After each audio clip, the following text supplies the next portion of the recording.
Since childhood, my mother has warned me that I am cursed with a child's fate, forbidding me from marrying. Little did I know, she secretly arranged for me to wed a ghostly bride. Chapter 1. The Curse of the Child's Fate. There exists a folk belief that those afflicted with the child's fate, regardless of gender, often suffer from inexplicable ailments, struggle to form romantic connections, and encounter misfortune during engagements or weddings. My name is Ciain, and I am 26 years old, burdened by this so-called child's fate. Initially, I was skeptical of this notion, particularly as it originated from my stepfather, who had remained a bachelor for nearly 40 years before marrying my mother. Upon their union, she bore him a son, fulfilling a long-held desire that he was superstitious and, when naming my younger brother, consulted a fortune teller, inadvertently sealing my own fate. From that moment on, I became ensnared by this curse that my mother, lacking formal education, believed this wholeheartedly, incessantly recounting tales of how I was once a celestial youth, punished for transgressing divine laws and cast down to earth. She warned that should I lose my virginity, dire calamities would surely follow. Can the affairs of a past life truly influence the present? If so, I must have committed far graver transgressions than merely breaking celestial laws. Surely, I must have offended other deities as well. Otherwise, why would I find myself in the role of a stepson, subjected to the scrutiny of others, even while dining? As I matured, my mother's warnings escalated from mere words to strict enforcement, treating every girl in my vicinity as a potential threat. During my elementary school years, she compelled me to sing the popular song "Women Are Tigers," forcing me to stand at our doorstep and perform, much to the bewilderment of the women in the village, who believed I'd lost my mind. Upon reaching the age of serious relationships, my mother became increasingly frantic, seemingly wishing to eliminate every potential female suitor for my life. Yet, I clandestinely engaged in 2 romantic encounters, both of which led to unexpected predicaments. The first occurred just as I held the girl's hand for the first time. I was struck by acute appendicitis, necessitating surgery and a 10-day hospital stay. The second incident was even more bizarre. While strolling under the moonlight with the girl, playfully embracing, I found myself abruptly colliding with an agricultural tricycle that came out of nowhere, resulting in a month and a half in the hospital, with the driver still untraceable. Since then, my mother's beliefs have only intensified. Ever since I began working in the county, she has inundated me with calls, practically tethering me to her apron strings. Recently, I became enamored with a delightful girl named Chunkiki, whose charm surpasses even her lovely name. After 3 months of courtship, I succeeded in winning her affection. Just 2 days ago, we celebrated her birthday, sharing drinks and enjoying a wonderfully lively atmosphere, leading us to a passionate encounter. In my exuberance, I lost all sense of awareness, as though I were caught in a sweet dream, only to awaken with a painful realization. I suspect my eagerness led to a premature loss of my innocence. My astonishment. Merely a day later, Chunkiki sent me a brief message. Break up. I in a frenzy. I attempted to call her, but she refused to answer and promptly blocked me. I sought her out at both her workplace and her dormitory, only to discover she had vacated her room and resigned from her job. Once I regained my composure, my first instinct was to call my mother, inquiring if she had sought out Chunkiki. Her immediate response was a resounding shout. "What? You have a new girlfriend? Did you sleep together?" My mother's reaction did not suggest that she was aware of my romantic involvement. As I contemplated ending the call, he suddenly shouted, "Ciain, have you slept with that woman?"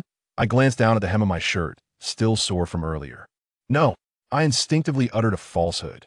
That's good. My mother visibly sighed in relief. However, I sensed that this matter was somehow connected to her and my stepfather. It had to be either my mother or my stepfather involved in this, so I decided to pack my belongings and return home to seek clarity. Upon my arrival, my mother immediately resumed her tirade, accusing me of forgetting the pain of my past injuries, warning me against the folly of courting misfortune, and imploring me not to bring grief upon her. Throughout her diatribe, she inquired repeatedly whether I had indeed crossed that line. My stepfather, lurking nearby, added his own sardonic commentary, insinuating that I was deliberately trying to provoke both of them. I was well aware of the ulterior motives of that old scoundrel. He would relish the prospect of my remaining a lifelong bachelor. The expense of a bride's dowry was a significant burden he wished to evade. My astonishment. My stepfather passed away that very night. None of us managed to sleep well. The large yellow dog in our yard began to howl incessantly as darkness fell. Despite my attempts to quiet it, it continued its mournful wailing, reminiscent of a lament. My stepfather, brandishing a knife, ventured outside to silence the creature, which finally ceased its noise. However, following that commotion, there was an unsettling stillness from his room. He was notorious for his lecherous ways, and despite being of advanced age, he engaged in nightly exercises with my mother, unashamedly loud enough to disturb anyone's slumber. Yet, that night, an unusual silence enveloped the house. Having not spent the night at home for quite some time, I found the tranquility surprising. Just as I succumbed to sleep, however, I was plagued by a nightmare that a woman clad in a resplendent red wedding gown stood motionless like a wooden stick before the wedding hall. Someone from behind was pressing me to bow before her, while the mournful notes of a suona wafted through the air. Devoid of any semblance of joy, all the guests bore the rigid, pallid visages of the deceased. Upon entering the bridal chamber, I lifted her veil, revealing a face obscured in a ghostly white. Suddenly, a dark wooden plaque, as black as ebony, thrust itself into my line of sight. That I awoke with a start, only to hear a piercing wail emanating from my mother's room. Rushing in, I beheld my stepfather lying stiffly upon the bed, his eyes wide open, his mouth agape, as though something had terrified him to death. "Sien, your father's gone," my mother cried out, collapsing onto my stepfather's lifeless form. It took considerable effort for me to elicit any response from her. By pinching her philtrum, I hastily summoned the neighbors, and the village chief arrived, accompanied by the village doctor. What has transpired? The village chief, draped in a deep blue coat, cast a glance at my stepfather over the doctor's shoulder. "He is no longer breathing. It could be a heart attack." The doctor's countenance was grave, hesitating as he attempted to close my stepfather's eyes, despite several attempts. They remained stubbornly open, and his mouth would not close either.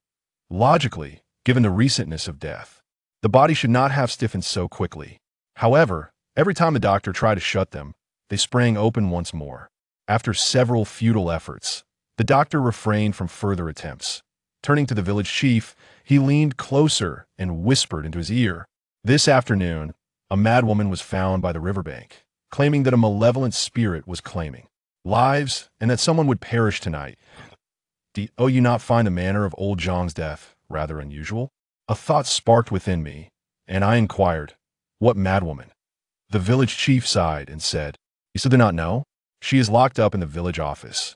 She looks like someone from the city, dressed in a bright red outfit, and quite attractive, but she appears utterly terrified." That a sense of unease washed over me as I instinctively felt something was amiss.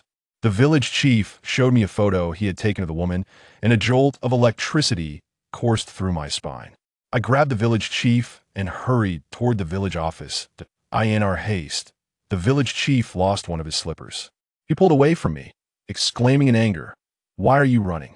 Has someone in your family died? Where do you think you're going? I know her, she is my girlfriend." With a thunderous clap, a bolt of lightning struck the distant sky. The village chief suddenly halted and looked at me, asking, "Nephew, did you hear that thunder? Have you ever seen lightning strike after the thunder?" I could not afford to ponder his words any longer and continued my sprint toward the village office. Eventually, the village chief caught up and opened the door for me, and there she was, Chun Kiki, crouched in the corner. Upon seeing me, she let out a cry and rushed into my arms, clinging to me desperately. That I briefly explained the situation and expressed my desire to take Chun Kiki home.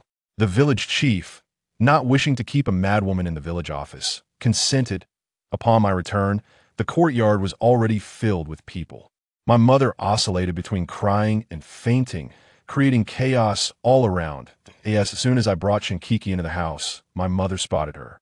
Though she had been utterly exhausted from her tears, she suddenly sprang from the Kong, rushing over to grab Shinkiki by her hair, screaming frantically, "You vixen, it's all your fault. If not for you, how could old Zhang have died?" Chun Kiki did not resist. Appearing as if her spirit had been utterly shattered, I hurriedly stopped her and inquired, "Mom, what are you doing?" My mother, gritting her teeth, fixed her gaze upon me and suddenly asked, "Xian, tell me, do you want me to live or die?" How was I to respond to such a question? While I was still in a state of shock, my mother abruptly yanked me into my room, kicked over a bookshelf that had not been touched in years, and pulled aside a long unmoved curtain, revealing a small partition behind it.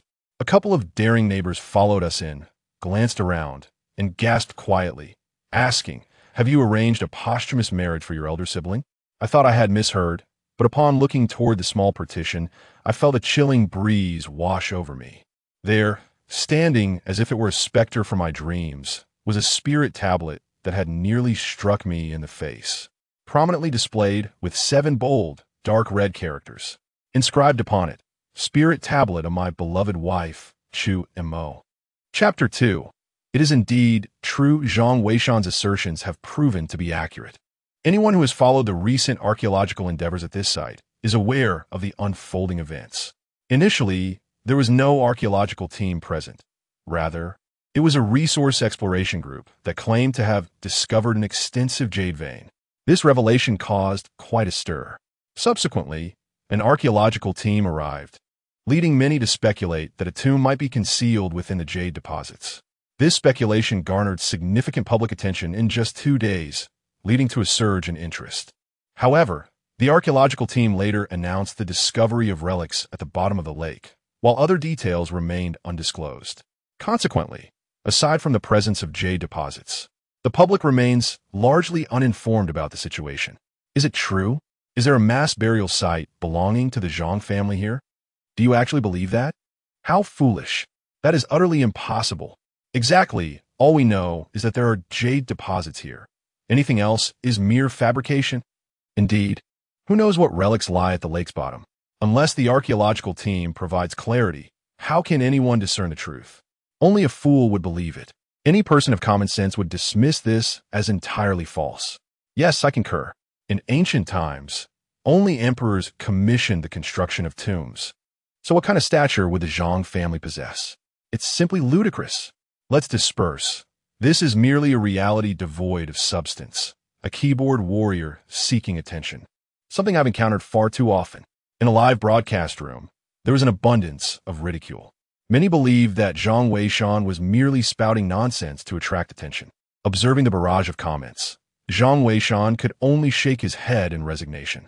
Indeed, the gap in archaeological understanding within Huaxia was profoundly significant, rendering it utterly incomprehensible to these uninformed netizens.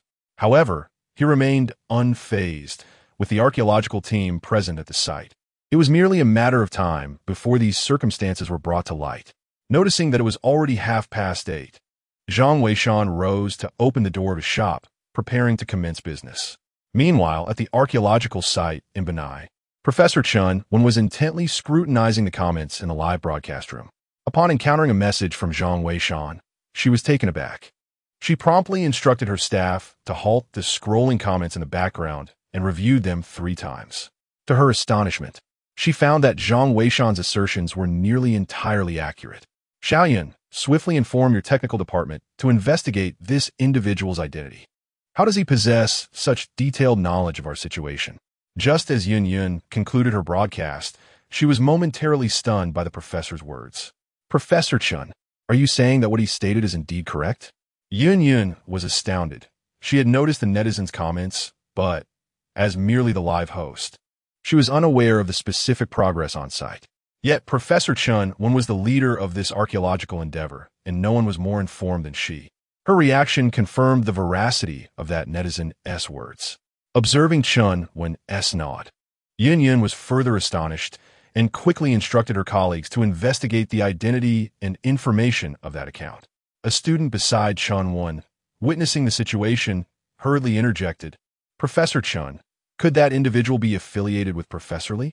We have not disclosed any of this data to the public." Chun shook her head. Although Professor Li and I differ in our archaeological approaches, he is fully aware that such information cannot be released without authorization.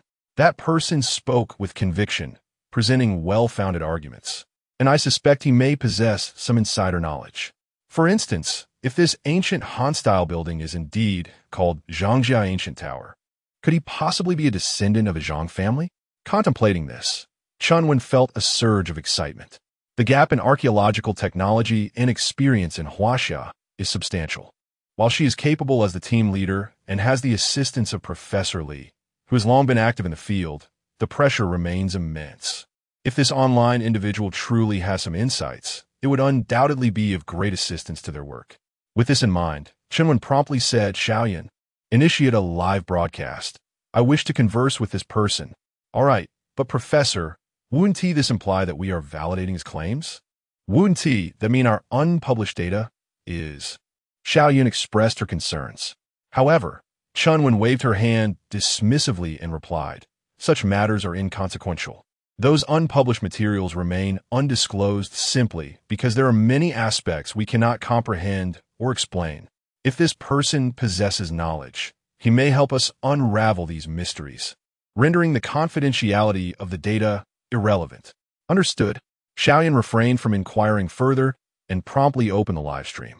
Chunwen, uncertain of the individual's true understanding of the situation, decided to engage in a direct conversation via the broadcast. After all, in this digital age, who could guarantee that sensitive information had not been leaked? The live stream quickly commenced, with Chunwen herself facing the camera. The audience was momentarily taken aback upon seeing that the esteemed Professor Chun had personally taken the stage. Wow, is it really Professor Chun herself? Ha! It seems even Professor Chun can no longer tolerate the situation and has come out to clarify. I told you that individual is just a nuisance. Professor Chun, you need to concern yourself with him. It's not worth your time. Indeed, Professor Chun, you're tirelessly dedicated to our archaeological endeavors. It would be best to ignore such keyboard warriors. Keyboard warriors are a bane. These individuals are truly wasting the professor's precious time. Observing these comments, Xiaoyun felt a tinge of embarrassment. Meanwhile, Chunwen remained composed and addressed the audience, saying, Everyone, you have misunderstood. We have just noticed that this netizen's remarks align strikingly with our on-site findings. We have indeed discovered a Miao cultural site at the bottom of the lake, and at its center stands an ancient Han-style building. Furthermore, there is indeed a secret passage within the ancient structure, the destination of which remains unknown. It appears to lead into the mountain itself. I have full confidence in our confidentiality measures. This netizen may genuinely possess some knowledge of the situation. The reason we have not made this information public is that many aspects remain inexplicable, and we cannot hastily draw conclusions. If this friend is still present, we would greatly appreciate your guidance. Our archaeological team would be immensely grateful. However, Zhang Weishan did not make an appearance. The audience in the live stream was left in stunned silence upon hearing Professor Chen's words.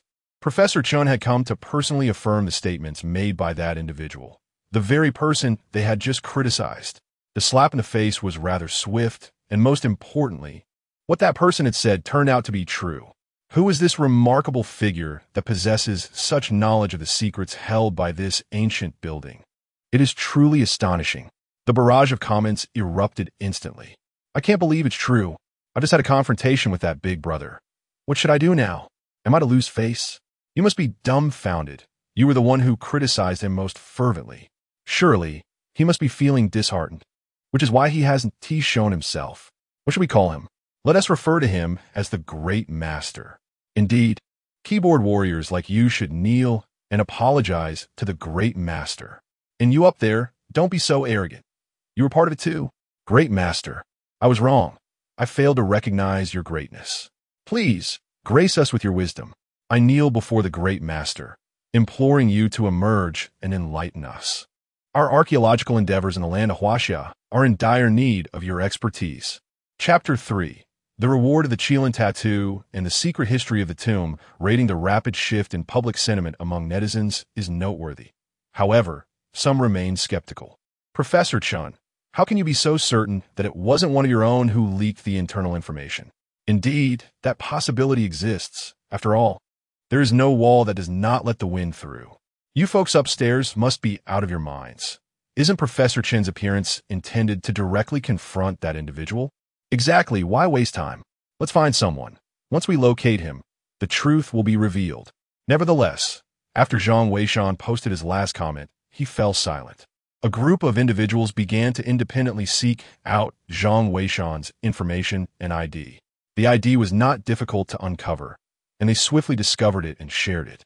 The ID was revealed to be F.A. Qiu Zhangshi. At this moment, a sense of calm washed over the crowd, and someone commented, "Professor Chun, if what that person said is true, he most likely will not show himself." F.A. Qiu Zhangshi indicates that he must be surnamed Zhang. He mentioned a Zhang family collective burial site in the mountains. Does that not imply is the ancestral grave of the Zhang family? How could he possibly assist us in excavating his own ancestral tomb? Upon reading this, Chunwen felt a heavy weight in her heart.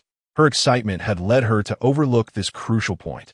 As the team leader, I assure you, as long as Mr. Zhang is genuinely willing to assist us, we will guarantee that not a single fragment of the burial site will be disturbed. Yet, the live stream remained devoid of any sign of Zhang Weishan. Little did they know, at that moment, Zhang Weishan was busy tidying up his antique shop. Ding! Suddenly, a voice resonated within his mind, causing his entire being to tremble. Ding! The event of guiding the archaeological team has been triggered, activating the tomb rating cultivation system. The system detected that the technological gap in tomb exploration within this parallel world is exceedingly severe. The host may gain rewards for guiding the archaeological team. Reward: Qilin Tattoo. Already integrated. Reward: Secret History of Tomb Rating. Already integrated. All information about the host has been concealed by the system, rendering it untraceable, and the host may choose whether to unveil it. As the voice echoed, Zhang Weishan felt a sudden, excruciating pain in his head. Following this, an overwhelming influx of information inundated his consciousness. Simultaneously, he experienced a sharp sting throughout his body, akin to being pricked by 1,000 silver needles. His eyes and skin flushed crimson. Fortunately, there were no customers in the shop at that moment, or he might have been rushed to the hospital. After a brief interval, Zhang Weishan returned to normal, and almost simultaneously, he comprehended the nature of the Qilin Tattoo. The Secret History of Tomb Rating contained various clandestine skills and tales of tomb raiding. For instance, the Qilin Tattoo serves as a symbol of identity for the Zhang family, renowned tomb raiders in a past life. It detailed the passageway to enter the ancient Zhang family's tower, though this was of little significance to Zhang Weishan. What truly mattered was a particular description within the Secret History of Tomb Rating. The Qilin Tattoo, granted to the worthy, combined with the Qilin bloodline, possesses the divine power to ward off evil and dispel calamities. The Secret History of Tomb Rating also recorded several esoteric accounts regarding the Qilin blood. It is said that the renowned General F.A. Qiu once possessed the blood of the F.A. Qiu deity, which is, in fact, a lineage of the Qilin. Initially, the Qilin bloodline was devoid of any aftereffects, such as the condition known as soul loss. However, due to the intermarriage within the Zhang family, the phenomenon of soul loss subsequently emerged. Yet, there is a silver lining. This very condition has allowed the Qilin bloodline to endure, whereas the F.A. Qiu deity's blood ultimately faded into obscurity due to the absence of restrictions on intra-family marriage. Strictly speaking, the F.A. Qiu deity's blood and the Qilin bloodline are essentially one and the same. Zhang Weishan felt a sudden prickling sensation on his skin, and his eyes unexpectedly turned crimson. The ancestral teachings passed down through generations echoed in his mind. The art of tomb raiding may lead to extermination, but the F.A. Qiu shall not perish. To his astonishment, in his generation, he had finally acquired the Qilin Tattoo, offering him the opportunity to rejuvenate the legacy of the F.A. Qiu heavenly official. A system. He had encountered a system. While he had always watched others obtain systems to impress and captivate, he never anticipated that it would finally be his family's turn. Once he secured the Qilin bloodline and the F.A. Qiu heavenly official, the world would remember his name. Directing an archaeological team? How intriguing. A smile graced Zhang Weishan's lips as he paused his work and returned to his computer. An ancestral tomb? What nonsense is this? Upon reading the discussions in the live stream, Zhang Weishan felt exasperated and responded, "You are mistaken. That is not my family's ancestral tomb. Moreover, I have no interest in your confidential documents. I merely wish to advise you against proceeding. It is perilous within. There is no need to drain the lake either. It connects to an underground river, creating a siphoning effect that you will never fully exhaust. As soon as Zhang Weishan's announcement was released, it was instantly overwhelmed by a flood of barrage comments. Wow, the master has appeared. The master has always been here. Stop talking. The master's comments are being drowned out. Seriously, can you all just be quiet? You up there, stop talking. A bunch of fools. What are you even saying? The live broadcast room descended into chaos. Chen Wen hurriedly instructed the staff to grant Zhang Weishan VIP status, pinning his comments at the top of the screen. Even emitting a golden glow, Zhang Weishan was taken aback, astonished to see his message prominently displayed at the very top of the computer screen. A VIP in the live room. The master truly is a master. This seems to be the first VIP in the official archaeological live broadcast. No way. How does he know all this information? You all believe him without question? Mind your words. Someone just like you got slapped in the face within 10 minutes. Exactly. We are merely ordinary users. Watch your language and don't show off in front of VIP users. Chen Wen had no time to entertain these comments and hurriedly directed her students to contact the professors from the geography department, asking them to investigate if there was any so-called siphoning effect in the nearby terrain. If this could be confirmed, she would be able to ascertain whether Zhang Weishan truly possessed skill or was merely a charlatan. Simultaneously, she instructed Yun Yun's team to expedite the investigation into Zhang Weishan's identity and background. Zhang Weishan, on the other hand, was oblivious to all these considerations. He gazed at the computer screen, lost in thought, contemplating how to secure more rewards to elevate the stature of the Fakyu sect. First and foremost, he must acquire additional accolades himself. This necessitated guiding the archaeological team, though at present they appear to harbor some skepticism towards him. Once they confirmed the siphoning effect here, they would undoubtedly recognize the validity of his assertions. There was no urgency in this matter. He had ample time to proceed at a leisurely pace. Once he gained the trust of the archaeological team, he could subsequently provide them with a safe route, thereby earning his rewards without placing them in jeopardy. As he pondered, Zhang Weishan rose to continue his cleaning duties. Just then, the sound of a bicycle brake echoed as it came to a halt in front of the antique shop, followed by the swift entrance of a graceful figure. "You're up so early. I brought you breakfast. Don't tell Dad." With that, she thrust a cup of soybean milk and 2 buns into Zhang Weishan's hands. He was taken aback for a moment before responding with a smile. "Thank you." "Not at all," she replied with a cheerful demeanor. "My dad can be sharp-tongued but soft-hearted. Don't take it to heart. Just focus on your work." You're still watching the archaeology live stream? That's great. Ambition is a commendable trait. I must get back to my tasks. See you later." With that, she ascended to the second floor.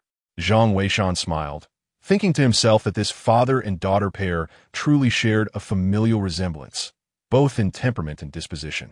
Chapter 4. Divergence in the archaeological team. The enchanting figure before them was none other than Shun Boss's daughter, Shun Wan. Zhang Weishan had some understanding of her. Shun Wan was an exceptional student at the prestigious Archaeological University of the Empire and possessed both beauty and the aura of a campus belle.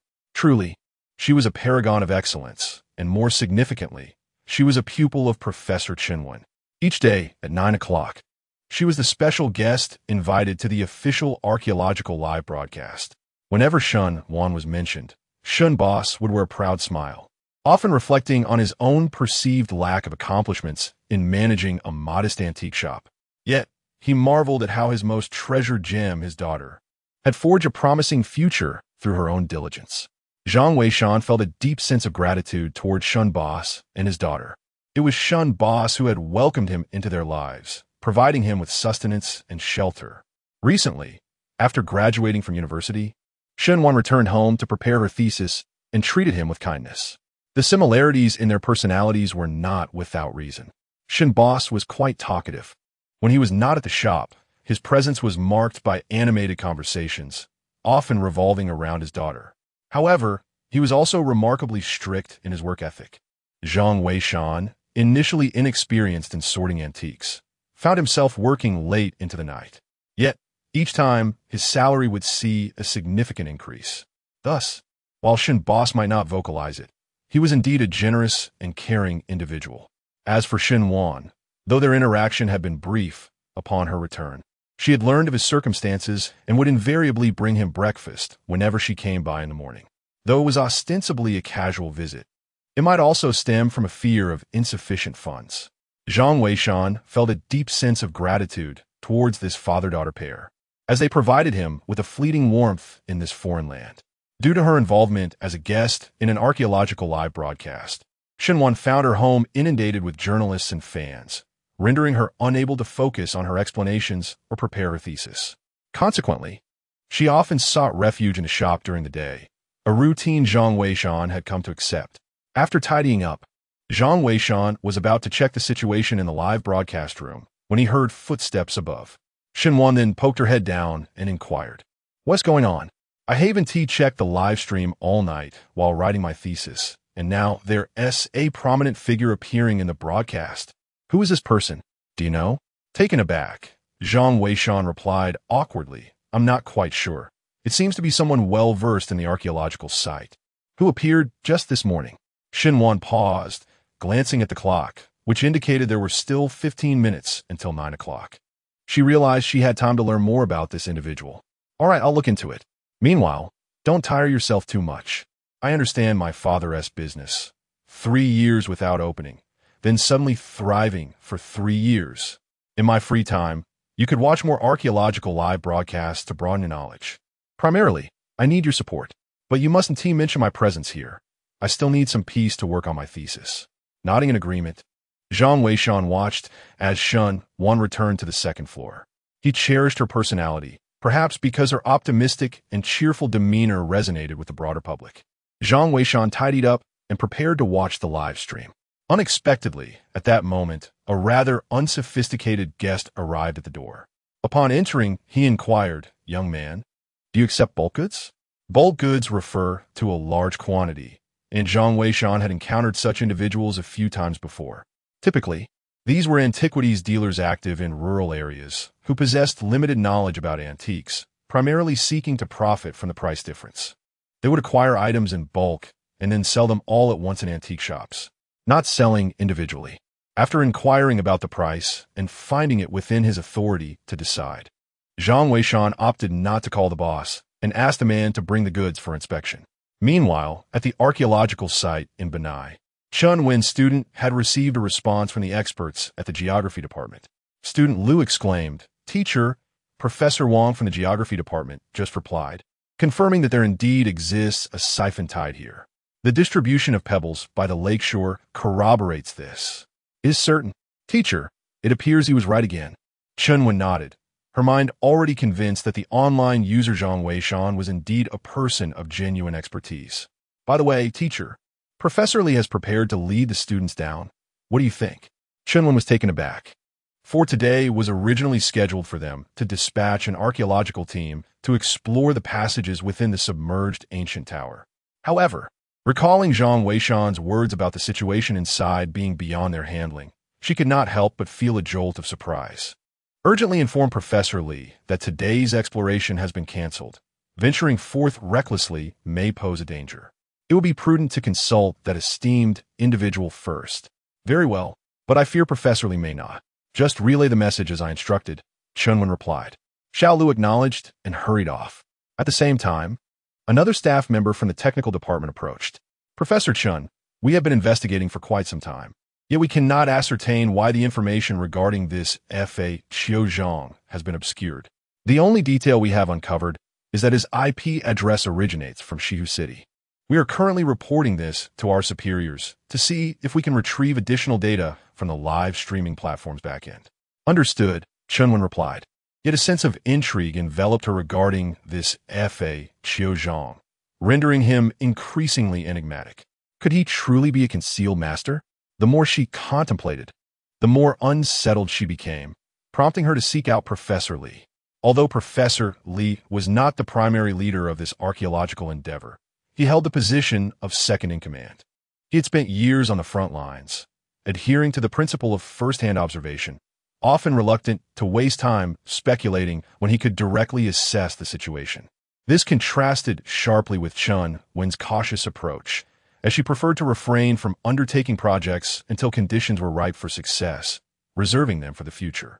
Conversely, Professor Lee favored a more aggressive stance, asserting that even a single day's delay could result in the deterioration of invaluable artifacts. However, when Chun Wen and Xiao Lu arrived at the site, they found it was already too late. All that could be heard was the sound of splash. Professor Lee had already taken his 3 students down. Upon witnessing this, Chun Wen hurriedly retrieved her walkie-talkie. Professor Lee's situation has changed. You all need to come up. Today's activity is canceled. After a moment, Professor Lee's voice crackled through the device. Chun, you must be referring to the live stream, right? I heard about it, but it's nothing to worry about. It's just an online user. How much could they possibly know? I have worked on the front lines of archaeology for many years, and I have encountered all manner of storms. Let us descend and assess the situation. If trouble arises, we shall retreat immediately. We have already delayed for several days, and we cannot afford to lose face now. With that, Professor Lee switched off the walkie-talkie. Chun Wen, frustrated, stamped her foot. Professor Lee always employed such evasive tactics to brush off her concerns. Nevertheless, his experience was indeed extensive, and he had a good sense of propriety. Surely, there would not be any significant trouble. Yet, a sense of unease lingered in Chun Wen's heart. After some contemplation, she decided to inform that expert about the current situation, seeking his counsel. With that thought in mind, she hastened towards the live-streaming tent. However, upon arrival, she discovered it was already 9 o'clock, and Yun Yun had begun her connection with Chun Wen. Promptly, Chun Wen scribbled a note and handed it to Yun Yun, requesting her to inquire in the live stream whether they should stop Professor Lee and the others from proceeding further. Dear audience, we have just received news that Professor Lee has descended with his students to investigate the situation at the bottom of the lake. We wonder if Mr. Zhang from the FHO Zhang family is watching the live broadcast. If you are, we kindly ask for your guidance regarding the conditions of the passages within the ancient structure beneath the lake. Should there be any peril, we would like to swiftly inform Professor Lee and his team to return to safety. It appears that Mr. Zhang may still be occupied. However, our esteemed guest, Ms. Chun Wen, has joined us online. Let us first hear her insights as a distinguished student from the Archaeology Institute, while we await Mr. Zhang's presence. Chapter 5. The Wise Offer Guidance. Professor Lee plays the fool. My dear Wan has finally gone online. I miss you, my lovely Wan. Don't call me your wife like that. It's quite disgusting. Will you all ever stop? If this continues, Wan might just end the stream again. And I wonder what you will do then. Indeed, let us not be so disruptive. Wan is about to speak. As she glanced at the barrage of comments in the live stream, Chun Wen's eyes flickered with a hint of exasperation and disdain. She chose to ignore them, smiling instead. Hello, Sister Yin. I have just learned about the events occurring in the live stream. However, since the professor has such faith in him, I believe it is prudent to heed Mr. Zhang's advice. The gap in our archaeological technology in Huaxia is quite severe. If there truly exists a hidden master, it would be a tremendous asset for our nation. Yun Yun interjected. Indeed, we initially intended to discuss the relics at the bottom of the lake, but with Mr.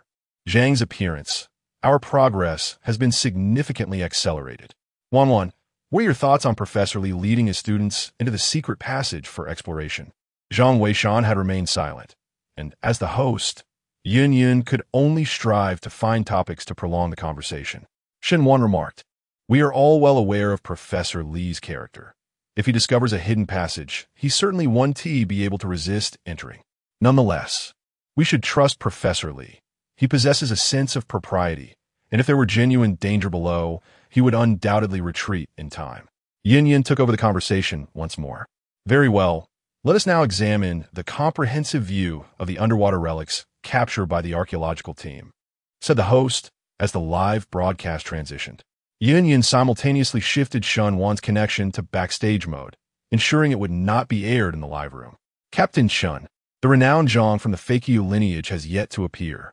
What should we do? Yin Yin expressed her concern. Chun Wen hastily inquired, Teacher, is the Fakyu Zhang truly that formidable? Why do you place such unwavering trust in him? Lacking first-hand experience of the scene, Chun Wen could not grasp Chun Wen's astonishment toward Zhang. Xiao Wan, Let me enlighten you. This fake Yu Zhang is likely privy to an abundance of information. This transcends the mere matter of an ancient tomb. He might even guide us further down and possesses expertise in numerous burial techniques. These are precisely the skills that our nation desperately requires. Therefore, it is imperative that you find a way to summon him for guidance. But it seems he is not watching the live stream, Shunwan remarked. Chunwan contemplated for a moment before stating, "Assist me in connecting to the live room." Yin Yin nodded, and soon Professor Chen's image appeared in the broadcast. Ladies and gentlemen, we have just received word that Professor Li and his team have delved hundreds of meters into the dark passage. However, they have yet to locate the endpoint. Currently, several soldiers responsible for safety are descending with ropes. They plan to secure the ropes before continuing their exploration. We hope to discover something significant this time. Additionally, is Mr. Zhang from the Fakeiyu lineage watching the live stream? If the gentleman is watching, I would appreciate your guidance. Is there truly danger within the hidden passage? The viewers in the live stream were momentarily taken aback by Chun Wen's words. It appears that the archaeological team has not been able to reach the esteemed expert. Indeed, the expert possesses an elusive nature. However, the expert had previously warned of the dangers lurking within the passage.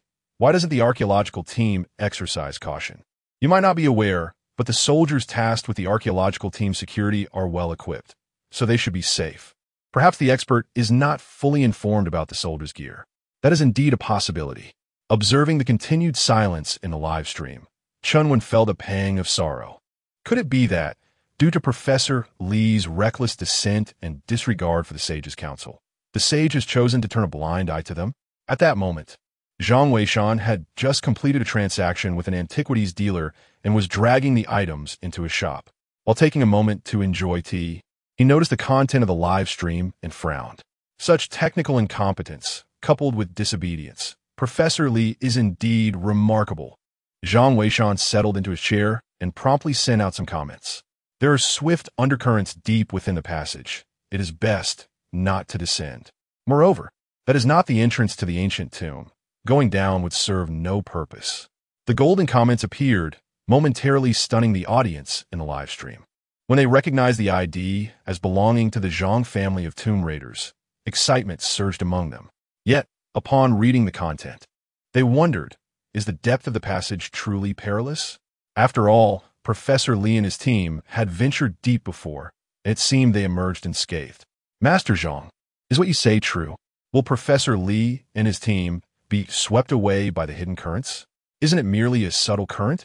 Indeed, I have heard that the ropes used by the archaeological team are of the highest quality and can bear significant weight.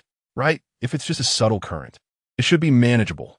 Perhaps the expert is simply unaware of the equipment used by the team. However, the expert mentioned that this hidden passage is not the entrance to an ancient tomb. Where could it possibly lead? I have no idea. Could the expert enlighten us? Where else could it lead? It seems this fellow is merely afraid that Professor Li might make significant discoveries that could expose his deceitful nature. In the live stream, some viewers continued to harbor doubts about Zhang Weishan. Observing this, Zhang remained unfazed and calmly stated, "The hidden passage leads into the mountain, where one may encounter certain creatures." He then proceeded to organize the antiques he had recently acquired, ignoring the ongoing chatter. He had expressed all that needed to be said. If they chose not to heed his warnings, there was little he could do. Such is human nature.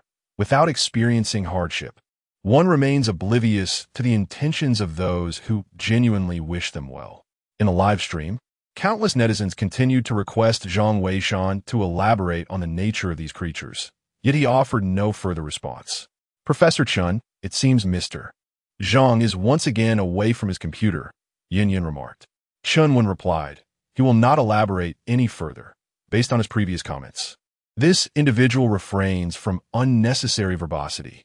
He has provided guidance, leaving the decision in our hands. Teacher, I believe what he said holds merit. Chunwan suddenly interjected. Please, share your thoughts. Teacher, consider this. Since the lake exhibits siphoning tides, it must be connected to a larger lake or an underground river. The hidden passage within the ancient tower could very well serve as the conduit, and Professor Li and his team might indeed encounter unforeseen currents. Furthermore, Mr. Zhang mentioned that there are monsters within the mountain. Although our warriors are fully equipped, how much strength can they truly exert underwater? If the ancient tomb lies within the waterway, the relics would have long since succumbed to decay. Thus, I believe he is correct. This hidden passage may not be the entrance to the ancient tomb. Chunwen nodded, thinking to herself that her student was indeed astute, aligning perfectly with her own thoughts. Xiaolu, connect me to Professor Li. Yes. The nearby student hurriedly went to make arrangements. Soon, the intercom system was established. Team Leader Chun, if you are here to persuade me, there is no need. We have already set up the safety lock and are preparing to descend. Upon hearing this, Chunwen quickly replied, Professor Li, I order you to return immediately. This hidden passage may not be a genuine entrance. This is an order. I am not jesting with you. Your reckless descent could lead to peril. However, after sending the message, there was a prolonged silence. Eventually, Professor Li's voice came through. Team Leader Chun, what did you say? The signal here is poor. I cannot hear you. I will contact you again once we reach a safe location. And then, the signal was completely lost. Teacher, Shenwan expressed her concern. Shenwan, exasperated, stomped her foot and exclaimed, that old Li, always defying orders. Chapter 6. The disappearance of Professor Li, the master of treasure hunting. Professor Chun, what are your thoughts on this situation? Yin inquired. After pondering for a moment, Chunwen replied, we must disseminate this information. Professor Li's refusal to heed our warnings is already excessive. If he is concealing anything from a certain esteemed individual, I fear we may provoke him. If his claims hold any truth, and should anything happen to Professor Li and the others, we might need to rely on his guidance for their rescue.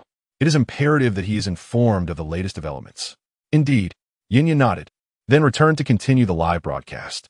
Chunwen gazed at the serene lake and towering mountains outside the tent, praying for the safety of Professor Li and his companions.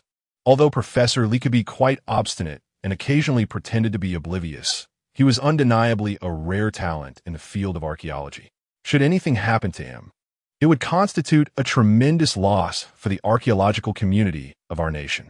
Upon returning to the broadcasting room, Yin promptly communicated the latest information. Subsequently, she engaged in a discussion with Shun, one regarding their perspectives on the secret passage and Professor Li and Appo's direct entry into it. Shenwan remarked, I wholeheartedly concur with Mr. Zhang's perspective, though Professor Li may possess his own interpretations. Let us fervently hope for the safe return of Professor Li and his team, as the archaeological community of our great nation simply cannot endure the loss of any talent. Furthermore, I earnestly appeal to Mr. Zhang of the Fa Qiuzhang clan. If you truly excel in the art of tomb exploration, we would be immensely grateful for your assistance. Now, we shall temporarily conclude today's live broadcast, allowing everyone to continue appreciating the on-site documentation of the archaeological team's unsealing efforts. We will promptly inform you of any new developments from Professor Li's side. As Yin took over the conversation, the screen swiftly transitioned. Although the live stream had momentarily paused, the fervor within the chat room and online remained undiminished, particularly regarding the investigation of the IDFA Qiuzhang, which was progressing fervently. However, with the assistance of systematic intervention, it was evident that no results would materialize. Many were in a state of anticipation, holding a watchful attitude towards Zhang Weishan's assertions. Despite his previous claims being substantiated, they were merely informational references. This time, however, Professor Li had genuinely ventured into the secret passage, marking a tangible practical endeavor. Should Professor Li remain unharmed, the reputation that Zhang Weishan had cultivated might collapse in an instant, and he could even be branded a fraud. Conversely, if events unfolded as he had predicted, the outcome could present an entirely different scenario.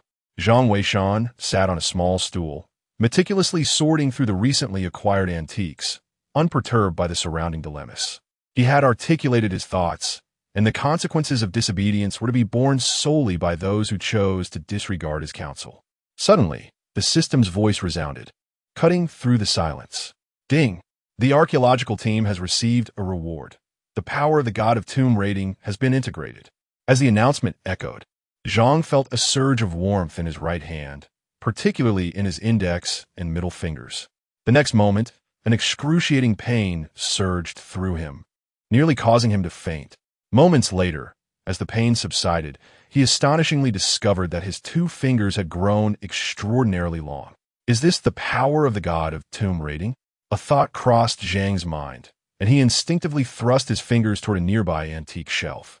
With a resounding thud, a hole was punctured through the wooden panel of the shelf in an instant. Impressive. Truly, this is the signature skill of the god of tomb raiding. Zhang felt a rush of exhilaration. Yet, he pondered the appropriateness of obtaining the bloodline of the Qilin. His Qilin tattoo lacked the vital energy of the bloodline. Securing the Qilin bloodline reward sooner would undoubtedly elevate his own capabilities. Zhang had contemplated the possibility of personally exploring tombs. However, his lineage made it abundantly clear that he could not recklessly place himself in harm's way. As the last descendant of the Zhang family of tomb raiding, he bore the weighty responsibility of perpetuating the legacy of the god of tomb raiding. If he could not ensure absolute safety, he would rather remain in the shadows, offering guidance. For should he encounter misfortune, the lineage of the god of tomb raiding would face utter extinction. Thus, his safety was of paramount importance. As Zhang Weishan continued to sort through the antiques at the archaeological site in Benai, deep within the lake, Captain Qin, responsible for safeguarding the archaeological team, organized the personnel and briefed Professor Li on the current situation. Professor, these ropes are secured to the shelves outside the secret passage. There is absolutely no room for error. However, you must exercise caution when descending. Our team will go down first. Understood. Professor Li felt a surge of excitement within him. The shelves were substantial, rendering it impossible for anyone to fall into the passage.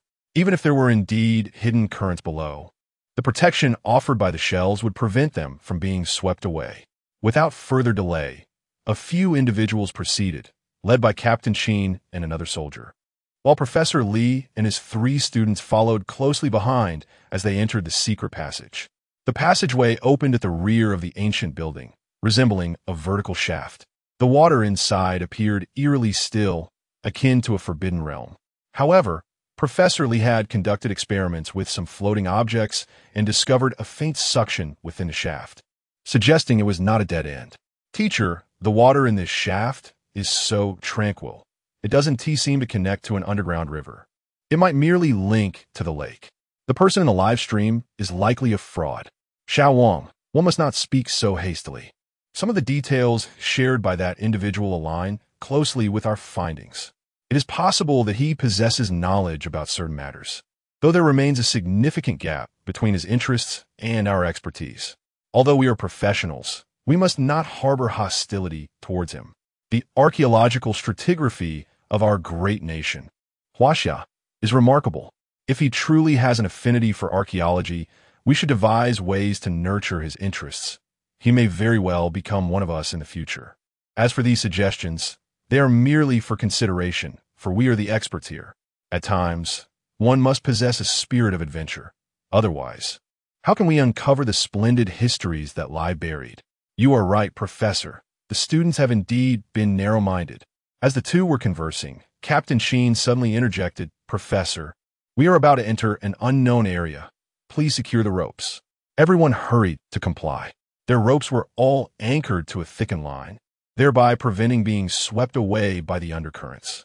Captain Qin swam forward for another 10 minutes when he abruptly halted the group.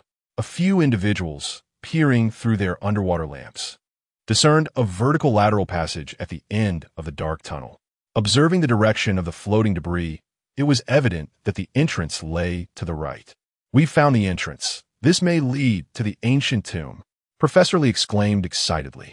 Little Wang eagerly stated, Teacher, let me go in first, Captain Qin. Please protect the professor. With that, Little Wang reached out, attempting to enter. Captain Qin sensed something amiss with the passage and sought to intervene, but it was too late. Just as Little Wang's hand breached the darkness of the tunnel, a powerful undercurrent yanked his entire arm inside. This is not good. There are undercurrents here. Teacher, wait. Before Xiao Wang could finish his sentence, he was abruptly swept into the undercurrent. Professor Li and the others were momentarily taken aback. The ropes binding them together were suddenly yanked. The group resembled grasshoppers on a single string, all being pulled into the dark current in a swift motion. Almost simultaneously, the shelves at the entrance of the hidden passage were violently dragged towards it. Initially, it was thought that the shelves would get lodged at the entrance. However, the force of the undercurrent was overwhelming. In an instant, the shelves tethered by the ropes were completely dismantled. The ropes fell away, and the entire assembly vanished into the dark passage, disappearing in the blink of an eye. Chapter 7.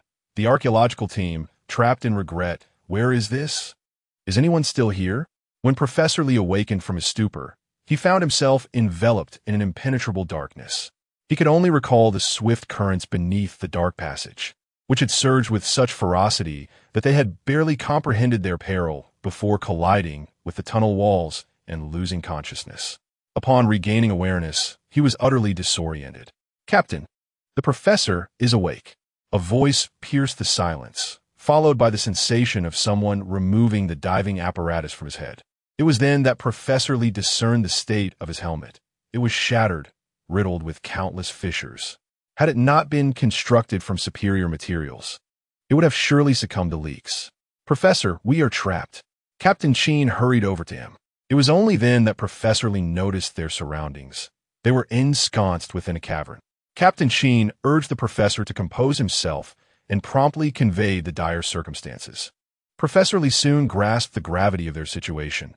They were ensnared in a sealed cave with no possible exit. "Professor, please accept my condolences." Xiao Wang. Professor Lee's body stiffened as he turned to gaze at Xiao Wang, who lay motionless on the ground. His complexion was ashen, a clear indication of drowning. Water continued to drip from a crack in his helmet, signifying the unfortunate fate that had befallen him.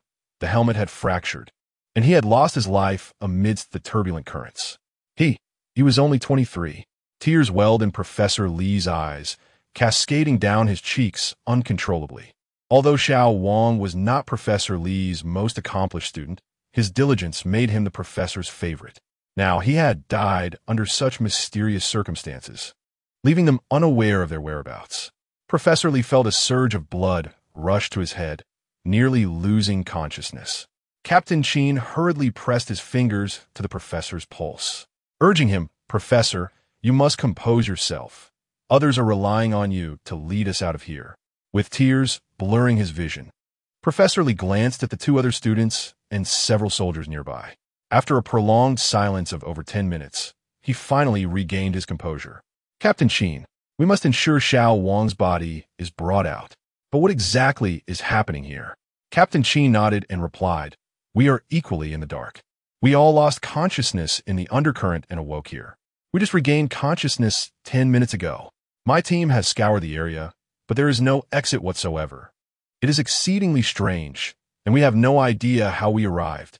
Moreover, the signal here is extremely weak, and we are attempting to establish contact with the outside world."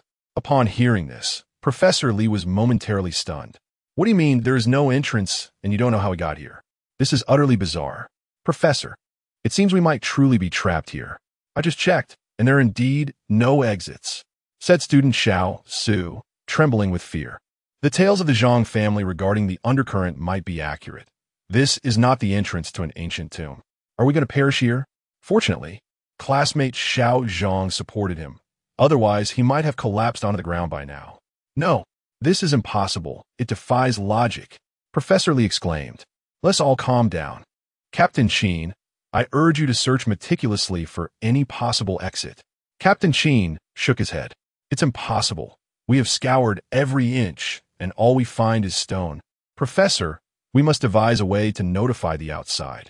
We still have some explosives. A coordinated effort might yield a chance of escape." "Yes, indeed. We must find a way to reach the outside," Professor Lee responded, clearly in a state of panic. A dignified professor, yet he felt less capable than a mere online acquaintance.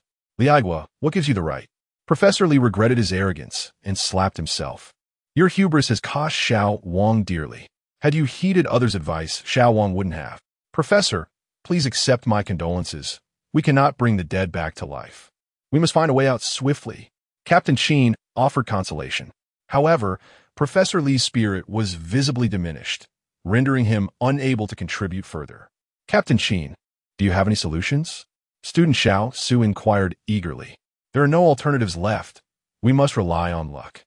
Our signal has suddenly weakened, and the outside will surely notice. Now, we await to see if we can establish contact. Captain Qin replied. Yet, there was one detail he omitted. Their signal relied on the most advanced beta navigation system of Huaxia. The signal is remarkably stable, yet here it has inexplicably faltered. This suggests that they may be situated in a profoundly deep part of the mountain. It is likely that escaping will prove to be quite challenging. At this moment, at the lakeside campsite, Xiao Lu rushed over in a frenzy. Teacher, something terrible has happened. Professor Li and the other signal has suddenly weakened significantly, and we have lost contact with some of them. What? Chun Wen's expression instantly changed, and she hurriedly followed Xiao Lu to the technical department. Team Leader Chun, the signal from Professor Li and his team is very faint. We are increasing the power in hopes of re-establishing contact.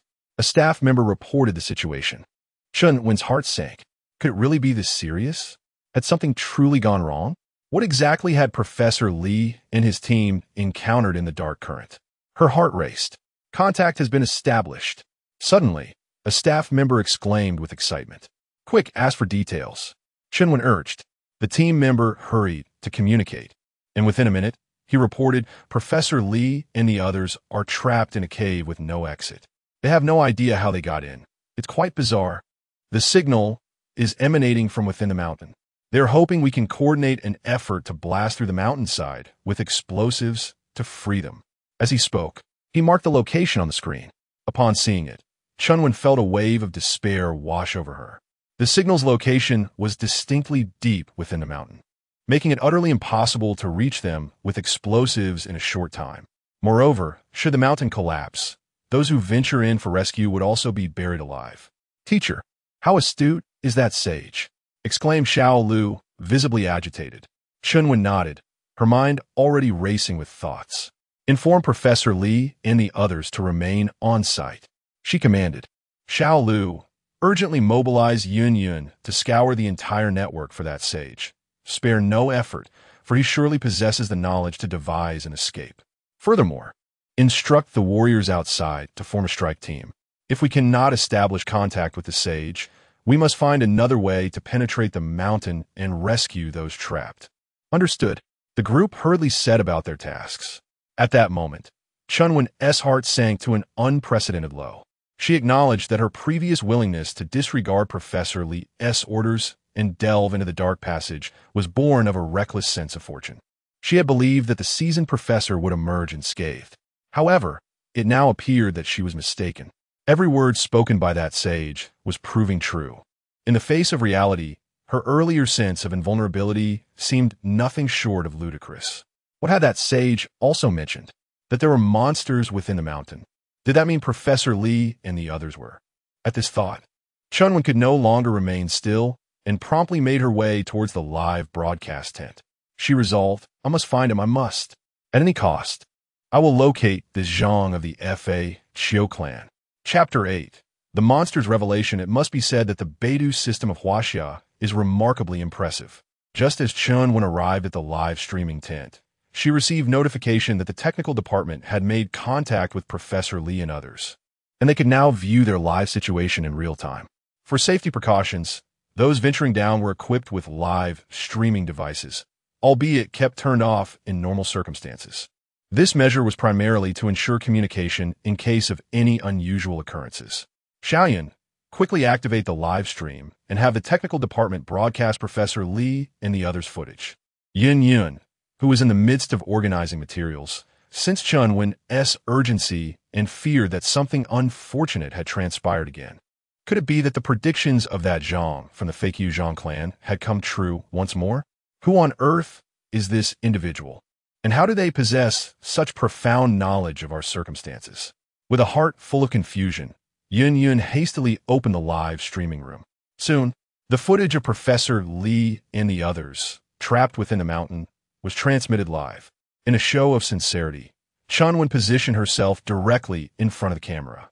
Ladies and gentlemen, our archaeological team, led by Professor Li, is in peril and currently trapped within the mountains. I am uncertain if Mr. Zhang is present, but if you are, I implore you to provide guidance. The situation for Professor Li and his team is exceedingly dangerous. Xiao Wang has already made the ultimate sacrifice. If anyone knows this Mr. Zhang, please assist in contacting him. Our archaeological team is prepared to offer substantial remuneration. Thank you.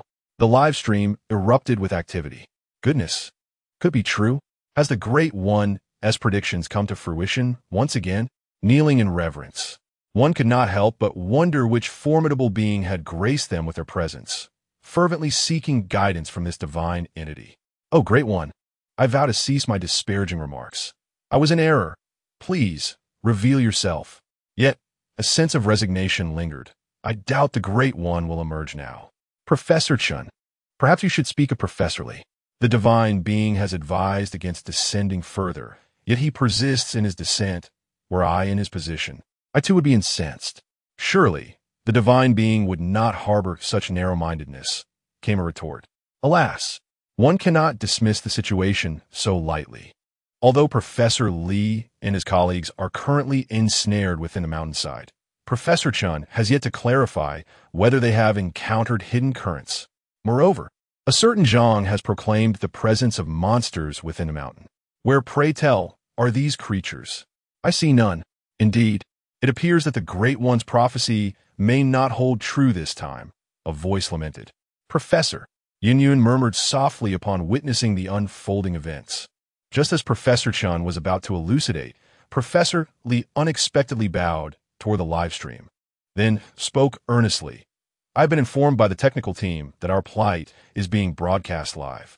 Although I cannot perceive the barrage of comments, I wish to extend my sincerest apologies to the friends watching on the other side of the lens. The current predicament is solely my fault. I bear full responsibility for the death of young Wang. Additionally, I extend my apologies to Mr. Zhang Xiao. My arrogance led me astray. You were indeed correct. We encountered hidden currents and succumbed to unconsciousness. Upon regaining consciousness, we found ourselves trapped here. Mr. Zhang, should you be watching the live stream, I implore you to assist these children. I am willing to shoulder all consequences. Please guide us on how to escape. They are but children. In that moment, the live stream fell into a profound silence. Those who previously doubted Zhang Weishan's prophecies have all been rendered speechless. Go ahead, keep on criticizing. What more can you possibly say? Indeed, it's all you keyboard warriors. If the master doesn't appear, it's solely your commotion. Yes, regarding the archaeological team situation, you keyboard warriors ought to bear some responsibility. Brother, I was wrong. I merely indulge in idle talk, but look for yourselves. There are truly no monsters where Professor Li and his team are. The viewers in the live stream were equally astonished, as it seemed that Zhang Weishan had accurately foretold the events. Yet, how could it be that the cave harbored no monsters? That was indeed peculiar. Just then, a golden message ascended to the top of the chat. By splashing water on the wall, you will see, but be sure to prepare yourselves psychologically. This golden message was, without a doubt, sent by Zhang Weishan. It was already 11:30. After a busy morning, he had only managed to classify a portion of the antiques. Typically, he would purchase lunch, as Shunwan would come down at noon sharp to eat. He preferred not to let the young lady spend money every time, so he always bought lunch in advance. Upon noticing that something was amiss in the live stream, he took the opportunity to send a message. Wow, the master truly lives up to his reputation, exuding an extraordinary demeanor, not stooping to engage with you keyboard warriors. I bow to the master. I knew he wouldn't abandon the archaeological team, but what does the master mean by this? Splashing water on the rock wall? Could it possibly create a passage? The esteemed individual likely meant to convey the notion that constant dripping wears away the stone. However, to suggest that water could penetrate the stone to such an extent that it would allow for the study of Professor Li's remains as antiquities is rather far-fetched. Pray tell, what does this truly mean? Chun Wen inquired, having naturally noticed Zhang Weishan's comments. She hastily urged, Old Li, Mr. Zhang has instructed you to douse the wall with water. Simply comply. Upon hearing this, Professor Li promptly directed his team to wet the wall. Within the cave, there was a shallow pool of water from which they filled containers to pour onto the surface. In less than 5 minutes, The entire wall was thoroughly soaked. Almost simultaneously, the hue of the wall began to shift. They observed that the surrounding walls manifested two distinct shades, with the deeper color subtly revealing shadowy figures. These silhouettes appeared eerily human, and there were far too many to count. These are indeed monsters, Chunwen reflected, realizing that the creatures spoken of by the Zhang family were, in fact, real. Teacher, we must devise a plan quickly. Those monsters seem to be approaching the surface of the rock. They may emerge at any moment. Young Su, gripped by fear, collapsed to the ground. Captain Sheen and his team swiftly readied their firearms, bracing themselves for an impending threat. Witnessing this scene, Chunwen felt an overwhelming sense of regret. How foolishly optimistic she had been. If only she had placed her trust in Mr. Zhang from the very beginning. She could have spared Professor Li and the others from such perilous circumstances. Professor Li was filled with regret, striking himself across the face. The viewers in the live stream were also witnessing the shadow on the rock face becoming increasingly distinct. One particular spot had become remarkably clear, and it seemed that it would not be long before something emerged. Great deity, please lend your guidance. Oh, great deity, save them. They are all dedicated to the archaeological pursuits of our nation. I beseech you, great deity. I can offer my apologies or compensation, whether in currency or in kind. And I too, great deity, I implore you to act. Mr. Zhang, I kindly request your assistance. Thank you. Even Chunwen bowed her head in earnest supplication. Zhang Weishan nearly spat out his tea in astonishment. The notion of corporeal compensation was not among his peculiar predilections. Nevertheless, the situation was indeed perilous, prompting him to set down his teacup and send a few messages into the chat. There are two types of creatures within the mountain. The one encountered by Professor Li and his team is relatively weak, so there's no need for excessive concern. Utilizing sonar detection equipment to scan the entire mountain will reveal the escape route. Additionally, those preparing for rescue outside should stock up on strong alkaline sprays and ensure proper personal protection. Chapter 9. Rewarding the Heavenly Eye. Is this weakness? The Great Master has sent another message. It turns out to be rather feeble. Startle me? If the Great Master deems it weak, then surely there is nothing to worry about. Yet, one must be cautious. The weakness referred to by the Great Master may not align with our understanding.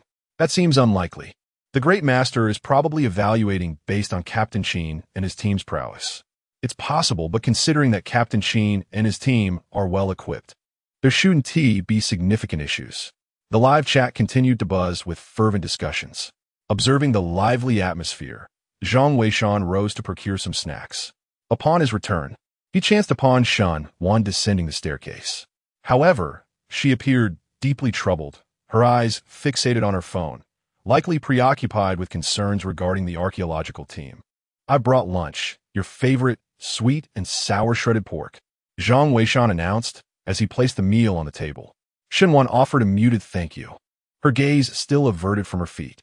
The stairs leading from the second floor were steep, and she inadvertently missed a step, tumbling down with a sudden cry. Zhang Weishan, startled, dashed forward and caught her just in time. Yet, the height of the stairs proved too much.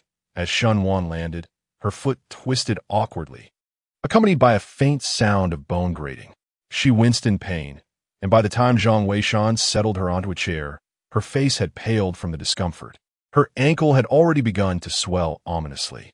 Zhang Weishan hurriedly fetched the medicinal alcohol for bruises, applying it while inquiring if a visit to the hospital was necessary.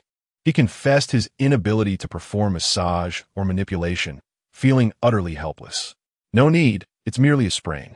However, the situation with the teachers is perilous, and I find it difficult to remain at ease. By the way, Zhang Weishan, since you're watching a live stream, do you have any idea what those monsters are? Zhang Weishan appeared somewhat troubled, reluctant to reveal his true identity.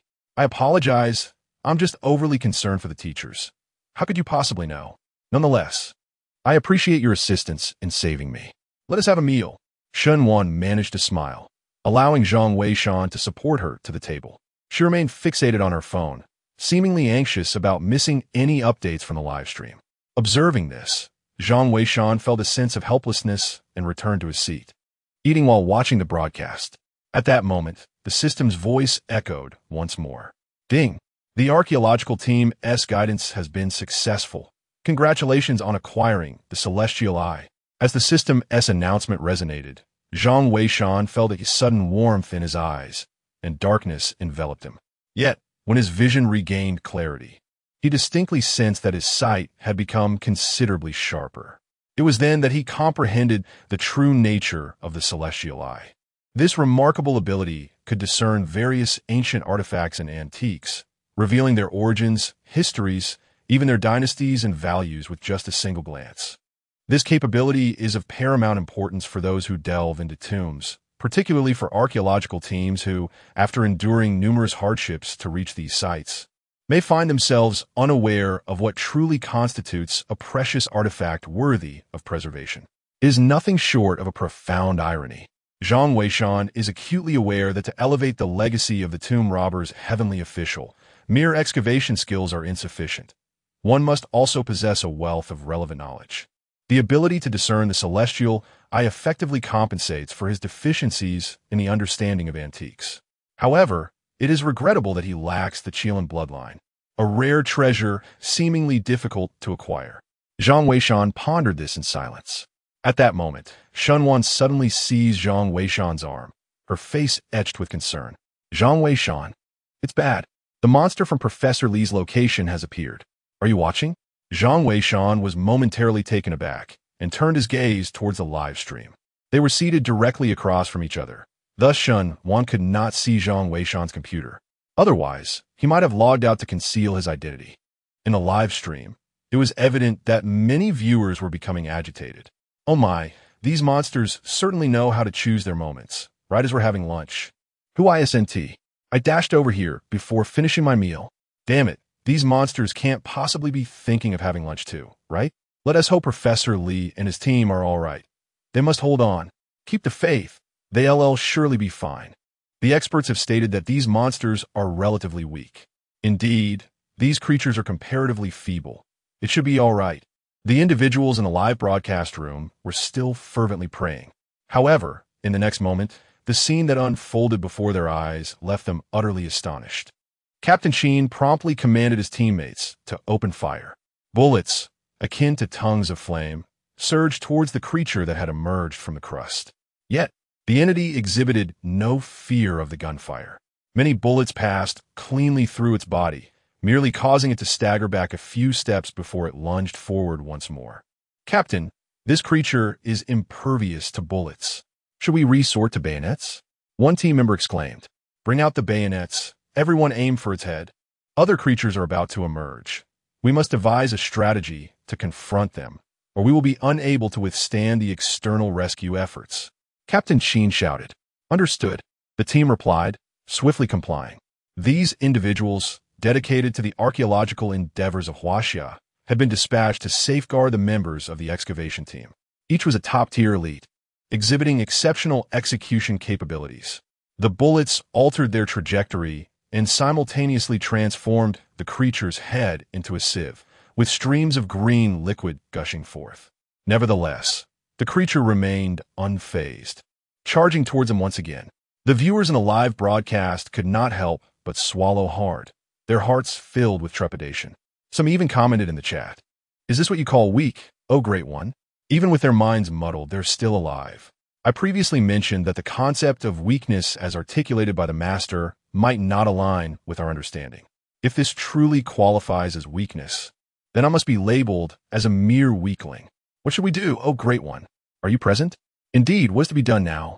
These firearms are ineffective against these entities. The viewers in the live stream were frantically searching for Zhang Weishan. Yet, Zhang Weishan remained composed, calmly enjoying his meal. If these troubles cannot be resolved, the archaeological team might as well return home. To continue guiding them would only lead to their detriment. At this moment, Shenwan had lost her appetite, anxiously fixated on her phone. Is there no sage present? What shall we do? Professor Li and the others might be in peril. Good heavens, Captain Sheen and his team have already resorted to using bayonets. This has indeed become a serious predicament. Are you there, wise one? Oh great master, I implore your guidance. Shunwan hurriedly messaged in the live stream. However, she did not enjoy the privilege of attention, and her messages quickly vanished into the abyss. She contemplated calling Chunwon, but ultimately refrained. Chunwon was likely even more anxious than she was. She could not afford to burden her further. Zhang Weishan, are you not the least bit concerned? Chunwon suddenly turned to Zhang Weishan and inquired, noticing that he was still savoring the flavor of a marinated egg. It was as if the live stream was merely a film, and he seemed utterly unconcerned about the outcome. Chapter 10. The rescue team sets off. Malochuo refers to the mountain. Zhang Weishan, feeling somewhat awkward, finished his tea egg and remarked, "It should be fine, right? Captain Sheen and his team are well equipped. They will surely turn the tide." He pointed out, "Look, the creature's head is about to fall off. Once it drops, there will be no more trouble. Once the head falls off, there will be no issue. How can you be so certain?" Shinwan inquired reflexively. "Well, isn't that what they say on television? It's how it's portrayed in zombie movies." Zhang Weishan replied, feeling embarrassed. Shinwan pondered for a moment and realized that he was indeed correct. Yet, could such cinematic cliches truly be trusted? She quickly glanced at the live stream, where Captain Sheen and his team were already engaged in a fierce struggle with the creature. The monster, having been battered by gunfire, was on the verge of disintegration. After a few soldiers pounced on it, it soon crumbled into a pile of rubble, its head completely destroyed. Seeing the outcome, Captain Sheen understood the situation and shouted, "It's the head. We need to take off its head. Once that's done, there will be no more trouble. Aim for the neck." "Understood, Captain." The soldiers responded promptly. However, almost simultaneously, Professor Lee shouted, "Captain Sheen, another one is about to emerge from this side." The atmosphere in the live stream grew tense once more. Nevertheless, Captain Sheen appeared to have been correct. Subsequently, they unleashed their full firepower, targeting the necks of the creatures. Within mere seconds, they dispatched one after another. As the monsters' heads fell, their combat effectiveness vanished entirely, leaving them lifeless on the ground. In less than 10 minutes, the creatures lurking within the walls were utterly vanquished. Shinwan, filled with excitement, grasped Zhang Weishan's hand and exclaimed, "You were right. Indeed. The heads of those monsters were their Achilles' heel." Perhaps the weakness the master referred to was precisely this. Only we failed to comprehend his meaning. The master is truly remarkable. It seems he possesses an extraordinary depth of knowledge. Zhang Weishan, feeling somewhat embarrassed, could only bow his head and continue eating. The viewers in the live stream collectively exhaled in relief. The master was correct. Striking at their heads indeed proved effective. Exactly. I thought the master was jesting. I never imagined this was the implication. The master could be quite frustrating, never articulating clearly. What do you know? If the master explained everything, it would be as if he were to descend into the tomb himself. The point made above is valid. Why doesn't the archaeological team, simply invite the master to assist? I wonder, perhaps they have yet to establish contact with him. Or maybe he simply prefers not to come. That seems unlikely, considering the archaeological team's compensation. Who could refuse? That is hard to say, after all. This is the master we're talking about. Professor Lee and the others felt a temporary sense of safety. However, they still awaited rescue from the outside and were uncertain about the progress of the mountain detection by the archaeological team. After finishing their meal, Zhang Weishan and Shun Wan tidied up briefly. Due to her foot injury, Shun Wan decided to remain downstairs and asked Zhang Weishan to assist her in retrieving the computer. In the inner office, preparations for his thesis were underway, while Zhang Weishan had taken a brief respite for lunch. The subsequent tasks largely required no intervention from him, as he was also preoccupied with sorting antiques in the afternoon. Meanwhile, at the archaeological site in Benai, student Liu rushed over exclaiming, "Teacher, the results of the mountain detection will be available soon.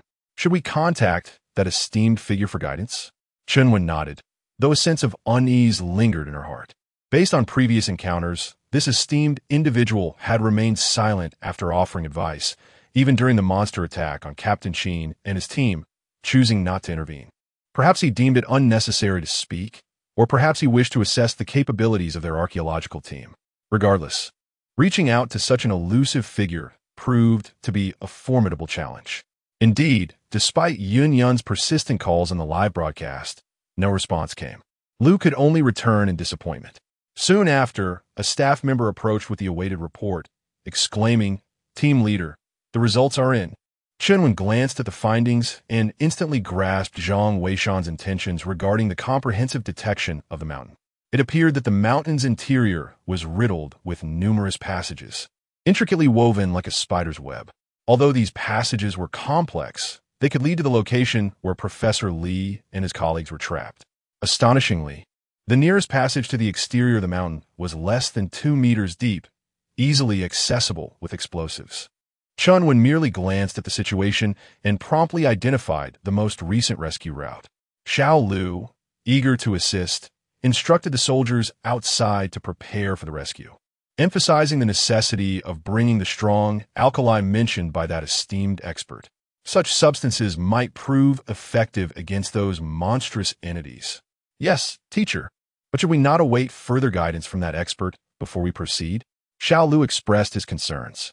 However, Chen resolutely replied, if every matter requires the intervention of the expert, we might as well resign collectively. That esteemed individual has already imparted the most crucial information. We must rely on ourselves for the rest. Understood, teacher. Xiao Lu responded and hurried off to relay the message. The rescue team set out 3 minutes later. The live broadcast captured the entire rescue operation in real time. Following the designated route, coupled with breakthroughs from Captain Qin and his team, they anticipated a convergence in as little as half an hour. At that point, they would be able to emerge together. In her heart, Chen began to form a judgment about Zhang Weishan, sensing that he likely refrained from engaging in trivialities. However, he would respond to pertinent inquiries and crucial matters. If her assessment proved accurate, this esteemed individual was not aloof, but rather intent on conserving time. Such a knowledgeable person, who did not exhibit anger for their lack of obedience, indicated a broad-minded nature. Should he be recruited into the archaeological team, it could indeed become a significant asset to the field of archaeology. Contemplating this, Chen hurried to the live broadcast tent, instructing Yun to activate the stream. Addressing the live audience, she inquired, Mr. Zhang, are you present? In accordance with your instructions, the rescue team has already set forth. However, what exactly are these creatures? Might you enlighten me?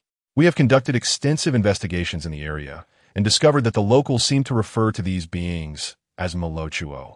I am uncertain if this is accurate. Do you have any knowledge of what this entity might be?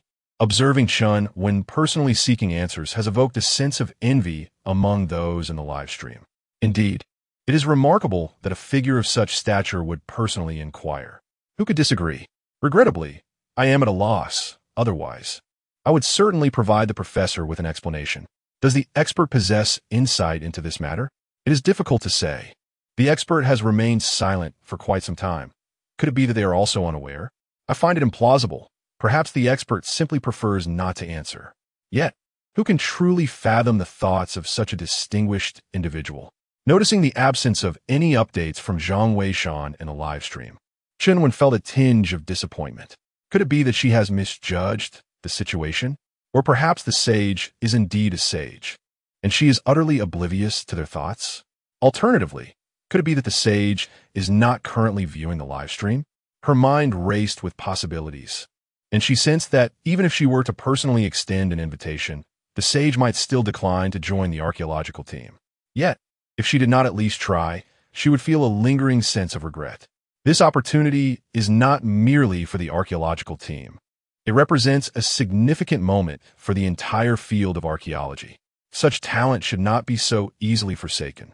Suddenly, as Chen was lost in her thoughts, a golden message illuminated the screen. Chapter 11. The invitation ignored, shocking the entire internet professor. Look, the FHO Zhang clan has appeared. Yin hurriedly reminded. I knew the FHO Zhang clan wouldn't disregard us. Chen exclaimed, filled with excitement, but she was taken aback upon seeing Zhang Weishan's response. What does it mean that Miluo To refers to a mountain? Many in the live stream were equally perplexed. They had only heard Chen mention Miluo To, which should pertain to those monsters. But what does it mean that Miluo Tuo is a mountain? Great deity, please enlighten us. What does it mean that Miluo Tuo is a mountain?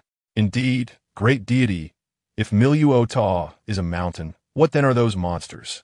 Are they the offspring of Miluo? How could that be? Can a mountain give birth? Have you watched too many horror films? What does the great deity mean? Professor Chun, can you comprehend this? At that moment, Chun Wen was equally bewildered, yet she inherently possessed more knowledge than the average person.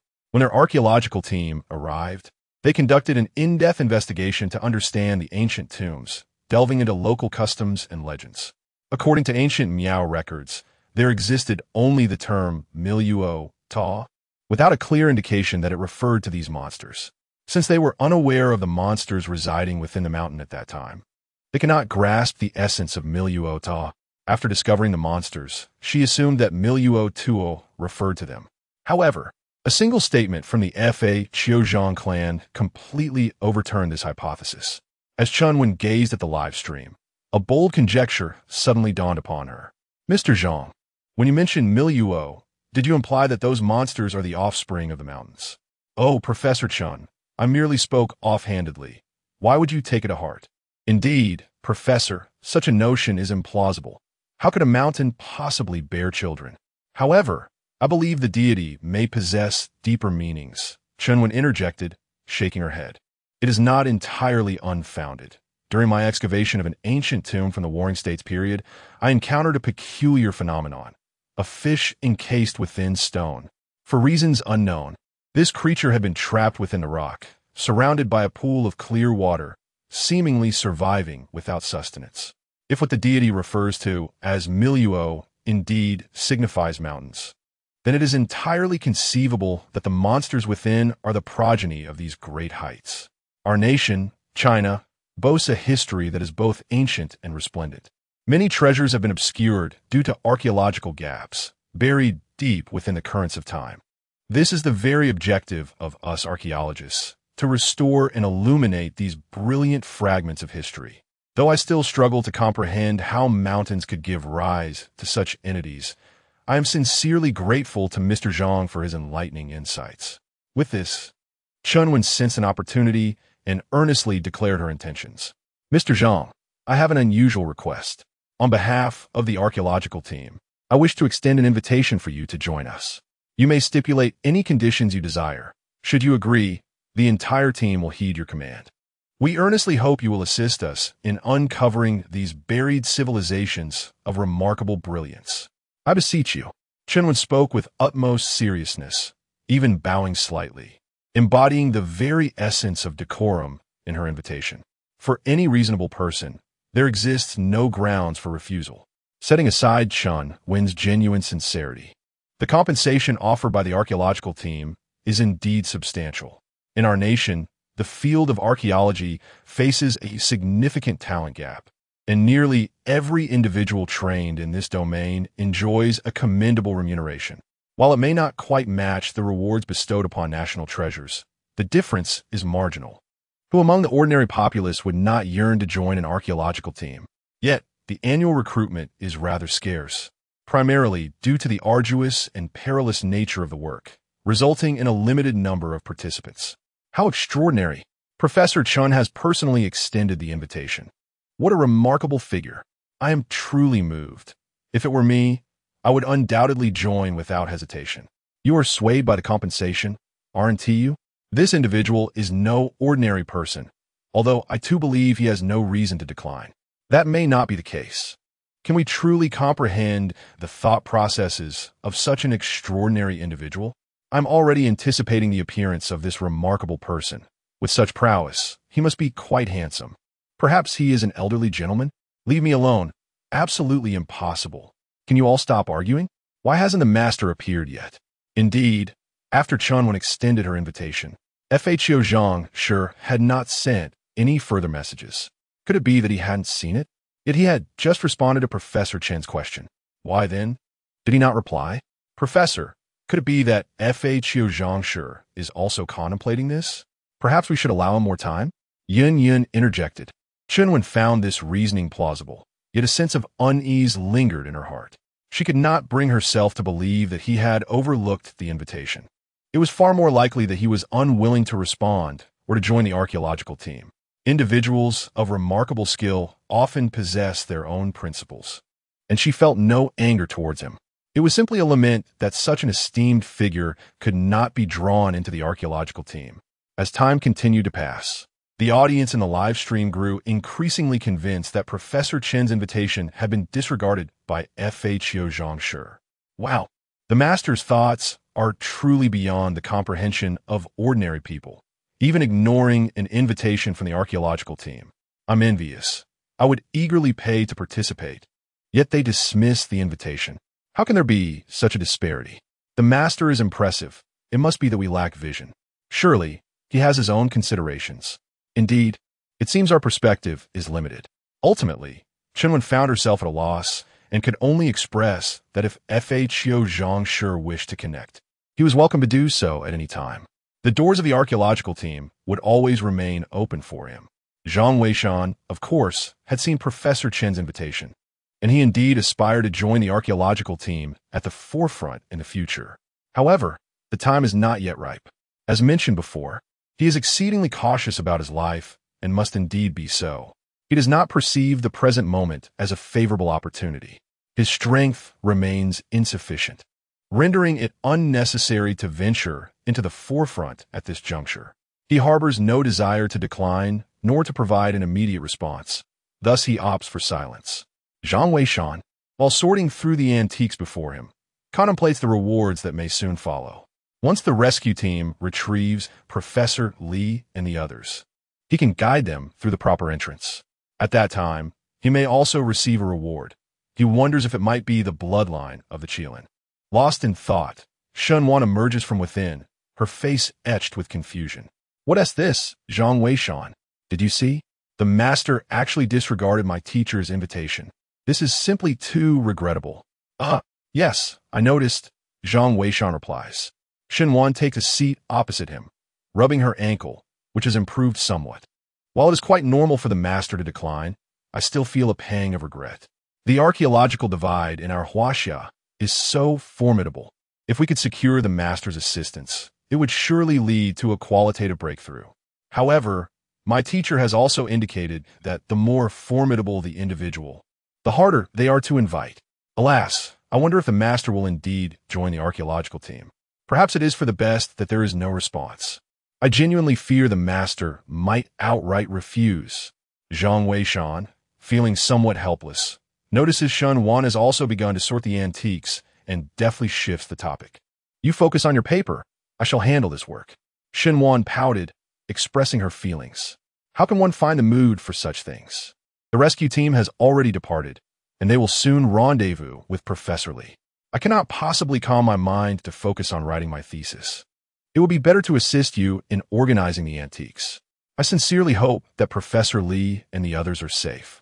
Chapter 12. The revelations of the Zhang clan regarding mountain secrets. The task of sorting antiques is exceedingly laborious. Though it merely entails classification, it demands an acute eye for detail. Often, amidst what may appear to be a heap of worthless artifacts, a singular, extraordinary treasure may be concealed. According to Shun Wan, her father's fortune was made in such a manner. He subsequently ventured into this profession. At times, she questions whether her father merely exhausted a lifetime of luck to stumble upon that one valuable find. Otherwise, he wouldn't be confined to such a modest antique shop today.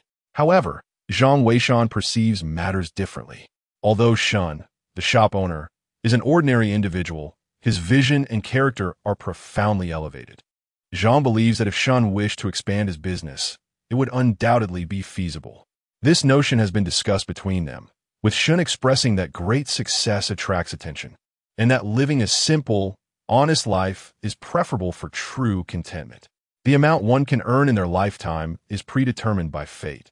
Thus, if one exhausts their fortune early, they may depart sooner. Therefore, one does not require excessive wealth.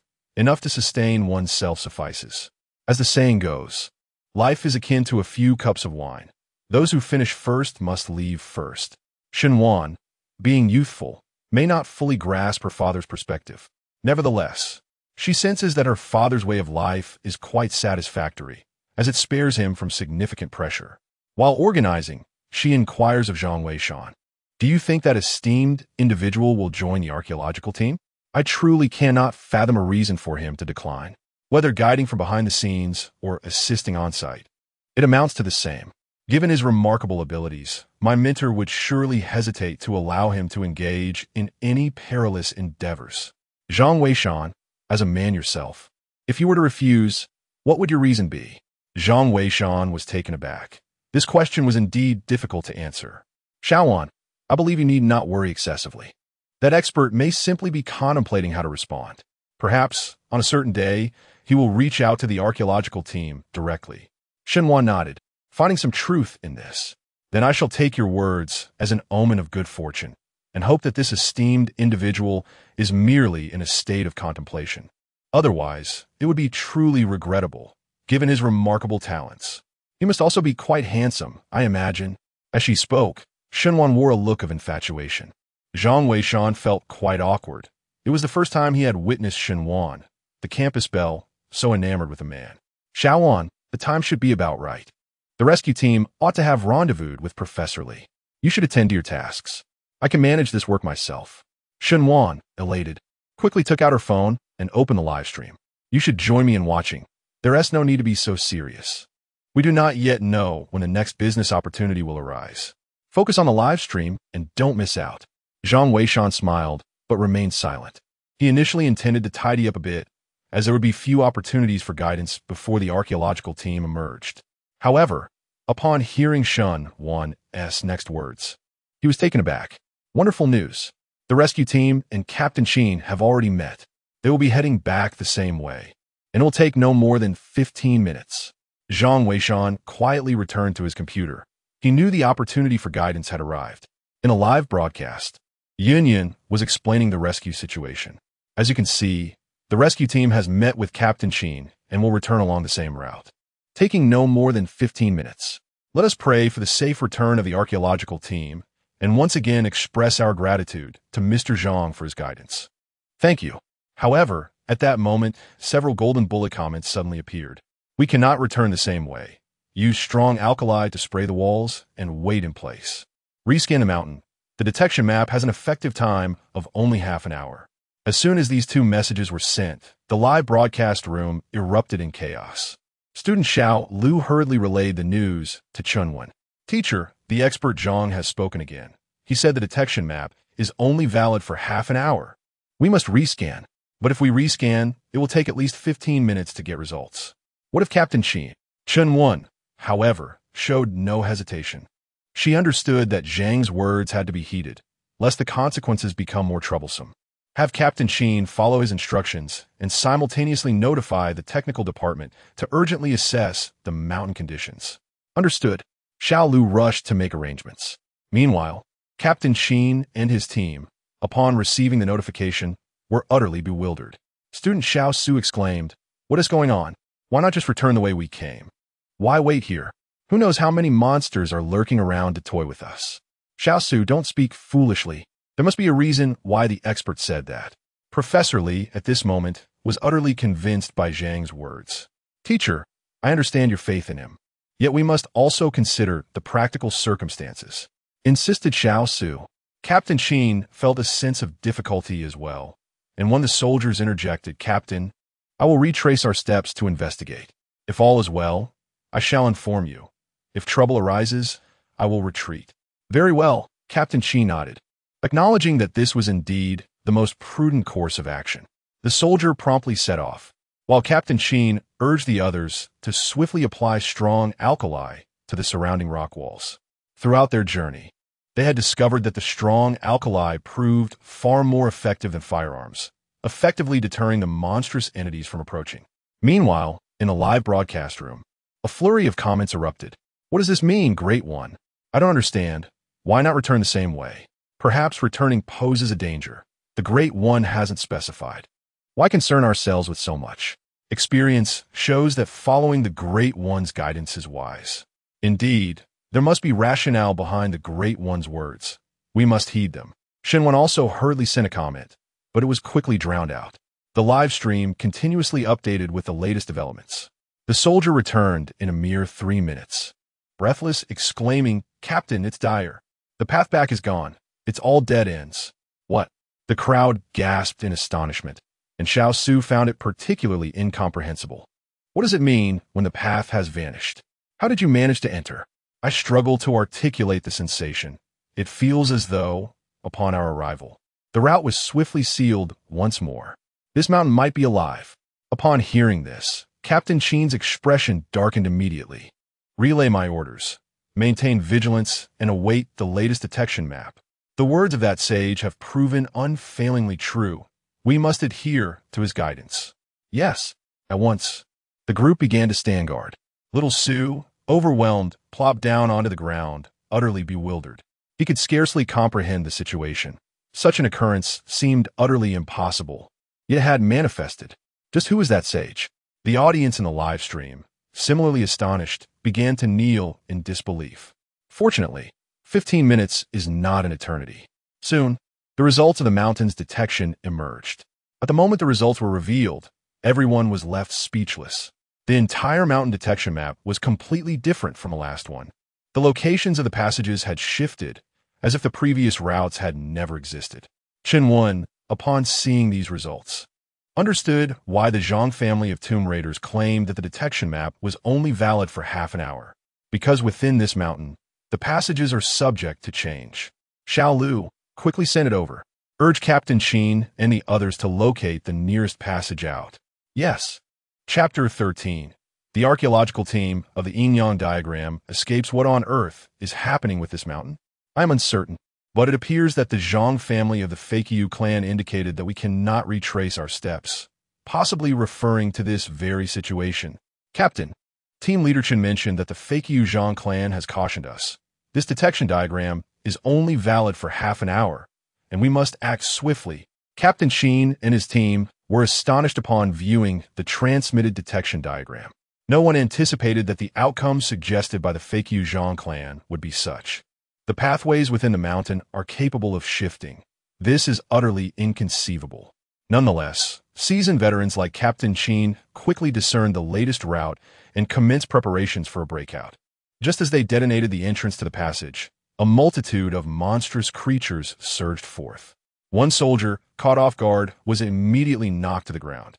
Captain Sheen urgently called for assistance while instructing Professor Lee to lead the others into the passage and evacuate.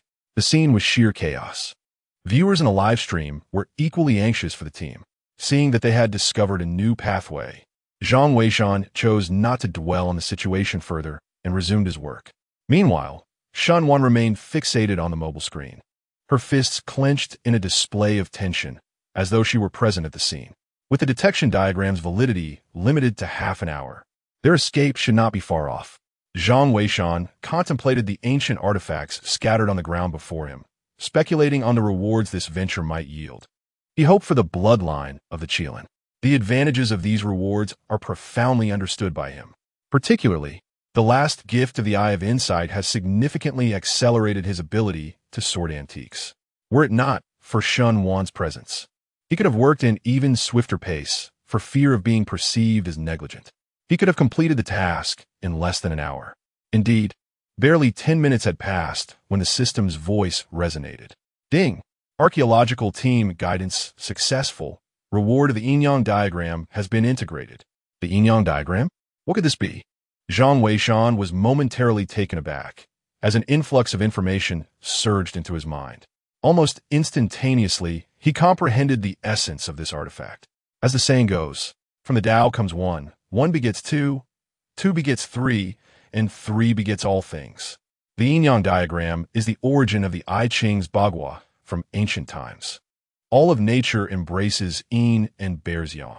Though there are but two categories, they can delineate the pathways of the myriad principles of the universe. The so-called feng shui secrets of later generations actually stem from yin and yang. It is said that this diagram was possessed by the feng shui master Yuan Tiangang. This diagram, born anew, has been passed down through his lineage. In later epochs, the Fakiu Tianguan simplified it, leading to the creation of the Fakiu Tiantu. When it reached the hands of the Majin Shaowei, it was further distilled into the 16-character yin-yang feng shui secrets and the dragon-seeking technique. Strictly speaking, this yin-yang diagram is essentially the ancestor of feng shui. Its intrinsic elements of the 5 elements and 8 trigrams, along with its divinatory techniques, are truly extraordinary. Although Zhang Weishan has assimilated the information regarding the yin-yang diagram, he finds many aspects of it rather perplexing, even to himself, despite its profound nature. This knowledge serves as a formidable tool for tomb exploration. Zhang Weishan feels a sense of satisfaction. However, the absence of the Qilin bloodline leaves him somewhat discontented. It is as if all preparations are in place, yet he awaits that final gust of favorable wind. Splendid. Zhang Weishan is elated. For Professor Li and the others have finally emerged. How wonderful. Suddenly, Shenwan leaped up in excitement. Yet, it appears she has forgotten about her injured ankle, and upon landing, she winced in pain. Nevertheless, her brow is adorned with joy. Indeed, Zhang Weishan nodded, acknowledging her enthusiasm. Shenwan, somewhat exasperated, remarked, "What is your reaction? The archaeological team has returned safely. Aren't you happy?" "I am happy, but they still haven't located the ancient tomb." Zhang Weishan replied casually. "Ah, that does seem to be the case." Shenwan immediately deflated. However, this archaeological expedition was perilous, and it may require some time to recuperate. One wonders what exactly the Zhang family ancient building is to have constructed such an impressive ancient tomb. Zhang Weishan, since you share the Zhang surname, do you know the origins of the Zhang family ancient building? Zhang Weishan shook his head. Shenwan seemed to realize that her inquiry was rather casual. After all, there are many people with the surname Zhang in the world. Even in the live stream, some remain unaware. Never mind. Now that the archaeological team is safe, I can rest easy. I shall go prepare my thesis. Tonight, please help me buy dinner. I will reimburse you. Shenwan said as she stood up, preparing to leave. Are you not going home tonight? Zhang Weishan was taken aback. Typically, Shenwan would return home to stay, and consequently, dinner would also be enjoyed there. What could have prompted such a change today? I can't go back with my foot like this. I might need to stay here for a couple of days. I apologize for the trouble. Shenwan replied. No worries. Just make sure to rest well. Zhang Weishan said while glancing at the clock. It was still early, so he resumed his work. The archaeological team indeed emerged, but the reality was far from what Shenwan had envisioned. When Captain Qin and the others escaped, they realized that Xiao Su was missing. Upon reviewing the live broadcast footage, they discovered that Xiao Su had been dragged away by a creature during the chaos. At that moment, no one had noticed the tumultuous scene. Only after they had emerged and conducted a head count did they realize that one person was unaccounted for. When Captain Qin and his team attempted to return to rescue him, they found that the passage had changed once again. Upon hearing this news, Professor Li fainted from grief. Out of 3 students and 1 professor, only he and 1 student emerged. The other 2 students remained forever within the mountain. This blow was immense for Professor Li and represented a significant loss for the archaeological community as a whole. When the news was made public, it deeply moved everyone in the live broadcast room. What peace there is in the passage of time is merely the result of others shouldering burdens for us. May the departed rest in peace. You are all heroes of the Huaxia nation. To those who have criticized Professor Li, please take a moment to pause. He has dedicated himself to the archaeological endeavors of our country. Indeed, even if Professor Li has made countless mistakes in the past, he has acknowledged his errors. Why must you continue to hold it against him? I only hope that the archaeological team will exercise caution on their next expedition and heed the counsel of the Zhang family of fake. I wholeheartedly agree. If we could receive guidance from the esteemed master, the outcomes would surely differ. We implore the esteemed master to return. We beseech the esteemed master for direction. The archaeological endeavors of Huaxia Nation require your expertise. Online, the call for the Zhang family of Feiqiu to re-emerge grows increasingly fervent. Regrettably, there has been no response. Ultimately, even Shenwan felt compelled to address the matter. Esteemed colleagues, I understand your sorrow for the sacrificed team members. However, this is not a justification for moral coercion. Mr. Zhang has already assisted us significantly. We cannot compel the archaeological team, nor can we impose. If Mr. Zhang is willing to guide us during the live broadcast, we should be profoundly grateful. Our archaeological work will pause for the night. Tomorrow, we shall reorganize our efforts. I hope that we may receive Mr. Zhang's guidance then. Once again, as long as Mr. Zhang is willing, the doors of the archaeological team will always be open to you. Chapter 14. The Decision of Professor Chun. The tightened in response to the renewed invitations from the entire internet, including a personal appeal from Professor Chun. The Zhang family of Fakeyu remained resolutely silent. Many began to speculate that the Fakeyu Zhang clan might refrain from addressing such remarks, adhering to their customary practice of only intervening when absolutely necessary. With the archaeological team pausing their operations for a reorganization this evening, it seemed unlikely that Fakeyu Zhang would make an appearance anytime soon. Some even pondered whether this enigmatic Zhang might be an artificial intelligence developed by a clandestine national entity, given their remarkable composure. After all, the lucrative offers from the archaeological team would surely tempt all but a select few. At 6 in the evening, Zhang Weishan had finally completed the classification of most antiques. The remaining items were of negligible value, prompting him to pack them away for disposal. That night, Shen Wan chose not to leave. Zhang Weishan procured dinner, and the two shared a meal together. Shen Wan, having managed to adjust her mindset, prepared to work late on her thesis, hastily consuming a few bites before retreating to her tasks. Meanwhile, Zhang Weishan meticulously recorded the grades of the classified antiques before displaying them. This transaction was thus concluded. Before long, the clock struck 8. At the archaeological site, Chunwen instructed her student, Xiao Lu, to initiate a video conference within the confines of the tent. Apart from her, only Xiao Lu was permitted entry. All others were excluded. This meeting was destined to be the most prestigious gathering in the realm of archaeology. The participants consisted solely of Chun Wan and a few elderly gentlemen on the other side of the computer. Even Xiao Lu was unable to view the computer screen, standing by in readiness. Soon, the video conference was connected. On the other end, a bright office was visible, featuring an exceptionally large conference table capable of accommodating 20 individuals simultaneously. However, at that moment, only 3 figures occupied it, while behind them loomed piles of ancient texts and documents. This was evidently a substantial office space. Greetings, Professor Sun, Professor Mu, and esteemed teacher, Chinwen said with a serious demeanor. The 3 individuals on the computer screen were none other than the most influential figures in contemporary Huaxia: Professor Sun, Professor Mu, and Professor Chun. Among them, Chunwen was the proud protege of Professor Chun, while Professor Mu held the highest status among the trio. Xiaowen, we have heard about the situation on your end. Please share your arrangements, Professor Chan said, removing his glasses to wipe them before putting them back on. Chunwen nodded and promptly outlined her plans. The morale of the archaeological team was currently low, although Professor Li and others had returned safely.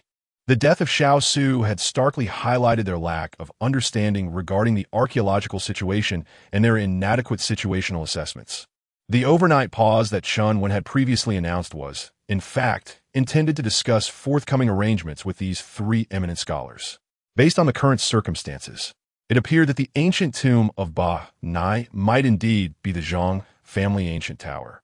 However, our detection equipment was unable to probe into the depths of the mountain.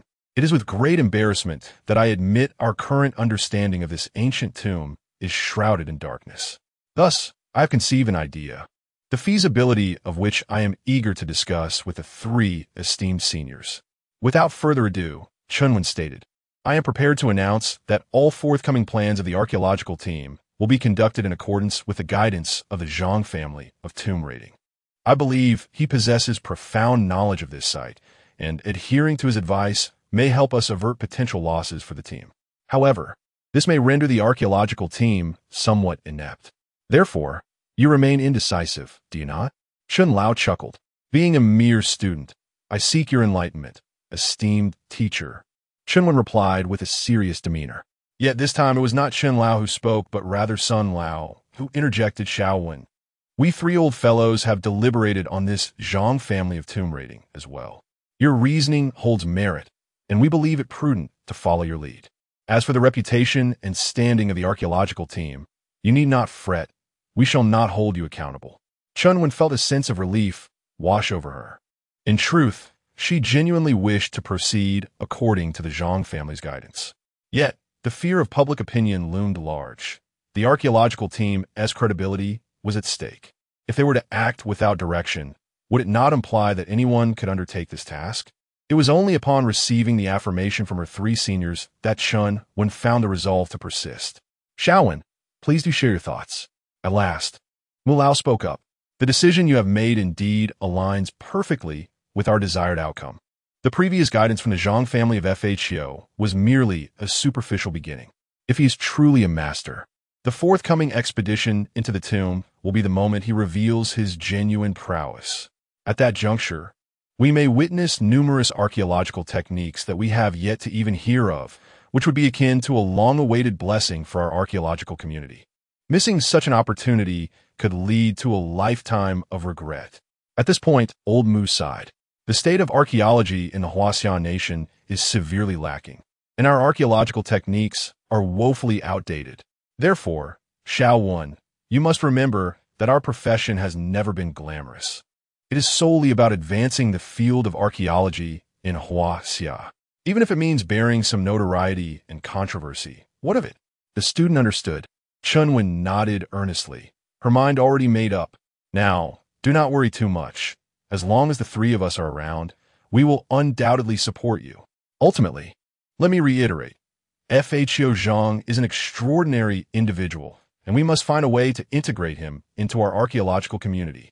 If he is willing, he could access the entirety of the resources and personnel within the archaeological realm, and we 3 would be no exception. Teacher, Chunwen exclaimed in surprise. Her eyes filled with disbelief.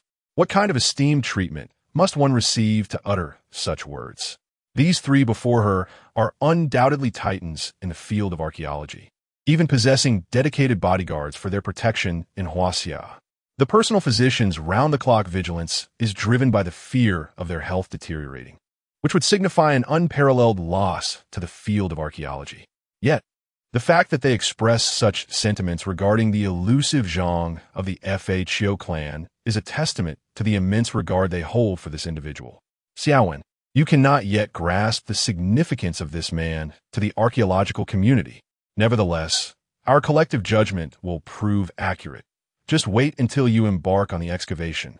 Numerous archaeological techniques, hitherto unheard of, shall manifest, and these discoveries will be invaluable treasures for our field.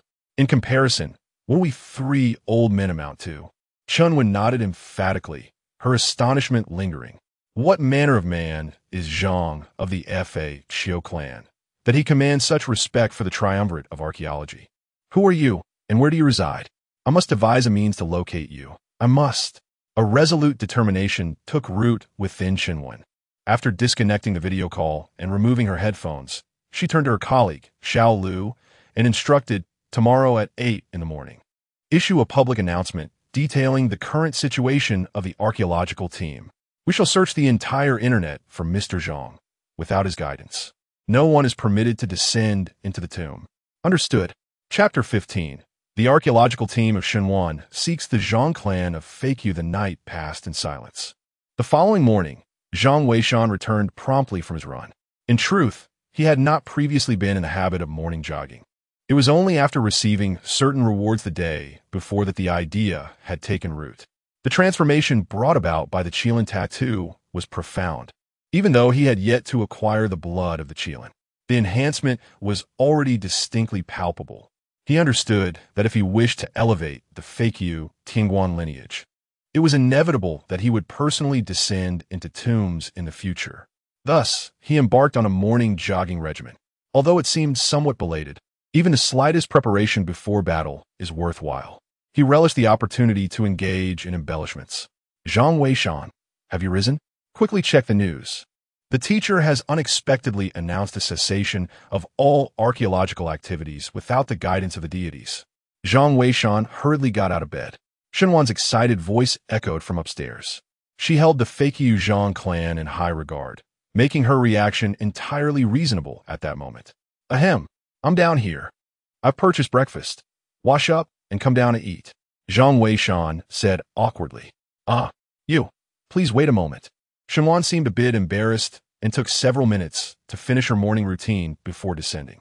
Upon seeing the breakfast Zhang Weishan had procured, a flush crept upon her fair cheeks. What's wrong?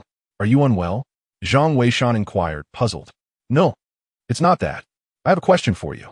Xinhuan said bashfully, nibbling on a bun. Do you wake up this early, every day? Zhang Weishan was perplexed by her words. However, he generally did rise not long after dawn, typically around 7:30. Today was an exception. He had awoken before 6. I mean, do you usually get up this early? Why would you want me to bring you breakfast? You don't seem like someone who is frugal. As Shun Wan spoke, her delicate face inadvertently flushed. At that moment, Zhang Weishan also came to a realization. Indeed, if he were to rise so early and still expect a young lady to bring him breakfast, it would seem rather ungracious, especially when he was not one to shy away from expenditure. There could only be one conclusion, which was evident to even the simplest of minds. He must have some interest in her. Ahem, don't overthink it. I only got up early today. Let us eat, Zhang Weishan said, feeling somewhat awkward. Upon hearing this, Shun Wan nodded, her complexion finally returning to normal. To be honest, although Zhang Weishan was undocumented, he was quite handsome. Shun Wan did not find him unappealing, but her thoughts were entirely consumed by archaeology and her papers. She had not truly considered anything beyond that. Seeing Zhang Weishan's calm demeanor made her think she might have been overreacting, so she dismissed her earlier speculations. After breakfast, she prepared to focus on her thesis. Last night's archaeological work had allowed for a night of rest, and this morning they awaited guidance from the experts before proceeding. Moreover, they had yet to find any trace of the ancient tomb. Thus, Shenwan felt that today might be relatively relaxed, and she was determined to make significant progress on her paper. After finishing his meal, Zhang Weishan tidied up and prepared to open for business. Business remained sluggish, and upon opening his computer, Zhang Weishan promptly logged into his account to check the status of the live streaming room. Perhaps today, he might have an opportunity to offer guidance to the archaeological team. As expected, the barrage of comments in the live stream was dominated by discussions surrounding the Zhang family of fake you. Where's the master? The archaeological team is still waiting. Indeed, it's uncertain when the master will come online. Who knows? The master could appear at any moment. The master is online. Quick, look. The master has arrived. Soon, a message appeared in the live stream. Zhang Weishan was taken aback upon seeing the ID, which unmistakably belonged to Shun Wan from the Archaeological University. How did she know he was online? Someone in the chat posed this very question. Wait, isn't that Wan's girlfriend? How did you know the master was here so accurately? Yeah, it seems like you spotted the master the moment he logged in. Impressive. Wan's girlfriend. Are you using some sort of cheat? I had a friend create a small program that automatically notifies me whenever the master logs in. No way you could do it like that. Aren't you afraid of getting a virus on your computer? If it's a friend I know, it's fine. I just worry about online acquaintances who might spread viruses. I didn't know that. Since they're friend from the live stream, it should be safe, right? Shunwan also felt a twinge of concern. I find myself in a dilemma. This esteemed individual has contributed immensely to the field of archaeology, and I am reluctant to miss the opportunity to absorb his insights. Yet, it seems that such a distinguished figure is unlikely to pay attention to us. Thus, I must resort to this rather audacious method. Zhang Weishan listened with a sense of helplessness, for the notification system in the live broadcast room requires mutual following. Only in this manner can one be alerted when the other comes online.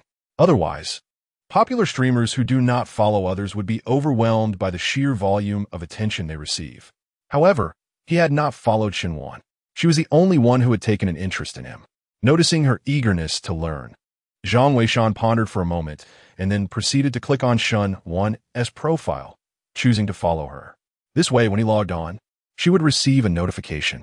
Little did Zhang Weishan know that this simple act elevated him to a VIP status, prompting an immediate barrage of comments in the chat. Zhang of the Fa Chiu clan has followed Archaeology University as Xinwan. As this news broke, the live stream erupted with excitement. Oh my, the great master has noticed. I suddenly feel as though Wan is drifting away from me. Surely not. Great master, have mercy. I have harbored a secret admiration for Wan for several years. You've lost your chance. The great master has surely taken note of Xiao Wan and is preparing to make his move. The great master is not so pedestrian as you. Zhang Weishan has followed me. Did you see that? How exhilarating. In the room, Shun Wan's voice rang out with enthusiasm. Zhang Weishan could only smile helplessly as he responded, Indeed, but perhaps you should consider uninstalling that app. Be wary of potential addiction. Understood. Shenwan was quite elated. However, within mere seconds, a sudden exclamation echoed from within. Ah, why has my computer screen gone black? Could it truly be infected with a virus? Zhang Weishan, do you comprehend computers? Come assist me. Zhang Weishan, feeling exasperated, realized that this improbable situation had indeed befallen him. It was quite absurd. Nevertheless, possessing some knowledge of computers, he rose and approached to investigate. Meanwhile, at the archaeological camp of Benai, a voice exclaimed, "Teacher, Mr. Zhang has logged in and is even following your student Shenwan. You should still be online." Little Lu hurriedly relayed the message to Chunwan. Overjoyed, Chunwan promptly responded, "Have Yin Yin start the live stream." In less than a minute, Chunwan appeared on the live broadcast. "Mr. Zhang, are you there? Our archaeological team is fully prepared. Yet we have made no progress regarding the entrance to this ancient tomb. We kindly request your guidance. Our archaeological team would be immensely grateful, and to demonstrate our sincerity, we shall offer you compensation for each piece of advice you provide." Mr. Zhang, are you there? Compensation? Wow, I can earn money while watching a live stream. I'm envious. So am I, but we are utterly unaware of the circumstances here. The master is indeed extraordinary. A VIP receives complimentary access and can even earn rewards. How enviable. Is the master present? Professor Chun is looking for you. Where's the master? Why has he vanished after following little Wan Wan? Chapter 16. The archaeological team's despair as Zhang Weishan makes his entrance at this moment. Zhang Weishan wore an expression of embarrassment as he gazed at Shun Wan's laptop. Well, I truly find myself at a loss here. I am not particularly adept at dealing with issues of this nature. How about this? I shall take your laptop to the repair shop, and you may utilize the office computer for the time being. However, regarding your thesis, that is of no concern, Shunwan replied with a smile. I have diligently saved all my work on a USB drive, so I have taken precautions. Nevertheless, perhaps I should go myself, as the repair shop is conveniently nearby. Shunwan felt a twinge of guilt for continually imposing on Zhang Weishan, despite him being a colleague of her father. After all, he was not her servant. He devoted his time and energy to managing the antique shop. Zhang Weishan chuckled lightly. It's perfectly fine. The shop isn't generating any income today anyway. Besides, your leg is still recovering. With that, he began to gather his belongings before heading out to log off from his account. Such information could not remain accessible. Otherwise, should Shunwan come across it, it would be difficult to explain. Shunwan quickly prepared her computer and brought it out. Zhang Weishan borrowed her bicycle and set off for the repair shop. Shunwan felt a touch of embarrassment, but, recalling that a renowned expert had recently taken an interest in her, she dismissed her concerns and hurried to use the office computer. However, upon starting it, she was taken aback. She discovered that the computers in the shop were astonishingly antiquated, with even the operating system being a rather ancient version of Windows 98. It is perplexing how this system perceives live broadcasts. Zhang Weishan is truly remarkable. Shunwan, feeling speechless, hurriedly logged into the live stream while simultaneously opening her own thesis. Indeed, the entire chat room was fervently beseeching for the guidance of the revered Qiu Zhang.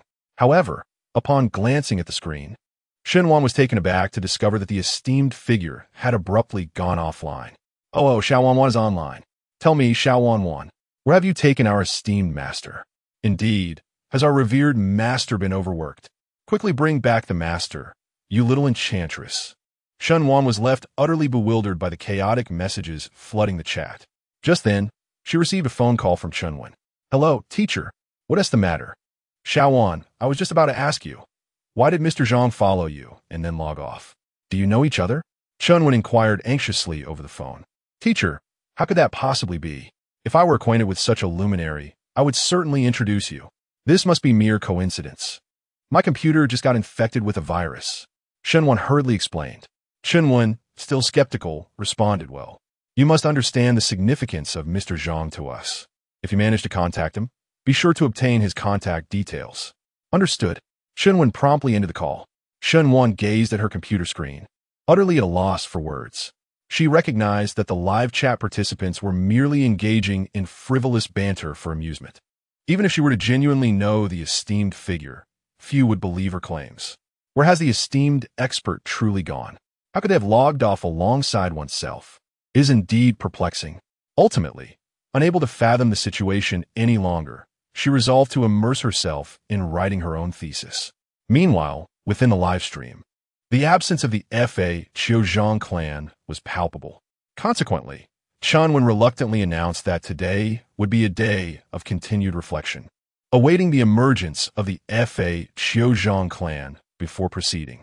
The release of this news evidently incited dissatisfaction among numerous netizens, who vociferously questioned whether they were an archaeological team or if it was he who held that title. Did their work cease in his absence? Faced with such skepticism, Chunwen merely replied, "He possesses greater prowess than us. I cannot assure that my efforts will surpass his guidance." After that, she refrained from further comment. Just as old Mu remarked last night, there will always be voices of doubt. However, if you are certain of your correctness, do not yield easily. Persevere. For rewards will eventually manifest. At 1 o'clock in the afternoon, as Chunwen concluded a segment of her thesis, Zhang Weishan finally returned. The computer had been repaired, and the technician advised against indiscriminately accepting files. Fortunately, she had uninstalled it early. Otherwise, that virus could have activated her camera, likely with the intent to invade her privacy. Is it that severe? I shall remember this.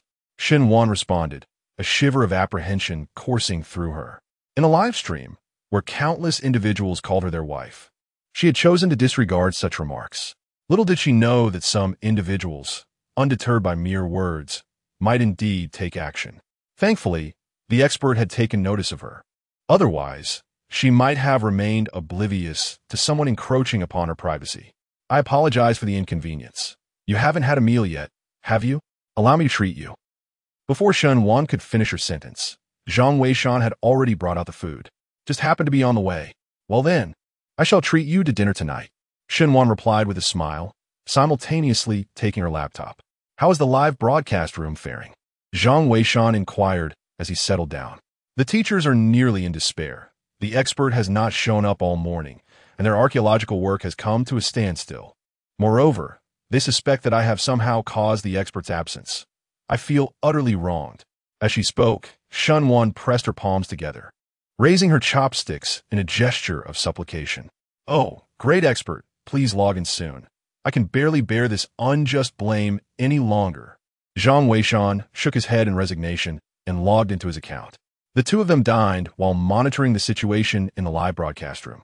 To be frank, despair was pervasive in the current atmosphere of the broadcast. The archaeological team remained inactive, awaiting Zhang Weishan. However, he had yet to log in, and even Chunwen was uncertain how much longer she could endure. My goodness, are my prayers truly that effective? The expert has logged in, Chunwen suddenly exclaimed. Almost simultaneously, a message was sent out in the live broadcast room. A wave of viewers, already teetering on the edge of despair, erupted upon seeing Chunwen's message. No way, the expert really logged in. What on earth did you do to the expert, Xiao Wanwan? I beg for mercy, expert. I'm worried about your stamina. Expert, are you all right? Would you like some grilled kidneys to replenish your strength? Expert, Professor Chun and the others have been waiting for you for quite some time. Are you well? How absurd. The great master is not as despicable as you think. Chunwen exclaimed in frustration, sending a barrage of comments. However, her remarks did not stir much commotion. Meanwhile, Chunwen received news of Zhang Weishan's online presence. To be honest, she had been vigilantly stationed at the live broadcast tent. Upon seeing Zhang Weishan online, she hurriedly addressed him. Mr. Zhang, your arrival is most timely. Our archaeological team awaits your guidance. Could you perhaps shed light on the entrance to this ancient tomb? We are utterly at a loss, she continued. Must we venture inside the mountain itself? Chunwen voiced her queries in one breath. The others were apprehensive, fearing Zhang Weishan might once again remain silent and abruptly log off. They held their breath, fixated on the screen. The entrance is located on the side of the mountain. 1,000 meters to the right of the cave, he replied. Utilize the whirlwind shovel to excavate the dragon-scale thief's cave for 50 meters, and you will uncover the entrance. At last, 2 golden comets appeared. In that moment, nearly everyone was overwhelmed with joy, tears of elation filling their eyes. Indeed, the master had not forsaken them. Although he had remained silent until now, he had extended his assistance. A method to locate the passage into the ancient tomb had been revealed. Xiao Lu, quickly take note of this and proceed to search for the entrance. Also, bring the whirlwind shovel. Yes, but, teacher, what exactly is this dragon-scale thieves' cave? Xiao Lu inquired, puzzled. Chunwen paused, realizing she too was unaware. Here it comes, she thought. As they mentioned, Mr. Zhang indeed possesses knowledge of archaeological techniques that even they are oblivious to. This dragon-scale thieves' cave is likely one of them. Chapter 17. What is the dragon-scale burglary hole of Yin and Yang? Filled with excitement, Chenwen was eager to inquire about the meaning of this dragon-scale burglary hole. While she was well aware of what a burglary hole entailed, she pondered whether this dragon-scale variant was indeed distinct from the ordinary ones. After a moment of reflection, Chenwen realized she had been somewhat hasty in her enthusiasm. The Fa Qiuzhang family owed them nothing, despite the archaeological team promising rewards. Yet, the Fa Qiuzhang family had not mentioned any such matters, clearly indicating that they were not motivated by material wealth. It was imperative not to take their guidance for granted, as that would be highly inappropriate. With this in mind, Chenwen adjusted her mindset and adopted a student-like demeanor, asking Mr. Zhang, "Is there any significance to this entrance? I would be grateful for your insights. Could it be that the previous passages through the mountains were mere illusions?" Her sincerity was palpable, leaving Zhang Weishan somewhat abashed. In truth, this entrance had been conceived by a previous author, yet was not to be regarded as an arbitrary insertion. This entrance held importance within the context of the five elements and feng shui. Zhang Weishan had not fully grasped this concept previously, but upon acquiring the yin-yang diagram, he was beginning to discern its underlying principles. Please provide me with an aerial view of the local mountain range. A golden barrage of comments illuminated the screen. Chunwen's heart raced with exhilaration as she urged the staff to send it forth. The viewers in the live broadcast also shared in her excitement. The esteemed expert is about to commence his elucidation. How does one record the screen? Does anyone know how to utilize the screen recording feature? It is prohibited to record in the official livestream room. Perhaps one could resort to filming with a mobile device. However, the resolution of mobile phones is inadequate. It might be best to take notes with pen and paper. Indeed, listening to the expert's live stream not only broadens one's horizons, but also enriches one's knowledge. Does Zhang Weishan have a pen? Shenwan unexpectedly dashed out of the room, visibly anxious, seemingly eager to take notes as well. Is this truly necessary? You are a distinguished student from the Archaeology Institute. Must you also jot things down? Zhang Weishan offered a pen, but Shenwan waved it away. You do not comprehend. This sage possesses an immense understanding of archaeological culture. In the vast ocean of knowledge, I am simply not on par with him. I must hasten to record this. By the way, you should pay close attention as well. This is undoubtedly a once-in-a-lifetime opportunity. Zhang Weishan, feeling somewhat helpless, noticed that many in the livestream room were already on high alert. He could only reluctantly send out a few comments. This place intriguingly aligns with the principles of feng shui and the art of Qimen Duanjia. The Ximen serves as the entry point. The passage within the mountain cannot lead to the ancient tomb. However, the circumstances here are peculiar. The Xingmen can only be opened once a month. Golden comments illuminated the screen, and everyone, including Chunwen, busily began to take notes, seemingly fearful of missing out. However, as they continued to write, they realized that Zhang Weishan's statements bore little substantive significance. Many had never even heard of Qimen Duanjia or the five elements theory. The gaps in archaeological knowledge in the Huaxiao nation are alarmingly profound, especially in the realm of feng shui. Even among archaeologists, few possess substantial knowledge. However, Chunwen was aware of some aspects, and she was astonished to discover that this Zhang of the Fa Qiu clan was well versed in the principles of the five elements and the Bagua. The teacher remarked how accurate this was, declaring that this remarkable individual was indeed extraordinary. Chunwen felt as though she had opened a portal to a new world. Fervently eager to learn more, she eagerly inquired, "Mr. Zhang, could you elucidate how the art of the five elements and the Qimen Duanjia intertwine with this aerial map?" Regrettably, I must admit that we, as members of the archaeological team, are rather ignorant in this regard, Zhang replied. I would appreciate your insights, Mr. Zhang. However, if it poses any inconvenience, please do not feel obliged, Chunwen said, feeling somewhat embarrassed by the multitude of her inquiries. Yet, Zhang Weishan was unfazed. Primarily, he was motivated by a desire to reward curiosity. Additionally, he bore the responsibility of promoting the Fa Qiu Tianguan profession and aspired for the archaeological field in China to flourish, thereby allowing for the selection and nurturing of promising talents. Nevertheless, addressing Chun Wen's question would not be a straightforward task. Zhang Weishan scrutinized the aerial map, contemplating how best to respond to her inquiry. Meanwhile, at the archaeological site, a sense of unease arose among the team. Teacher, do you think we are asking too many questions? Little Lu voiced his concern. I cannot be certain, but I feel that Mr. Zhang does not seem to possess an aloof demeanor, another replied. Chun Wen, too, felt a bead of sweat form in her palm. Torn between her eagerness to acquire knowledge and her anxiety about potentially irritating the Fa Qiuzhang clan, Yin Yun gazed at the live stream and remarked, Captain Chun, I believe there will be no issues. Based on the recent occurrences, Mr. Zhang does not strike me as a miserly individual. Let's exercise a bit more patience. Chun Wen nodded in agreement, sharing a similar sentiment. It was evident that this Zhang from the Fa Qiuzhang family possessed a demeanor that was cool on the outside, yet warm within. Suddenly, little Lu exclaimed with excitement. The esteemed teacher has spoken, but why is it a picture of Zhang? Almost simultaneously, everyone noticed a striking image amidst the golden stream of comments. Chunwen hurriedly clicked on the image and discovered it was the aerial view of the mountain previously shared by the archaeological team. However, around the image, 8 directions were marked corresponding to the 8 doors: the open door, the rest door, the life door, the injury door, the poison door, the scenic door, the alarm door, and the death door. Among these 8, only the life door was distinctly labeled with the word entrance. Clearly, this was the answer provided by Zhang Weishan. What does this mean? I can't comprehend it at all, one commented. I am equally perplexed. What could the master possibly mean? Another added, this is too profound. I feel utterly foolish, lamented a third. Why am I so dim-witted?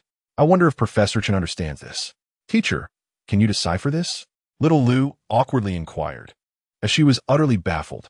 However, a spark of understanding illuminated Chun Wen's eyes. I cannot grasp it entirely, but this is undoubtedly related to the ancient art of feng shui. Chun Wen knew that Mr. Mu, one of the 3 great masters of feng shui, had conducted extensive research over the years and should possess some insights on matter. However, upon examining the research material of Master Mu, it appears that it does not possess the intricate complexity of the Zhang clan of Feiqiu. Perhaps this Zhang from Feiqiu possesses a mastery of feng shui that surpasses even that of Master Mu, one of the 3 esteemed figures. This matter is beyond my capacity to contemplate. News will soon arrive from Master Mu.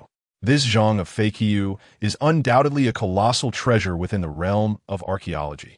No, I must acquire more knowledge.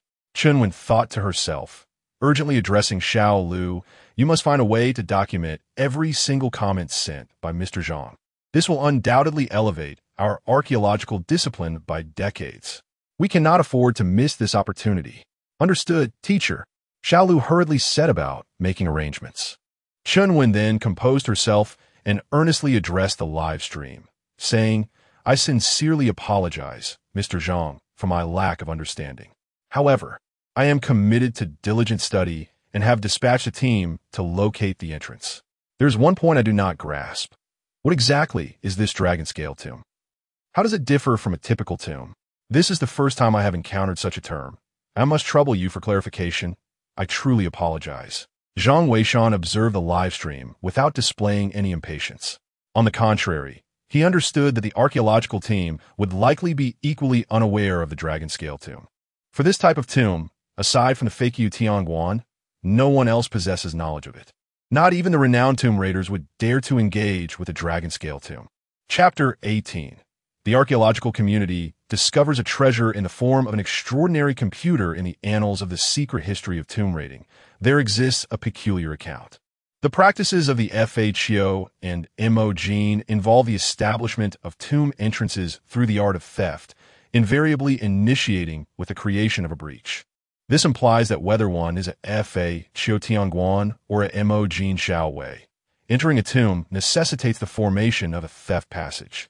Among these, the theft passages crafted by the Mo Jin Shao Wei are particularly renowned within the realm of tomb raiding, earning admiration even from archaeologists. Some of these passages, though they may lie nearly 1,000 meters from the actual ancient tomb, are still able to reach the subterranean chambers with remarkable precision, attesting to their exceptional skill. However, while the public acknowledges the prowess of the Mo Jin Shao Wei, they remain largely unaware that the art of breaching employed by the Fa Qiutianguan is even more exquisite. Historical texts reveal that the most adept among the Mo Jin Shao Wei are referred to as Yulin passages, named for their resemblance to fish scales, allowing individuals to traverse without leaving a trace. In contrast, the Longlin passages of the Fa Qiutianguan are said to exhibit even greater ingenuity. It is rumored that these passages can glide seamlessly, akin to riding on the scales of a dragon, aided by the dragon's innate power. Nevertheless, it must be noted that the Longlin and Yulin passages are not vastly different. The techniques employed are fundamentally the same.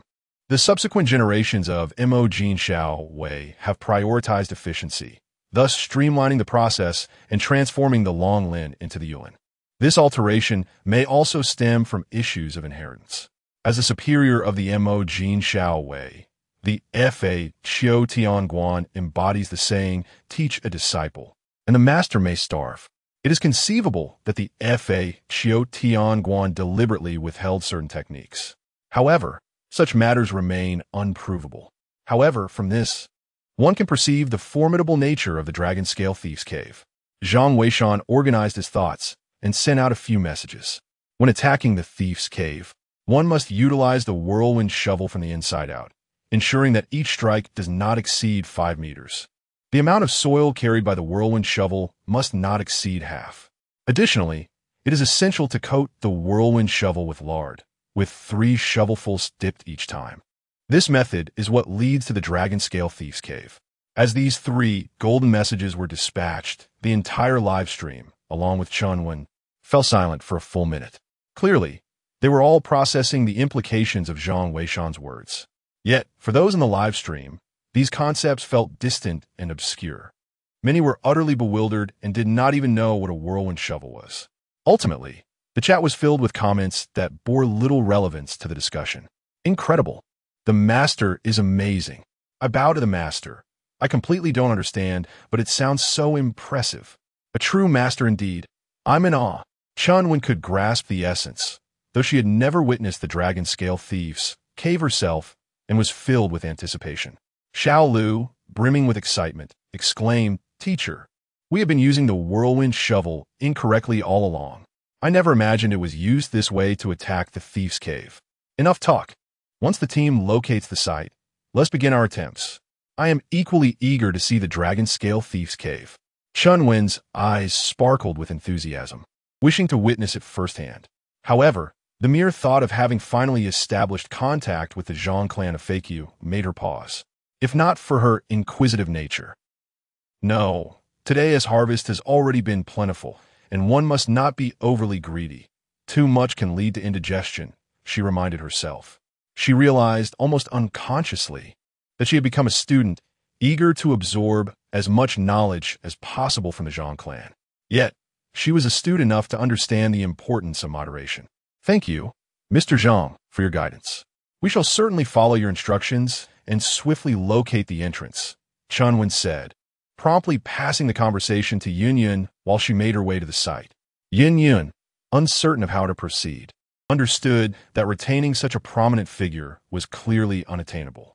Thus, she resorted to discussing the most sensitive topics at hand to maintain the live stream's engagement and capture the attention of the Zhang clan. Regrettably, her efforts proved futile. Zhang Weishan rose from his chair to dust off the antiques. Many items in the shop had languished unsold for extended periods. However, as Shunwan had remarked, such goods might remain dormant for 3 years, yet once they began to sell, they could sustain the shop for another 3 years without issue. Most of the inventory here was quite commendable. "Teacher, are you looking for me?" Zhang Weishan suddenly heard Shen Wan seemingly on the phone with Chun Wan from the back room. Hadn't she gone to the site? Why was she suddenly calling Shen Wan? Zhang Weishan found it peculiar. However, he soon heard Shen Wan calling out. My teacher, Zhang Weishan, unexpectedly invited me to be a guest in the live broadcast room. Once I finish my tasks, I will treat you to dinner. Oh, no worries, Zhang Weishan replied. Yet he was puzzled as to why Shen Wan was summoned to the live broadcast at such a moment. He did not dwell on it further, as his mind was still occupied with the numerous insights he had shared and the anticipation of his reward. Did he have to wait for the archaeological team to discover the population before receiving it? As he pondered this, Shen Wan's voice echoed in the live broadcast room. Hello everyone. I didn't expect to meet you at this hour. Indeed, Shen Wan. We are all eager to hear your analysis on the Qimin Dunjia discussed by the esteemed Zhang family of the FHO. Furthermore, is the dragon scale tomb quite rare in archaeology? Zhang Weishan was taken aback. It turned out the purpose was to maintain the excitement. With a resigned shake of his head, he brewed a cup of tea and settled into his chair to listen.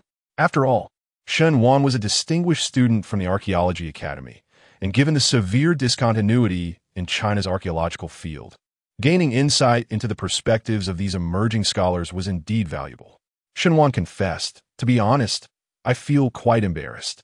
We have no relevant materials regarding the 5 elements, Bagua, or Qimin Dunjia in our school. I once heard my teacher mention that the transmission of such feng shui knowledge had ceased long ago, which is why I completely understand the excitement my teacher felt upon hearing the great master speak of these arts. Of course, we deeply respect the master's personal choices and do not wish to pressure him into joining the archaeological team. We merely hope that he might occasionally offer us some guidance. Those of us in the archaeological field would be immensely grateful. As for the Dragon Scale Thieves' Cave, I have never heard of it either, but perhaps I will have the fortune to broaden my horizons this time. Lastly, I would like to express that the insights shared by the master are a treasure for our entire archaeological community. We are truly thankful to Mr. Zhang for his guidance. Thank you, Yin Yin responded with a smile. Can you discern aspects from this feng shui diagram that ordinary people cannot perceive? Shen Wan was taken aback and inwardly lamented. She had already stated her ignorance on the matter, so why did Yin Yin still inquire? Unbeknownst to her, Yin Yin felt equally perplexed, as she understood even less about these topics. However, one cannot allow the conversation to stagnate. What if the great master was still observing? Shen Wan's mind raced. She recognized her lack of understanding regarding these feng shui principles. Discussing them would surely expose her ignorance. Thus, she shifted her perspective, noticing that the photograph released by the Zhang clan seemed to possess some discrepancies. I do feel that something is indeed not quite right. I'm not entirely certain about this, but are there any computer experts in the live stream? Could you assist me in examining this image shared by the expert? It seems that there might be some discrepancies as the computer interface appears rather peculiar. Chapter 19. A call for justice for the great god of when 98. The peculiarities of the computer had escaped my notice until now. Indeed, I had been too engrossed in admiring the images shared by the esteemed individual. However, it seems that the computer itself possesses an oddity. The interface appears remarkably antiquated, evoking a sense of nostalgia. It is not merely old. It exudes a palpable sense of age. Is there anyone among us with experience in the computer industry who could shed some light on this? At this moment, the livestream audience found themselves engrossed in analyzing the image shared by Zhang Weishan. Zhang, perplexed by the attention his casual post garnered, rose to investigate. To his astonishment, he realized that the image he had shared encompassed the entirety of his computer screen. Just beneath the image, a toolbar was visible, which typically indicates the operating system in use, such as the iconic Windows 7 or Windows 10. Yet the office computer he employed was remarkably outdated, seemingly running on the archaic Windows 98 system. The livestream audience, not lacking in computer aficionados, quickly recognized the situation. Goodness, it appears that the Great One's computer is operating on Windows 98. Could it be that such an antiquated system still exists in this day and age? One exclaimed. Surely, Yuist. How could Windows 98 possibly support live streaming? Such an old system must be incapable of handling it. Another responded. Indeed, and one must wonder, does such an aged computer not suffer from performance issues? It is difficult to articulate, yet one could still view the live broadcast through patching, albeit with probable lag. Unless the esteemed individual's computer had undergone a hardware upgrade, while the system remained unchanged. This reasoning appears illogical.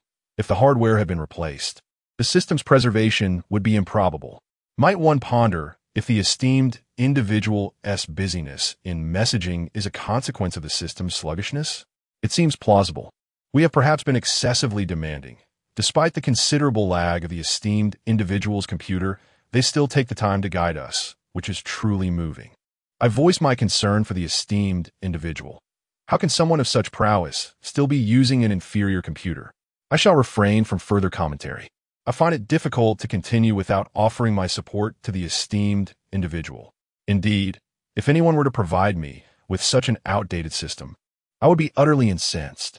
Zhang Weishan gazed at the barrage of comments in the live stream, utterly bewildered. He thought to himself, could it be that by merely sharing an image, they could discern so much? Yet, in truth, his computer was not particularly laggy. At least he found it quite functional. And it belonged to Boss Shun, having been in use since his arrival.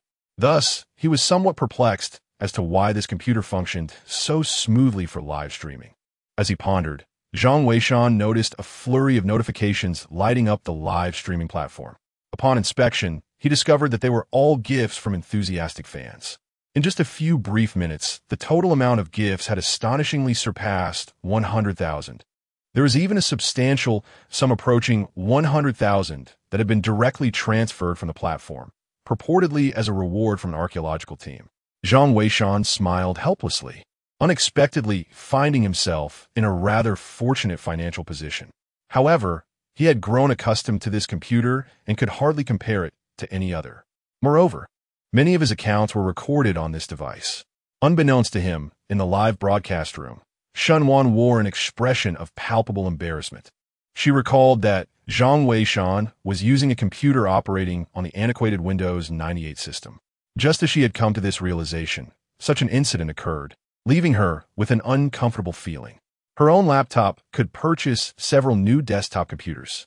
Although Zhang Weishan was merely a shop assistant, he was still using a Windows 98 computer. Her father was indeed quite unreliable. Lost in her thoughts, Shunwan felt increasingly uneasy. She resolved to find a way to replace the shop's computer after the broadcast. Zhang Weishan remained silent, and with no news from the archaeological team, Yin Yin had no choice but to conclude the broadcast, passing the live feed to the team on site. Zhang Weishan noticed that the archaeological team was now quite close to the entrance, merely finalizing their positioning. Shunwan rushed out from the back room. Zhang Weishan, let's make a trip to the computer market after this. I'll treat you to dinner. For what? Zhang Weishan was taken aback. To get you a new computer. This one is far too outdated. It's also an opportunity to upgrade the shop's equipment. It's a work-related issue, and I will cover the expense. Shunwan insisted. There is no need for that. This computer is still functional. Zhang Weishan replied, finding the idea cumbersome. Shunwan remarked, this computer is too outdated. It might fail any day now. We should consider replacing it. Let's go together shortly. Indicating her ankle, she signaled that the pain had diminished and she was able to walk. Zhang Weishan, unable to refuse her earnest invitation, agreed. Noticing that it was already 5:30 in the afternoon, the two decided to close the shop, have a meal, and then head to the computer market. Meanwhile, at the archaeological site in Benai, after an hour of searching, the excavation team finally located the entrance to the hidden passage that Zhang Weishan had marked. To one side, they indeed discovered a cave. Teacher, one of the team members, Mr. Zhang, said, we have arranged for people to begin digging a looter's tunnel. However, we haven't yet secured the pig fat. I have instructed them to expedite the process. Shall we start digging the tunnel in the meantime? Chinwen pondered for a moment before replying. Let's hold off for now. We must adhere to Mr. Zhang's instructions and use the whirlwind shovel to create the dragon-scale looter's tunnel. Since he insists on excavating the dragon-scale tunnel, there must be a valid reason. This is also an opportune moment for us to experiment with a new application of the whirlwind shovel. Xiao Lu nodded in agreement. The whirlwind shovel was a tool fortuitously discovered by the archaeological team 5 years ago within an ancient tomb. alongside the remains of a group of tomb raiders. It is believed to have been a favored instrument among ancient looting gangs. The archaeological stratum in the land of Huaxia is critically compromised. Hence, they remain indifferent to the tools used for tomb raiding. As long as it serves the purpose of archaeology, they are inclined to experiment. Initially, they perceived the whirlwind shovel merely as an implement for excavating illicit tunnels. However, upon encountering the recent revelations from Zhang Weishan, they discovered that this whirlwind shovel possessed alternative applications, of which they had been previously unaware. Lard was delivered after a quarter of an hour, and the frontline archaeologists wasted no time, immediately commencing their excavation. As they proceeded according to the guidance provided, the subterranean conditions began to yield astonishing feedback. It turned out that the soil layers underground became increasingly pliable the deeper they delved. Had they adhered to conventional tunneling methods, the excavation would have likely collapsed midway. Yet, employing Zhang Weishan's suggested technique, the tunnels not only remained intact, but also shimmered with radiant glimmers under the beam of their flashlights, resembling the scales of a dragon. Chunwen specifically instructed the staff at the forefront to capture photographs. The audience in the live stream, upon viewing images of the dragon-scale tunnels, was momentarily taken aback. Oh, what a sight this dragon-scale Thief's Cave is. It is simply breathtaking. One might not immediately recognize it as a thief's lair, as it resembles a work of art. I am in awe. The archaeological techniques of ancient times were remarkably advanced, and it is indeed a great pity that they have been lost to us. Who could argue otherwise? If it weren't for the expertise of the master, this would undoubtedly represent a significant loss for the archaeology community of our great nation. I am utterly enamored. The master is my idol, and no one else compares. Chapter 20. Mr. Mu's discovery at this moment. Chunwen held the photograph of the dragon-scale Thief's Cave, and she was utterly astonished. Professor, this photograph can only exhibit such an effect under a light source. Moreover, candlelight surpasses the illumination of a flashlight.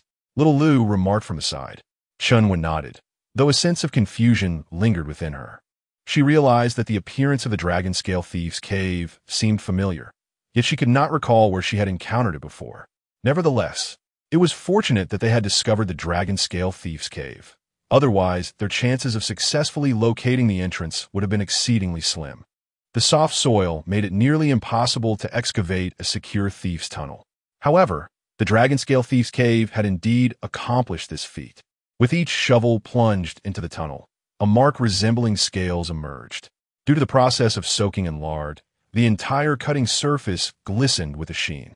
The lard effectively adhered to the outer wall of the tunnel, preventing the soft earth from collapsing. Additionally, the scale-like structure formed by the shovel marks created a network reminiscent of dragon scales, ensuring the tunnel's safety. In the presence of a light source, the surface lard would also reflect light, resulting in the current resplendent ambience. Little Lu, how long until the tunnel is fully excavated? Chunwen became increasingly eager for the discoveries that awaited her upon entering the ancient tomb. It's been nearly an hour, Xiao Lu remarked. The almost 50-meter-long tunnel, excavated by thieves, had been worked on tirelessly for an entire hour, which was indeed swift considering their endeavor was archaeology, particularly involving the challenging dragon-scale tomb.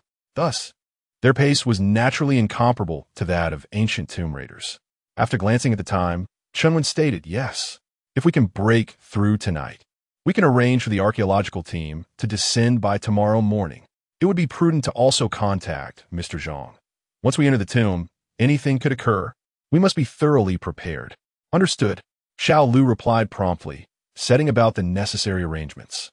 Just as Chunwen rose, she suddenly received a phone call. Upon seeing the caller ID, she was momentarily taken aback. It was Elder Mu. Had Elder Mu also detected something amiss? "Hello, Xiaowen. Quickly send me that dragon pattern map," Elder Mu urged as soon as the call connected. "The dragon pattern map? Are you referring to the dragon scale tomb?" Chunwen inquired. "Yes, precisely. So that is what is called. How enlightening," Elder Mu exclaimed with palpable excitement. Chunwen quickly asked, "Elder Mu, do you know something?" "Yes. Join me for a video conference. I have much to discuss," Elder Mu replied before abruptly ending the call. Chunwen, not daring to delay, hurried into the tent. Moments later, The video conference was established, and Elder Mu, holding freshly printed photographs, trembled with excitement. "Old Mu, what have you discovered? Do enlighten us," urged Sun and Chun, eager for answers. Chun Won, filled with anticipation, held her breath. Old Mu presented a photograph to the group, revealing the very layer of the dragon scales that Chun Won had recently uncovered. "When I first beheld this image, I was taken aback," Old Mu exclaimed. "I hastily began to delve into my archives and realized I had encountered this before." He then produced an old black and white photograph, a remnant from his earlier explorations of an ancient tomb in Lushan. The image depicted a mural, showcasing several figures gathered around the colossal body of a dragon. "Examine it closely. Does this not resemble a dragon?" Old Mu urged, his excitement palpable. The others were perplexed by his implications.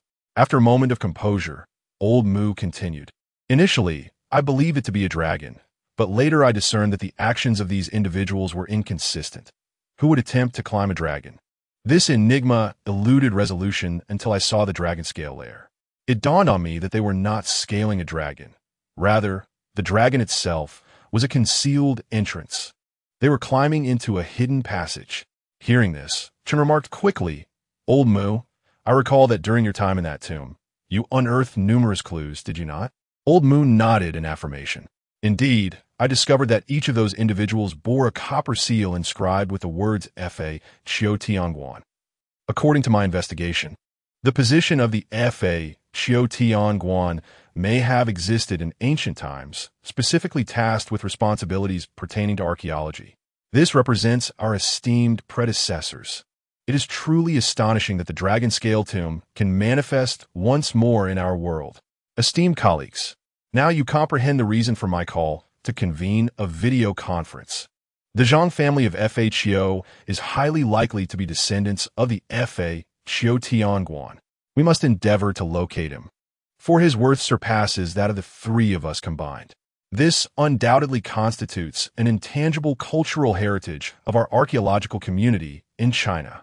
The group fell into a state of astonishment upon hearing this revelation.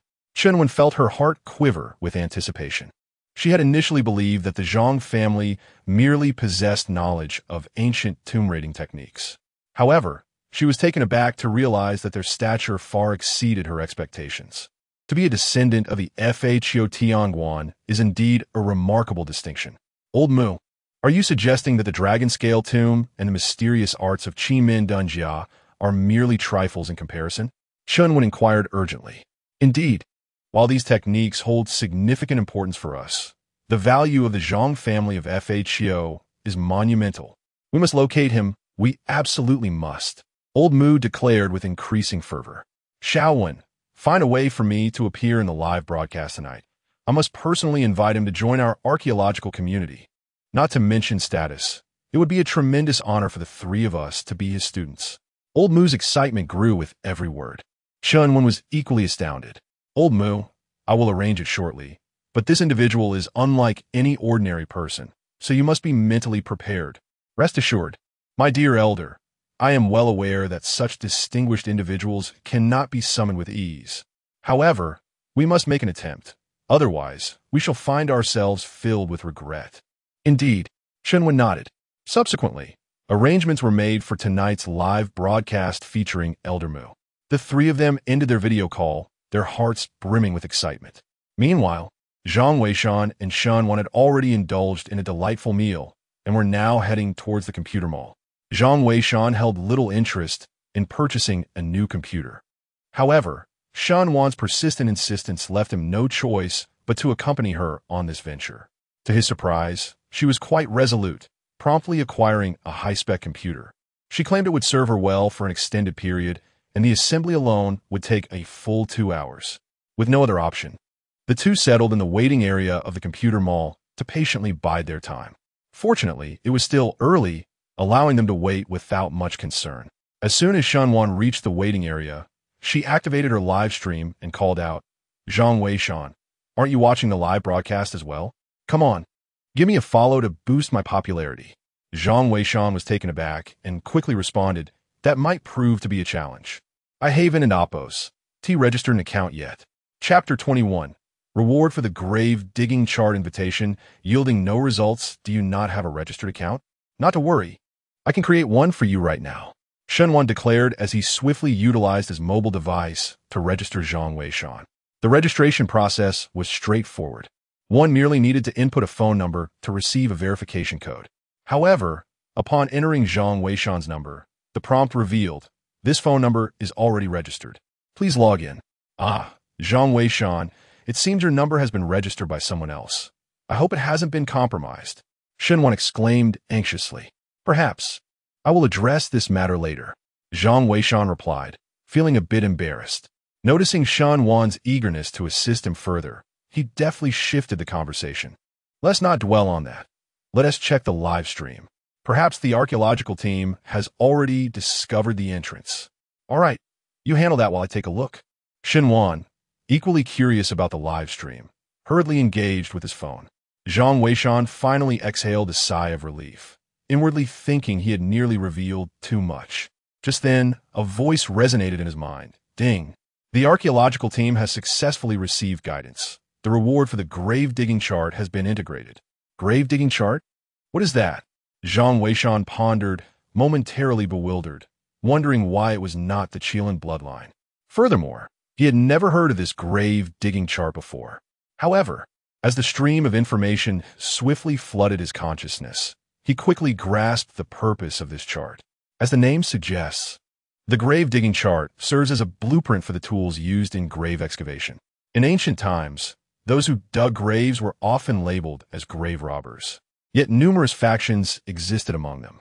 For instance, figures such as the tomb robber, the gold finder, the mountain mover, and the unloading force are all adept in their respective trades of grave robbing. Yet the tools they wield are entirely distinct.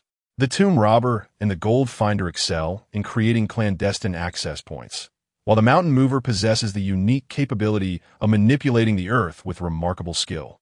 The unloading force is particularly renowned for their ability to detect subtle sounds and vibrations.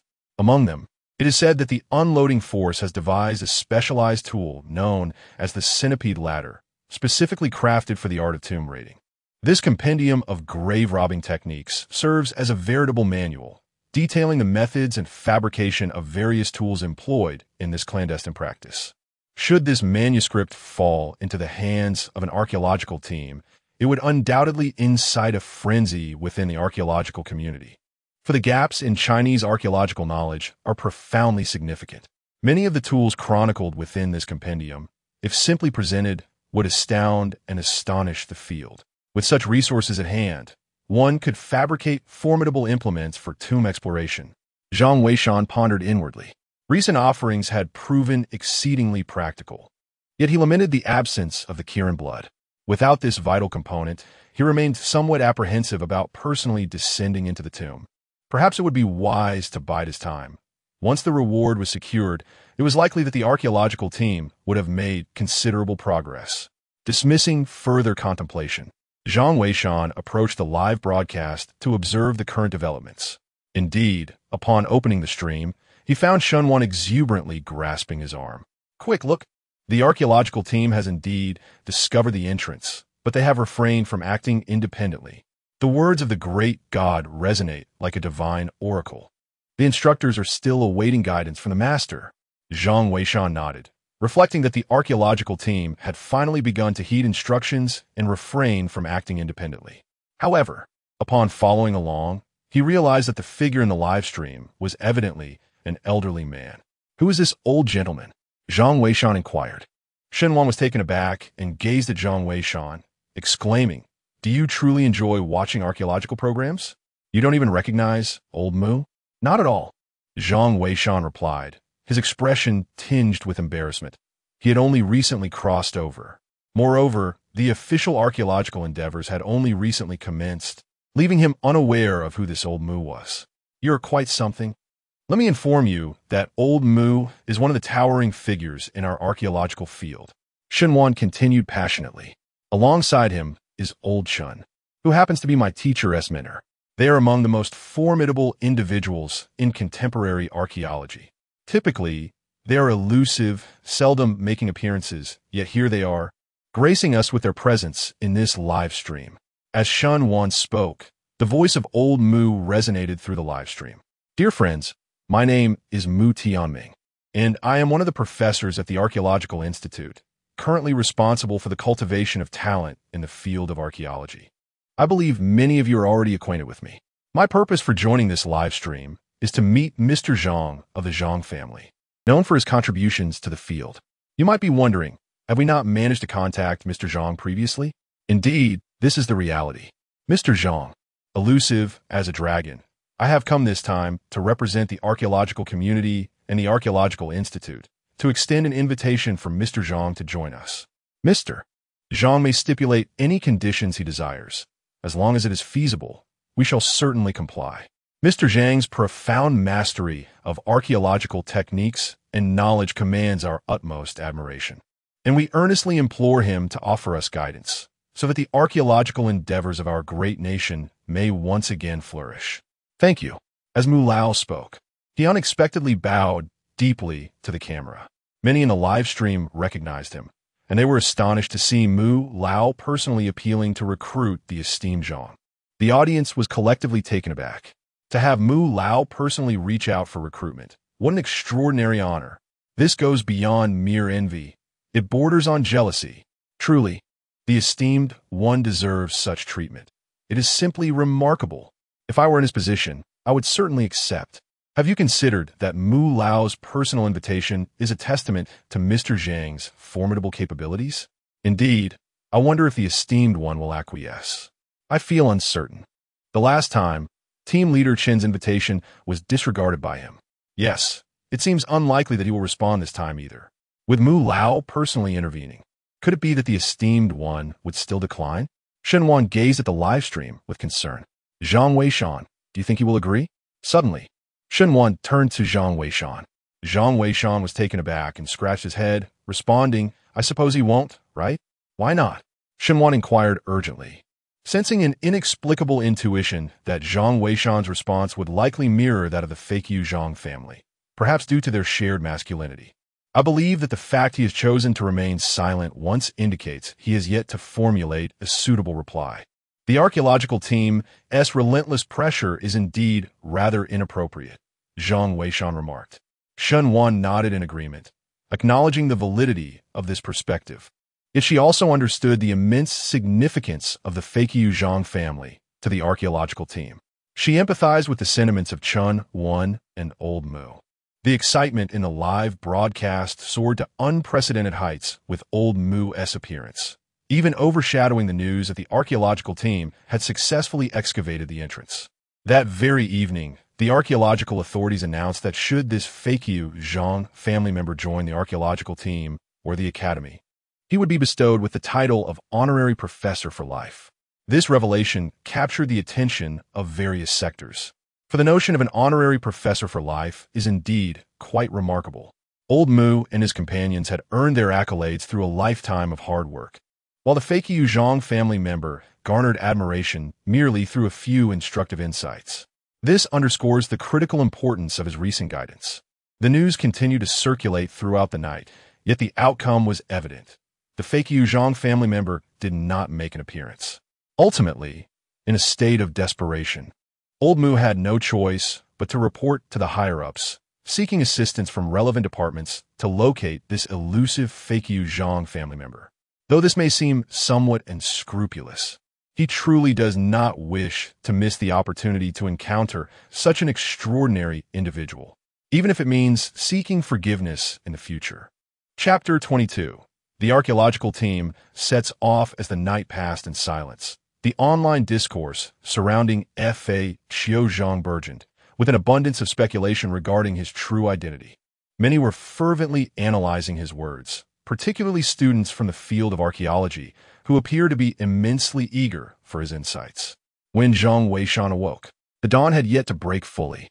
Upon his return from a morning run, he was taken aback to find that Shun Wan had already set up the computer. You're back. I've got everything ready. Hurry and give it a try. Today is the day the archaeological team descends into the tomb, and I am determined to watch it with you. This large screen will surely enhance the experience. Shen Wan exclaimed with a smile. Zhang Weishan hesitated, pondering how he could guide her while sharing the viewing experience. However, seeing Shunwan had already prepared her notebook, it was clear she was resolute. Resigned, he proceeded to install the necessary software on the computer. After a quick breakfast, it was nearly 9 o'clock. As Zhang Weishan opened the live stream, Shunwan, aware that he lacked an account, logged in using her own. She inquired about his account status. Zhang Weishan replied, "The appeal will take a few days. Let's first see what unfolds in the stream." This response served to deflect her curiosity. Once the live stream commenced, a cacophony of voices filled the room. "If FHO Zhang is present, please contact us at your earliest convenience. The archaeological team is fully equipped and awaits the guidance of the great FHO Zhang." "Great One, are you there?" Upon hearing the voice of Yun Yun, Shunwan surprisingly displayed a hint of displeasure for the first time. She gazed at the screen and murmured, "I feel that the teachers have perhaps gone too far. Although the FHO Zhang family is formidable, relying solely on them seems a tad excessive, does it not? While I understand the teachers are considering everyone's safety, it still feels somewhat amiss." Zhang Weishan smiled, taken aback by Shunwan's thoughts. Nevertheless, it was an unavoidable circumstance. The Zhang family's ancient tower was indeed perilous, and without their guidance, navigating it would be exceedingly challenging. However, in light of the current situation, the archaeological team appeared to be rather pretentious. They had discovered the theft tunnels, yet they insisted on receiving further instructions before proceeding. This was evidently inappropriate, as it was impractical for someone to oversee them at all times. Therefore, they needed to comprehend that certain judgments were theirs to make. Zhang Weishan picked up a cloth, disregarding the happenings in the live broadcast, and proceeded to wipe down the antique shelves. Meanwhile, in the live stream, countless netizens began to engage in fervent discussions. "Where's the master? Why hasn't he appeared yet?" Indeed, could it be that the master is neglecting the archaeological team? I believe not. But the team is indeed becoming a nuisance. Since they have located the entrance, why not descend? Exactly. It seems the master refrains from appearing simply to avoid answering such trivial inquiries. Yes, if I were in his position, I would also remain silent. They've been given the entrance. Must I guide them further? When will they learn to advance? The atmosphere was charged with uncertainty. What shall the teachers do? There is a significant amount of criticism directed at us online. Xiao Lu hastily conveyed the situation to Chunwan. Chunwan nodded, aware that such an outcome was inevitable. However, the circumstances surrounding Professor Li had deeply affected her. She was reluctant to expose her team to danger. "Teacher, do you not recall what you once taught us? If we have chosen this path, we must not fear sacrifice." Xiao Lu remarked, "I believe we are currently too timid. Without the guidance of that esteemed figure, we might still view sacrifice as an honor. Yet now, with his presence, the resolute determination I once saw in you seems to have diminished." Chunwan was momentarily taken aback, a flicker of helplessness crossing her eyes. She recognized that she had indeed been significantly influenced by recent events. Taking a deep breath, she responded, "Yes, you are right. I have been overly cautious. In that case, instruct the archaeological team to prepare. If we have not received any guidance from FHO Zhang within an hour, we shall venture forth to investigate ourselves. Additionally, how is Professor Li faring?" Chunwan inquired. "Professor Li insists on going. After returning last night, no amount of persuasion has swayed him. Teacher, you cannot accompany him. The camp requires someone to oversee the situation. Perhaps you could have a word with him?" Chunwan nodded. The hours swiftly elapsed, and indeed, the archaeological team had yet to receive any guidance from FHO Zhang. Even Shan Wan, growing somewhat bored, had resumed writing his paper. Initially, they had anticipated assistance from FHO Zhang, but to their surprise, the morning passed without any communication. Zhang Weishan finally managed to settle into his position. Upon witnessing the archaeological team embarking on their journey, a subtle smile finally graced his lips. Although the prospect of rewards for guidance was enticing, he maintained a firm moral compass. The primary purpose of his system's rewards was to elevate the archaeological standards of the entire nation. If he were merely to direct them like puppets, it would be far more gratifying to delve into the tomb himself. The archaeological team had now entered the burial passage. To Zhang Weishan's astonishment, the team leader was none other than Professor Li. It was only after glancing at the live stream's comments that he realized Professor Lee had hurried back upon hearing that the team had discovered the entrance, insisting on personally descending to pay homage to his deceased students. The specifics of the journey are not to be elaborated upon. At present, the size of the archaeological team remained comparable to before. Leading the group was Professor Lee, accompanied by his student Xiao Zhang, as well as Xiao Lu and another student of Professor Chun, Xiao Zhao. Meanwhile, on the soldiers' side, Captain Qin continued to lead, now supported by 2 additional soldiers. Professor Lee, are you truly all right? Without the guidance of the Zhang clan's experienced tomb raiders, I cannot shake this unease, Captain Qin expressed. I am fine, though I share your apprehension. However, archaeology is our vocation, and I wholeheartedly support Team Leader Chen's approach. We cannot perpetually rely on others. We must endeavor ourselves. Professor Lee Raplia. Indeed, Captain Qin nodded, signaling his companions to remain vigilant. The group traversed the tomb passage for nearly an hour.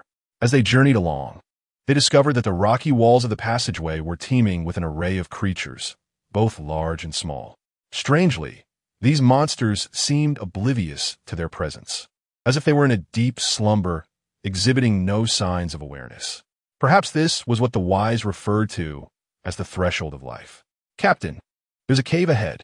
Suddenly, one of the team members in the lead called out.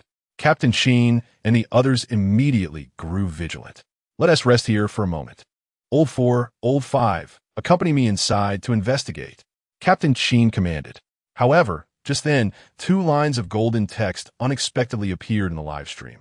There are monsters inside the cave, a different type, severely deteriorated eyesight, highly sensitive to sound. Captain Qin, Mr. F.A. Qiuzhang has spoken again, claiming there are monsters inside. Professor Lee urged, noticing the alarming information.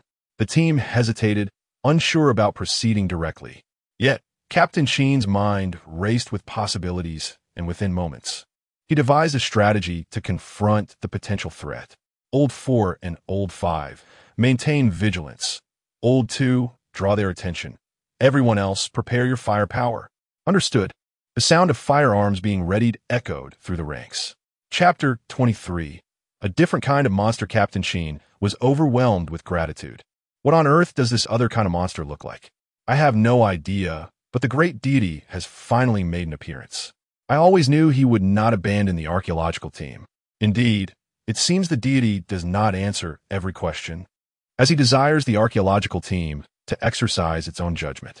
Speaking of this monster, it appears to be stronger than the previous one, doesn't he? Wasn't it said that the last encounter the archaeological team had was with a weaker variant? Yes, look, Captain Qin and the others have begun to take action. The live broadcast room erupted with excitement. Meanwhile, at the scene, the second member had already picked up a climbing pick and was striking the wall vigorously. Captain Qin and his team were intently focused on the cave entrance. The entrance was exceedingly narrow, barely allowing one person to squeeze through. This created a natural defensive barrier.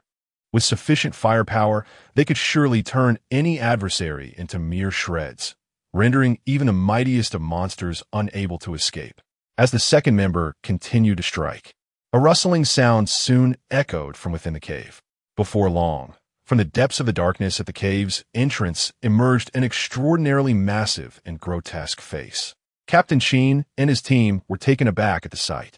The face bore no discernible features, merely a vague outline reminiscent of a human visage. Where the eyes should have been, there were instead 2 fleshy protrusions that could hardly be deemed eyes. Engage, Captain Qin commanded with a firm voice, and in that instant, everyone opened fire. The sound of incessant thuds resonated throughout the cavern. Each shot fired merely dug a deep pit, landing squarely upon the creature's head.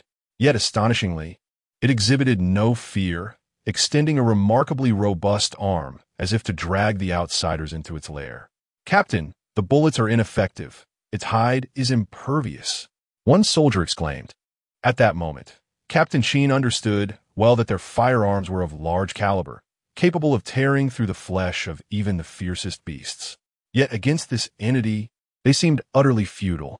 Second, prepare the explosives, he commanded. Yes. The second soldier hastily retrieved a block of explosives from his pack. They employed modular explosives that could be stacked to amplify their power. However, given the uncertainty of the cavern's conditions, they dared not use too many, opting instead for a mere 2 blocks bound together. The second soldier affixed a timer to one of them, ensuring that the timer's sound would attract the creature's attention.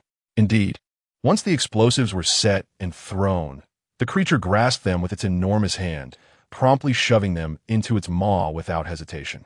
Seizing the opportunity, Captain Sheen immediately detonated the charges. In an instant, a muffled explosion echoed, illuminating the cavern with a brilliant flash, followed by a dense plume of smoke. The smoke lingered for over 10 minutes before Captain Sheen led his team into the cave to investigate. Upon entering the cavern, one is immediately struck by the vibrant green liquid splattered throughout the space.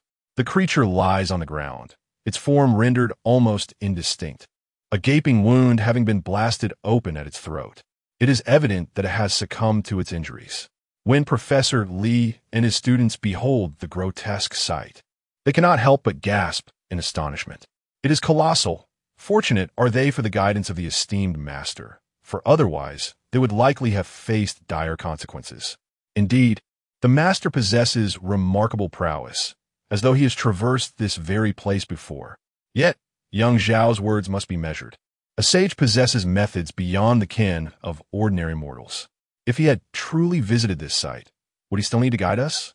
Professor Lee promptly interjects to curtail their conversation. The audience in the live stream cannot contain their amusement. Can you believe young Zhao's audacity?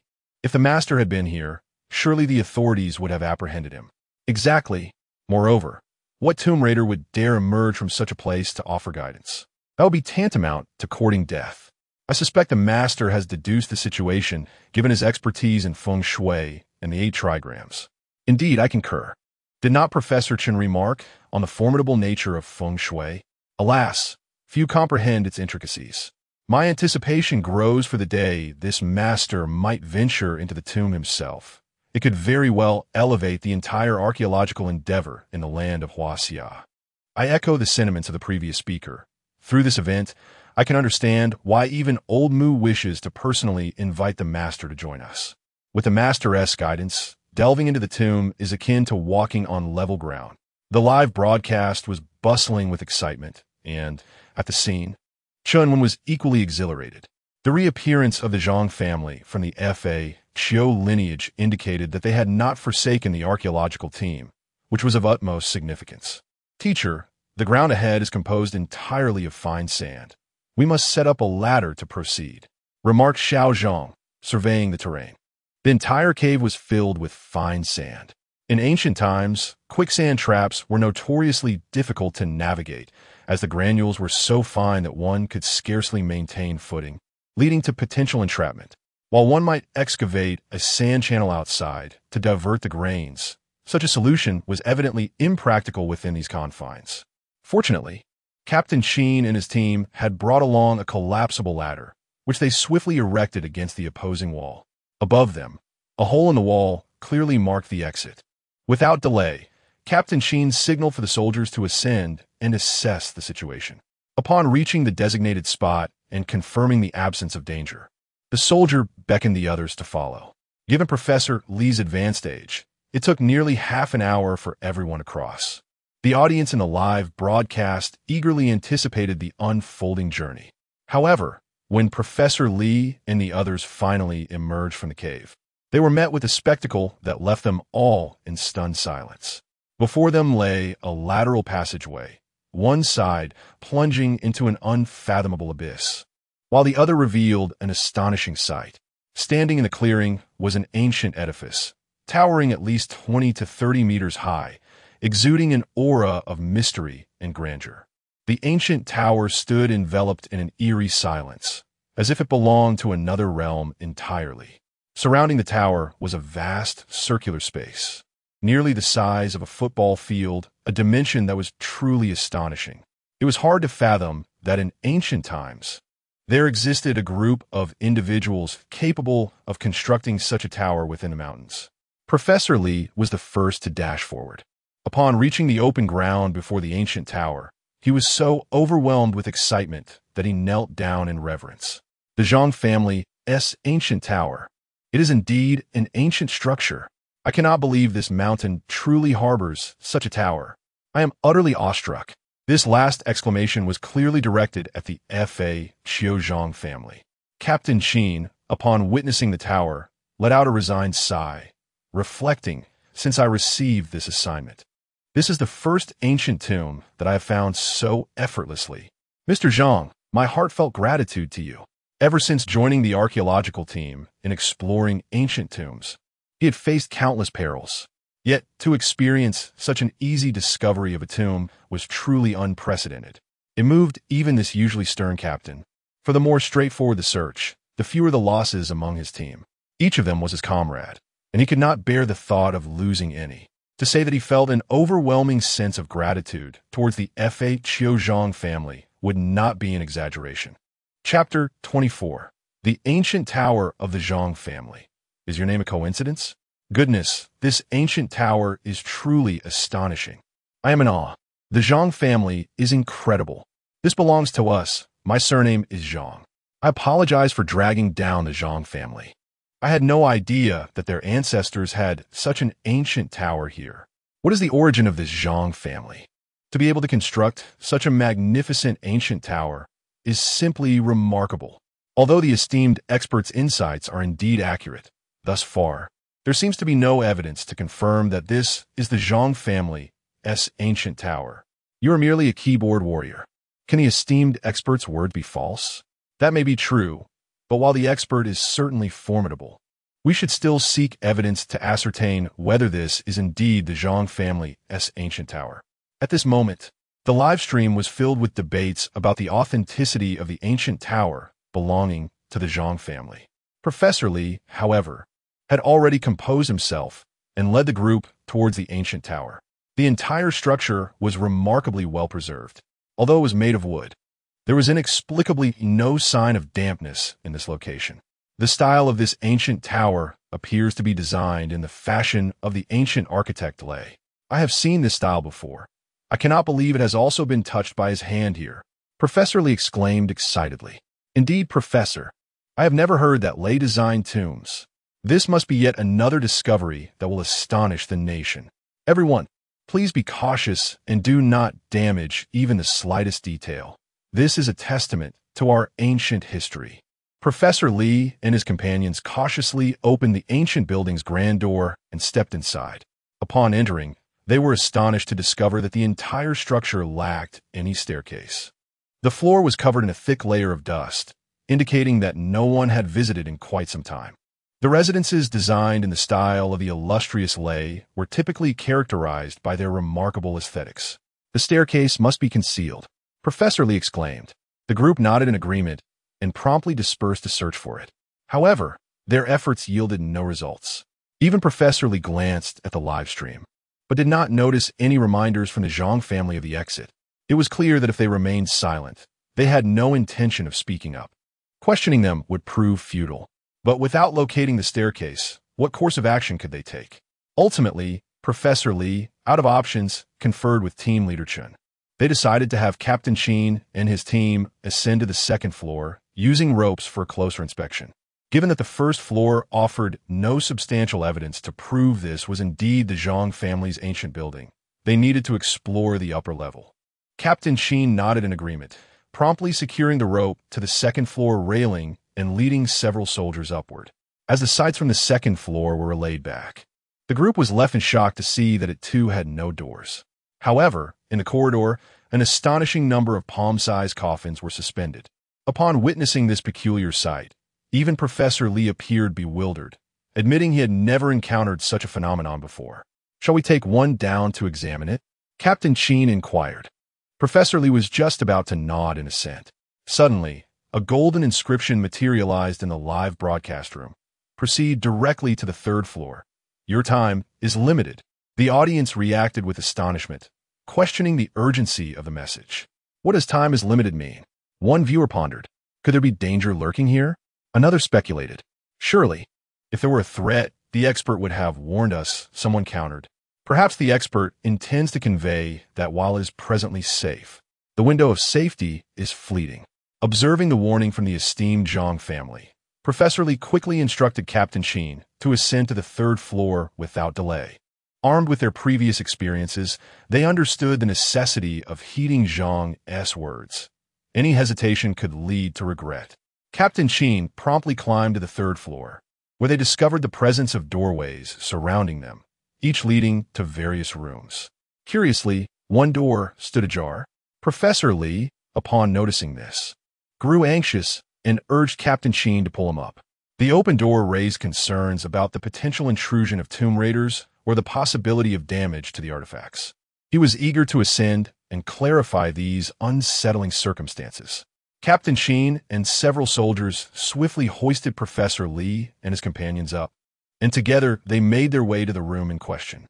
Upon arrival, they were shocked to find that a coffin within the room had been disturbed, its lid ajar, and more bewilderingly, the corpse that once lay within was nowhere to be found.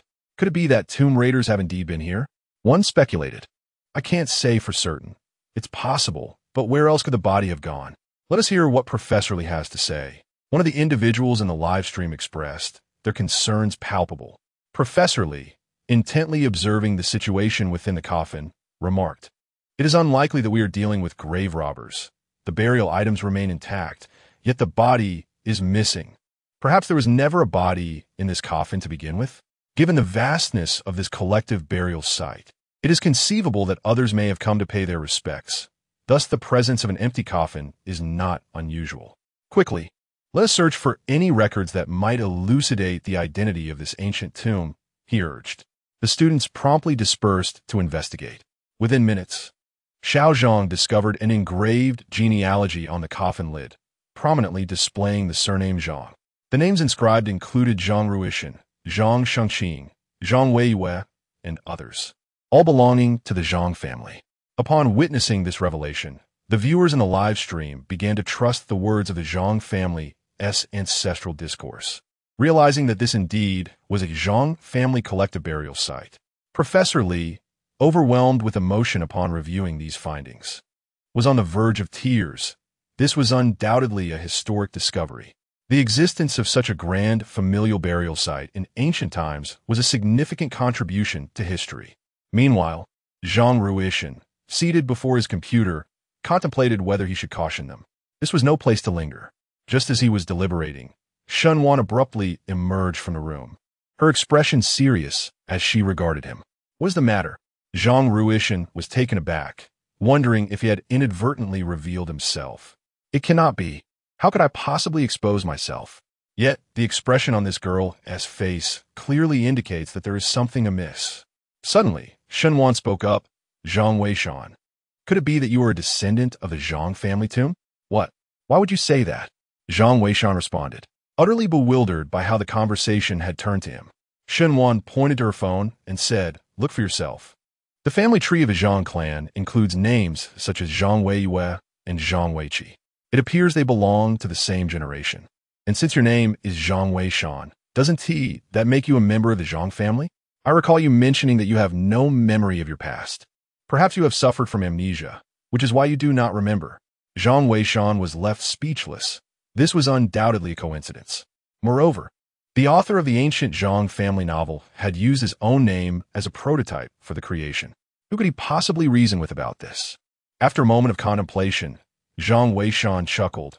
"You must be mistaken. Take a look at the generation of Zhang Weiyue. They are all from ancient times. How could someone as young as I possibly belong to their generation? This is indeed a mere coincidence." Upon hearing this, Shen Wan glanced at the names and confirmed that Zhang Weiyue and others were indeed from a long-ago era. This suggested that there was likely no connection between them and the modern Zhang Weishan. One extraordinary coincidence this was. Shen Wan shook her head in resignation. Chapter 25. No reward. Zhang's reminder lingered in Shen Wan's mind, prompting him to reflect and realize that perhaps he had acted rather impulsively. The connection between Zhang Weishan and the Zhang family's ancient tower seemed highly improbable. The likelihood was as slim as winning the lottery's grand prize. Suddenly, as Shen Wan pondered, his phone rang. It was a text message from Yun Yun, signaling that it was time for her guest appearance in the live broadcast. "I must attend to this. I will chat later." he announced before retreating to his room. Meanwhile, Zhang Weishan sat in his chair, perplexed. Why had the anticipated reward not yet arrived? Logically, it should have been forthcoming by now. Yet, the system remained silent, leaving him in a state of helplessness. With a resigned sigh, he rose to attend to his own tasks. Earlier that morning, Boss Shun had called, indicating he would return in a day or two. He instructed Zhang to prepare certain items, hinting that he might have procured something valuable that required restoration. Zhang Weishan understood well that Boss Shun's business focus had shifted away from the shop. Each time he ventured out, he returned with remarkable treasures. Once these items were sold, their profits could sustain him for several years. Hence, he felt no concern for the shop's affairs. It merely served as a place to unwind over a cup of tea. Ladies and gentlemen, our esteemed Shun Wan has once again graced us with his presence. Today, our streaming session will be halved in duration. As you may have noticed, our Professor Li has already led the team into the ancient Zhangjia Tower. In 10 minutes, our archaeological team too will embark on their journey as well, with the majority of the archaeologists set to enter the ancient structure for emergency excavations. Upon receiving the news, our live broadcast team is also preparing to enter the ancient tomb following Team 2's departure. This will be Yun Yun's first experience venturing into an ancient tomb, and she wishes to converse with Shun Wan regarding what precautions we, as novices, should observe when entering such a site. The sound of the live broadcast filled the room. Shun Wan smiled and replied, "In truth, there is nothing particularly alarming to note. The sole thing to bear in mind is to refrain from indiscriminately touching or tampering with items, especially within the tomb. Many mechanisms are rather inconspicuous and may pose dangers." Understood. We will certainly heed this advice. Furthermore, Shun Wan, what are your thoughts on Elder Mu personally inviting the esteemed Zhang family of tomb raiders? Well, Shun Wan pondered for a moment before responding with a smile. I believe that the Zhang family of tomb raiders is quite impressive, and I sincerely hope they join our archaeological team. Thus, I fully support Elder Mu's approach. One should seek talent regardless of status. Elder Mu is indeed a role model for us all. The excitement in the live broadcast surged with Shun Wan's participation. However, Zhang Weishan felt a sense of frustration, pondering why there were no rewards this time. Could it be that none would be granted? He found himself perplexed by the criteria the system employed for distributing rewards. However, I indeed offered little guidance this time, merely cautioning about the lurking dangers posed by monsters, perhaps not yet meeting the criteria for rewards. As time ticked away, news soon emerged within a live stream. The second archaeological team had safely arrived at the Zhangjia Ancient Tower. Consequently, nearly 80% of the archaeological personnel had reached the site. Next, it was time for Yun Yun and her team to enter the scene as well, in order to showcase the latest developments of the archaeological site to the audience. After a flurry of activity, Zhang Weishan finally settled before his computer to enjoy a cup of tea. At that moment, the live stream revealed Yun Yun holding a microphone, accompanied by a group of colleagues, as they ventured into the Dragon Scale Thief Cave. I feel so sorry for my dear Yun Yun. Although the Dragon Scale Thief Cave is stunning, it is rather cramped, one viewer commented. Indeed, this cave is so narrow that one can only crawl through, another echoed. After all, this is a man-made excavation. How spacious could it possibly be? A third added, seeing the barrage of comments in the live stream. Yun Yun chuckled. No need to worry about me, everyone. I learned from team leader Chun that these caves were intentionally widened a bit. Under normal circumstances, one would have to crawl. Highlighting how arduous the work was for the previous archaeologists, she continued, "We ought to extend our understanding to them. Those who choose this profession face numerous challenges." Yun Yun is absolutely right. Had it not been for the archaeological team's exploration, how could we admire such breathtaking scenery? Another viewer remarked, "Exactly. Go archaeological team. You are the best." The live stream was filled with mutual encouragement and positive energy.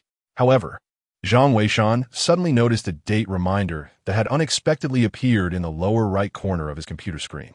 It indicated today's fortune, auspicious for marriage and moving, but inauspicious for starting work or conducting funerals. The words belonging to Kuan caught his attention. These notifications were merely advertisements from software, and Zhang Weishan, well-versed in the intricacies of yin and yang, naturally dismissed them. Yet upon seeing belonging to Kuan, his expression shifted dramatically. He hurriedly closed his eyes to calculate. Today, Kuan signified a change in circumstances. This meant that the situation would transform today. Life gates would replace death gates, and the path of the tomb was no longer viable. In a live streaming room, the audience continued to encourage one another until a golden bullet screen suddenly appeared. The live group should exit immediately, or it will be too late. Upon seeing this golden message, the viewers initially assumed it was a directive from the renowned Zhang family of Tomb Raiders. However, upon reading the content, they were left bewildered. Exit? The great deity Yun Yun is urging you to leave quickly. No way. Could there be danger in the tomb? That's impossible. Didn't the first and second archaeological teams enter without incident? I don't know, but surely the deity wouldn't jest. Yun Yun also noticed the reminder and felt perplexed. She found it hard to believe. After all, the first and second archaeological teams had ventured in without any issues. Why was there danger now? Just as she pondered this, the soldier responsible for clearing the path suddenly shouted, "Retreat! Retreat! The rock shell has cracked. Run back quickly. The monster has emerged." A few startled cries were followed by a tumultuous uproar. The live broadcast was so shaky that nothing could be discerned. The sounds of gunfire, curses, and the piercing screams of female staff reverberated in a chaotic symphony. The entire tomb passage was thrown into disarray. Zhang Weishan gazed at the screen, feeling a pang of guilt. He had never anticipated that today would be a day of upheaval. The entrance to life changes once a month. Yet he had not foreseen that today would be the day of alteration. Had he been more vigilant, perhaps such an incident could have been averted. Regrettably, it was too late for lamentations. He could only pray for the safe retreat of the live broadcast team.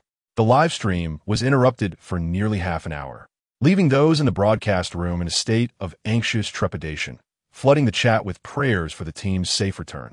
Meanwhile, Yun Yun at the scene was utterly dazed.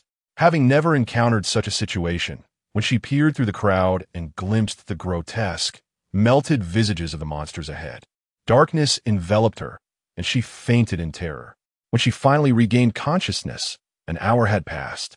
She hurriedly opened the live stream, discovering the viewers anxiously awaiting news of the outcome. After gathering information, she finally exhaled in relief. It turned out that the live broadcast team had not suffered catastrophic losses. They had mostly managed to escape, though 2 security personnel had sustained minor injuries and were already receiving treatment. Chapter 26. The Great One's Apology and the Support of Netizens' Warm Hearts. I wonder how Yun Yun's wife is doing. I am so worried. They will surely be fine. How could the heavens dare? The archaeological team has contributed so much to our Huaxian nation. How could such misfortune befall them? I firmly believe they will be all right. The Great One has already given us advance warning. I feel such sympathy for them. Why am I not studying archaeology? At this moment, the audience in the live stream continued to pray. After understanding the situation, Yun Yun promptly began her own broadcast, disregarding her somewhat disheveled appearance. Dear friends, we are safe. Thank you for your concern. We all emerged safely. The space inside the tomb was narrow, and the soldiers managed to repel those monsters with firepower. However, 2 soldiers were injured and have already been sent to the hospital. Their injuries are not serious. I must express my gratitude to Mr. Zhang for his guidance. Without him, we might have. As Yun Yun spoke, her eyes reddened. She was merely a beautiful host, unaccustomed to such harrowing experiences. The thought alone sent shivers down her spine. Had it not been for the advance warning from the Zhang family of the Fakyu lineage, they might have. The Great One is eternal. I adore him. The Great One has once again saved them. The Great One always appears when the archaeological team needs him the most. I feel a beacon of hope. Whoever can find a partner like the Great One is truly fortunate. The sense of security is unparalleled. Thank you, Mr. Zhang, Yun Yun said earnestly, and Zhang Weishan felt a twinge of shame. He is acutely aware that this time it was indeed his oversight, as he inadvertently overlooked the date of the change. Thus, when confronted with the gratitude of others, he feels somewhat undeserving of such accolades. By the way, Mr. Zhang, are you still there? I would like to inquire why both the first and second archaeological teams entered without incident, yet we encountered this predicament. Yun Yun genuinely struggles to comprehend this and attempts to pose her question in the live broadcast. In truth, she is uncertain whether the renowned Zhang would deign to respond to her. However, her heart is filled with confusion, and she yearns for clarity. Today marks the date of the change. The entry has been altered, and consequently, this path is no longer viable. Those creatures will move towards their prey. The rupture of the rock shell serves as evidence of the shift in the entry. I must admit with a sense of shame that I overlooked the date, and I sincerely apologize. 3 golden pieces of commentary flooded the screen, instantly igniting a fervor among the audience in the live stream. Wow, the master actually apologized. I can't believe my eyes. The master's magnanimity is astounding. What is there to apologize for? Indeed, the master need not apologize. We support you. Support him? He just admitted to being inattentive to the date. If he had noticed, would anyone have been harmed? Who are these keyboard warriors? Get lost. Exactly. If others shared your perspective, why should the master assist the archaeological team? Damn it. It's these keyboard warriors that deter many experts from offering their assistance. Yes, the master is essentially an orphan. Ignore him. We stand by you. Indeed, we all support you. As Yun Yun observed the reactions of the netizens, a warm sensation enveloped her heart, prompting her to exclaim, "Mr. Zhang, please do not take it to heart. Without your timely warning, we could have been oblivious to the consequences." She continued, "On behalf of the entire team, I would like to extend our gratitude to you. Additionally, thank you for your insightful responses. Lastly, may I inquire whether we should initiate a rescue operation or seek an alternative escape route for the archaeological team trapped within?" Zhang Weishan, seated in his chair, managed a wry smile. He had not anticipated the overwhelming support from the online community. Yet, truth be told, it did warm his heart. Zhang Weishan was not one to be swayed by flattery. He had already taken note of his missteps in this incident. While the netizens expressed their gratitude and support, he could not reciprocate that sentiment toward himself. He fully understood that even a minor error in an ancient tomb could lead to dire repercussions. Although the current situation was not catastrophic, it served as a crucial alert. Moving forward, he vowed to exercise greater caution. If he aspired to elevate the legacy of the Tomb Raiders, he must steadfastly avoid perilous situations. Furthermore, the members of the archaeological team were also someone's children. Thus, he needed to offer guidance with careful consideration. Upon seeing Yun Yun's inquiry, Zhang Weishan responded with a few messages. The emergence of an escape route requires time. They are currently safe below. There is no need for concern. Thank you, great deity. May good fortune accompany you throughout your life. Yun Yun expressed her excitement and engaged in a brief conversation with the netizens before concluding her broadcast. Her own state was not optimal, necessitating a period for readjustment, especially in light of the unexpected developments faced by the archaeological team. The live broadcast team found themselves unable to continue. However, it was fortunate that the archaeological team descending had live streaming equipment. Soon, the situation below was relayed to the broadcast room. At that moment, the archaeological team within the Zhang family ancient tower had commenced their excavation work, starting from the lowest levels and progressing upwards. Numerous artifacts began to emerge, with the first revelation confirming the identity of the ancient tomb as indeed belonging to the Zhang family ancient tower, a collective burial site for the Zhang clan. In addition to this, many burial items were unearthed, yet the reason behind the construction of such a tomb in this location remained elusive. This mystery, however, may gradually unfold with the passage of time. With the insights from the Zhang family excavation, Chenwen had not arranged for a rescue team to search for an exit. The current situation was rather delicate. Although the archaeological team was trapped within the Zhang family ancient tower, it also allowed them to thoroughly study and explore its secrets. They were effectively balancing two pursuits, hastily uncovering the mysteries of the tower while awaiting guidance from the divine. It was likely that when the divine communicated once more, it would signal their necessary departure, even though the excavation might not yet be concluded. Nevertheless, the experience gained from this endeavor would undoubtedly provide valuable insights and data for future excavations. Why had the rewards not yet arrived? Zhang Weishan sat in his chair, feeling quite helpless. Was the system malfunctioning? Why was the reward this delayed? Is it true that the rewards this time will be exceptionally generous? He cannot comprehend it, but such matters cannot be rushed. As noon approached, The archaeological team had already begun their break for lunch. Zhang Weishan also rose to purchase a meal.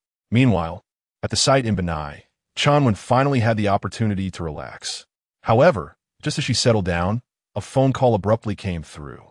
Upon answering, she was surprised to see it was Elder Mu calling. As soon as the call connected, Elder Mu said, "Xiaowen, hurry and join the video conference. We may need to alter our approach regarding the Fa Qiuzhang." Huh? All right. Chunwen was momentarily taken aback, but quickly prioritized a meeting over her meal and returned to the tent to initiate the live broadcast. As soon as the video connected, she heard Elder Mu's excited voice, "Xiaowen, we may have truly encountered the descendants of the legendary treasure hunters, the Mo Jin Xiao Wei, or Fa Qiu Tianguan. We cannot afford to sit idly by. We must take the initiative to seek out the Fa Qiu Zhang family. If our speculation is correct, locating them could elevate China's archaeological standards by 50 to even 100 years. Elder Mu, could you elaborate?" Chunwen, astonished, urgently inquired. Chapter 27. Taking the initiative to seek out the Master Mu Lao was quite exhilarated, especially since this discovery was made by Sun Lao, prompting him to gesture for Sun Lao to speak. Although all three of them were archaeology professors, their areas of expertise varied significantly. For instance, Mu Lao primarily focused on archaeological techniques, possessing profound knowledge of ancient excavation methods. This expertise enabled him to recognize the formidable nature of the Dragon Scale Theft Cave.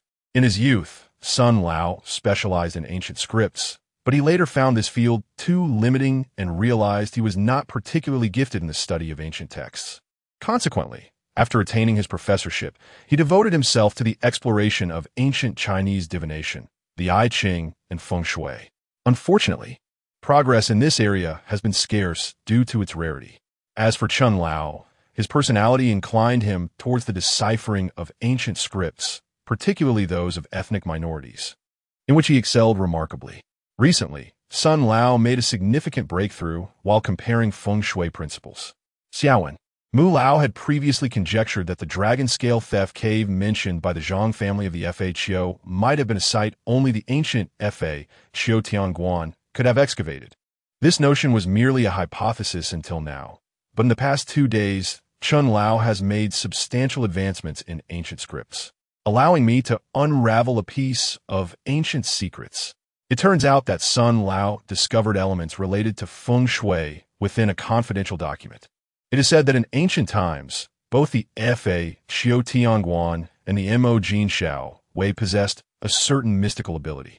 By relying on the principles of Feng Shui and celestial phenomena, they were capable of locating and defining burial sites with remarkable precision. The art of divining and locating graves, known as Feng Jin Ding Shui and Sun Long Dian Shui, is the exclusive expertise of the Fa Qiu Tianguan and the Mo Jin Xiao Wei in their quest for ancient tombs. Beyond this, no one else possesses such skills. Although Zhang of the Fa Qiu clan has not demonstrated the ability to locate dragons and graves, his profound mastery of Feng Shui is indeed unfathomable. Coupled with the evidence of the Dragon Scale Thief's tunnel, we suspect he may very well be a descendant of the ancient Fa Qiu Tianguan. Do you comprehend the significance of this? In Chun Wen's eyes, there gleamed a sense of anticipation. Old Sun, brimming with excitement, exclaimed, "The records of the mysteries contain a saying, Fa Qiu seal and Mo Jin talismans. One seal can forge 100 talismans. Mo Jin can be extinguished, but Fa Qiu cannot perish. This implies that the destruction of a Fa Qiu seal can yield numerous Mo Jin talismans. While there may be an element of exaggeration within this, it undeniably highlights the extraordinary value of the Fa Qiu seal, far surpassing that of the Mo Jin talismans. Moreover, the assertion that Mo Jin can be extinguished, but Fa Qiu cannot perish directly underscores the significance of these two factions. It is said that the Fa Qiu Tianguan is the supreme leader of the Mo Jin Xiao Wei. Even if all the Mo Jin Xiao Wei were to be annihilated, as long as the Fa Qiu Tianguan exists, new Mo Jin Xiao Wei can be cultivated. This elucidates why it is stated that Mo Jin can be extinguished, but Fa Qiu cannot perish, as long as the Fa Chiao Tianguan remains. The Mo Jin Shao Wei shall not face extinction. At this juncture, old Sun swallowed hard and continued, little one, consider this. Setting aside the significance of feng shui and archaeological techniques to our great nation of Huaxia, the very origins of the Fa Qiuzhang clan hold immense importance. If indeed he is the Fa Chiao Tianguan, what does that signify? As long as he is willing to assist, our great nation of Huaxia can cultivate generations of tomb raiders. The tomb raider was an esteemed archaeological profession in ancient times, a predecessor of our field. If we can promote the art of tomb raiding, our archaeological endeavors in Huaxia will undoubtedly flourish and thrive. At this point, Chen Wen's heart raced with excitement. Although Elder Sun did not explicitly state it, she had already grasped the underlying significance. There was one more crucial aspect, the art of locating dragon veins and burial spots. Currently, our archaeological team often stumbles upon ancient tombs by sheer chance. For instance, the discovery of the Zhang family ancient tower was made by a detection team, and other tombs were unearthed through agricultural activities, construction, and foundation digging. While some were indeed discovered through our own explorations, the overall efficiency remains woefully inadequate. Given that Huaxia encompasses vast territories, searching inch by inch with a detection device would be an endless endeavor. However, if we were to master the skill of pinpointing burial sites, it would unquestionably accelerate the archaeological progress of our nation significantly. The implications of this advancement are immense and hardly require further elaboration. Elder Son, Professor Mu, please, tell me directly what you require of me. Chen Wen stated forthrightly. Professor Mu chuckled. After deliberation, we have concluded that the significance of this individual from the Zhang family has reached the highest level. We cannot afford to remain passive any longer, especially since the relevant authorities have been investigating for so long with little to show for it.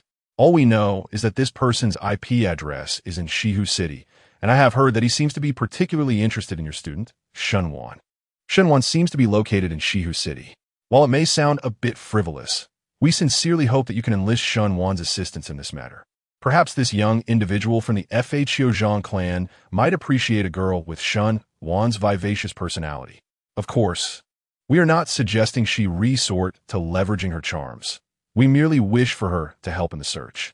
If Fa Qiuzhang is also a young person, conversing with them would likely prove to be more convenient than it would for us, wouldn't it? Shenwen nodded, indicating her agreement. She was familiar with Shenwan and held a deep admiration for this Fa Qiuzhang. Helping to locate him would indeed pose no issue. That's splendid. It is prudent to act promptly. Please notify her at once. Moreover, we are contemplating whether to guide this Fa Qiuzhang in honing his skills and compiling them into a manual for the students of the Archaeology Institute. What are your thoughts on this, Shaowen? Mu Lao inquired. Shenwen was momentarily taken aback. Compile a guiding manual? Isn't that a bit excessive? However, upon reflection, it made sense. What Fa Qiuzhang has thus far revealed may only be the tip of the iceberg. In the future, he might unveil a wealth of knowledge, making this a unique opportunity for learning that should not be missed. I concur, Shenwen promptly affirmed. Excellent. Your agreement is reassuring. Now, proceed to arrange matters concerning Shenwan, Mu Lao declared, concluding the video conference. Shenwan, however, found herself in a state of lingering contemplation. The prospect of compiling an archaeological guide was unprecedented. It seemed that Fa Qiuzhang had garnered significant attention from the relevant authorities. What is this person's true identity? Shenwen pondered, feeling perplexed. However, recalling the matter at hand, she hastily reached out to Shenwan. Teacher, why do I feel as though you're coaxing me into betraying? When Shenwan received Shenwen's call, her face flushed crimson.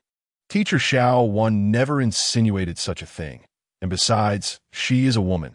How could she be oblivious to your subtle intentions? If this Zhang of the Fa Qiu clan is indeed a strikingly handsome man, would you not be captivated? Moreover, the teacher merely requested your assistance in locating him. Not anything more. You have mutual interests. You could easily strike up a conversation with him and elucidate his significance in our archaeological community. As for whether you two may become something more, that ultimately hinges on your own disposition. Shenwan spoke with utmost seriousness. Yet, Shenwan's delicate face grew increasingly flushed. I understand, teacher. I will do my utmost. The teacher believes in you. Keep striving. Shenwan smiled and ended the call. Shenwan, however, remained momentarily stunned. What does this imply? Was she tasked with pursuing her idol? Perhaps a romantic encounter could indeed blossom. After all, who does not harbor affection for their idol? But what if he turns out to be an elderly man? The more Shenwan contemplated, the redder her cheeks became, and she could not resist pulling up Zhang of the FHO clan, sending him a private message. Is the esteemed one available? May I inquire about a question? Chapter 28. Rewarding the inquiry. Shenwan, in a moment of excitement, found herself at a loss for a more suitable topic and deemed it fitting to inquire about this subject. She sent a message, without harboring any expectations for a genuine response. After all, the archaeological team, along with Mr. Mu, had personally reached out to invite the other party to join their ranks. It was reasonable to assume that they had likewise sent private messages to the Zhang family of the fake you. Furthermore, the viewers in the live stream, as well as those who saw a potential opportunity, might have inundated fake you Zhang with requests for collaboration. It was likely that her message would merely be lost among the multitude. However, to her astonishment, scarcely a minute had passed when she received a reply. It was not an inquiry for guidance, but rather an invitation for a shared discussion. Shenwan was momentarily taken aback. She had yet to formulate a question. What should she do now? Should she pose a random question? Clearly, that would not suffice. To treat a figure of such stature with casual indifference might result in her being disregarded in the future. Yet, she felt an overwhelming sense of anxiety, leaving her utterly unprepared to articulate her inquiry. Perhaps she could feign ignorance, pretend she had not seen the message? Indeed, that seemed a plausible strategy. After all, it was mealtime. She could simply act as if she had stepped away to dine, postponing her response until she could gather her thoughts. In that moment, Shenwan felt as though she had grasped the mindset of a luminary. Could it be that the esteemed individual had previously overlooked the archaeological team's invitation simply because they had not yet determined how to respond? Was Zhang Weishan perhaps correct? The esteemed individual has yet to decide whether to join the archaeological team. As she pondered, a delightful aroma of fish-flavored shredded pork wafted through the air. Zhang Weishan, have you purchased lunch? Shenwan inquired, already dashing outside. Yes, let us eat together. Zhang Weishan replied with a smile. An idea struck Shenwan. She could enlist Zhang Weishan's assistance. Thus, she hurried over, savoring her meal while recounting her task of locating the fake Yu Zhang family as entrusted by Chunwan. Finally, she asked, Zhang Weishan, could you help me analyze this? What questions should I pose to the esteemed individual? Should they be profound or rather straightforward? Zhang Weishan felt quite awkward upon hearing this. How could he respond? Should he merely pose questions for himself to answer? This girl certainly knew how to seek assistance. After a moment's contemplation, Zhang Weishan suggested, I believe you should simply ask what you genuinely wish to know. Deliberately inquiring about intricate matters may only induce unnecessary tension. Shenwan nodded in agreement. Do you have any pertinent questions regarding this archaeological livestream? My mind feels chaotic, and I truly do not know what to ask. Zhang Weishan was taken aback, thinking that this girl was indeed presenting him with a conundrum. It seemed she was creating problems for herself out of sheer boredom. After some thought, he replied, perhaps you should hold off on asking for now. You can inquire when you encounter a problem later on. However, Shenwan worried, but would the esteemed individual think I am neglecting him? By the way, Shenwan suddenly interjected, I just remembered a question. May I inquire how the archaeological team managed to emerge? This query is quite pertinent to the current situation, and many netizens are eager to know. Yes, let's ask this. As she spoke, Shenwan took out her phone and sent the question. Zhang Weishan, feeling helpless, thought to himself that he could inform her right away. It was rather absurd to be sitting face-to-face, yet resorting to texting. Nonetheless, in order to conceal his identity, he continued to eat in silence. After a while, Shenwan gazed at her phone, and upon noticing the lack of a response, she resignedly began to eat as well. Once they finished their meal, Shenwan declared her intention to diligently write her thesis while awaiting a reply from the expert. Zhang Weishan, concerned that she might not receive a response, found himself unable to concentrate on his thesis throughout the day, and thus returned to his computer to send a reply. Where there is an entrance to an ancient tomb, there must also be an exit. There is no need for concern. Focus on your thesis. Upon sending this message, Shunwan immediately erupted with excitement. The esteemed Zhang Weishan has actually encouraged me to focus on my thesis. How'd he know? My goodness, the expert has urged me to write my thesis. I am utterly thrilled. Zhang Weishan felt a bit exasperated. Is it really that surprising? You're about to graduate, and the entire internet knows you're preparing your thesis. It's nothing extraordinary. Focus on your work, lest you risk not graduating. You're insufferable. I am just so excited that the expert has actually advised me to focus on my thesis. Please do not disturb me today. I must heed the expert's words and study diligently, Shenwan exclaimed with fervor. Zhang Weishan, however, could only respond with a look of bemusement. If Shenwan were to discover in the future that she is, in fact, a descendant of the Fa Qiuzhang clan, would she be so mortified that she would turn against herself? Zhang Weishan shook his head in resignation. Based on his understanding of Shenwan, he was certain she would not. This girl possesses a rather expansive mindset. Yet, why has the reward still not arrived? Could it be that the system is malfunctioning? Zhang Weishan leaned back in his chair, feeling quite speechless. Suddenly, at that moment, the notification's sound chimed. Ding! The archaeological team has succeeded, and 2 FHO seals have been issued. 2 FHO seals? My goodness! Upon hearing this notification, Zhang Weishan's eyes widened in astonishment. He was well aware of the significance of the Fa Qiu seal, not needing to delve into the records of the Fa Qiu secret history for clarification, as this knowledge was passed down through his ancestors. Each Fa Qiu seal could forge 100 gold-seeking talismans. As long as the Fa Qiu heavenly officer endures, the lineage of the gold-seeking officers will never cease. It could be said that aside from his Qilin bloodline, Zhang Weishan holds the Fa Qiu seal in the highest regard. The significance of the Fa Qiu seal to him is akin to that of the gold-seeking talisman to the gold-seeking officers. Without a talisman, there is no gold-seeking. Without a seal, there is no Fa Qiu. This represents one's identity. A Fa Qiu heavenly officer without the Fa Qiu seal cannot be recognized as such. Similarly, can one still call themselves a gold-seeking officer without a gold-seeking talisman? Gazing at the 2 Fa Qiu seals that had materialized in his hand, each the size of a palm, he beheld the sturdy, ancient characters inscribed upon them. Heavenly officer bestows blessings. All is without taboo, which were indeed the hallmark of the Fa Qiu seal. Holding these 2 Fa Qiu seals, Zhang Weishan felt his heart tremble. With the seal of the Feiqiu in hand, what worries could there be regarding the revival of the Feiqiu lineage in the future? In a previous life, the Zhang family of Feiqiu did not merely lose the art of Feiqiu. The seal itself had long since faded into obscurity. The reason his grandfather, Zhang Sanlian, adorned himself with 3 talismans was to one day be able to destroy the talismans and recreate the Feiqiu seal. However, at that time, talismans were exceedingly rare. Not to mention 100, even 10 were scarcely found in the world. Ultimately, he was unable to forge the Feiqiu seal anew. Instead, to prevent the legacy of the tomb raiders from vanishing, he reluctantly took on disciples and passed down the 3 talismans. Zhang Weishan was acutely aware of these matters. Understanding fully the significance of the Feiqiu seal, he pondered the implications of possessing 2 Feiqiu seals.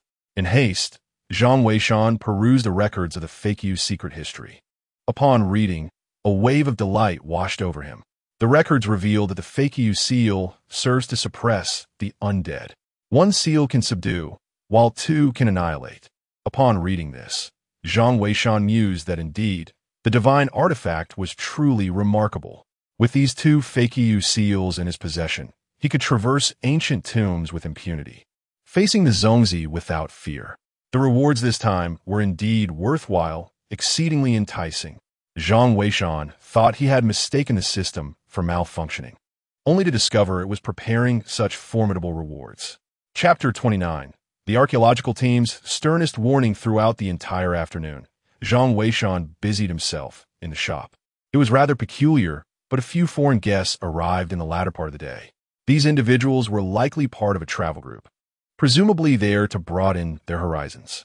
Zhang Weishan paid them little heed, guiding them through a brief tour before sending them on their way. The remaining hours returned to the tranquil rhythm of days gone by. Zhang Weishan reclined in his chair, sipping tea while listening to the sounds emanating from the live stream. Shenwan had not emerged all afternoon. Perhaps the reputation of the esteemed deity had overwhelmed her. Remarkably, she had not even tuned into the live stream, engrossed instead in her academic writing. The live stream itself remained quite lively, despite the absence of the famed fake Yu Zhang clan. Two groups of the archaeological team had safely entered the Zhang family's ancient building, diligently engaged in excavation and preservation efforts. However, the pace of progress was undeniably sluggish. The ancient building of the Zhang family comprised 9 stories, a conclusion drawn after scanning the entire edifice. Yet, while the visible structure above ground featured only 8 levels, there was an additional subterranean layer. Due to the portable nature of the detection equipment, it lacked the potency of that found at the external base, thus rendering the investigation of the underground level somewhat inconclusive. Compared to the upper 8 stories of the Zhang family's ancient building, the lower level appeared lacking in allure. Most regarded it merely as the foundation. The first floor was devoid of any artifacts, but the second level began to reveal items of interest. As the team meticulously excavated the second layer, over an hour had elapsed. Moreover, this is a result of their urgent haste. Previously, the FHO Zhang clan had mentioned that their time was limited. Thus, Professor Li remained perpetually anxious, fearing that at any moment the FHO Zhang clan might demand their departure. Consequently, the entire archaeological process did not adhere to the customary gradual progression. Instead, it was imperative to thoroughly grasp the general conditions of the site. They retrieved several small coffins suspended in the corridor of the second floor. Upon opening them, they discovered that they contained nothing but severed fingers. Professor Li speculated that this might be a hand coffin, a term denoting coffins made to symbolize a person with fingers. In ancient times, when head pits were common, the significance of such hand coffins becomes evident. This ancient structure must be nearly 1,000 years old. Yet, the wear and erosion on these hand coffins suggest they are no more than a century old. The time of these individuals' demise likely coincided with a war of resistance. This serves as evidence, sufficiently proving that members of the Zhang family had indeed entered this place to conduct funeral rites. The allure of archaeology. This is the true enchantment of archaeology. As Professor Li excavated, he simultaneously provided explanations in the live stream. The audience in the stream was equally exhilarated. How incredible! The Zhang family is truly remarkable. Indeed, we must express our gratitude to these archaeologists. Without their efforts, we would not be able to appreciate such enigmatic historical truths. Yes, and to that great master. Without their guidance, the archaeological team would undoubtedly have suffered significant losses in reaching this location. Much appreciation. The atmosphere in the live stream was extraordinarily vibrant. Under the guidance of Professor Li, the archaeological team's progress has become a topic of frequent discussion. This time, 2 full teams have been dispatched, alongside Captain Qin and his soldiers responsible for safety, bringing the total number of participants to nearly 50. Given such a scale, the pace of excavation is naturally swift. Merely 3 hours later, the team had reached the 5th layer. At this moment, Shunwan finally emerged to take a breather. Holding her phone, she exclaimed, "How impressive! Professor Li and the team are already preparing to ascend to the 6th layer. At this rate, they might complete the entire ancient building by tonight. There are only 8 layers in total, so reaching the 6th means there are just 2 remaining above." Zhang Weishan sat silently in his chair, calculating the time left and deciding not to rush them out. As Shenwan took a seat beside him, her curiosity piqued. "Hey, what is this? Why are there so many of these things on the 6th layer?" she asked. "Zhang Weishan, have you seen anything like this?" Zhang Weishan, having worked as an assistant in his father's antique shop, had encountered numerous artifacts, yet Shenwan had never seen such clay pellets. Surely, the Zhang family did not have a tradition of crafting clay pellets, did they? Zhang Weishan also felt puzzled. He rose and returned to his position to observe the live stream. However, upon looking, his expression changed dramatically. There, on the ground of the excavation site's sixth layer, lay a plethora of small, round clay pellets, each no larger than a fingernail, lying scattered across the ground. The sheer number of them is astonishing. Fortunately, the members of the archaeological team do not suffer from acrophobia. Otherwise, the sight might have been utterly terrifying. These clay pellets are placed approximately every 5 centimeters, completely covering the sixth circular layer. At this moment, Professor Li, Xiao Zhao, and the soldier, Old Lu, have just arrived. Old Lu, being the first to ascend, leaned against the railing, unsure of the archaeological significance and not descending. Given his age, Professor Li took a bit longer, and by the time he reached the top, Xiao Zhao had already cautiously jumped down. Unfamiliar with the purpose of these clay pellets, he picked one up for closer inspection. Observing this, Professor Li cautioned him not to disturb anything until he had arrived to examine it thoroughly. With Old Lu's assistance, Professor Li was helped to the sixth layer, and together they began to investigate the nature of these clay pellets. Just then, Old Lu exclaimed, "Hey, Professor Li, look over there. The door of a room is open." Following Old Lu's gaze, they indeed spotted an open doorway less than 5 meters ahead. However, the inside was shrouded in darkness, obscuring their view of what lay within. Xiao Zhao quickly turned on his flashlight, and instantly they beheld an astonishing sight. Within that room stood a long table, upon which rested a scabbard. Indeed, it was a scabbard devoid of a blade. Only the scabbard lay there, and the group was momentarily taken aback, pondering the mystery of how a scabbard could be found in such a place. Where they wondered was the sword. At that moment, a dazzling golden barrage suddenly illuminated the live stream. Quickly leave the sixth level, and whatever you do, do not damage those corpse toad pills. The brilliance of the golden text was blinding. Instantly, the viewers began to murmur among themselves. Corpse toad pills? What are those? Oh my, could they possibly be those clay pellets? Are you serious, Great One? I used to mold plenty of clay pellets when I played with slingshots as a child. I always thought the Zhang family simply hunted birds. I never realized they were called corpse toad pills. I don't understand. By the way, what is a corpse toad? Is it oviparous? Most likely, otherwise, how could there be such a thing as corpse toad pills? Professor Li, upon seeing the barrage, felt a surge of anxiety. The warning from the Zhang clan was more severe than ever before. It was imperative to leave quickly. Clearly, these items were exceedingly perilous. Xiao Zhao, swiftly return that corpse toad pill. We must depart. Professor Li exclaimed. Xiao Zhao nodded, hastily bending down to place the corpse toad pill back. He was exceptionally cautious, his entire focus fixated on the pill in his hand, fearful of shattering it. He took the warning from the Zhang clan very seriously. However, so concentrated was he that once he returned the corpse toad pill, he instinctively turned to leave. Yet, as he shifted his foot, regret washed over him. With that step, a series of ominous crunches resounded as he inadvertently crushed an untold number of corpse toad pills beneath him. The sound echoed like a clap of thunder. It was all over. A voice suddenly emerged in Xiao Zhao's mind. Chapter 30. The Brave Sacrifice of the Fearsome Corpse Beetle Warrior, Old Lu Teacher. Xiao Zhao's face turned a ghastly shade of green. He had realized that he had crushed numerous corpse beetle eggs, and he was deeply apprehensive that calamity was about to ensue. Do not be afraid, Professor Li urged. Do you feel anything unusual? I don't feel anything. It's akin to stepping on an egg, Xiao Zhao replied.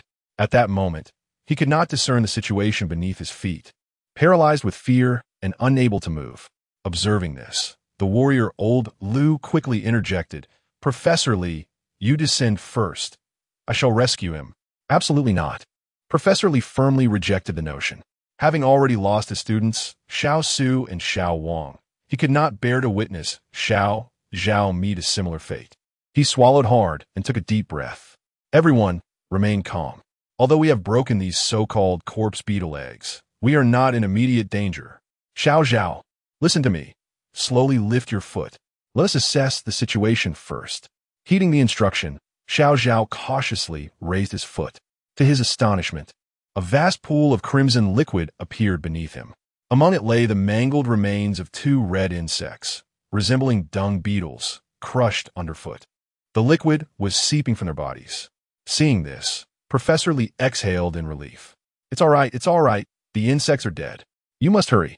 Before he could finish his sentence, everyone simultaneously witnessed a new insect emerging from beneath the corpses of the two beetles.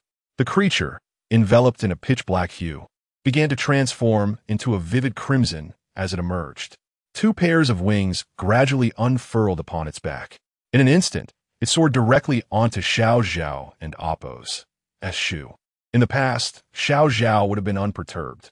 After all, it was merely an insect. However, having recently witnessed the foreboding warning from the Zhang family of the FHO, he understood that this insect could indeed be deadly. Alarmed, he acted without hesitation, instinctively delivering a kick to dislodge the creature. To his astonishment, the insect took flight, its wings propelling it straight toward his face. In a moment of panic, Xiao Zhao clapped his hands together, and surprisingly, he struck true. The insect, still acclimating to its newfound ability to fly, was sent hurtling backward by his blow. "Teacher, I hit it!" Xiao Zhao exclaimed, his excitement barely contained, but before he could finish his sentence, the expressions of Professor Lee and the others shifted dramatically. Xiao Zhao's hand, which had just made contact with the insect, began to glow a fierce red. Simultaneously, an acrid, pungent odor wafted through the air. Frozen in terror, Xiao Zhao forgot to scream as he watched in horror as his palm transformed into a fiery crimson, the colors spreading relentlessly across his body. By the time realization dawned upon him, he could only emit a heart-wrenching cry. In the next moment, his entire being seemed to dissolve like a candle, melting away instantaneously. Not even a trace of bone remained. Professor Lee watched in disbelief as Xiao Zhao was reduced to a mere puddle of clear liquid, with only his garments left behind on the ground. Professor Lee suddenly felt a darkness envelop him, and he fainted. Fortunately, the soldier known as Old Lu reacted swiftly, supporting him and quickly securing him to a rope for descent. "What happened, Old Lu?" Captain Qin inquired, having heard the commotion below. Old Lu briefly recounted the situation, revealing that Xiao Zhao had sacrificed himself. "First, we must secure Professor Lee. The 6th level is incredibly perilous. Everyone stay alert." With that, Old Lu prepared to descend. However, upon glancing back, he was struck with dread. The crimson insect that Xiao Zhao had repelled was hurtling towards him once more. "Captain!" Old Lu shouted, unable to free his hands. Captain Qin, recognizing the urgency, swiftly grasped the firearm slung across his chest. Bang! Bang! The sound of gunfire rang out, 2 precise shots fired. These soldiers were seasoned in battle, and Captain Qin, a former Special Forces operative, was renowned for his marksmanship, capable of hitting a target from great distances without fail. The bullets struck the red insect, reducing it to shreds. Seeing this, Old Lu finally breathed a sigh of relief. "Quickly come down," Captain Qin urged. Old Lu nodded and prepared to descend along the rope. Yet at that moment, a series of cracking sounds echoed ominously from the 6th level. Old Lu focused intently, his heart sinking. Every corpse ball on the 6th level was developing fissures, threatening to shatter completely. Just one insect had nearly claimed the lives of the 3 of them. Should the creatures on the 6th level emerge, it would not merely be their 50-member archaeological team at risk. Even if 500 or 5,000 individuals were present, they would likely prove insufficient against such a threat. "Captain, what shall we do?" cried the 6th member. At that moment, Captain Qin was equally bewildered. What options remained? Escape? The entrance had vanished. Where could they possibly flee? With 50 individuals, even if they sought refuge in a room, it would be remarkable if half of them survived. Is the Great Master present? We beseech your guidance. Captain Qin's mind raced as he addressed the camera. At this juncture, it seemed that only the Zhang family of the Phagia could possibly rescue them. "Great Master, are you there? This is dire. If you do not arrive soon, our archaeological team will face total annihilation. We earnestly request your assistance. Great Master, you are like a father to me. Are you there? Father, please save them. Grandfather, grandfather, I am your grandson. Please take notice of me." The viewers in the live stream were now frantic, their words tumbling over one another. Chenwen's heart raced in her throat. At that moment, Shenwan clutched her sleeve tightly, her eyes reddening. It was not that Zhang Weishan had neglected to offer advice. He too was contemplating solutions. The ancient Zhang family building was fraught with intricate mechanisms. The higher they ascended, the more complex the traps became. Figuring out how to dismantle these defenses was no trivial matter. Otherwise, he would have provided a solution at the first opportunity. Suddenly, an idea struck Zhang Weishan. He hurriedly composed a message with fluidity. With no path to retreat, rotate the room's scabbard counterclockwise by 90 degrees. Hurry! The simple 2 lines of text served as a lifeline. Once dispatched, silence enveloped the room, with everyone fixated on the live stream. Captain Qin, upon noticing the barrage of comments, turned his gaze to the soldier, Lao Lu. At that moment, he was the only one capable of acting. The others were too far below. It was too late for them to ascend. Seeing this, Lao Lu's eyes reddened instantly. He rendered a military salute to Captain Qin and declared, "Captain, please take good care of my mother." Without a moment's hesitation, he flipped over and dashed up to the 6th floor, racing towards the room with unyielding determination. At that juncture, he paid no heed to whether he would crush the corpse beetles beneath his feet. After all, most of those insects would perish regardless. His sole objective was to trigger the mechanism and ensure the safety of the others. He deemed his life a worthy sacrifice. With a single breath, Lao Lu had reached the forefront. Without uttering another word, he unsheathed his blade and began to turn. The sound of clanking chains echoed ominously. Almost simultaneously, everyone witnessed the corpse beetles on the 6th floor breaking open, with countless tiny creatures struggling to escape. Each one rapidly transformed into a vivid crimson hue. Should they take to the air, all would be lost. Yet, at this critical juncture, the very floor of the 6th level suddenly flipped, burying the corpse beetles along with the emerging insects beneath the surface. They vanished entirely. Lao Lu cautiously tested the floor, discovering it to be remarkably solid, revealing no signs of a hidden trapdoor mechanism. Chapter 31. The return of Boss Shun to the 8-fold bronze tower. The majority of the audience in the livestream remained undeterred by the recent perilous events. Instead, they found themselves filled with admiration for the valiant soldiers and archaeologists. Indeed, archaeology often entails sacrifice. Yet, so many individuals continue to step forward without their contributions.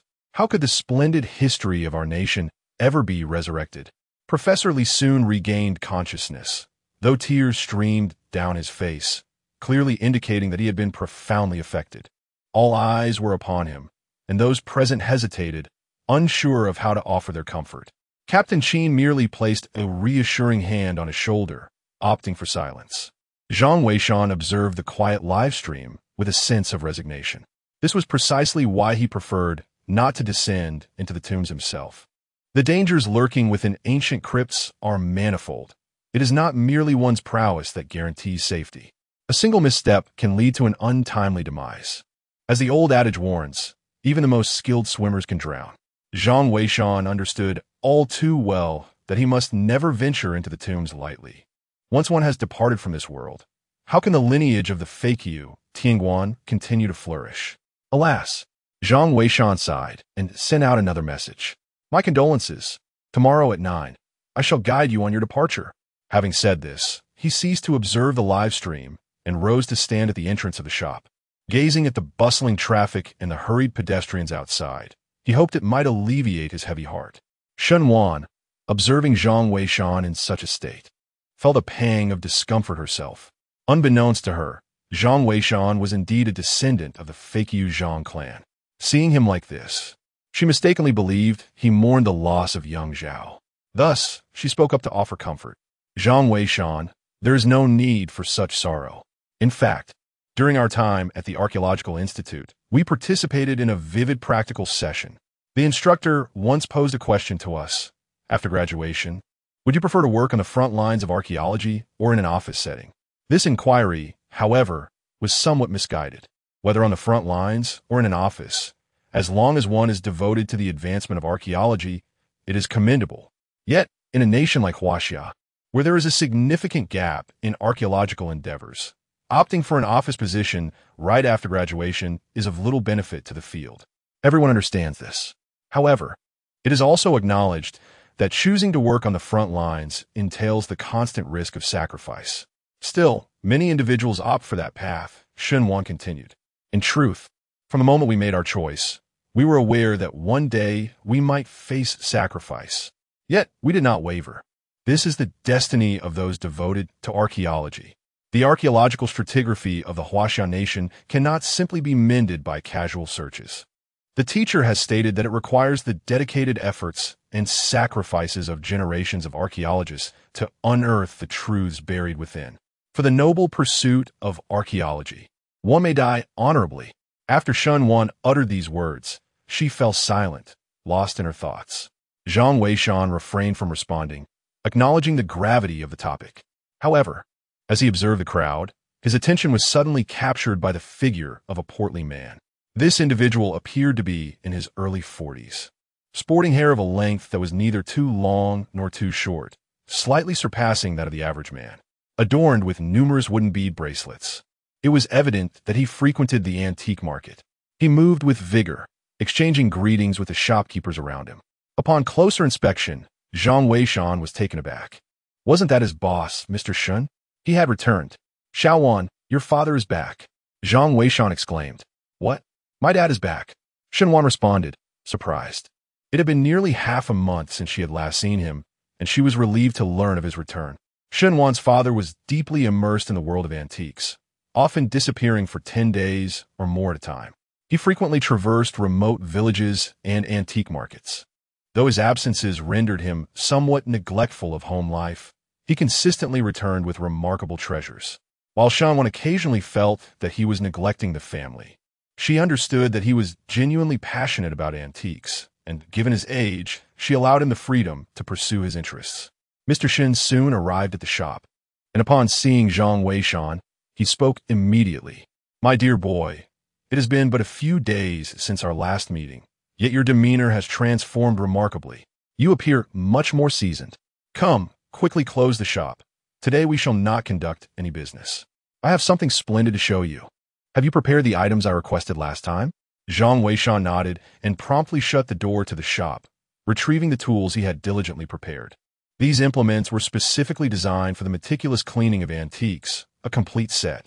Boss Shun illuminated the shop's interior to its fullest brightness and, with utmost care, extracted a silk-wrapped bundle from within his garments.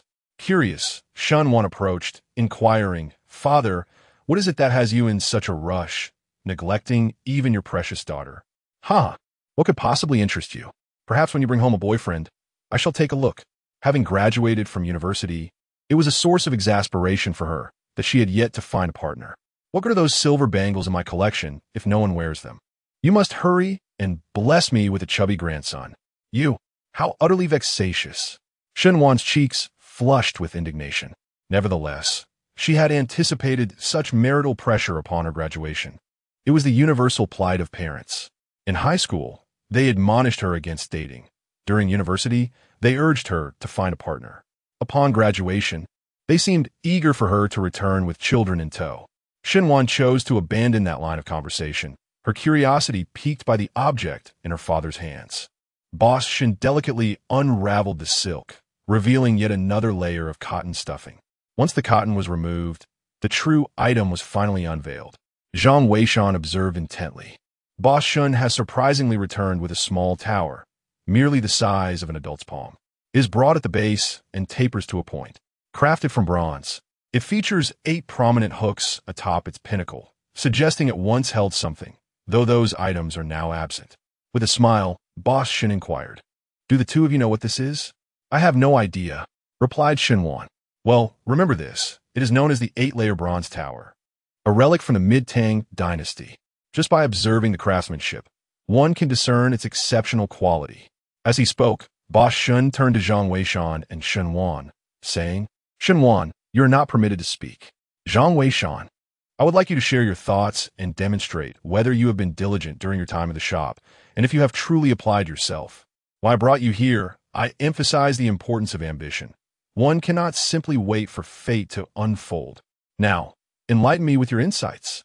Xinhuan, a distinguished student from an archaeology university, was keen to discern Zhang Weishan's progress. In the past, Zhang Weishan may not have been able to articulate much, but now, after merely a glance at the object, Zhang Weishan's mind was as clear as crystal. He smiled and said, "This is indeed an artifact from the Tang dynasty. However, it is peculiar. I sense that it underwent modification during the late Tang period. Therefore, while its craftsmanship and material suggest it originates from the mid-Tang dynasty, its overall value likely exceeds that assessment." Chapter 32. The universe within the tower. Shen Wan was captivated. Please continue. A look of satisfaction gleamed in Boss Shen's eyes. Meanwhile, Shen Wan stood in astonishment, pondering internally how he had failed to notice that this artifact had undergone processing during the late Tang dynasty. What led him to discern this? While records of Buddhism in Huaxia are sparse, they do exist, largely attributed to the prosperity of the Tang era. The Tang dynasty marked the zenith of Buddhist influence, particularly during the early and middle periods, when the religion flourished alongside an abundance of Buddhist artifacts. However, by the late Tang period, the nation faced internal strife and external threats. Emperor Wuzong sought to reverse the tide, necessitating both manpower and substantial wealth. At that time, Buddhism owned vast tracts of land, which were exempt from taxation, rendering it a target for suppression. This marked the onset of Buddhism's decline at the end of the Tang dynasty. Consequently, the proliferation of Buddhist relics dwindled significantly during that era. The 8-tiered bronze pagoda brought back by Boss Shen was likely crafted during the early to mid-Tang period. Zhang Weishan remarked, "Judging by its patina, this artifact appears to be from the early Tang era.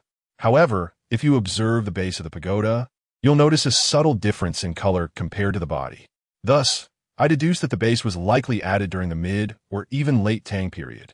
Boss Shen was uncertain whether my assessment was accurate. Indeed, he clapped his hands in approval. "You've done well, my boy. It seems I did not misjudge you after all. Bringing you back was indeed a correct choice." Shen Wan inquired, perplexed. "Father, that does not necessarily indicate that it has undergone processing. Preserving the environment is one aspect. If the bronze pagoda's body and base exist in disparate environments, say, the base buried underground while the body remains above, it could also lead to such a color discrepancy."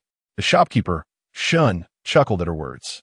"You make a valid point, but this highlights the distinction between theoretical knowledge and practical experience. Do not underestimate Zhang Weishan. Despite his late entry into this field, the lad possesses a sharp intellect. I often say you should engage with him more in the shop, and you would benefit from it. Look closely," Shun continued, lifting the octagonal bronze pagoda and pointing to the junction of the base and the body. "There is a conspicuous gap here. Historically, casting such structures demands a seamless execution. How could there be a crack? Moreover, this fissure does not appear to be naturally occurring. It must have been added later. Now do you understand why I encourage you to visit the shop more frequently? There is indeed a disparity between theory and practice. Although you are a distinguished student from the Archaeology Academy, when it comes to an actual archaeological site, you might find yourself less perceptive than Zhang Weishan. Thus, there is still much for you to learn." Shen Wan nodded, not being narrow-minded. Acknowledging her own shortcomings, she silently committed to self-improvement, an admirable trait. "Zhang Weishan, where did you acquire this knowledge?" "I am utterly unaware," Shen Wan inquired. Zhang Weishan wore an expression of awkwardness, as this was dictated by the system. After pondering for a moment, he spoke. "These are some obscure notes left by Boss Shen. I have perused most of them. Indeed, quite satisfactory." Boss Shen nodded in approval. "Let us set that aside for now. These matters rely on keen observation and must be accumulated over time. Now let us discuss the secrets of the 8-fold bronze tower. I acquired it from an elderly farmer's household. I suspect that there is something extraordinary within this tower, yet I remain uncertain about how to unlock it. Thus, I intend to study it for a few days. If any of you have ideas, feel free to share. Let us pool our wisdom." Shen Wan gazed at the bronze tower, shaking her head in resignation. She, too, was at a loss as to how to open it. However, given the advancements in technology, it could be subjected to X-ray examination. Perhaps it would yield some insights. Yet Boss Shun shook his head, saying no. These antiques are exceedingly delicate. If they were to be damaged during the examination, it would be a tremendous loss. Observing this, Zhang Weishan chuckled. "Boss Shun, how about I give it a try?" I sensed that the peculiarities of this tower might correlate with some of the records in the documentation. Oh, what level of confidence do you have? Boss Shun inquired eagerly. It's a 50-50 chance, Zhang Weishan replied. Boss Shun nodded, contemplating for a moment before stating, then you may attempt it. But you must explain the principles behind your approach. If anything seems amiss, we shall cease. All right, Zhang Weishan agreed, taking hold of the bronze tower and beginning to speak. I observe that the body of this bronze tower is intricately engraved with landscapes, flora, and fauna. Though seemingly chaotic, it subtly embodies the profound principles of geomancy, where mountains reside within waters and fish dwell amidst the peaks. Beside the fish, insects thrive, while birds perch nearby, each element contributing to the intricate cycle of yin and yang. This intricate configuration is often referred to as the circulating nine-turn dragon. In essence, it corresponds to 9 distinct nodes, each of which, when aligned in sequence, can be unlocked. As he spoke, he began to rotate the base and body of the tower. With each turn, a mechanical click resonated through the air. Both Mr. Shun and Shun Wan were left in astonishment.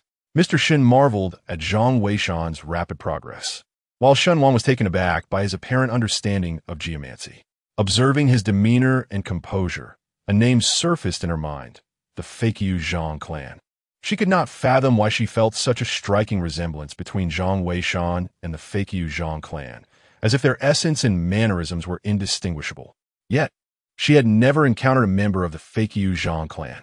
Could it be that Zhang Weishan's elucidation of geomancy evoked this connection? Xinwan recognized that she might be overthinking. Yet one thing was certain. Zhang Weishan was likely a self-taught prodigy, for his expertise in geomancy appeared quite commendable. If he could be recommended to the archaeological team, he might prove to be an invaluable asset. His presence could indeed have a positive impact on the archaeological community. Moreover, given his talents, remaining here as a mere assistant seemed a disservice to his potential. The archaeological field is currently in a transitional phase, and any gifted individual would be welcomed with open arms. Even if Zhang Weishan is a latecomer, it matters not. It must be said that at this moment, Shun Wan was utterly captivated by Zhang Weishan's abilities. As Shun Wan pondered, Zhang Weishan had already progressed to the 9th attempt. With a sharp click, the mechanism activated. To his astonishment, the base and body of the 8-layered bronze tower indeed separated. Zhang Weishan carefully extracted the base, and the onlookers beheld a bronze bell, roughly the size of a thumb, resting atop it. The bell featured 6 corners, each adorned with a smaller bell, which were evidently mere ornaments and would not produce sound. Inside the larger bell, however, lay a dark substance, seemingly sealed with either clay or black wax. Upon seeing this bell, Shun, the proprietor, exclaimed in wonder, "Ah, this is indeed peculiar. How could there be a bell within the tower?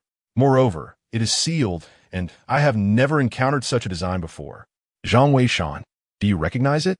At this moment, Shun's perception of Zhang Weishan had transformed, prompting him to inquire unconsciously. Zhang Weishan remained silent, for upon his first glance at the bell, he had already recognized it. This object was unmistakably a hexagonal bronze bell. How could such an item be found within the tower? Chapter 33. The origin of the hexagonal bronze bell and the reward of the black gold ancient sword. As Shun Wan observed Zhang Weishan deep in thought, she interjected. Buddhist towers have historically served the purpose of sealing or storing Buddhist relics. Do you not agree? However, it seems that these relics are typically housed at the pinnacle of the tower. It is highly probable that this is primarily intended to suppress the hexagonal bronze bell, as evidenced by its sealing. Mr. Shin nodded in agreement, sensing a similar intuition. Yet, he remained uncertain about the true origin of the bell. Having perused numerous archaeological texts, he had never encountered an artifact such as this. The intricate patterns adorning it were entirely unfamiliar. Had he been able to identify these designs, he might have discerned the bell's provenance. Suddenly, Zhang Weishan spoke. "This bell cannot be opened. It poses a great danger." "What do you mean? What do you know?" "Mister?" Shin inquired, his curiosity piqued. Shin Wan, taken aback, realized she could only speculate thus far, unable to ascertain the age of the hexagonal bronze bell. Zhang Weishan's statement, however, clearly indicated his awareness of certain facts. After a moment of contemplation, Zhang Weishan replied, "This hexagonal bronze bell dates back to before the Warring States period. There is likely an issue within. As Xiaowan stated, this object is sealed and suppressed by the eightfold bronze tower. Mr. Shun, it is best to refrain from tampering with this bell. It should either be surrendered or buried." Upon hearing this, Mr. Shun pondered thoughtfully and remarked, "Zhang Weishan, you are well acquainted with my character. I am not one to be driven solely by avarice. Speak plainly. If your assertions hold true, then surrendering or burying it may indeed be the prudent course of action. However, at the very least, grant me a reason." Zhang Weishan exclaimed, "I have never encountered such a pattern before. Do you not recall the last time you were still at a shop, when a customer brought in a dragon-patterned gold goblet for sale? You hesitated to accept it, declaring it a priceless relic from the Warring States period, and warned that possession of it, if acquired through dubious means, could lead to capital punishment.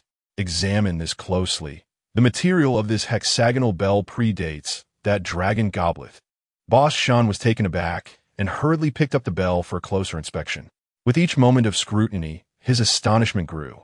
The dragon-patterned goblet had been presented by a rather dubious individual, and sensing the man's questionable background, he had refrained from acquiring it due to its exorbitant value, fearing it might attract trouble. Now, upon Zhang Weishan's mention and his thorough examination, he discovered that the material of the hexagonal bell was indeed older than that of the dragon goblet.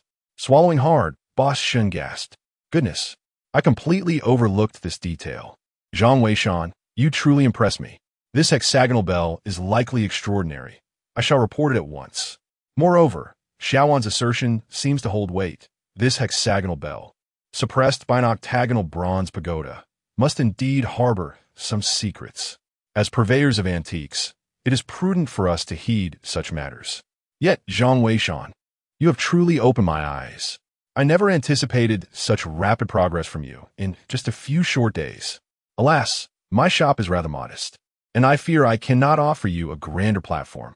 Xiaowan, perhaps you could inquire with your teacher. If the archaeological team is in need of personnel, you might recommend Zhang Weishan. Upon hearing that his father shared the same sentiment, Shun Wan eagerly nodded. "I think so too. I shall inquire shortly." Zhang Weishan, feeling somewhat awkward, quickly added, "Boss Shun, to be honest, I prefer." But Boss Shun interrupted him. "Young people ought to embrace the vibrancy of youth. The life I lead in this establishment is meant for the elderly. Furthermore, my dear one will inevitably join the archaeological team. As a father, how can I not be concerned? If you do join the team, you must ensure the safety of my daughter. Do you understand?" Zhang Weishan felt a bit embarrassed, realizing that Boss Shun was actually considering his daughter's well-being.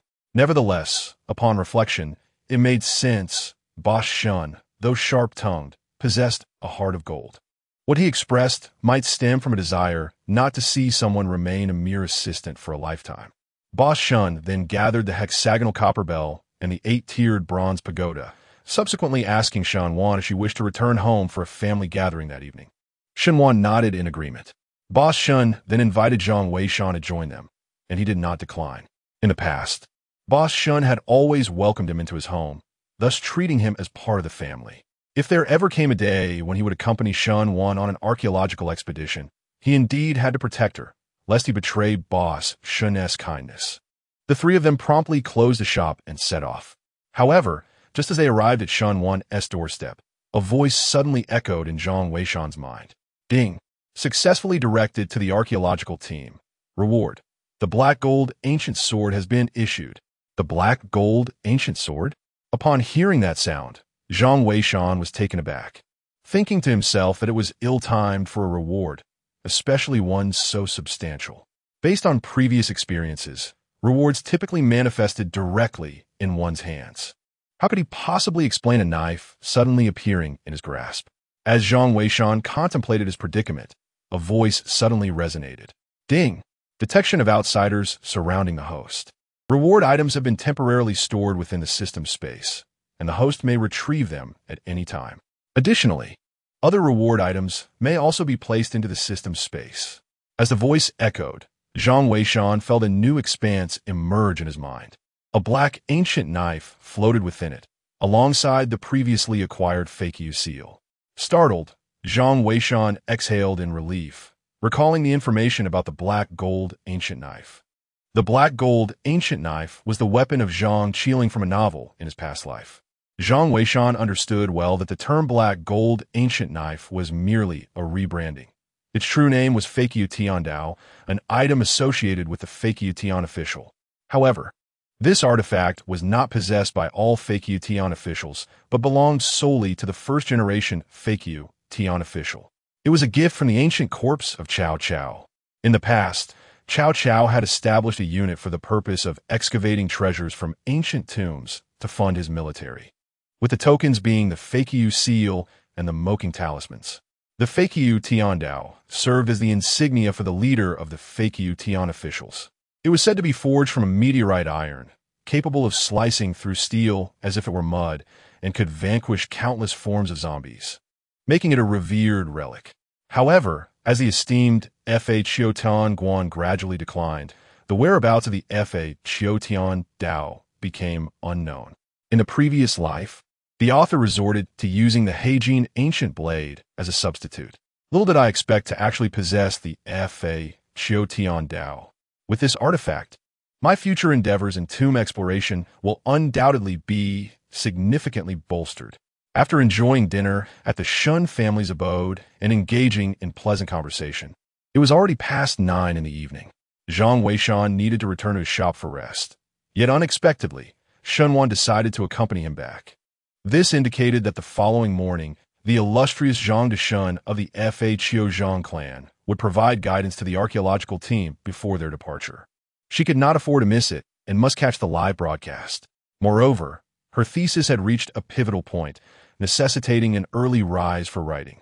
Thus, that evening, the two returned to the shop. Zhang Weishan, being of upright character, naturally instilled trust in Shun, who merely cautioned them not to divulge any details regarding the 8th layer of the bronze pagoda, as he was still contemplating whether to sell it. Upon returning to the shop, they each retired to their respective rooms for rest. Once in his chamber, Zhang Weishan retrieved the Heijin ancient blade, allowing himself a moment to appreciate its weighty, chilling presence. It truly was a remarkable sword.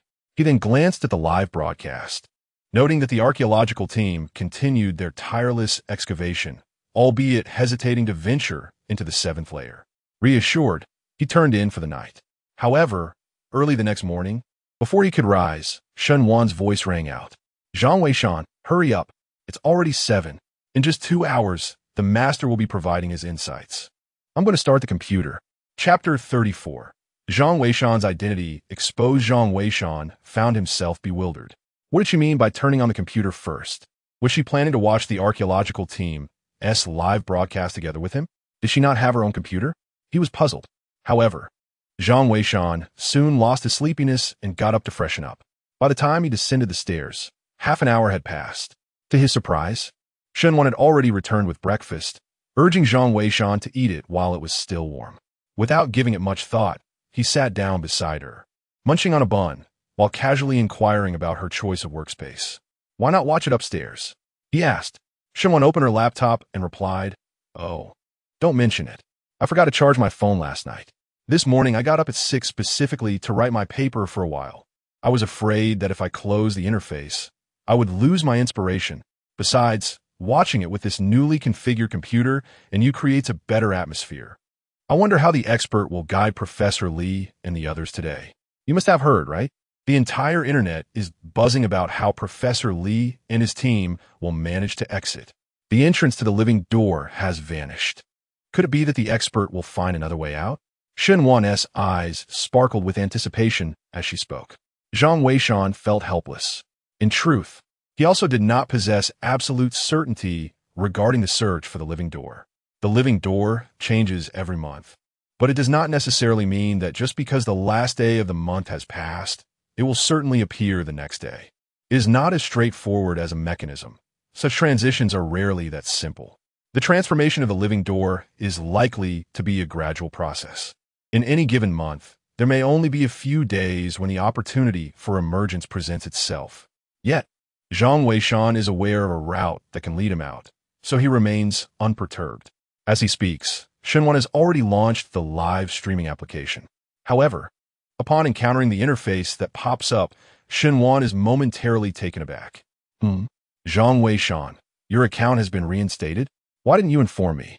Zhang Weishan is momentarily stunned, rising to take a look, and his expression darkens.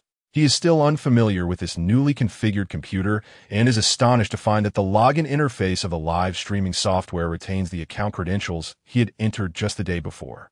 It must be one of those quick login features. If he were to click login, his identity would surely be. As Zhang Weishan contemplates this, Shenwan has already pressed the login button, exclaiming, "You didn't tell me your appeal was successful. Quick, follow me now." Zhang Weishan is left speechless. Almost simultaneously, the software successfully logs him in. At the very top of the application, beside the profile picture, his name stands out prominently. F.A. Qiuzhang Shi. Shenwan also notices this name, and her entire demeanor freezes in astonishment. Her eyes widen in disbelief, clearly not expecting to see those familiar four characters. Zhang Weishan is equally taken aback, thinking to himself how, despite his caution, he has still been exposed. This revelation is rather hasty, wouldn't you agree? That little one. Allow me to explain. Zhang Weishan begins to clarify, but Shenwan turns to him, her face a mask of shock. You're a deity? Zhang Weishan found himself at a loss for words. He did not consider himself a deity. He merely imparted some insights he had gathered.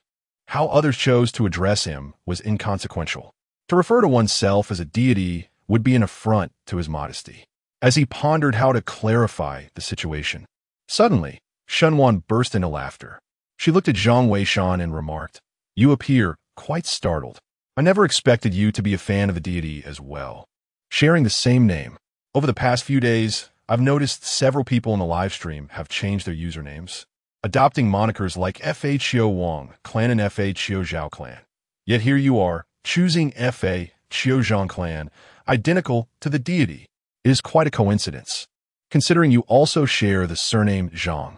Well, I initially intended to ask you to follow me, but with your name mirroring the deities, that might pose a problem.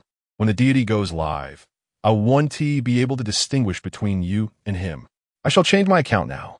Shenwan, lost in her own thoughts, swiftly dismissed Zhang Weishan's account and replaced it with her own. Zhang Weishan, bewildered, observed her actions in disbelief. He thought to himself, I haven't said anything at all. How did this misunderstanding arise? Or is it that the disparity between myself and the deity in Shenwan's mind is so vast that she believes I, too, am an admirer of a deity? Hence my deliberate choice of name? At this moment, such considerations seemed trivial. As long as his identity remained concealed and Shenwan did not entertain any suspicions. That was what mattered most. Zhang Weishan breathed a sigh of relief. This early morning had truly been terrifying. Shenwan had just logged back into his account, and upon entering the live broadcast room, Zhang Weishan realized that the archaeological team had not rested for an entire night. Moreover, it appeared they had nearly excavated everything beneath the 7th layer. However, due to the tragic demise of Xiao Zhao the previous day, no one dared to venture into the 8th layer. Shenwan, having connections with the staff of the live broadcast room, chatted briefly and gleaned the progress of the archaeological team from last night. What should we do, Zhang Weishan? The staff mentioned that there are disagreements within the archaeological team. With less than an hour remaining until the expert's departure, could they be in danger? Zhang Weishan hurriedly inquired about the situation. Shenwan shared the details with him and urged him to review the discussions in the live broadcast room. It turned out that since the archaeological team entered the Zhang family ancient tower yesterday, their excavations had not ceased for even a moment. The rewards have been exceedingly fruitful. They had unearthed the family genealogy of a Zhang clan, inscribed on a coffin board, along with numerous burial artifacts belonging to the Zhang family. Most notably, many of these artifacts included exquisite prayer beads from Tibet. Although these items may not carry as much information in an archaeological context as ancient scripts or scrolls, each string of prayer beads is worth its weight in gold. The stories they encapsulate are profound enough to provoke considerable contemplation from future generations. The excavation of the Zhang family ancient tower holds significant importance for both the archaeological team and the broader field of archaeology. As they gazed upon the final 2 layers, which remained undiscovered. The urgency of the departure time set by the great master loomed ever closer. A faction among them began to waver, resolutely insisting on exploring the last 2 layers. They lamented that once they exited, the prospect of re-entering would be shrouded in uncertainty, potentially taking an indeterminate length of time. Such a scenario would undoubtedly be a profound regret. Conversely, Professor Lee maintained that they should prioritize exiting, asserting that their discoveries thus far were already significant. The perils of the 6th layer were undeniable, and the dangers of the 7th and 8th layers would likely be even greater. He was determined to prevent further sacrifices. This discourse had persisted since its inception, and numerous viewers in the live stream were actively engaging in the conversation. I believe the risks are manageable. Despite the dangers encountered since yesterday, they have primarily been above the 6th layer, and with due caution, we should be fine.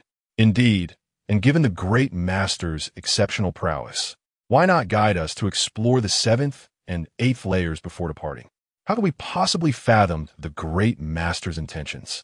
Perhaps there are compelling reasons that render the last 2 layers off-limits for exploration. I think it wise to heed the great master's counsel. We should refrain from recklessness to avoid calamity. I concur with the sentiments expressed above. In my view, you are far too obedient. The great master is human too. Does he not make mistakes? Exactly. This is a once-in-a-lifetime opportunity. Should we exit now, we might regret it for the rest of our lives. Chapter 35. The archaeological team's intrusion into the 7th level and Zhang's descent. You people, how quickly you forget the pain after the wound is healed. How many times has the master warned against reckless wandering? Isn't it always your disobedience that leads to calamity? Now you come here to stir up trouble. It is not you keyboard warriors who risk your lives. Who are you addressing from above? Do archaeologists fear sacrifice? If you fear death, perhaps you should reconsider your pursuit of archaeology. While archaeology may entail sacrifice, it does not justify senseless losses. The livestream had split into 2 factions, embroiled in heated debate. It was indeed challenging to ascertain who was right or wrong. Ultimately, everyone was concerned for the future of archaeology. However, a consensus on whether to explore the 7th and 8th levels remained elusive. Zhang Weishan observed the live stream, showing no inclination to intervene. The hour for departure was still distant, and he understood well that if these individuals continued to disregard his counsel, the number of those who would survive the ordeal would likely diminish. Speaking up now would only draw him into the fray of this dispute. Within the Zhang family's ancient tower, Professor Li had already directed the majority of the archaeological team to begin packing their belongings in preparation for departure. Yet, one young man clad in a jacket approached, his expression earnest. "Professor Li, I implore you to seriously consider my proposal. Our resources are ample. Leaving now would be a waste of time, as many secrets remain unraveled here." The youth speaking is named Jia, a seasoned member of the archaeological team. Although he is not currently a student of Professor Li, he is deeply committed to archaeology. After graduating, he chose to remain with the team, occasionally lecturing at the Archaeology Academy. It is said that he is preparing to apply for a professorship in the future, potentially becoming a figure akin to Professor Li. Among those reluctant to leave, he is one of the most steadfast. "Jia, we have only half an hour left." Professor Li's conviction in the words of the renowned Zhang of the FHO family is evident, showing no hesitation. Jia, however, remains unconvinced.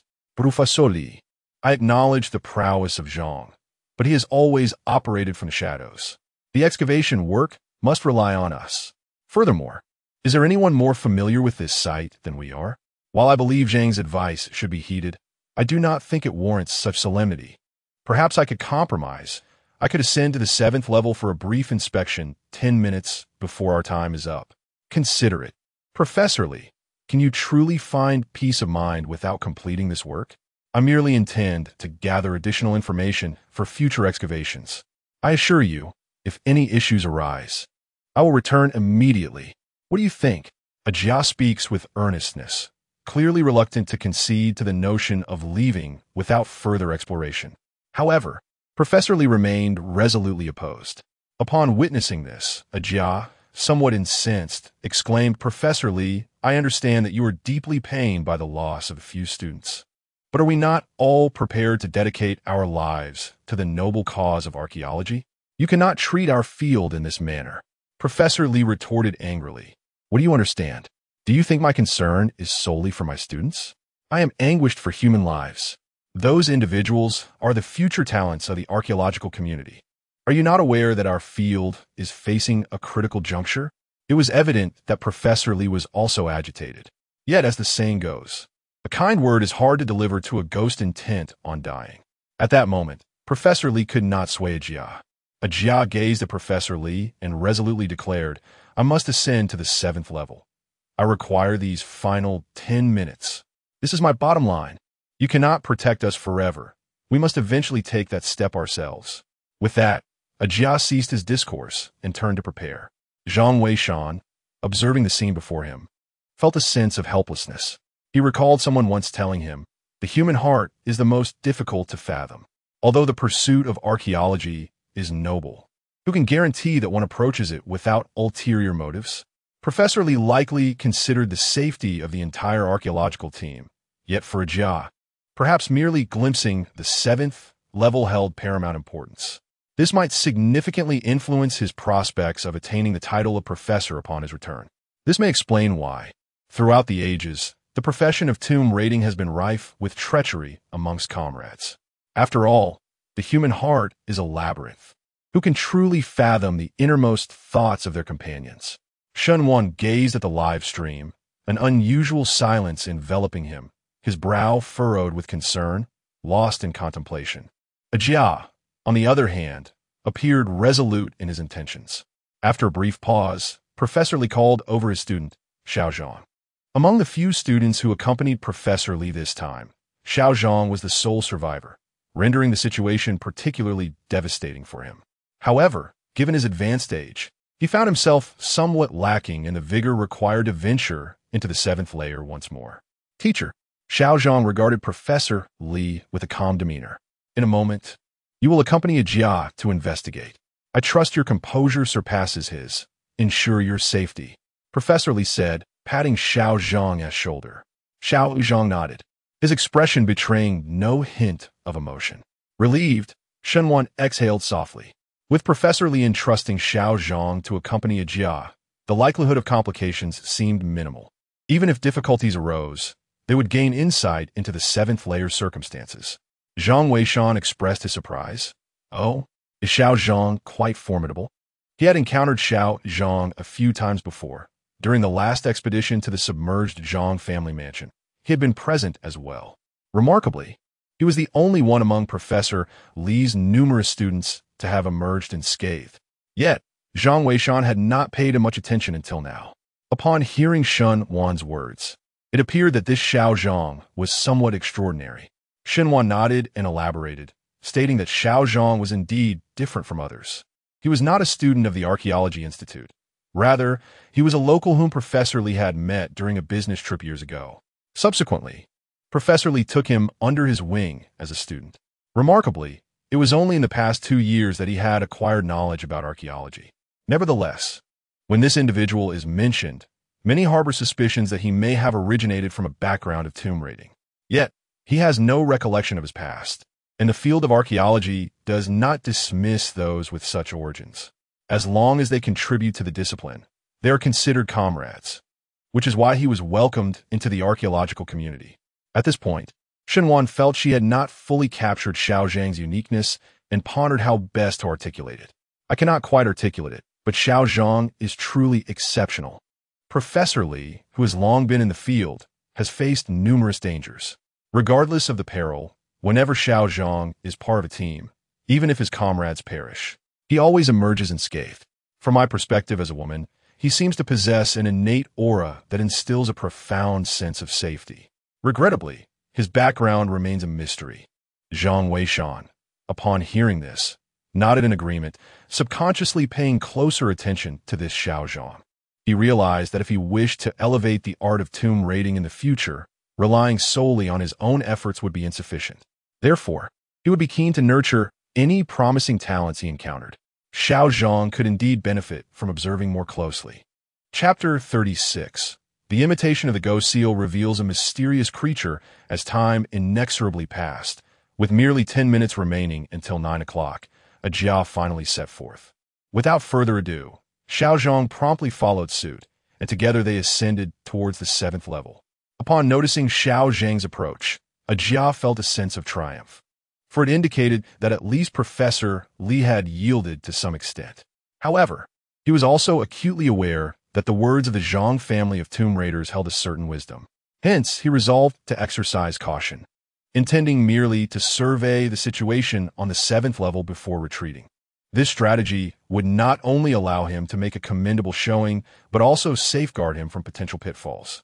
His intentions were rather straightforward: to present himself as a noble champion of archaeological pursuits, thereby enhancing his credentials for future professorial evaluations. The ropes had long been prepared, and Captain Qin personally escorted the two of them upwards, assuming the responsibility of vigilance. Should any irregularities arise, he would ensure their descent. The 7th level was considerably elevated, and it took them a full 2 minutes to reach its height. A jia led the way, with Xiao Zhang closely behind, and soon they both leapt onto the 7th floor. At that moment, the entire scene of the 7th level was simultaneously broadcasted to the live audience. Countless viewers watched with bated breath, wary of potential traps, drawing upon their experiences from the 6th level. Upon their arrival, the peculiar sight of the 7th level struck them as odd, for it was filled with numerous large crates, mirroring the layout of the levels below. The rooms were arranged in a sequence, each adorned with 2 boxes flanking the entrance of every door. Each box measured approximately 1.5 meters in width and depth, presenting a square form. There were no signs of tampering, leaving one to wonder what secrets lay within. Mirroring the layout of the 6th floor, there was a similarly open door in this area. Inside, a long table was present, yet instead of a scabbard, it bore a plate upon which rested an object reminiscent of a jade seal. Its true nature remained obscured. A jia hastily retrieved his binoculars for a closer inspection. To the astonishment of the onlookers, it indeed appeared to be a jade seal. However, to be precise, it could only be referred to as a seal. The object was sizable, comparable to the head of an infant. It was square in shape, intricately carved with numerous small demonic faces. Rather than exuding the grandeur and imperial might associated with a national jade seal, it emitted a chilling presence, akin to a ghostly seal. This revelation sent a shiver through a jia's heart. While seals of this nature are not uncommon in history, with nearly every dynasty's ruler possessing one, their discovery in archaeological endeavors remains exceedingly rare. Capturing clear images of this ghostly seal would undoubtedly represent a monumental breakthrough for the field of archaeology. With this thought in mind, a jia promptly stowed away his binoculars and made his way toward the open door. The 7th floor was almost devoid of any other features. Apart from the large boxes positioned at the entrance, everything else seemed to have vanished. It did not appear to have any mechanisms at first glance. A jia took 2 tentative steps and, finding nothing amiss, proceeded towards the grand door. Xiao Zhang, observing this, hurriedly cautioned him to slow down while also following closely behind. Captain Qin did not ascend to the 7th floor. Instead, he hovered in mid-air, vigilantly surveying the surroundings of the 7th level. A jia moved swiftly, with Xiao Zhang closely trailing him. In just a few strides, they entered the room and approached the table. Alongside them, the appearance of the ghostly seal on the table gradually became clearer. The audience in the live broadcast was utterly astonished. Shen Wan, upon catching sight of the ghostly seal, exclaimed in awe, This is the ghostly seal. Legend has it that in ancient times, the king of Lu possessed the ability to summon ghostly soldiers, and he held such a seal in his hand. However, it appeared that this particular ghostly seal was a replica. Zhang Weishan nodded in agreement. Indeed, it was a counterfeit. Moreover, it seemed that the ghostly seal could not be lifted, as it was likely integrated with the tray below. Nevertheless, the exquisite craftsmanship was sufficient to attest to its value. The audience in the live broadcast erupted with excitement, exclaiming, Wow, the intricacy of this carving is astonishing. It is truly a work of divine artistry. Indeed, this discovery is utterly astonishing. While the sage's words hold considerable truth, Ajia's unwavering determination has indeed yielded rewards. Remarkably, it has been proven that one cannot blindly heed the wisdom of the sage. I see you all are beginning to show off again. When danger approaches, do not come crying for the sage's guidance. What danger could possibly arise? We have approached so closely without incident. What more could threaten us? If I were the sage, I would merely observe your demise. A congregation of keyboard warriors. The live chat erupted into chaos once more. However, at that moment, Ajia was filled with exhilaration. With this artifact in hand, his chances of attaining a professorship were virtually assured. As he contemplated this, he prepared to lift the ghostly seal to take it away. Although he recognized it as a replica, the exquisite craftsmanship was undeniable. Moreover, it had been discovered within the ancient Zhang family's tower. Once taken outside, this ghostly seal could undoubtedly become a prized possession of any museum. We must leave, Xiao Zhang urged from his side. Ajia nodded and reached for the ghostly seal. However, upon grasping it, he realized that it was indeed fused with the tray beneath it. As he lifted it, the entire tray came up with it. Almost simultaneously, the sound of mechanisms clicking into place echoed ominously, resembling the foreboding toll of fate. Terrified, Ajia and Xiao Zhang turned to flee. Ajia was unwilling to abandon the ghostly seal and clutched the tray as he ran. Just as they burst from the room, they suddenly heard Captain Qin shout, "Run! Don't look back!" Upon hearing the words, the two individuals sensed that something was amiss and hurriedly ran towards Captain Qin. However, at that moment, they heard the unmistakable sound of wooden planks being opened behind them.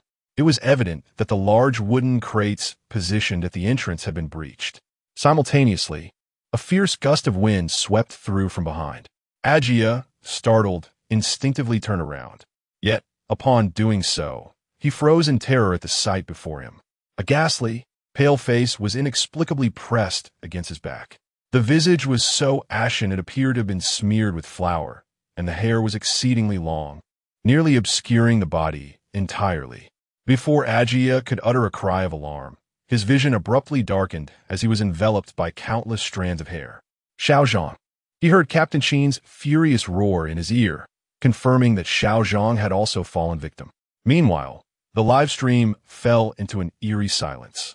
As everyone witnessed the unfolding horror, all the wooden crates on the 7th floor had sprung open, revealing a multitude of ghastly faces and an abundance of hair protruding from each.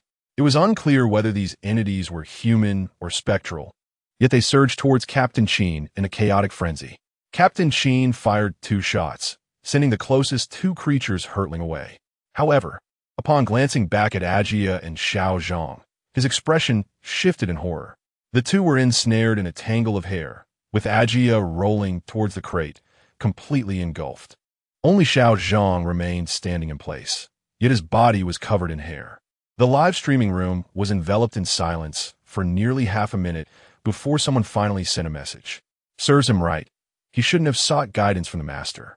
Exactly, if one doesn't court disaster, one won't face dire consequences. He truly deserves this fate. Chapter 37. The Forbidden Fate of Little Zhang.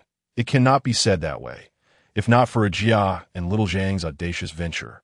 Would we have been able to witness such exquisite ghostly seals? You can keep your bravado. After all, it is not you who is facing death. Indeed, and it seems that the issue cannot be resolved with just a single loss of life. A bunch of keyboard warriors, if you have a nerve, don't plead for the divine to intervene. If I were a deity, I would be too indifferent to guide you. The live broadcast room was in uproar. At this moment, Shun Wan clenched his fists tightly, his gaze fixed unwaveringly on the screen. Captain Qin had no time to descend. If he left, Little Zhang and Ajia would truly be without hope. Moreover, someone was needed above to assess the situation. Captain Qin shouted, "Everyone cover me." Yes, the group of soldiers below fully loaded their firearms, their eyes scanning the vicinity of the 7th level. Should any ghostly figure attempt to approach Captain Qin, they would immediately open fire. However, despite their fierce firepower, Captain Qin could not draw closer to the corridor of the 7th level.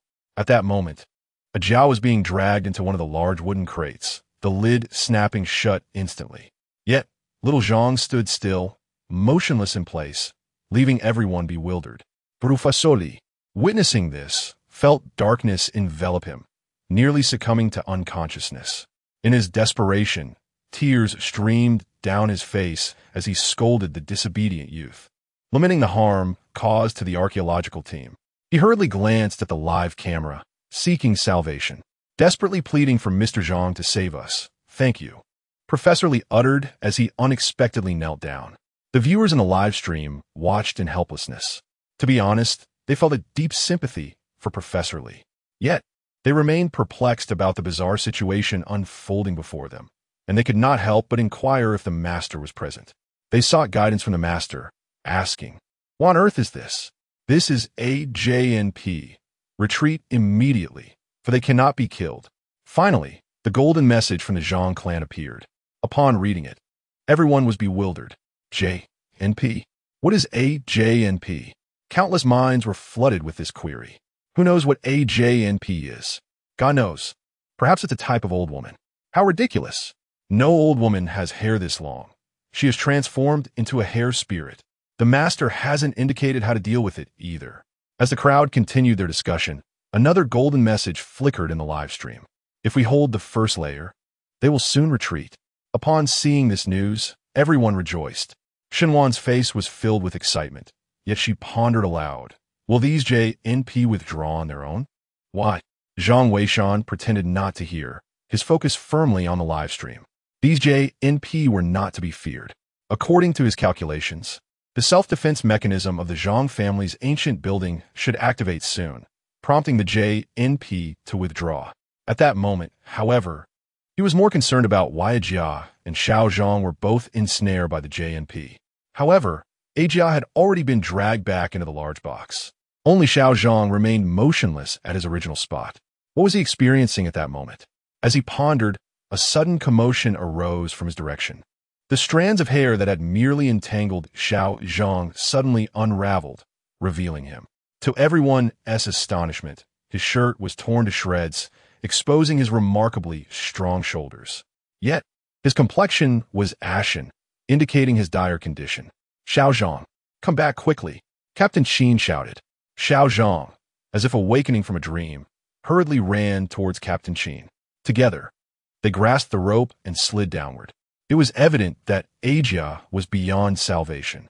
With so many vengeful spirits, unless they could eliminate them all, attempting to enter the lair of these spirits would surely demand an even greater toll. Moreover, the soldiers discovered that their firearms were utterly ineffective against these entities. The spirits' hair, akin to mounds of sponge, absorbed every bullet that struck them. As soon as the two landed on the ground, the vengeful spirits from the 7th level began to pursue them, with some already having ascended to the 4th level. Clearly, they were not yet ready to concede defeat. At that moment, there was no time for anyone to contemplate why Xiao Zhang had miraculously survived. All eyes were glued to the live stream, pleading for the deity to illuminate a path forward. Yet, the anticipated guidance from the Zhang family of tomb raiders remained conspicuously absent. Captain Qin, accompanied by his team, tirelessly impeded the advance of the forbidden women. Glancing at the clock, he noted it was already 9:09. Suddenly, as the clock struck exactly 9:10, a deep, resonant sound echoed throughout the ancient Zhang family building. Almost simultaneously, both the live stream audience and those present were astonished to witness the forbidden women retreating in a frenzy. As if startled, scrambling back to the 7th floor. One by one, they obediently returned to their large wooden boxes. However, Jia did not emerge again, clearly having met a tragic end. Captain Qin and Xiao Zhang swiftly descended to the ground. Xiao Zhang appeared pale, yet he was unharmed. The unexpected retreat of the forbidden women filled the group with excitement. Nonetheless, they understood that the women had likely abandoned their lethal pursuit upon hearing the ominous sound. But what did that sound signify? Silence enveloped the room as they all stared at the live stream, clearly awaiting guidance from the expert. Xinhuan, too, clenched his fists tightly, seemingly anxious not to miss any words from the Zhang family of the Qiu clan. Meanwhile, Zhang Weishan was oblivious to the situation at hand. He had noticed that Xiao Zhang's tattered clothing revealed lines etched faintly across his back, enigmatic and incomplete, with certain areas obscured, rendering it quite peculiar. He was captivated by the sight when, all of a sudden, Shun Wan exclaimed in alarm. How could it possibly be a strong alkaline mist? Where is the master? If he doesn't appear soon, Professor Li and the others will perish. Upon hearing Shun Wan's exclamation, Zhang Weishan finally registered the gravity of the situation. Realizing he had momentarily forgotten this critical detail, he hurriedly turned his attention to the live stream. Before his eyes, a multitude of mist had descended upon the room. This was indeed the Zhang family's defensive mechanism. Strong alkaline mist. If even a moment's delay occurred, it was likely that Professor Li and his companions would meet their demise. Zhang Weishan dared not linger.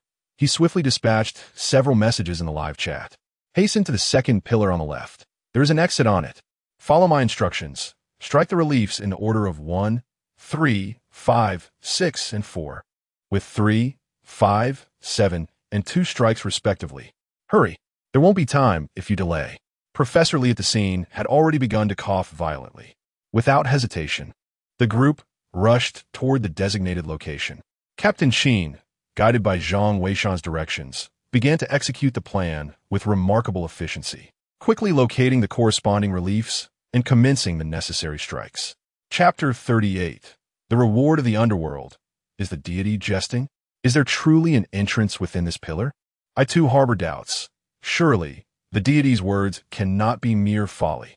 Though I wish to refrain from skepticism, the slenderness of this pillar is quite alarming. Deity, please do not jest. Could there genuinely be an exit within this column? The viewers in the live stream collectively regarded the idea as implausible. Even Shun Wan found it hard to believe, for the pillar was exceedingly thin, merely the width of a single shoulder. While such a column may appear substantial, the notion of an exit concealed within it seemed utterly absurd. Yet, at that moment, apart from the guidance of the esteemed Zhang clan, they found themselves devoid of superior alternatives. Retracing their steps was certainly not an option. They were left with no choice but to heed the words of the Zhang clan. For every prior statement he had made had proven accurate. Professor Li, is there truly an exit inside? Several members of the archaeological team inquired anxiously. They could feel a fiery sensation in their throats, a consequence of inhaling the caustic mist. If they delayed any longer, even if they managed to escape, it would be of no avail. I trust in the Zhang clan. He would not deceive us. One of them exclaimed. Quickly, cover Xiao Zhang with clothing. His skin must not be exposed, or the caustic mist shall corrode it. The others nodded and hurriedly draped clothing over Xiao Zhang. Meanwhile, Captain Sheen had already followed Zhang Weishan's instructions and struck the entire pillar with a series of blows. As he finally descended, the crowd beheld a remarkable transformation of the pillar before them.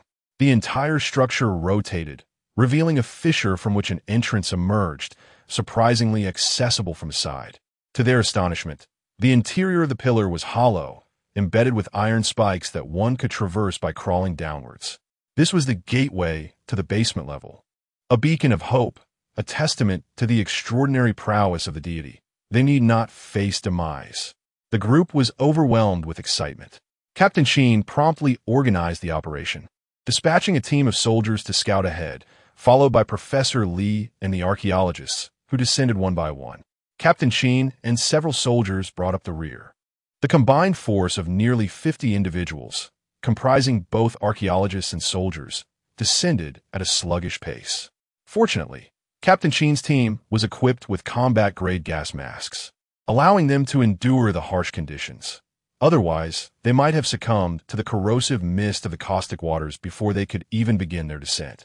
It took the entire group a full 10 minutes to enter the fissure of the pillar. When Captain Sheen was the last to descend, he discovered the basement level to be exceedingly rudimentary, merely a chamber constructed of stone, potentially the original communal burial site of the Zhang family's ancient edifice. Yet, this sanctuary was free from the oppressive mist, rendering it relatively safe. Professor Li assessed the team, relieved to find that everyone was unharmed. He expressed his heartfelt gratitude to the live-streaming audience, prompting an outpouring of emotional appreciation from viewers. I am deeply grateful to the esteemed master.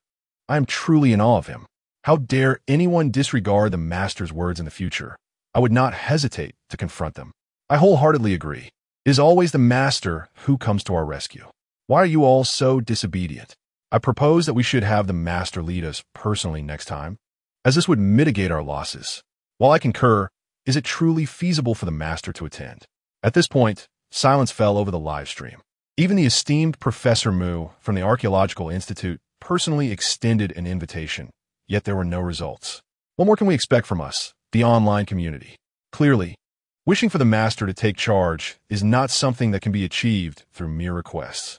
If the master is unwilling to emerge, no amount of pleading will suffice. Suddenly, Shunwan interjected in the live chat. Let us not be so harsh. We are already immensely grateful for the master's guidance. Everyone has their own choices. We should not impose upon him. Wan is right. We cannot engage in moral coercion. Indeed, the master has already done more than enough. We are grateful to the master. We bow in reverence. Zhang Weishan, of course, noticed these comments. Yet he maintained his stance that the time was not right. Observing a slight relaxation in the atmosphere, he sent out a message. Let us take a 5-minute break. But we must depart swiftly. There are perilous alkaline mist traps ahead. After sending the message, he rose to go to the restroom. The viewers in the live stream, upon reading this, felt their previously relaxed mood tighten once more. Master, please do not say such things. There is still danger lurking. The esteemed master, please elucidate. Are you still present? The archaeological team is truly facing immense difficulties. My heart aches for them. Professor Lee, persevere. You shall undoubtedly emerge safely. Shunwan had initially breathed a sigh of relief, yet upon seeing Zhang Weishan's words, her anxiety surged once more. Hurry, be cautious not to miss the master's guidance. Seeing Zhang Weishan heading toward the restroom, Shunwan called out. She couldn't shake the feeling that Zhang Weishan appeared utterly unfazed. Yet, he did not seem to be a person of indifferent temperament. Could it be that his courage surpassed that of ordinary men? Thus, he remained unperturbed in such a tense situation. Shunwan was baffled. Zhang Weishan, however, was oblivious to her thoughts. He was acutely aware that the archaeological team faced a pressing timeline. They needed to exit swiftly. Otherwise, the perilous alkaline mist traps would claim their lives. Yet, Zhang Weishan's mind lingered on another matter, the rewards from the system. Following his guidance, he pondered what rewards awaited him. He had noticed that since the archaeological team arrived at the Zhang family ancient tower, the rewards had significantly improved from the black gold ancient blade to the fake U seal. What would this occasion bestow? Indeed, the system did not disappoint him. As he stepped into the restroom, a voice echoed in his mind. Ding! Successful guidance of the archaeological team. Reward. The whisper of the underworld has been integrated. The whisper of the underworld? Zhang Weishan was taken aback, pondering what this entailed. The whisper of the underworld. Why had he never encountered such a term before? However, as a torrent of information swiftly flooded his mind, he grasped the essence of what the so-called whispers of the underworld entailed. The chronicles of the tomb offered no accounts of this enigmatic language, yet the whispers themselves bore a record, elucidating that it served as a means of communication between the realms of the living and the dead. In simpler terms, it enabled one to comprehend the utterances of deceased beings and zombies. Reflecting on this newfound ability, Zhang Weishan felt a tinge of resignation.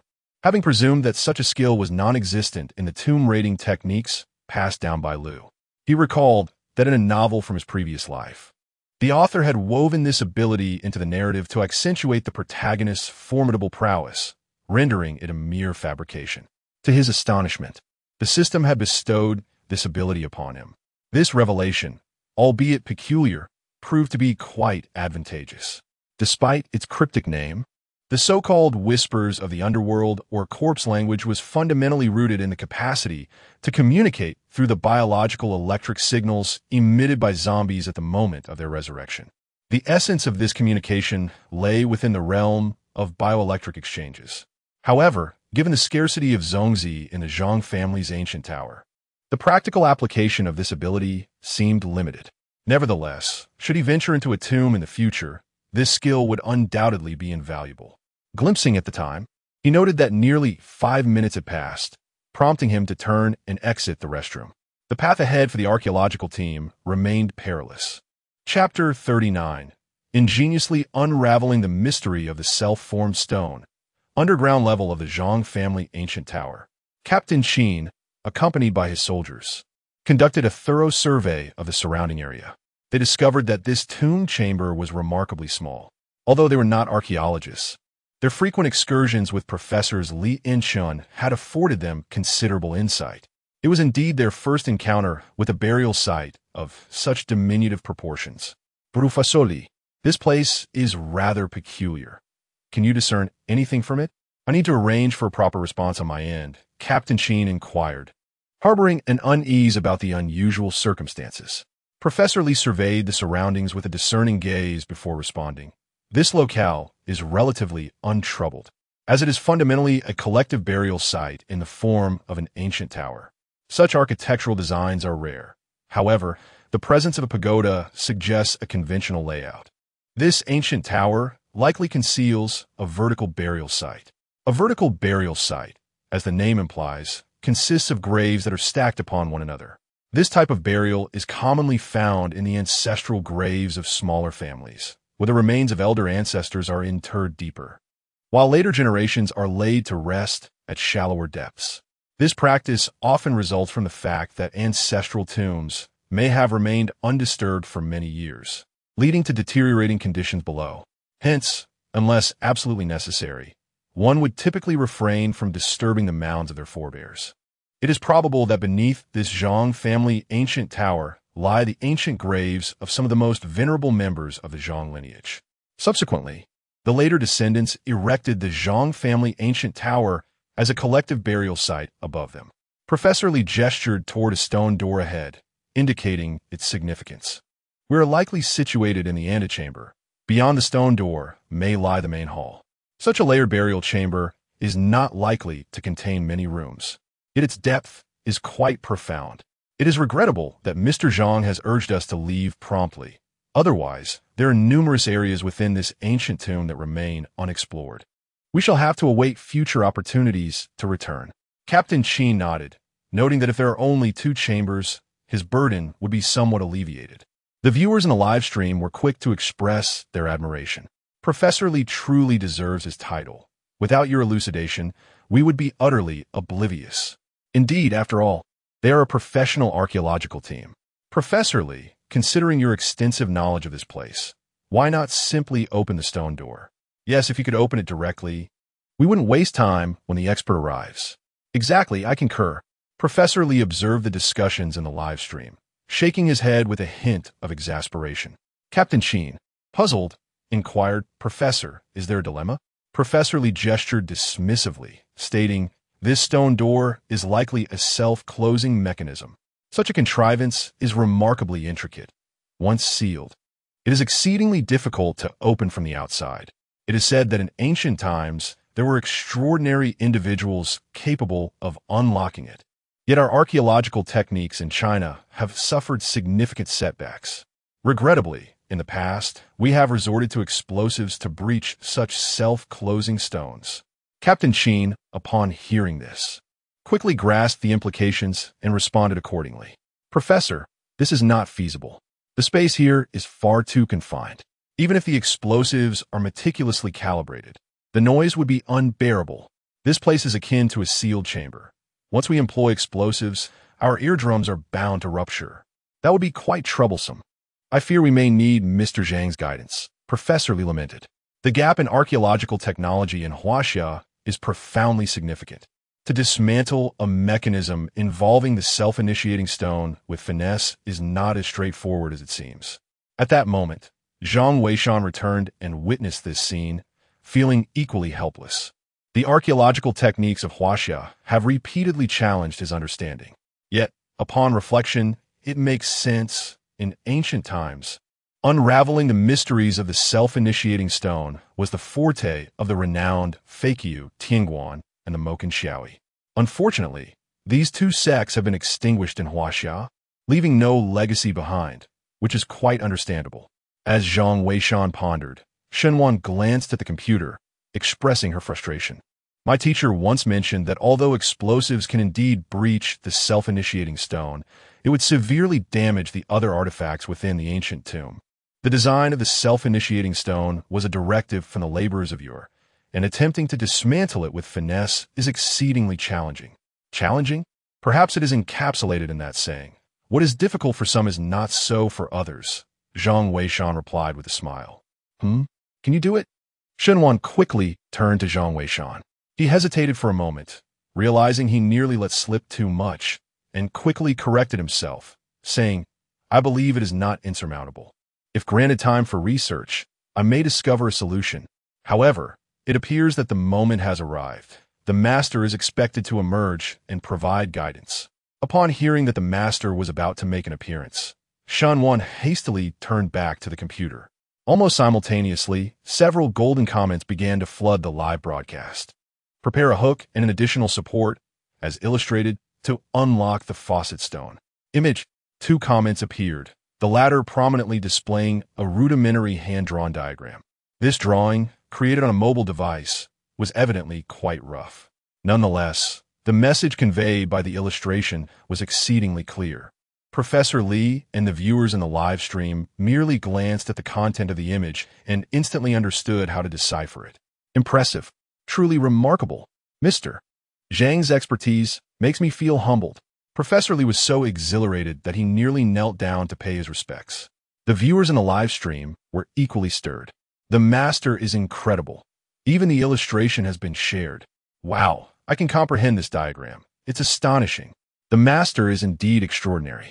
This single image has resolved the archaeological team's dilemma, and they have now acquired the means to unlock the faucet stone. Indeed, this is an immense treasure for the field of archaeology. Unbeknownst to Zhang Weishan, the excitement was not confined to the live stream.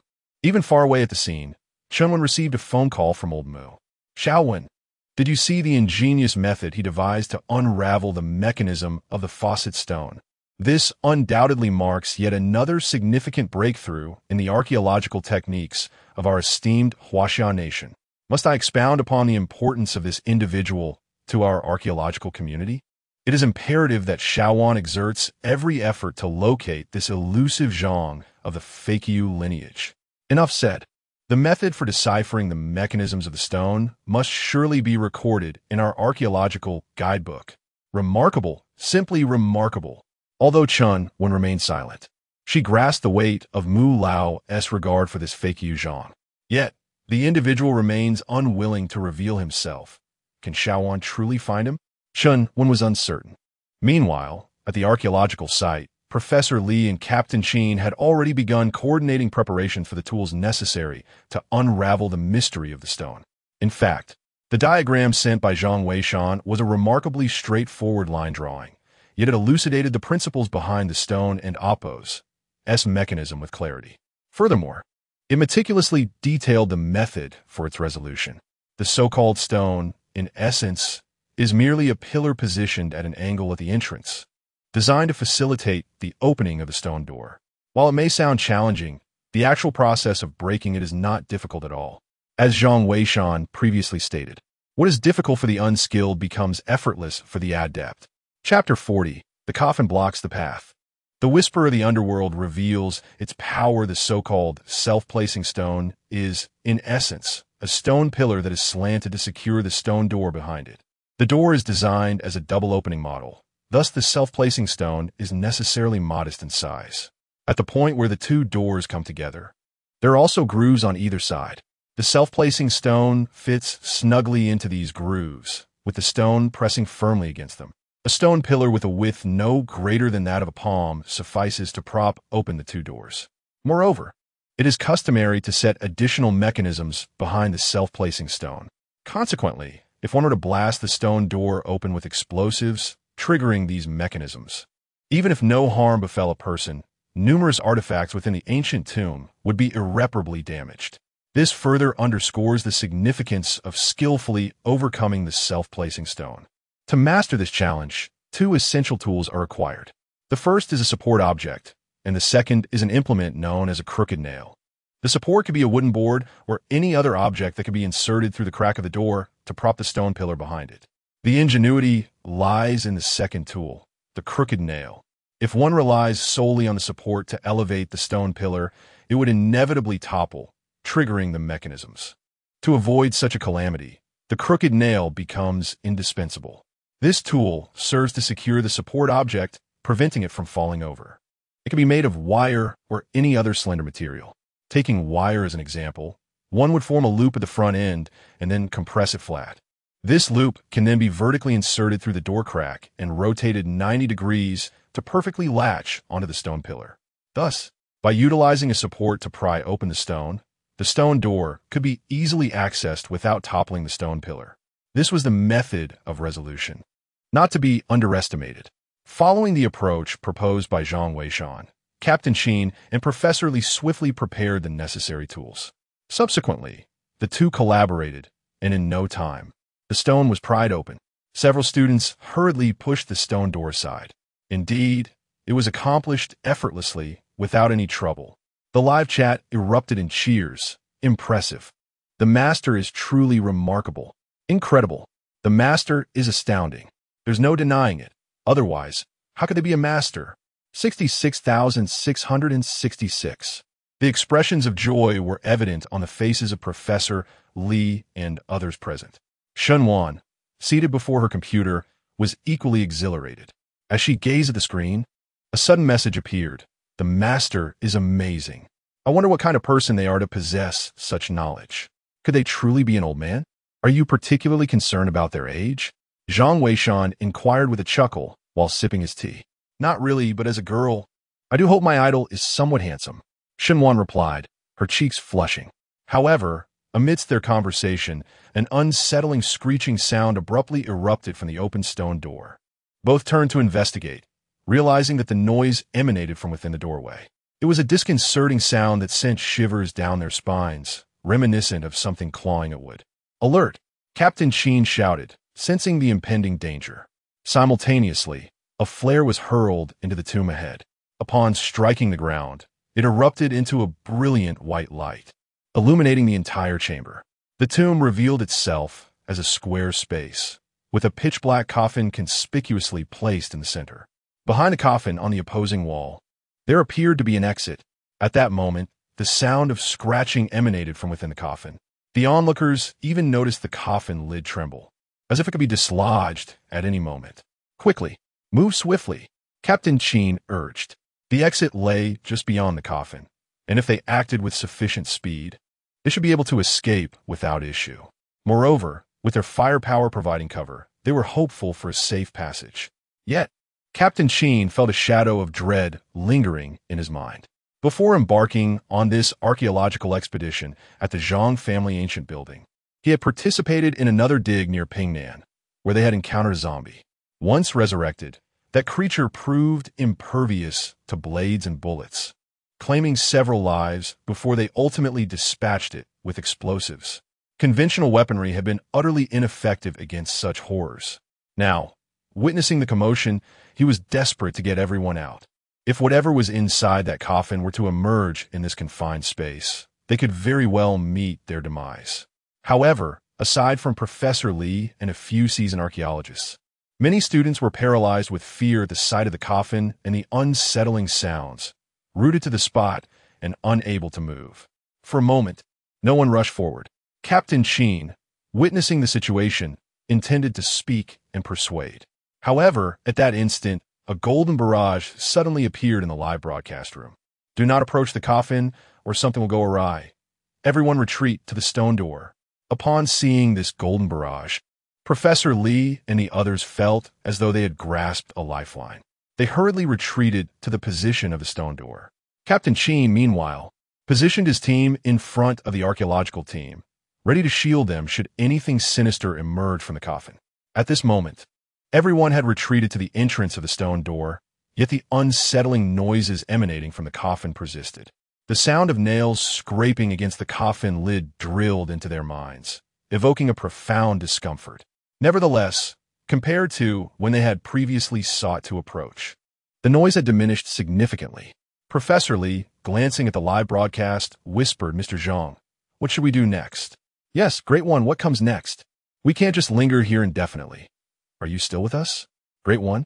Surely, the Great One, ISN, team missing at such a critical time? Come on, don't jump to conclusions. The Great One wouldn't he play around like this. Perhaps he is devising a plan. Indeed, let us remain patient. The Great One might be strategizing. At that moment, Shun Wan anxiously clutched her cup, too apprehensive to take a sip, fearing that any disturbance in the live broadcast might herald unforeseen changes. Yet, she sensed that Zhang Weishan was seemingly absent from behind her. Upon glancing over, I was nearly rendered speechless. There lay Zhang Weishan, reclining in an armchair, eyes closed in apparent repose. How utterly unperturbed he seemed. Shun Wan mused. One could not fathom the workings of Zhang Weishan's mind. In such a tense moment, he appeared completely unfazed. Little did he know, Zhang Weishan was not truly resting. Rather, he was intently listening to the sounds emanating from the coffin. After receiving the language of the underworld, he had developed an acute sensitivity to the disturbances within these coffins. It was as though he could comprehend the thoughts of the restless spirits inside. Especially moments ago, upon hearing a noise from within, he immediately sensed a surge of information flooding his mind. The spirit appeared agitated for reasons he had yet to discern. In this moment of feigned tranquility, he was actually engaged in a meticulous examination of what had caused such unrest. The language of the underworld is a form of communication facilitated by bioelectric signals. The spirit's discontent manifested through these very signals. After a brief period of focus, a revelation illuminated his understanding. He grasped the essence of the spirit's turmoil. Simultaneously, he made a startling discovery and hurriedly sent 2 messages in the livestream chat. Chapter 41.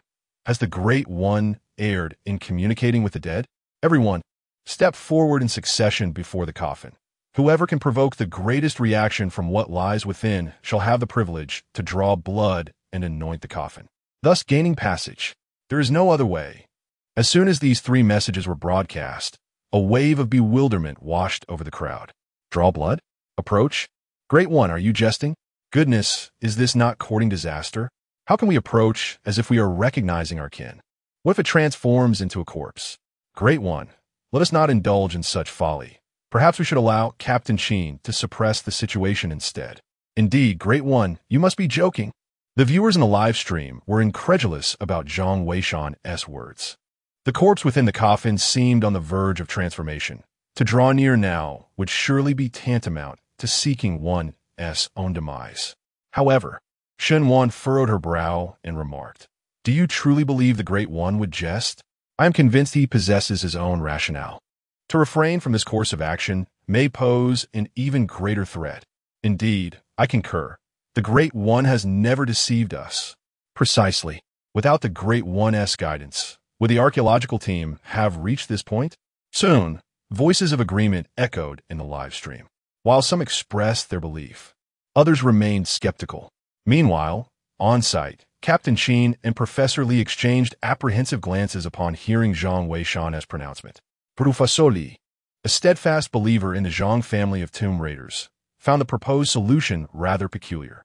Unable to contain his curiosity, he inquired, "Mr. Zhang, could you elaborate on your reasoning? My heart is indeed heavy. Mr. Zhang, could you kindly enlighten us on the reason?" Captain Sheen inquired earnestly. Yet, deep down, they harbored little hope, for the Zhang family of the Fakio lineage had always been reticent in addressing such inquiries. They merely offer guidance, leaving it to individuals to either heed or disregard their counsel, for ultimately, it was a personal choice. To their astonishment, this time, the Fakio Zhang family actually responded. The golden barrage of messages soon illuminated the screen again. The corpse within this coffin succumbed to the poison of the dead. Your arrival has agitated the poison within him, and he can no longer suppress it. This corpse is likely an ancestor of the Zhang family. He senses that someone among you can help him subdue this poison. Thus, he implores your assistance, for should the poison erupt, none of you will escape. The Fakio Zhang family elucidated with remarkable clarity. However, the onlookers found themselves utterly bewildered, unable to grasp the meaning behind his words. Great sage, have you perhaps indulged a bit too much?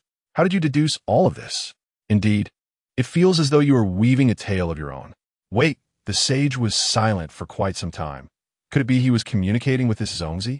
Goodness, how absurd. The sage wasn't even present.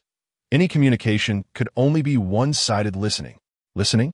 And you believe he could comprehend the sound of nails scratching the coffin? What do you take the sage for? Professor Lee gazed at the live stream, utterly confounded.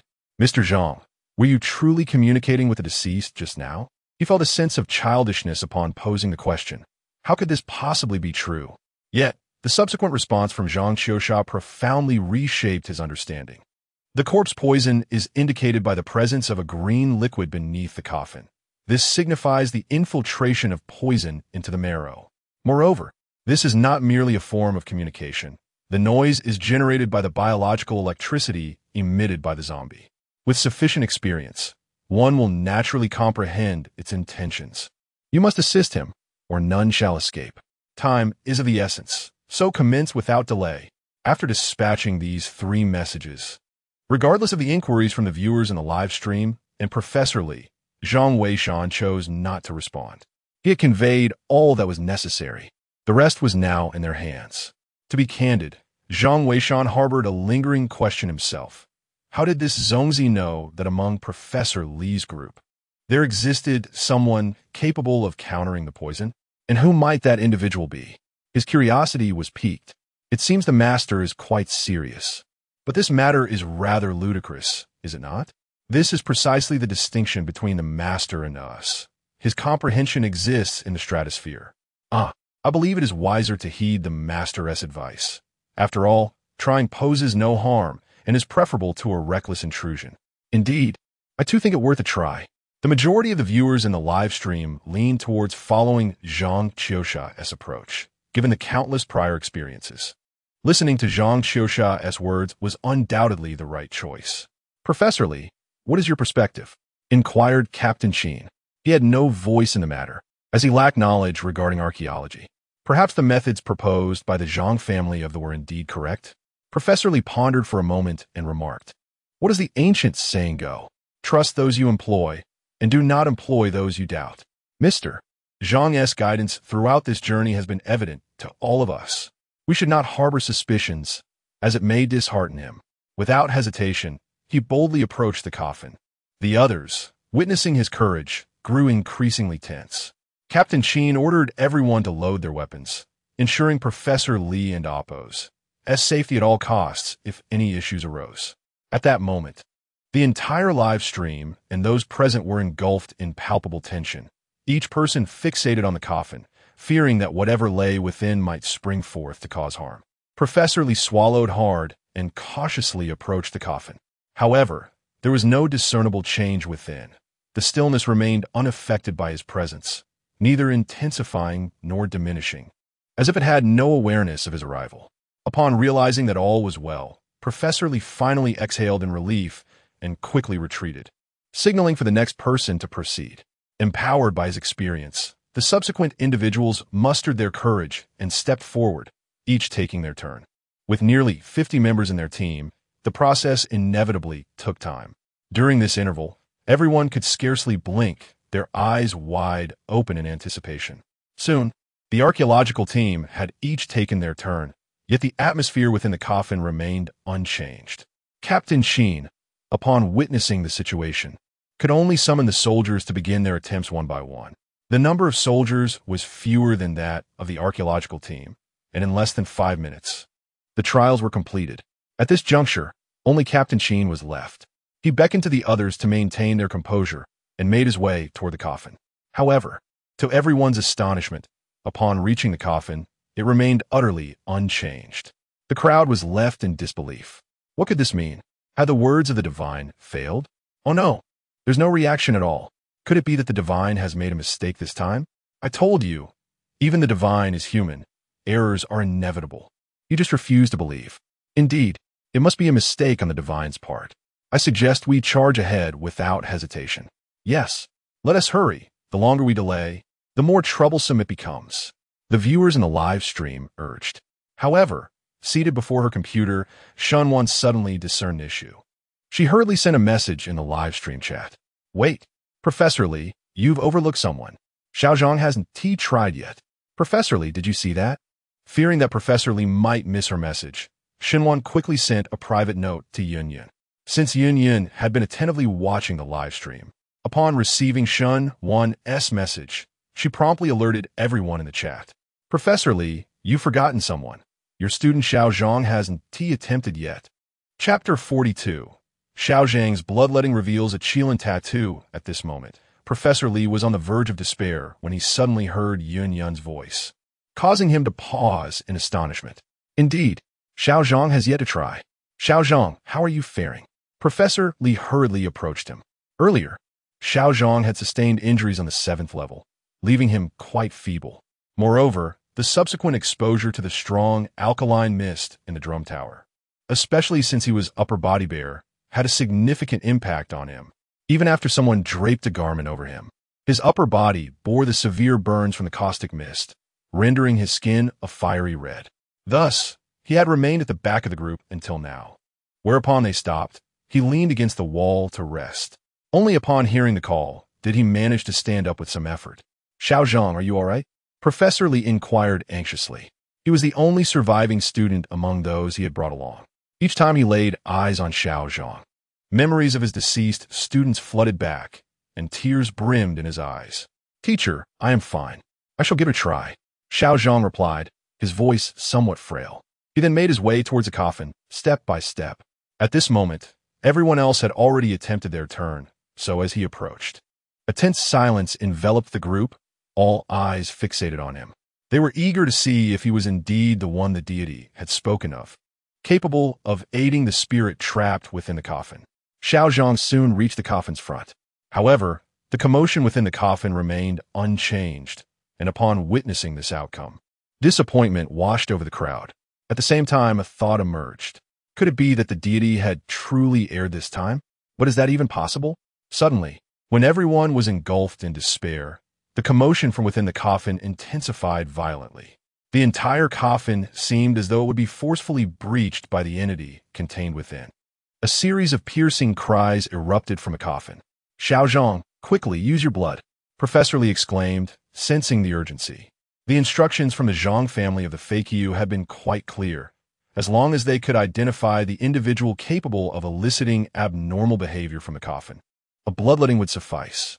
Although Xiao Zhang was uncertain of the rationale behind it, he nonetheless drew his dagger, enduring the pain as he sliced open his fingertip, allowing a few drops of blood to fall onto the coffin. To everyone's astonishment, they witnessed the blood seeping into the coffin, vanishing without a trace. Remarkably, the turmoil within the coffin gradually subsided, as if the zombie inside had returned to slumber. All present were left in a state of bewilderment, utterly unable to comprehend the unfolding events. Meanwhile, a multitude of viewers in the live stream collectively entered a mode of contrition. O divine being, I was wrong. I kneel before you. O deity, please accept my humility. I should not have doubted you. Damn it, you keyboard warriors, fluctuating between belief and skepticism. Can't you exercise some independent judgment? Indeed, with your indecisive nature, you are nothing but a fair-weather friend. Indeed, if you were at the archaeological site, I would not come to your aid even in death. Time and again, it has been proven that those who do not believe in the divine are nothing but fools. What on earth is the principle behind this? At this moment, Xinwan was communicating with Chun when over the phone. Yet, Chun was equally perplexed and unable to elucidate the matter at hand.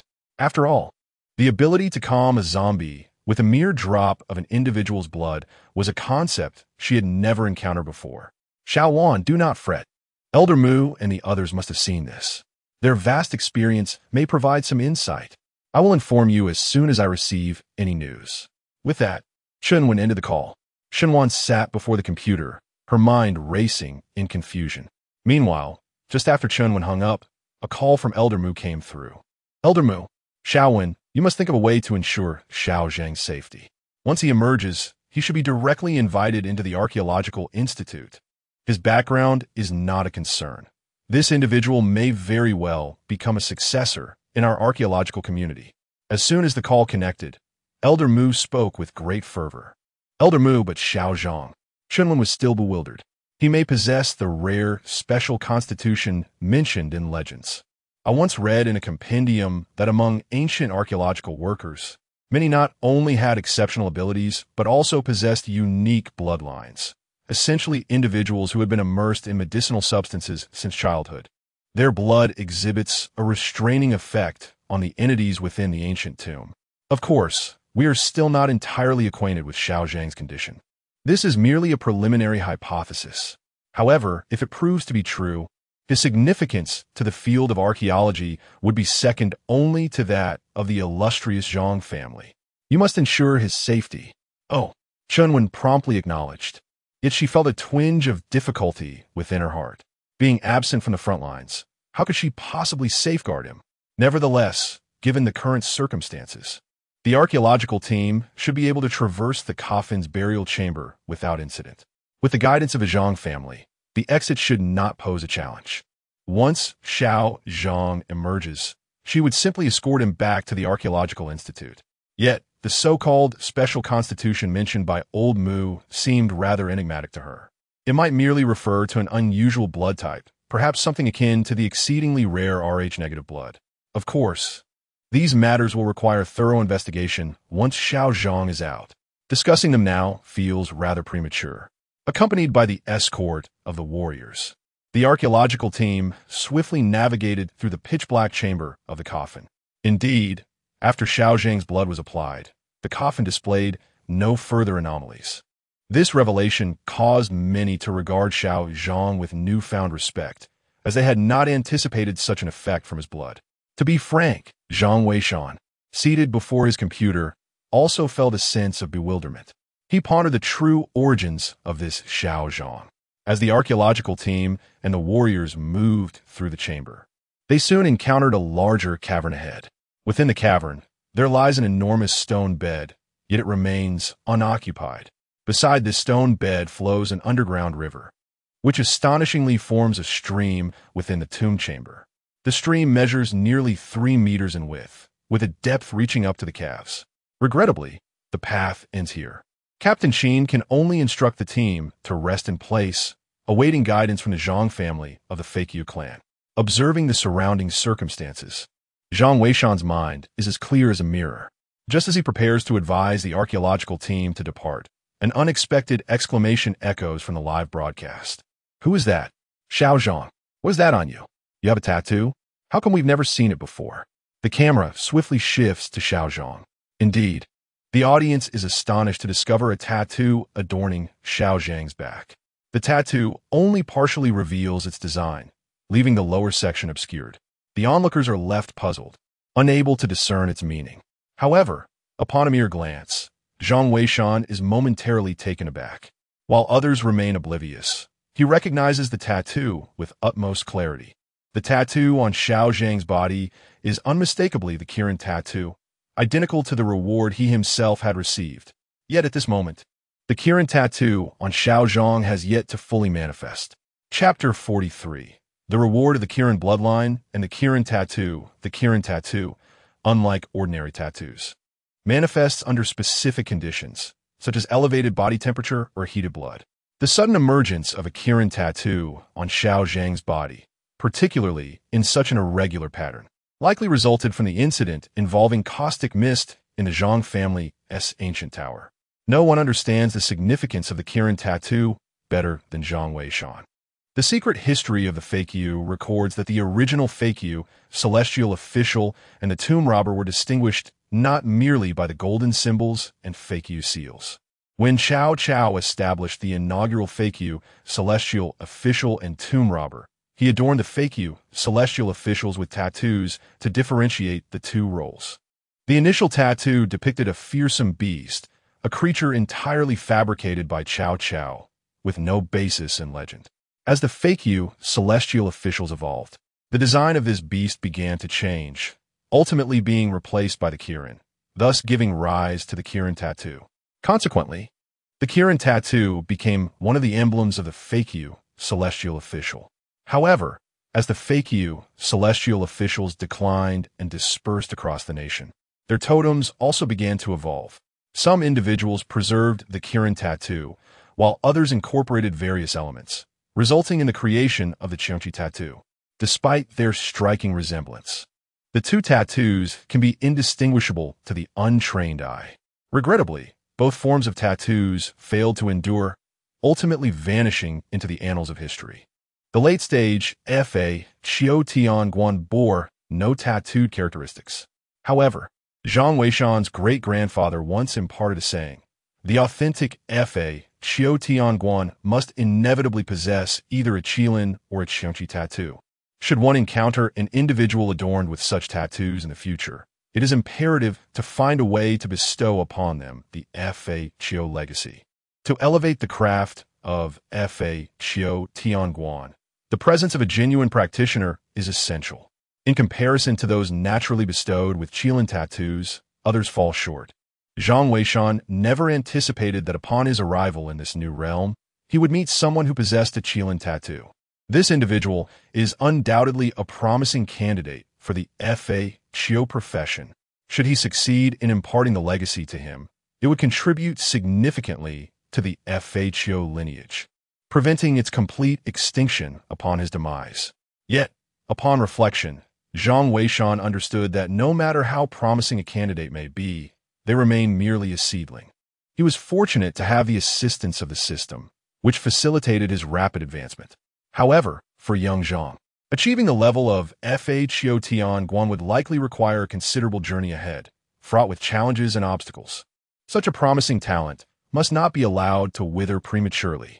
For the first time, Zhang Weishan found himself contemplating the desire to be present at the scene. Encountering such a remarkable candidate is a rare occurrence he does not wish to miss. Yet, he is also aware that haste is unwise and careful deliberation is necessary. "Zhang Weishan, what kind of tattoo is that? Being a male, do you know?" Shenwan interjected with a screenshot and approached Zhang Weishan. Zhang Weishan glanced at it and replied, "It might be a qilin, or perhaps a qiongqi. They bear a striking resemblance." "Qilin and qiongqi? It does seem plausible. Let me investigate," Shenwan exclaimed, returning to search online. Meanwhile, Zhang Weishan observed the live stream. In the chat room, a multitude of netizens were also engaged in a discussion about the tattoo adorning Xiaozhang's body. "Wow, that tattoo is absolutely stunning. Where did you get it done?" "Indeed, it seldom reveals such an impressive display. I wish to get one too." "Huh, who doesn't love showing off? Please share the location. By the way, what sort of tattoo is it? Why is it only partially visible?" "I have no idea. It resembles an ancient mythical beast. Perhaps a special tattoo technique is employed, rendering it less visible most of the time." "An ancient mythical beast? I must say, that sounds rather masculine." At that moment, Professor Li interjected, interrupting the curious crowd. "There is nothing extraordinary about it. Xiaozhang is not a student from the Archaeology Institute, and I discovered it among the ethnic minorities. Perhaps there is a local tradition of tattooing? There is no need for such astonishment. Finding an exit should be our priority." The crowd nodded in agreement and commenced their search for an exit. However, while it was easy to mention, locating one proved exceedingly challenging. After a prolonged search, they found little. Ultimately, they placed their hopes on the Zhang clan of the Fa Qiu. Yet, at this moment, Zhang Weishan had no intention of taking action.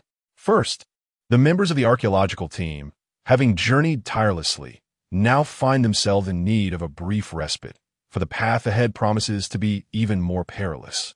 Second, he awaits his reward.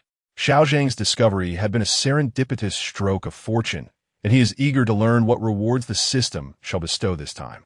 Indeed, his thoughts had scarcely settled when the system's voice resounded with an announcement. "Ding! The archaeological team's success has been recognized, and the reward of the qilin bloodline has been integrated." The very mention of the qilin bloodline ignited a spark of joy within Zhang Weishan. After such a long wait, he had finally summoned the qilin bloodline. With its aid, his prowess would undoubtedly ascend to new heights.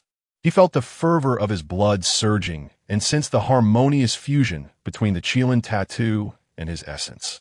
It was as if boundless power had awakened within him, stirring a desire to unleash a powerful punch against the wall to release the intensity of his newfound strength.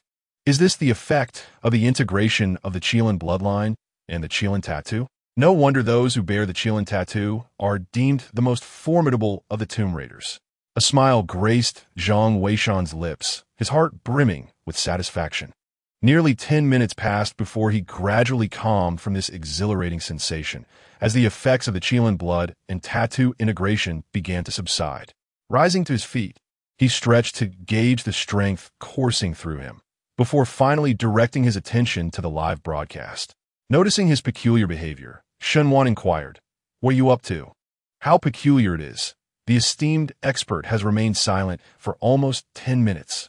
One wonders what occupies his attention."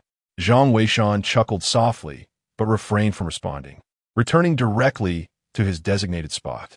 Having received his reward, the archaeological team was also nearing the end of their rest. It was time to continue guiding them onward. At the excavation site, Professor Li was endeavoring to reassure everyone. "Do not panic. Mr. Zhang has never abandoned us. He may simply be preoccupied with pressing matters, but he will surely arrive shortly." Just then, as if to affirm his words, two golden messages flashed in the live stream. "The passage is in the water. Once outside, remain in place and do not touch anything." Upon seeing these two golden messages, Captain Qin immediately led two soldiers into the creek to investigate. Within a minute, Captain Qin rushed back, exclaiming, "There is a pool in the creek. We must dive through it. Everyone, prepare yourselves. We shall venture ahead to scout the path." "Very well." Professor Li nodded, confident that the Zhang family of tomb raiders would not forsake them. However, it was also the case that the Zhang family had warned them to refrain from touching anything once they exited the passage. Could there be danger beyond the passage? Many shared Professor Li's concerns, and apprehension began to spread among them. They feared what peril might lie beyond the passage. That morning, the archaeological team had encountered an abundance of dangers. Even Shenwan couldn't help but express her worry, murmuring to herself, "What other dangers could there possibly be? This ancestral mansion is replete with an abundance of intricate mechanisms, isn't it?" Chapter 44. The seriousness of submitting cultural relics in the early hours of the morning. The first tragedy struck with Aegea's sacrifice. Subsequently, the group encountered the perilous mist of strong, alkaline water, a mechanism almost certain to be lethal. Soon after, they faced the threat of Zhongzi, finally finding refuge in a secure location. Yet, to their dismay, Zhang of the Feiqiu reminded them that dangers still lurked outside. Frankly, at this juncture, Professor Li and the others were teetering on the brink of despair, perplexed as to why the path to safety seemed more treacherous than their entrance. This ancient Zhang family tower felt akin to a prison, permitting entry but forbidding exit.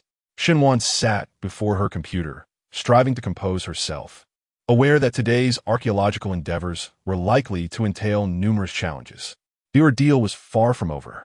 As noon approached, Zhang Weishan remained unhurried in guiding the archaeological team's departure. If his conjectures were accurate, once the team traversed the submerged passage, they would encounter yet another mechanism, one that would require time to decipher. Once that mechanism was activated, the threat of the alkaline mist would diminish significantly. However, this remained an ideal scenario. The actual circumstances could only be assessed after the entire team had successfully passed through. Originally, Zhang Weishan had planned to wait until he had guided them through the next mechanism before he ventured out to procure lunch. Unexpectedly, Shun's father arrived at the shop. "Father, what brings you here?" Shenwan exclaimed, momentarily taken aback. "What? Is it not permissible for me to visit my own shop? You two are watching the archaeological live broadcast? This program appears quite remarkable. The Zhang family of the FHCO is indeed impressive, yet I lament not being acquainted with such remarkable individuals." Boss Shun chuckled as he took a seat. Zhang Weishan, listening nearby, felt a sense of awkwardness. It seemed that Boss Shun had matters at hand. After sitting, he retrieved a piece of paper and a palm-sized brocade box from his pocket. "What is this?" Shenwan inquired with curiosity. However, Boss Shun rebuffed her hand, stating, "Do not touch. Inside lies a hexagonal bell. Zhang Weishan, come here." Zhang Weishan was taken aback, pondering whether Boss Shun had a change of heart and intended to surrender the hexagonal bell. After careful consideration, he acknowledged the truth in her words. "Although this item is precious, it is akin to a hot potato, as you have observed. The situation in our country is such that the archaeological community is striving to revive archaeological techniques. In the future, we are bound to unearth more ancient artifacts. This item predates the Warring States period, and should it become public knowledge, it would be challenging to explain. Thus, it is prudent to surrender it promptly, allowing us to garner a reputation for voluntarily returning cultural relics. Zhang Weishan, you must set off now. I have penned ample reasoning on the paper to facilitate our explanation. Attend to this matter without delay. Zhang Weishan nodded, realizing he had indeed surmised correctly. Surrendering artifacts is not merely a matter of delivering them to the appropriate authorities. The staff of the Cultural Relics Bureau will require a thorough inquiry, documenting how and where the item was discovered, as well as the individuals present at the time. The process was exceedingly cumbersome. Otherwise, Boss Shen would not have sent his assistant to run errands. Zhang Weishan picked up his phone, took the brocade box and papers, and set off. Along the way, he reviewed the script written by Boss Shen, noting that he had ample time. As for the archaeological team, the schedule was still quite lenient. If he moved swiftly, he could submit the artifacts and enjoy lunch while providing guidance to them. With this thought in mind, Zhang Weishan hastened towards the Cultural Relics office. The distance was not great. He arrived within 5 minutes on his bicycle. However, while the journey was not troublesome, the real complications began upon arrival. Name, gender, address. The staff interrogated Zhang Weishan as if conducting a household registration check. Fortunately, submitting artifacts did not require a household investigation. Otherwise, it would have revealed Zhang Weishan as an unregistered individual. He began to respond according to the script he had prepared in advance. Luckily, it was nearing lunchtime, and the staff seemed eager to finish their shifts. The process had been significantly streamlined compared to before, allowing him to complete all formalities swiftly. Finally, she smiled at Zhang Weishan and said, "Mr. Zhang, I will now test the phone number you provided. This will facilitate contact should there be any rewards or follow-up matters." Zhang Weishan, feeling hungry and wishing to conclude the affair promptly, nodded in agreement. The staff quickly made a call, and upon hearing his phone ring, she nodded in satisfaction. "Good day, Mr. Zhang. My surname is Ding. You may call me Xiao Ding. You can save my phone number, and feel free to contact me regarding any other artifacts." Zhang Weishan glanced at the name tag of the individual before him, which read Ding Sile, and casually updated the contact details. After leaving the Cultural Relics Bureau, Zhang Weishan informed Boss Shen that the matter had been resolved. In a good mood, Boss Shen instructed him to take care of his own lunch. As he and Shen, one had already begun their meal. Zhang Weishan nodded and entered a nearby restaurant to order some food. He had spent nearly 40 minutes in this endeavor. Considering the archaeological team, they should have arrived by now. Opening his phone to check the live stream, he indeed saw Captain Sheen coordinating the final group of individuals through the secret passage. The archaeological team was quite large, comprising nearly 50 individuals, and not everyone possessed proficient swimming skills, which caused some delays. Meanwhile, at the Cultural Relics Bureau, Ding Sao was also wrapping up for the day. After packaging the artifacts submitted by Zhang Weishan, she hurried to the cafeteria. At this hour, the leaders were likely enjoying their meals there as well. It wasn't that the cafeteria food was particularly delectable. The main allure was that it was free. Upon entering, she noticed a crowd of colleagues gathered around, engrossed in the archaeological live stream. The program had become immensely popular, especially with the behind-the-scenes commentary provided by the renowned Zhang family, which had undoubtedly captivated many single women of a certain age. "Hey, Xiaoding, come quick. The archaeological team has accomplished so much this morning. It has been utterly thrilling." One of her colleagues called out. "All right, the leader is also present. I have something to discuss with you." Ding Sile spotted the leader, a middle-aged man in his 30s, and hurried over. "Leader, I have received an artifact this morning, submitted by a young man." Ding Sile quickly recounted the incident of the artifact submission. The leader and the surrounding colleagues were momentarily taken aback. It is well known that in their line of work, encountering a submission of artifacts is a rarity, often going an entire year without such an occurrence. Thus, for Ding Sile to have received one was indeed remarkable. "Oh, let us see what it is." The male leader's interest was piqued. Furthermore, he needed to register and authenticate it, hence he felt compelled to inquire. It is a small bell, exuding a sense of antiquity. Ding Sil produced the artifact. The crowd gathered around for a closer inspection, all expressing their amazement.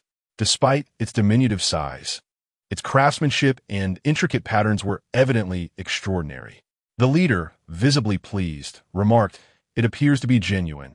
I shall take it for authentication this afternoon. You all should learn from Xiao Ding." However, the name of the artifact remains unknown. The bell shape is indeed quite rare, which the leader found amusing. Just then, a gasp erupted from the live broadcast. "Teachers, look here. How come there's so many bells?" Ding Sil and the others, upon hearing the mention of bells, quickly turned their attention to the screen. Yet, after merely a glance at the live feed, everyone was left in stunned silence. The leader's eyes widened in disbelief. At this moment, a bell appeared in the live broadcast room, strikingly similar to the one in Ding Sil's hand. It was over. Two words suddenly sprang to the leader's mind. Almost simultaneously, he hastily rose and said, "Xiao Ding, come with me to the office. The situation is quite serious now." Chapter 45. The return of the hexagonal copper bell. Shun Wan was taken aback. "This has nothing to do with me." Upon arriving at the office, Ding Sil was nearly paralyzed with fear. To think that while collecting antiques, he had stumbled upon something akin to what was featured in the archaeological team's live broadcast. Should this information be disclosed, it could potentially implicate him with antiquities traffickers. Do not fret. This matter does not concern you. Moreover, refrain from alarming the individual who submitted the artifacts. He insisted, "I must consult my superior and simultaneously notify the Archaeological Institute. If this artifact proves authentic, the individual who submitted it will undoubtedly be scrutinized. By the way, does the documentation he provided specify how he acquired it?" Ding Sil hurriedly rummaged through the papers and soon discovered the answer. It states that it was obtained from an elderly farmer. Very well. Keep the details of this antique acquisition to yourself. Ensure that those who witnessed it in the cafeteria do not speak of it. We must expedite its delivery to the Archaeological Appraisal Institution. I will contact the higher authorities to inform the Archaeological Institute." Ding Sil exclaimed. Understood. This was the first time Ding Sil observed his superior in such a state of agitation. He promptly abandoned his lunch to head to the Artifact Appraisal Institution. However, both the appraisal and communication with higher authorities required time, making it difficult to keep track of everything. Meanwhile, at the restaurant, Zhang Weishan, halfway through his meal, noticed the archaeological team had traversed the secret passage. Just as he prepared to guide them, his phone flashed and then abruptly powered off. This left him utterly speechless. He had forgotten to charge it the previous night. However, the hour was still early, so he resolved to have a meal first, intending to offer guidance upon his return. As long as the archaeological team refrained from recklessness, safety was assured. At that moment in the shop, both Shen Wan and the shopkeeper were utterly taken aback upon seeing the bell in the live broadcast. "Father, are you certain that bell was not stolen from here?" Shen Wan gazed at her father, her face a portrait of astonishment. "What nonsense are you spouting? I am no thief, and as an archaeology student, how could I bring disgrace upon myself by engaging in such activities?" The shopkeeper hastily clarified. This item was indeed acquired from an elderly farmer, and it was not even found in the vicinity of the archaeological team's site. Shen Wan had merely inquired out of curiosity, naturally trusting her father. Yet, how had the archaeological team encountered such an object? She recalled Zhang Weishan's warning about its potential dangers. "Shen Wan, should we not inform the archaeological team? This item is perilous. Zhang Weishan mentioned its dangers previously," the shopkeeper urged. Shen Wan bit her lip and replied, "But who would believe me? What if I claim it was your assistant who said so?" The shopkeeper paused, acknowledging the truth in her words. If Shen Wan were to speak up, perhaps some would listen, but as for an assistant from the shop, their words held little weight. The archaeological team would be skeptical regardless. "I shall discuss it with my professor later. After all, I intended to recommend Zhang Weishan to him last time. This might very well present an opportunity," Shen Wan declared. "Regardless of the circumstances, it is essential to issue a reminder. What if the archaeological team encounters danger? I wonder if the esteemed expert will offer any words of caution." As Shen Wan glanced at the avatar of the Zhang family from the Fake Yu clan, which was grayed out, he pondered the whereabouts of the expert and why he had not yet returned. Shunwan resolved that after the meal, he would discuss this matter with Chunwan. Meanwhile, at the archaeological site, a group emerged from the waterway, their garments thoroughly soaked. They busily wrung out the water from their clothes. A few among them, swift in their movements, had already tidied up and proceeded to inspect the bell array blocking their path. The space they occupied appeared to be approximately 6 or 7 meters wide, and, judging by the depth, likely around 10 meters. Below lay a sizable pool of water, with a bridge spanning less than half a meter above it. On the opposite side, the exit could be faintly discerned. Yet within this cavern, threads crisscrossed in every direction, each adorned with countless bells. The bells hung silently, yet their sheer number sent shivers down the spine of those who beheld them. It seemed that merely brushing against one of the threads would trigger a cacophony from the multitude of bells. Professor, could these bells signify the danger the expert mentioned? Captain Chin inquired. Professor Lee was uncertain, but acknowledged that there was nothing else present. I cannot say for sure, but since Mr. Zhang has warned us, let us refrain from proceeding recklessly. We shall rest here and await further guidance from Mr. Zhang, Professor Lee insisted, unwilling to witness any sacrifices among his team. However, the members of the archaeological team gazed at the bells with great curiosity. One by one, they gathered closer to observe. Professor Lee hastily called out, "Do not touch anything. Be cautious, as there may be danger." The individuals nodded in agreement, refraining from contact, merely observing the bells from short distance. Soon, one student exclaimed, "Hey teacher, these bells appear to be artifacts as well. The craftsmanship is remarkably exquisite, and they seem to be quite ancient." Upon hearing this, Professor Lee was momentarily taken aback and approached to inspect them. After a brief pause, he exclaimed, "Indeed, the patterns on these bells are unlike anything I have ever seen. Yet, the material resembles bronze, but is not pure bronze. It seems to be an alloy of low purity. Such materials likely predate the Warring States period. As far as I know, the bronze artifact from that era possess a higher purity than these bells." He cautioned, "Everyone, refrain from touching them. Be careful not to cause any damage. If these are indeed relics from before the Warring States period, it would undoubtedly be a monumental discovery." The crowd nodded in agreement, and the viewers in the live stream were equally stirred. Before the Warring States? Goodness, that period is already quite distant. How far back must that be? Indeed, is there anyone well-versed in history who can enlighten us? As a student of history, I must say that records prior to the Warring States period are exceedingly scarce.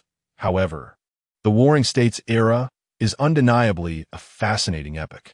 I recall that the Archaeological Institute has a saying, "Ancient tombs from the Warring States period are renowned for yielding artifacts of extraordinary significance." Indeed, I am affiliated with the Archaeological Institute, and this phrase can be found in our school's literature. It is worth noting that these are not genuine divine relics, but rather, the antiquities from the Warring States period are so precious that it would not be an exaggeration to deem them national treasures. My goodness, if the relics from the Warring States period are considered national treasures, then those from before this era must surely be the very epitome of national treasures. Astonishing. Yet, I remain perplexed as to the purpose of this bell. The discussion in the live stream was fervent. Meanwhile, Shun Wan and Boss Shun exchanged a glance, both immensely astonished. Professor Lee's recent remarks resonated strikingly with Zhang Weishan's assertions, as he too had indicated that this object predates the Warring States period. With Professor Lee echoing this sentiment, it appears that Zhang Weishan's claims were entirely accurate. Zhang Weishan is remarkably impressive. Could he truly be a prodigy in archaeology? I must swiftly inform my instructor. Shun Wan felt a surge of astonishment. She recognized that this was a pivotal moment. If Zhang Weishan truly is a self-taught genius, he must be recommended to the archaeological team. To let such talent slip away would represent a tremendous loss for the field of archaeology. Chapter 46. A recommendation for Zhang Weishan Xiao Wan. Why are you calling at this moment? On the other end of the line, Chunwan was quite surprised. The archaeological team was currently in peril, and Shunwan's call was indeed unexpected. "Teacher, there is something I must discuss with you. My father has a worker named Zhang Weishan, a self-taught individual with remarkable expertise in the appreciation of ancient artifacts. I have been looking for an opportunity to recommend him, but the right moment never arose. Just now, you must have seen the hexagonal bell that the archaeological team discovered. My father had previously brought one back, and Zhang Weishan recognized it as highly dangerous. Moreover, the information he provided aligns perfectly with what Professor Li just mentioned. I believe we cannot overlook such a talent. Therefore, I wish to recommend him to join the archaeological team. Shunwan expressed her thoughts in one breath. Shunwan nodded, fully aware of Shunwan's character. If this Zhang Weishan lacked genuine skill, even with strong connections, Shunwan would not extend her assistance. This indicated that Zhang Weishan might indeed possess real abilities. I understand. Xiao Wan. Once I finish my current obligations, I will meet with this Zhang Weishan. By the way, since you assert that he is so capable, having mentioned how to unravel the mystery of this bell, Mr. Zhang has yet to come online, and I am genuinely concerned about the safety of the archaeological team. He did not mention that. Ah, the teacher is back. I shall go and inquire right away. Do not hang up. Upon hearing the commotion outside, Shunwan rushed out with her phone in hand, just in time to see Zhang Weishan returning. Zhang Weishan, did you watch the live stream? The archaeological team has encountered that bell. However, my phone has run out of battery. What is their current situation? Zhang Weishan casually inquired while plugging his phone into a charger. They have not moved recklessly. Zhang Weishan, are you not knowledgeable about this hexagonal bell? Do you know how to decipher it? Shunwan eagerly asked. Zhang Weishan pondered for a moment and replied, it is quite simple. One either requires water or must shatter it. Shunwan was taken aback, not expecting Zhang Weishan's response to be so straightforward. On the phone, Shunwan expressed her dissatisfaction with Zhang Weishan's explanation. Xiao Wan, perhaps he is merely proficient in antique appreciation.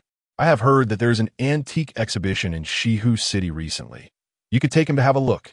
In truth, we are also in need of individuals skilled in antique appraisal. Shunwan nodded, understanding that Shunwan was not entirely pleased with Zhang Weishan's answer. Nevertheless, she had witnessed Zhang Weishan's expertise in antique appreciation firsthand. I shall take my leave to rest. Boss, Xiao Wan, you may continue to observe. Zhang Weishan stated as he ascended the stairs. The archaeological team had waited long enough. He needed to provide guidance swiftly, lest complications arise later. Shunwan nodded, appearing somewhat disheartened. Zhang Weishan's capabilities had been witnessed by her, and she was truly reluctant to let such talent go to waste. As Shunwan pondered this, she was suddenly startled by Captain Qin's exclamation from the livestream. Professor, Mr. Zhang has logged in. The master has finally arrived. I've waited so long that the flowers have wilted. What shall we do next, master? Indeed, master, the entire internet awaits your guidance. Shunwan composed herself, fixating on the live stream, fearful of missing any comments from the renowned Fa Qiuzhang clan. Soon enough, several golden comments appeared. However, upon reading their content, Shunwan, along with Boss Shun and Shun when present at the scene, were momentarily taken aback. The golden comments read, there are two methods. The opposite wall has a mechanism. Finding a way to trigger, it will cause water to fill the entire cave, allowing for an exit. Secondly, breaking all the hexagonal bronze bells can also lead to an escape. I recommend the second option. This. Shunwan was instantly dumbfounded. Boss Shun beside her was equally stunned, exclaiming, isn't this exactly what Zhang Weishan suggested? No, I must call the teacher. Shunwan was completely astonished, never expecting that the solutions proposed by Fa Qiuzhang would align so closely with Zhang Weishan's. Could it be that Zhang Weishan is indeed Fa Qiuzhang? But how could that be? Yet Zhang Weishan had indeed confirmed it. Shunwan could only attribute this coincidence to Zhang Weishan's considerable skills. Just as she was about to make the call, Shunwan had already dialed in. Teacher, Xiao Wan, please elaborate on the situation regarding Zhang Weishan. Why does he claim to be similar to Mr. Zhang? On the other end of the line, Shunwan sounded quite anxious. Shunwan hurriedly recounted Zhang Weishan's circumstances, concluding, Teacher, Zhang Weishan is truly remarkable. His analyses are akin to those of the famed Zhang family of Feiqiu. This speaks volumes about his capabilities. You instructed me to locate the Feiqiu Zhang family. Yet that individual is elusive, akin to a dragon that is rarely sighted. Zhang Weishan is indeed a promising talent. We cannot overlook him. I understand the significance of Zhang Weishan. I will immediately inform Mr. Mu and the others, urging them to send someone to meet him. However, Xiaoan, you are aware of the pivotal role the Feiqiu Zhang family plays in our archaeological community. Therefore, we must not relax our search for him. Indeed, Shenhua nodded. She felt a surge of joy knowing that her teacher valued Zhang Weishan. After all, given Zhang Weishan's talents, it would be a tremendous loss if he did not join the archaeological team. After ending the call, Shenhua exchanged a glance with her father, and they promptly rushed upstairs to summon Zhang Weishan, who was resting in bed. Zhang Weishan looked at them in confusion. Boss Xiaoan, what brings you here? Speak. How is your method similar to that of the Feiqiu Zhang family? Shun, the boss, directly inquired. Indeed, did you just watch the live stream? Shenhua added. Zhang Weishan, feeling helpless, replied, I did. It must be a coincidence. After all, with something like a bell, one can only harm others by producing sound. Submerging or smashing it is indeed the most effective method. Both Shenhua and Boss Shun were momentarily taken aback by the revelation. Indeed, this was the simplest and most efficient approach. How had they not considered it before? I had thought you were merely a descendant of the famed Zhang family. Nevertheless, you are quite remarkable in your own right. By the way, I have already recommended you to my teacher. The Archaeological Institute should be sending someone to meet you soon. You must exert yourself and strive to join the archaeological team. Shenhua said with a smile. There is no need for that. I prefer my current way of life. Zhang Weishan replied with a hint of resignation. Meeting them won't change anything, and given your exceptional ability to appraise ancient artifacts, being merely an assistant would be a disservice to your talents. Precisely, you should not decline. If you achieve success, it would reflect well on me as your employer. Boss Shun chuckled as well.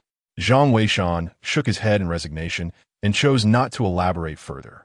His ambition was to promote the illustrious legacy of the Tianguan lineage, and whether or not he entered the Archaeological Institute was of little consequence to him. Chapter 47. The archaeological team reluctantly destroys the bell to draw Zhang Weishan's attention in the live stream. A fervent discussion erupted among the viewers. Did the flood submerge everything? Wouldn't the archaeologists be gasping for air too? Indeed, that passage was quite short, some nearly suffocated. If this area were filled with water, many might not make it through. Exactly. No wonder the expert recommended the second option. I too lean towards the second option, but if we shatter these bells, won't we damage these artifacts? Alas, that is indeed the case. The audience expressed their concern for these cultural relics. After all, they had endured so much to be discovered. Even the mere thought of using firearms made the viewers uneasy. How much more would it affect the on-site scholars, like Professor Li and his colleagues? Professor, this is absolutely unacceptable. These bells are also artifacts. Once shattered, restoration is impossible. Yes, Professor, what harm could these bells possibly inflict upon us? Although Mr. Zhang has been an exceptional guide, is there truly no better solution for these relics? As anticipated, some members of the archaeological team vehemently opposed this course of action. They were, after all, dedicated to uncovering the treasures and rich history buried within the tomb. Faced with the prospect of destroying these artifacts, their hearts were heavy with reluctance. Dear colleagues, I share your sentiments, but artifacts are inanimate. Humans are alive. Only by safeguarding the foundation of our archaeological endeavors can we ensure a brighter future. These bells. Professor, these bells date back to before the Warring States period. Artifacts from that era are hailed as national treasures. The value of these bells is undoubtedly even greater, and it is imperative that they remain unharmed. Indeed, Professor, you must ponder this deeply. The members of the archaeological team urged fervently. Yet, Professor Li found himself at a loss. Who would dare disregard the words of the Zhang family? Even he endorsed the second approach. Clearly, the suggestion to have the archaeological team submerge and escape was met with little optimism from Mr. Zhang. Professor Li understood well that not all members of the archaeological team were proficient swimmers. The peril of having so many individuals dive was immense, and it could potentially lead to even greater loss of life. In comparison, shattering these bells seemed the most prudent course of action. Captain Sheen, do you possess a more viable solution? Professor Li inquired. However, Captain Sheen had no better alternative. shaking his head in response. No, I just assessed the situation, Mr. Zhang mentioned that the mechanism on the opposite bank is quite intricate. It seems triggering it would be exceedingly difficult. Relying on water as a means appears to be hopeless. Fortunately, we have ample ammunition, so the second method is feasible. This is truly inappropriate. Upon hearing Captain Sheen's words, the archaeological team felt an even deeper sense of despair. Alas, for the sake of the archaeological community, we must make a choice. Captain Sheen, proceed. Professor Lee sighed, no longer hesitating. Had there been any alternative, he would not have resorted to such measures. Yet, presently, no other options remain. Professor, you must exercise due caution. Mr. Zhang's assertions, while not unfounded, must also be weighed with human fallibility. Who can genuinely ascertain the peril posed by these bells? Indeed, Professor Lee, this is truly. A few archaeologists are fervently attempting to dissuade him. However, Professor Lee, with a mere wave of his hand, signaled Captain Sheen to proceed without a moment's hesitation. Prepare. Captain Sheen wasted no breath. With a call, several soldiers swiftly chambered their firearms, aiming at the bells before them. Fire. At the command, a cacophony of gunfire erupted. Bullets, akin to fiery tongues, shattered the countless hexagonal bronze bells into fragments. Meanwhile, in a live broadcast room, multitudes of viewers expressed their heartfelt sorrow. What a pity! These are artifacts predating the Warring States period. Indeed, it breaks the heart of every observer. I find it excessively hasty. Surely, there must have been a compromise, like preserving half while destroying the other half. If only an expert were present, they would surely assert that these bells are highly dangerous. Danger? Huh, I failed to see it. I wonder how the experts arrived at their conclusions. Doubts began to surface in the live chat regarding Zhang Weishan's guidance. Nevertheless, Zhang Weishan, unconcerned, reclined in his bed, resting. Meanwhile, at the camp outside the archaeological site, Chunwen felt a sense of relief as the archaeological team continued to follow the guidance of the Zhang family. She took out her phone and called Old Mu. Is there something the matter, Xiaowen? Old Mu inquired as soon as the call connected. Yes, Old Mu, I would like to introduce someone to you. His name is Zhang Weishan, an employee of Xiaowan's father. He seems quite proficient in the appraisal of ancient artifacts. Chunwen hurriedly explained. However, Old Mu was taken aback by her words.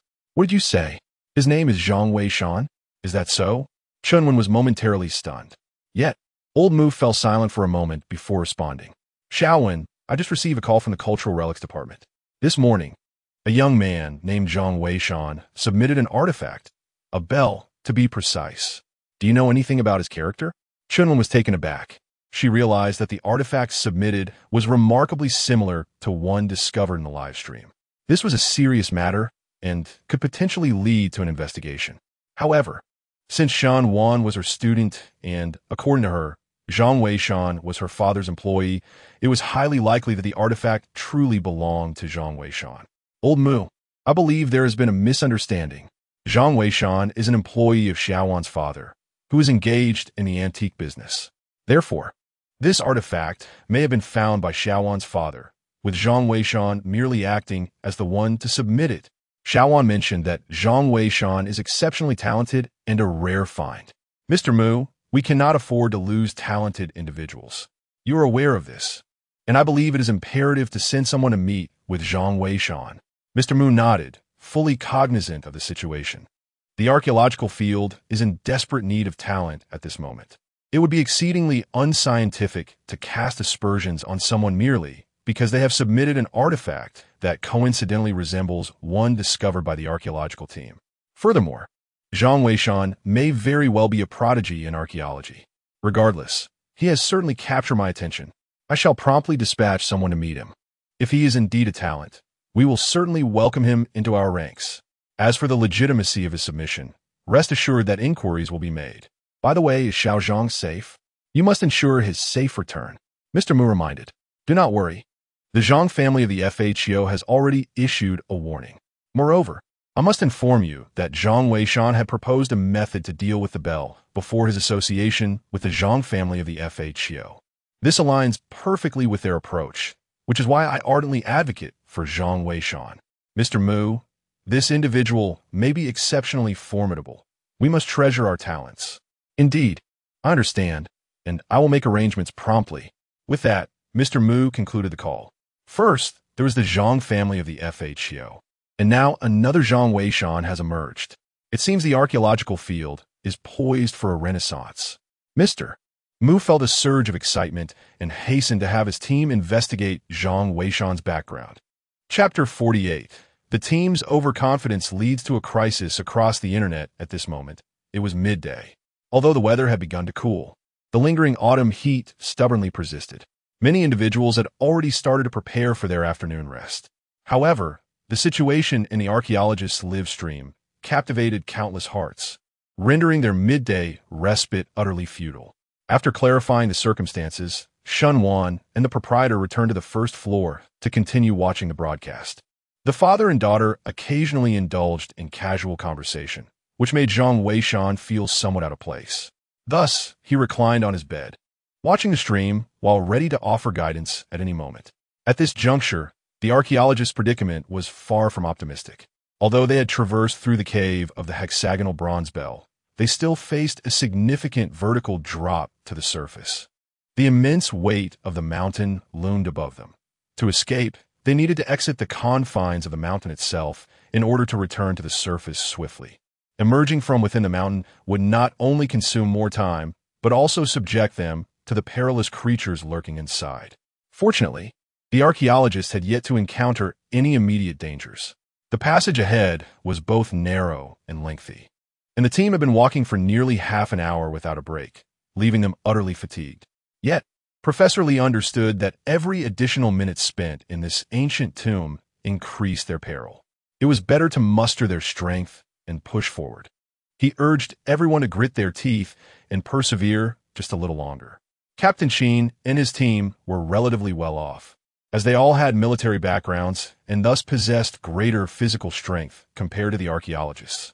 However, after walking for a while, Captain Sheen suddenly sensed something amiss. Professor Lee, do you hear any sounds? It seems like there are voices conversing around us. Voices? Professor Lee replied, taken aback. It could be the team members.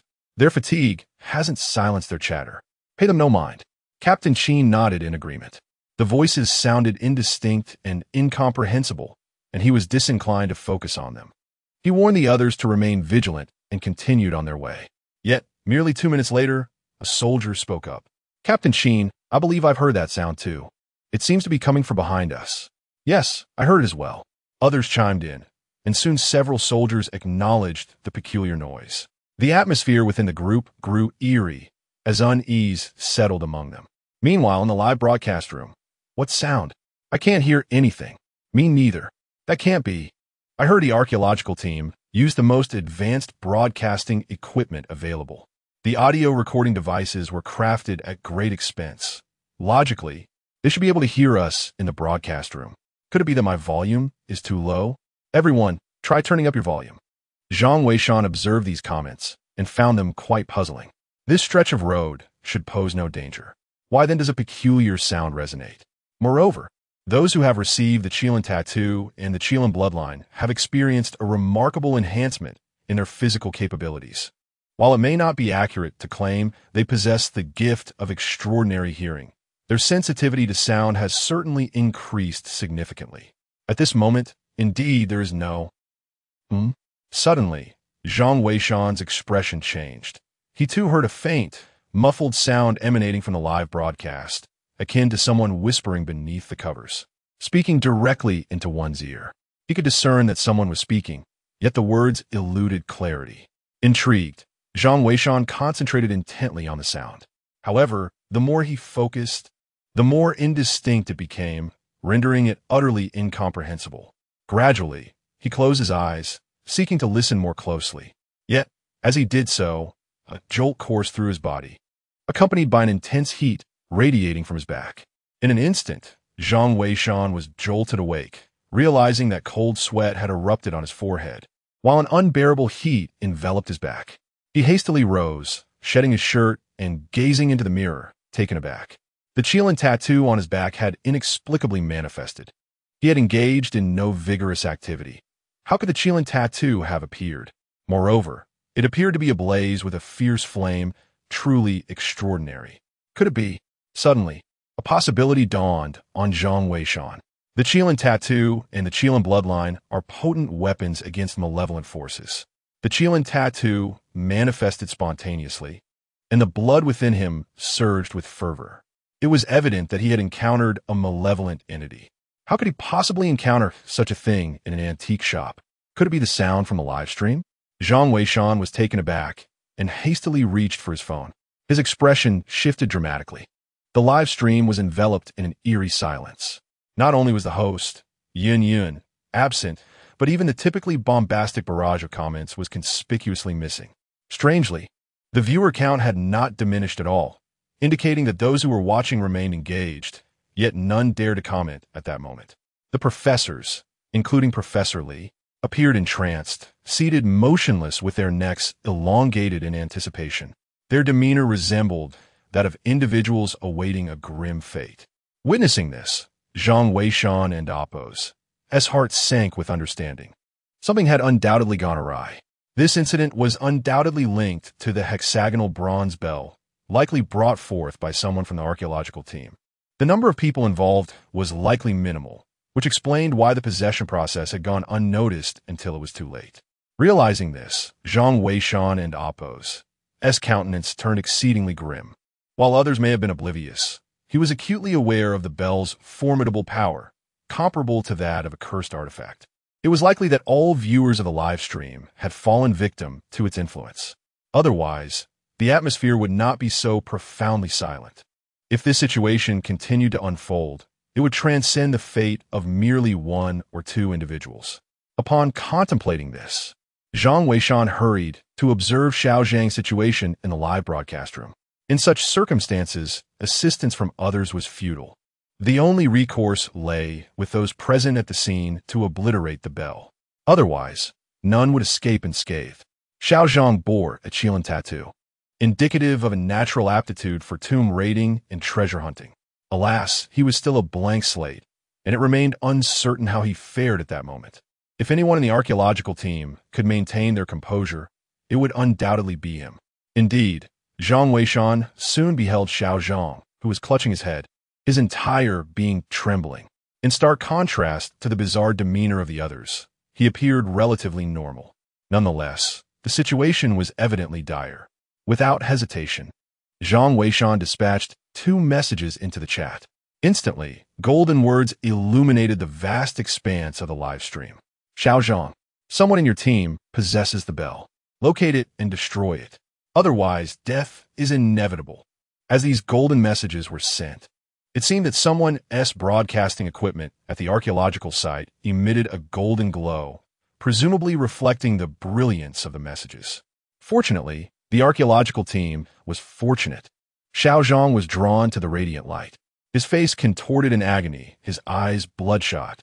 He appeared to suffer greatly, yet he nodded affirmatively, beginning to search each team member. Observing this, Zhang Weishan realized that further delay was unacceptable and promptly urged, focus on searching the archaeological team members. Xiao Zhang nodded and then sprinted towards the team member stationed at the back. Chapter 49. Xiao Zhang and Appo's urgent task. The archaeological team and Appo's perilous situation. The reason for Xiao Zhang to focus on investigating the members of the archaeological team is quite evident.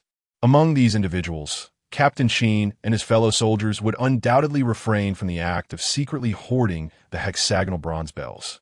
This is beyond dispute. For soldiers, military orders are paramount. The commands of their leader are akin to divine decrees, and they would scorn such petty thievery. Although Professor Li is notoriously obstinate, after the tragic demise of several students, he has come to wholly believe in the words of Fa Qiuzhang. Moreover, as a professor, should he truly wish to safeguard the hexagonal bells, he would certainly voice his intentions and consult with Fa Qiuzhang. He would never engage in clandestine hoarding. Thus, the only individuals with a plausible motive are the archaeological team members. Previously, they had vehemently opposed the idea of damaging the bells, considering them invaluable artifacts. Hence, it is conceivable that someone might view the preservation of these treasures as an imperative, leading them to secretly hide a hexagonal bronze bell. Just as Zhang Weishan concluded his commentary, he heard a series of thuds from the first floor, indicating that Shun Wan and Boss Shun had also fallen victim to the chaos. Without regard for the state of the live broadcast, Zhang Weishan immediately rushed downstairs. Indeed, upon arrival, he found Boss Shun gripping Shun Wan by the throat, as if they shared an irreconcilable vendetta. Shun Wan's face had turned crimson, clearly struggling for breath. Zhang Weishan intervened, forcefully separating the two. At this moment, his strength surpassed that required to handle both the father and daughter. Even if 5 Shun bosses were present, it would be a trivial matter. Yet, these two individuals appeared to be afflicted by a condition akin to soul detachment. Despite their separation, their predicament showed no signs of improvement. Observing this, Zhang Weishan hastily seized the cooling oil from the table, typically employed for pest control. He uncapped the bottle and applied a dab to the tips of their noses, immediately releasing a refreshing and stimulating aroma that roused them from their stupor. The secret history of the tomb robbers records that soul detachment bears resemblance to the technique of luminous energy. Both employ specific wavelengths of light and sound to induce a hypnotic state. Furthermore, the ancient records indicate that tomb raiders, such as the illustrious Feiqiu Tianguan, possessed an object known as the Northern Emperor's mysterious pearl. This item, resembling a candy-coated bean in size and shape, emits a pungent odor when a pinch is taken near the nostrils, proving remarkably effective in invigorating the mind and dispelling both soul detachment and luminous energy effects. However, Zhang Weishan did not possess such an artifact. Moreover, with Shun Wan and Boss Shin absent from the scene, the cooling oil and Appo's refreshing properties and aroma suffice to elicit a response. Were this to occur in an archaeological context, the efficacy might be diminished, as the spectral disturbances there would likely be more pronounced. Though Shun Wan and Boss Shun regained consciousness, they remained stationary, their gazes vacant, indicating they required additional time to fully regain their senses. Nonetheless, the situation appeared to have improved. Zhang Weishan then turned his attention to the computer, where it became evident that within the archaeological team's vicinity, Xiao Zhang had indeed extracted a sealed bag from one of the team members, which contained a hexagonal bronze bell. The hexagonal copper bell, devoid of any external force, astonishingly resonated incessantly. At this moment, Xiao Zhang was plagued by a splitting headache. Discarding it onto the ground, he crushed it underfoot, rendering it into a mere heap of fragments. The copper of the bell had already weakened significantly. It could not withstand Xiao Zhang's forceful stomp, shattering into pieces. However, concurrently, the haunting sounds that had gripped the air abruptly ceased. Behind him, Shun Wan and Boss Shun both trembled simultaneously, their eyes reflecting a glimmer of bewilderment. Little did they know at that very instant, viewers across the nation and even globally who were tuned into the live broadcast felt a jolt coursing through their bodies, as if awakening from a vivid dream. Zhang Weishan, how did you come down? Shun Wan clutched his neck, appearing somewhat pained. Yes. What has happened? It felt like a dream. What did you come down, Zhang Weishan? I have no recollection at all. Zhang Weishan gazed at them, unsure of how to respond, and ultimately pointed towards the live broadcast. You can see for yourselves. At that moment, in the live stream, some viewers had begun to recover, and a flurry of comments flooded in. What just happened? I don't know. It felt like I was dreaming. Damn, I was so scared I nearly wet myself. I saw a female ghost trying to kiss me. Are you sure it wasn't a male ghost? Stop joking. Someone here committed suicide. Oh my, there is someone here too? And they were just watching the live stream. My goodness, what on earth is happening? I can hardly bear to watch the live stream. Have you all noticed how the archaeologists are lying on the ground? I am uncertain. Did you see the barrage that the expert just posted? It seems that something has gone awry. Someone mentioned the comments from the Zhang family of Feiqiu, and instantly, everyone's attention was drawn to the two shimmering comments that continued to glow with a golden light. Xiao Zhang, someone in your team has brought a bell. Find it and destroy it. Otherwise, death is certain. Could it be that the archaeologists are in this predicament because of that bell? Heavens, we aren't affected too, are we? Is that even a question? Of course we are. Who on earth is so foolish? The expert has clearly stated that the bell is perilous. Why would they bring it secretly? Damn it, I nearly faced dire consequences because of this. That is not the crux of the matter. The issue is that someone has already lost their life due to their reckless actions. We must identify this individual. Yes, hold them accountable. The chat room was instantly filled with denunciations. Meanwhile, Shun Wan and Boss Shun were also coming to grips with the situation. They exchanged incredulous glances, struggling to comprehend.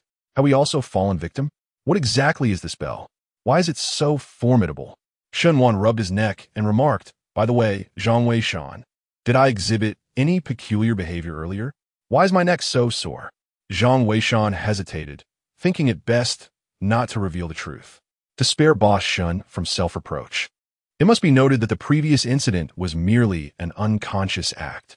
It is not entirely his fault. The shop had recently upgraded its computer system, and the surveillance equipment had yet to be adjusted.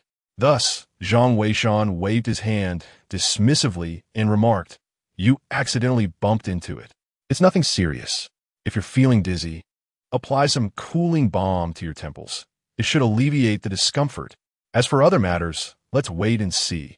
This situation is likely to escalate significantly." Shenhua nodded, as Boss Shun had already taken out his phone to search online.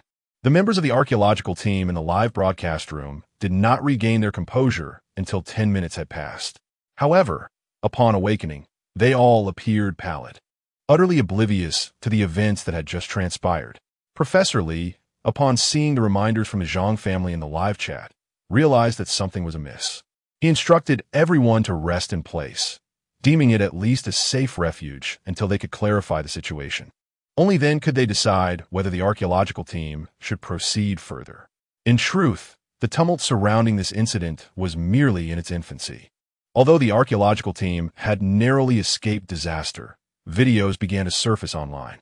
These clips depicted the bizarre behaviors exhibited by viewers of the live stream who had fallen victim to the soul detachment technique. Within 10 minutes of being posted, these videos skyrocketed to the top of trending topics, even surpassing the viewership of the official live broadcast.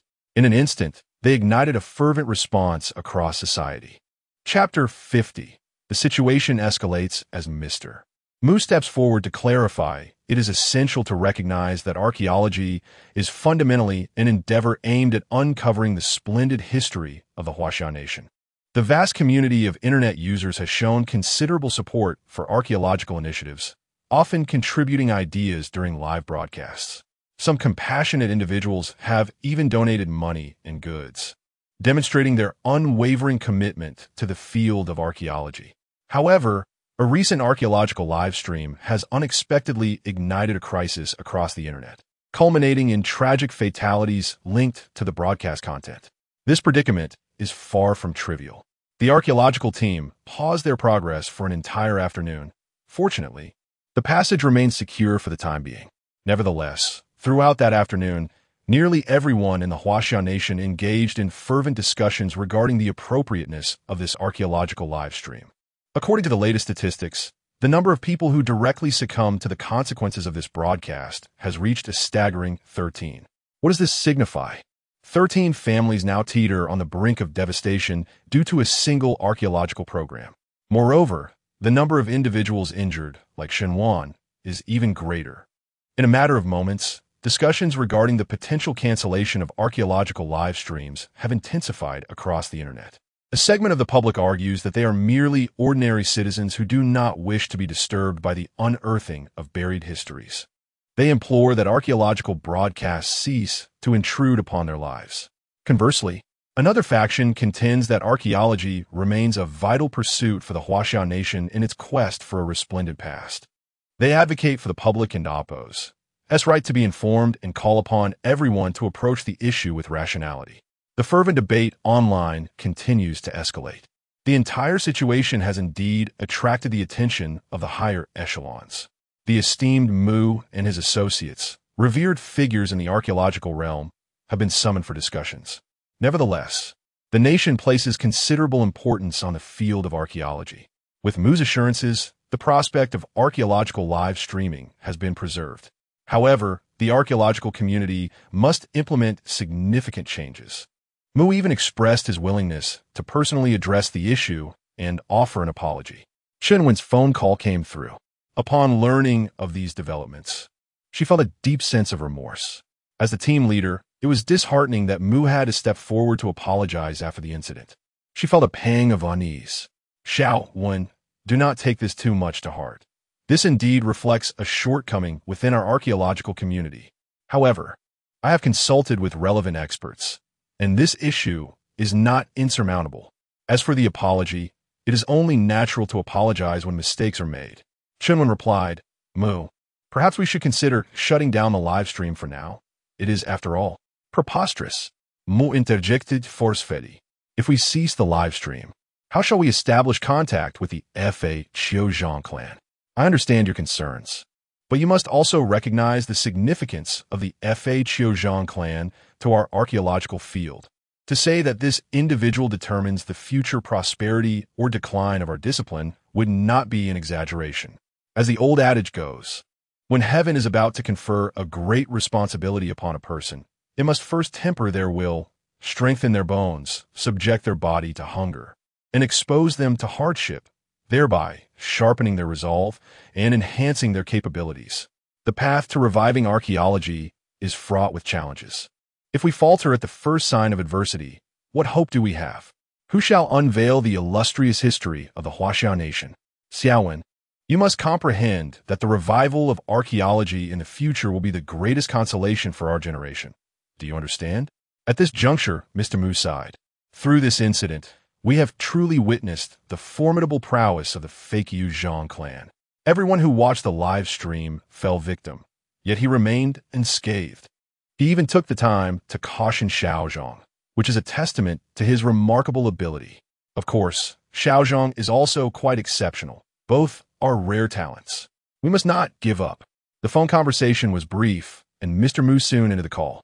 He still needed to prepare for a public apology, which was not merely a formality, but a heartfelt endeavor.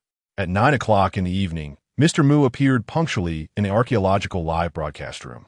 His demeanor was grave, tinged with a hint of regret. First and foremost, I must apologize to everyone. Due to our negligence, some individuals have unfortunately suffered, he stated. I express my deepest regrets, and on behalf of all my colleagues in the archaeological community, I extend my sincerest apologies. As Mr. Mu bowed deeply, the audience in the live stream, moved by the words of this venerable elder, a towering figure in the field of archaeology, could not help but be touched. Furthermore, I believe everyone is already aware that our archaeological live stream will not be considered for closure. Mr. Zhang, from the renowned Fa Qiuzhang clan, has shunned fame and fortune, and to this day, we have yet to locate him. The live stream is our sole means of communication with him, hence we truly cannot shut it down. However, we have devised a solution in collaboration with the relevant platforms. Moving forward, the audio from the live stream will be processed before being presented to the public. This measure will also help prevent similar incidents from occurring in the future. Additionally, I would like to express my heartfelt gratitude for everyone's support of our archaeological endeavors. It is sincerely appreciated. Shortly, we will disclose the entire sequence of events surrounding this incident, ensuring complete transparency and inviting scrutiny from the broader community. In conclusion, I would like to extend another invitation to Mr. Zhang through the live stream, hoping he might consider joining our Archaeological Institute. Mr. Zhang, we genuinely need you at our institute. Should you find it convenient, please feel free to reach out to me at any time. We are prepared to offer you the utmost benefits and compensation. Thank you very much. Mr. Mu's words resonated with sincerity, moving everyone present in the live stream. After all these years, he continues to strive for the advancement of the archaeological field. Who among us finds this easy? Following the conclusion of the live stream, all information regarding the incident was thoroughly examined. The public gradually came to understand the entirety of the situation. Shenwan sat before his computer, meticulously reviewing the details. At last, he grasped the general circumstances, which stemmed from a member of the archaeological team who wished to prevent the destruction of these precious artifacts. Thus, a hexagonal copper bell was secretly concealed. Subsequently, this bell began to emit a peculiar sound, ensnaring all who heard it. Eventually, the guidance of the renowned Fa Qiuzhang emerged. At this juncture, Shenwan felt a profound gratitude towards Fhu Zhang. Had it not been for this individual's timely intervention, the situation could have spiraled into chaos. It is worth noting that Zhang Weishan also exhibited remarkable resilience, seemingly unaffected by the sound. As Shenwan contemplated this, her phone suddenly rang. Upon checking, she was startled to find it was her teacher, Shenwan, calling. "What's the matter, teacher?" Shenwan inquired. "Xiaowan, are you all right?" Shenwan asked through the line. "I am fine. It was Zhang Weishan who saved us." "Zhang Weishan? Him again. The more you speak of him, the more intrigued I become. By the way, Xiaowan, have you made any progress in locating Fhu Zhang?" Shenwan queried. Shenwan felt a twinge of embarrassment. "Well, I still have no leads. He is as elusive as a divine dragon, and I haven't been in touch with him for several days." You must exert yourself.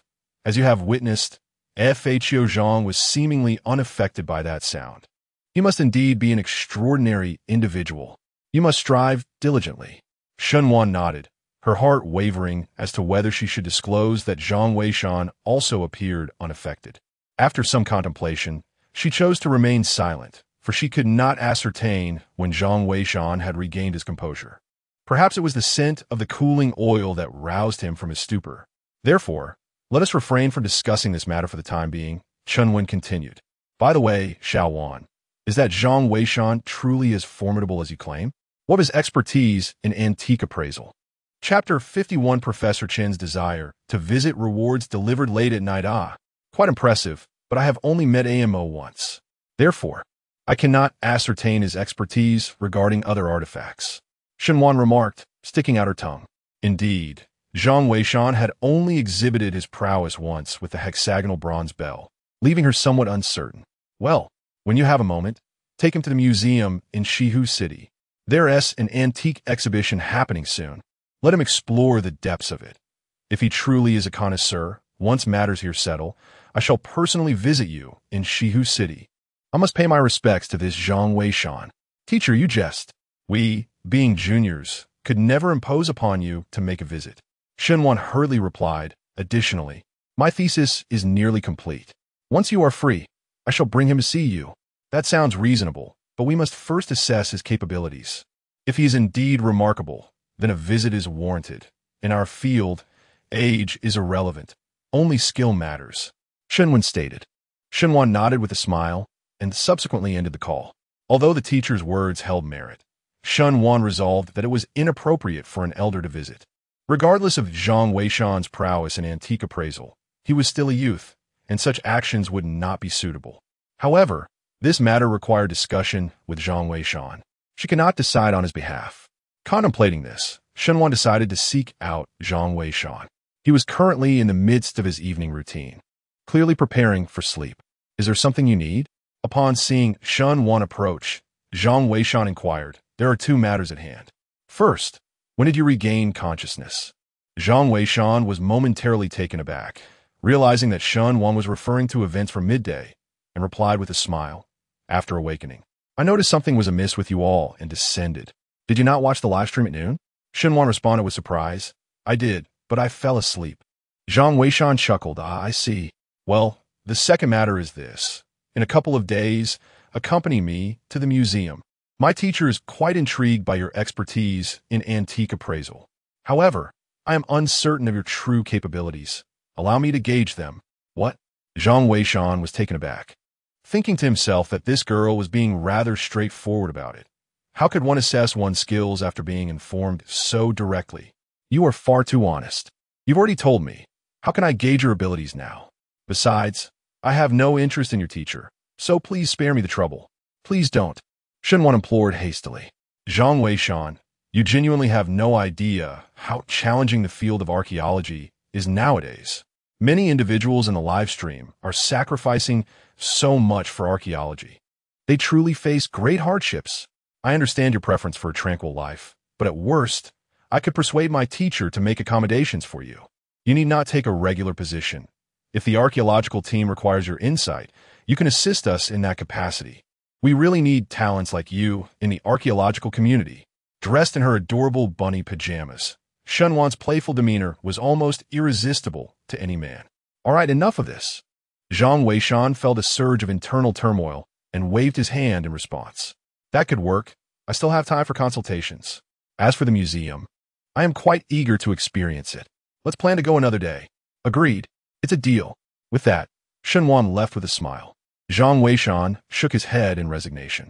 He indeed had no interest in joining the archaeological team. However, consultations were a different matter entirely. This could aid in enhancing the archaeological techniques of Huaxia, which would also benefit his own lofty ambitions. Thus, there was no reason to decline. Regarding the museum visit, he wished to test the prowess of his celestial discerning eye. The items in antique shops were far too limited, consisting mostly of trivial artifacts, lacking the precious and even national treasure-level items found in museums. A museum visit would provide an excellent opportunity to gauge the true extent of his discerning abilities. Nonetheless, this matter was not urgent. The priority was to establish the archaeological team, as their prolonged entrapment in the ancient tomb was exceedingly perilous. Upon returning home and lying in bed, Zhang Weishan felt somewhat disheartened, as the system's rewards had yet again eluded him. Others seemed to receive their system rewards promptly and effectively, while his own system appeared notoriously unreliable, failing even to deliver rewards on time. It was rather disconcerting. Yet, he pondered whether the system was concocting something extraordinary this time. He could only wonder what it might entail. With these thoughts, Zhang Weishan gradually drifted into an uneasy slumber, uncertain if it was influenced by the ghostly sounds he encountered earlier that afternoon. Ding! Suddenly, a voice echoed within Zhang Weishan's mind, startling him. Upon waking, he couldn't help but curse aloud. What the hell? At 3 a.m, rewards are being issued. Zhang Weishan found himself at a loss for words. However, just then, the urge to relieve himself struck him, so he decided to heed the system's notification while heading to the restroom. Ding! The archaeological team's guidance has been successful. The record of 10,000 insects has been integrated. The system's voice resonated, and an influx of information surged into Zhang Weishan's consciousness. Still somewhat drowsy, he sat on the bed, lost in thought for a while before he began to explore the contents of the record of 10,000 insects. To his astonishment, the record detailed an array of rare and venomous insects and substances found in the world. Among them were formidable creatures such as the ice of the poor god and the infinite karma fireworm. There were even entries on the corpse toad king, and due to his past life experiences, Zhang Weishan was already familiar with some of these. What thrilled him the most was that the record contained numerous insects he had never encountered before, nor even heard of, such as the headless ghost worm, the bloodthirsty centipede, and the colorful hummingbird. Each entry was accompanied by annotations highlighting the extraordinary nature of these insects. The ancient tombs were typically buried deep and hidden away, with some constructed in desolate mountains and old forests. The dangers within, aside from traps set by the tomb's owner, included these venomous creatures and substances. With a record of 10,000 insects in hand, Zhang Weishan felt as if he had been granted wings, emboldening him for the challenges ahead. In the future, to lead a team into the tombs by oneself would indeed provide a sense of security. Receiving this reward late at night brought him a certain comfort. He casually glanced at the live stream and noticed that everyone else was resting, with only a few warriors taking turns to keep watch. Not giving it much thought, he returned to bed to continue his slumber. However, unbeknownst to him, a critical situation was quietly unfolding at the archaeological site. Since the incident that occurred yesterday afternoon, the archaeological team had been stationed in place to recuperate. For the sake of safety, Captain Sheen had taken it upon himself to use picks to break away some stones from the rock wall, erecting a stone barrier on either side of the passage. This practice stemmed from their military training in trench digging, as they understood the necessity of not exposing themselves directly to the outside. The stone wall stood only about 1.5 meters high, insufficient to completely block the passage, yet it allowed for both offense and defense. Everyone rested within the confines of the stone wall. The soldiers were divided into groups of 3 for the night watch. Under normal circumstances, 2 would suffice, 1 on each side.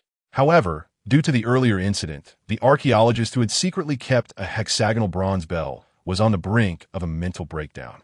Fearing that he might act irrationally, Captain Sheen had deliberately assigned an extra person to keep an eye on him, to prevent any suicidal tendencies.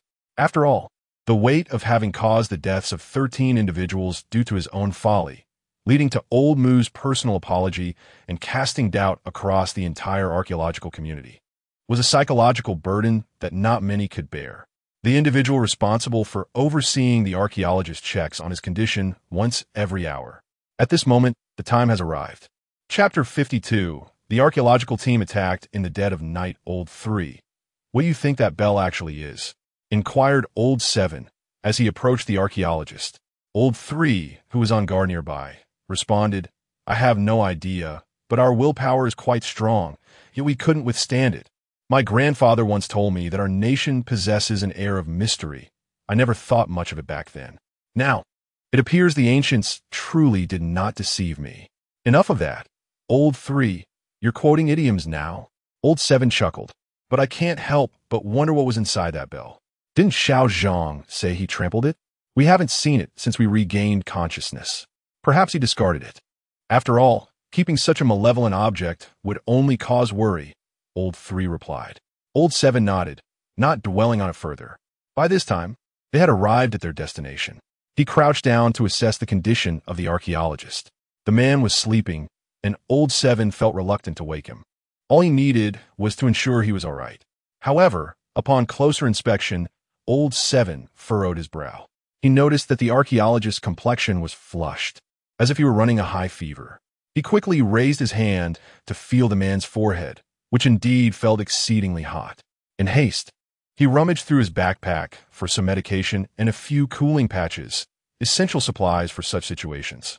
He applied one of the cooling patches to the archaeologist's forehead and prepared to place a couple more on his palms and soles before administering the medication. However, as he raised the other person's palm, an unsettling sensation washed over him. The individual's forehead was exceedingly hot, indicative of a fever. Typically, a person with a fever would also have warm palms and soles. Yet, to his astonishment, when he touched the other's hand, it was chillingly cold, frigid to the point of being alarming. It was not merely a low body temperature. It was akin to placing one's hand in a refrigerator and withdrawing it. This was a scenario he had never encountered before. He initially assumed that the coldness was a result of the person's hand being exposed to the evening chill. Hastily, he removed the person's shoes, eager to ascertain the temperature of their feet. However, as he lifted the individual's leg, the archaeologist unexpectedly slipped down from the wall due to an awkward angle, landing headfirst on the ground. Under ordinary circumstances, even a sick person would rouse from such a fall. Yet, the archaeologist remained unresponsive, eyes tightly shut, as if entirely oblivious to his surroundings. Old 3, come here quickly, Old 7 called out, sensing something was amiss. Captain Sheen, who had been lightly dozing nearby, was also stirred awake. Just as Old 3 rushed over, Old 7 suddenly gestured for him to stay back. Almost simultaneously, they both caught sight of a pair of blood-red eyes gleaming in the darkness behind the archaeologist's neck. Eyes so crimson they resembled two freshly spilled droplets of blood. Strangely diminutive, they were no larger than grains of rice, and the distance between them was unervingly narrow. It signifies that those were not human eyes at all, but rather the eyes of some creature. Retreat, Lao Chi shouted, hastily attempting to withdraw. Yet at that very moment, the pair of crimson eyes flickered and lunged towards Lao Chi's neck with astonishing speed, akin to a bolt of lightning. Lao Chi sought to evade, but it was too late. In that critical instant, two gunshots rang out.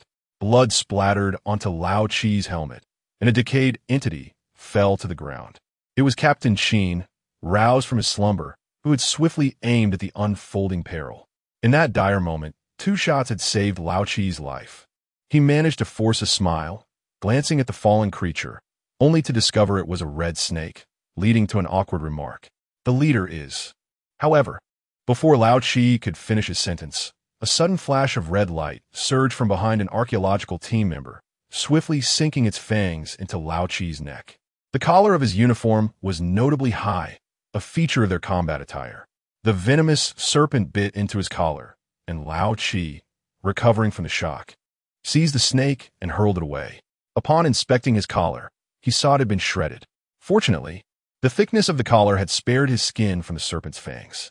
Nonetheless, the venom lingered, leaving him with an unbearable itch on his neck. Everyone gather around. Lao Chi, you must take care of this, Captain Sheen commanded. Old Seven hurriedly moved aside to address the situation himself.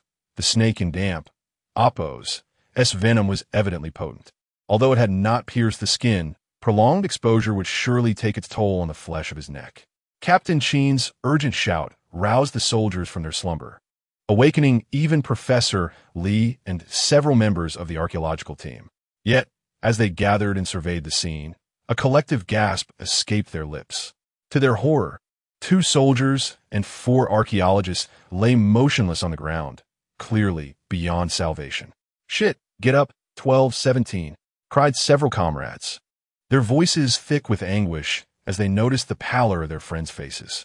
The wounds on their necks, marked by snake bites, had turned a ghastly shade of purple, evidence of death's cruel embrace. "Captain," the eyes of the soldiers brimmed with tears. These were their brothers in arms, silently claimed by a stealthy adversary. What manner of venomous serpent could accomplish such a fate? "Stay calm, everyone. We must cover each other and allow Professor Lee and the others to retreat first," Captain Sheen commanded resolutely. Yes, the soldiers, their eyes glistening with unshed tears, leveled their weapons at the venomous serpents that dared to approach. Yet despair weighed heavily on Professor Lee and his team. Where could they possibly flee? They had scarcely taken 2 steps when one soldier cried out, "Captain, we have no way forward. The path ahead is swarming with snakes." Captain Sheen turned to find the ground ahead besieged by a myriad of red-eyed serpents, their presence a harbinger of doom. What could Captain Sheen possibly do now? Professor Lee was now in a state of panic. Captain Sheen's mind was racing, and he quickly devised a makeshift plan. Everyone would remove their clothing to block the stone wall, with half of the soldiers providing cover, while the rest worked to erect a barrier, sealing both sides. Indeed, there was no hesitation among the group, even though this decision was far from optimal. Time was of the essence, and no one dared to delay. The soldiers and the remaining archaeologists sprang into action, swiftly piling up the stone walls on either side of the passage. They shed their outer garments and stuffed them into the gaps. After nearly half an hour of frantic labor, they managed to completely seal the openings. However, during this ordeal, 2 more archaeologists and 1 soldier lost their lives. Exhausted, the group collapsed onto the ground, their eyes bloodshot. Who could have anticipated an attack by venomous snakes on such a night? Professor Lee, overwhelmed with grief, opened the live streaming channel and implored, "Mr. Zhang, are you there? Mr. Zhang, please, we need your help." His voice echoed in the streaming room, yet there was no response. Captain Sheen patted Professor Lee, urging him to remain calm, while he glanced at the live stream with a sense of despair. "Mr. Zhang is not online, Professor. Please stop calling out. Let us try to establish contact with the outside and see if Team Leader Chun has any solutions." Chapter 53. The joint efforts of the 2 departments are in dire straits, while Professor Lee and his colleagues were striving to establish contact with the outside world. Chun Wen had already received notification and hurriedly made her way to the live broadcast studio. At that moment, the live stream was still ongoing. Although there were relatively fewer viewers at night, the recent perilous experience of the archaeological team spread rapidly, drawing an increasing number of participants to the chat. "What is going on? What happened to the archaeological team at this late hour? Yeah, I had just settled down for the night. How did things go awry? Can someone enlighten us on the situation?" The newcomers to the chat could not help but inquire. Chun Wen, however, paid little attention to the barrage of comments. She was focused on the information being relayed by the staff on duty, while simultaneously establishing contact with Professor Lee. "Hello, is this you, Team Leader Chun?" Professor Lee's voice brimmed with urgency upon hearing Chun Wen's greeting. "Professor Lee, are you safe? What is the status of the archaeological team?" Chun Wen inquired anxiously. "Rest assured, we are temporarily secure, as Captain Sheen and his team are here.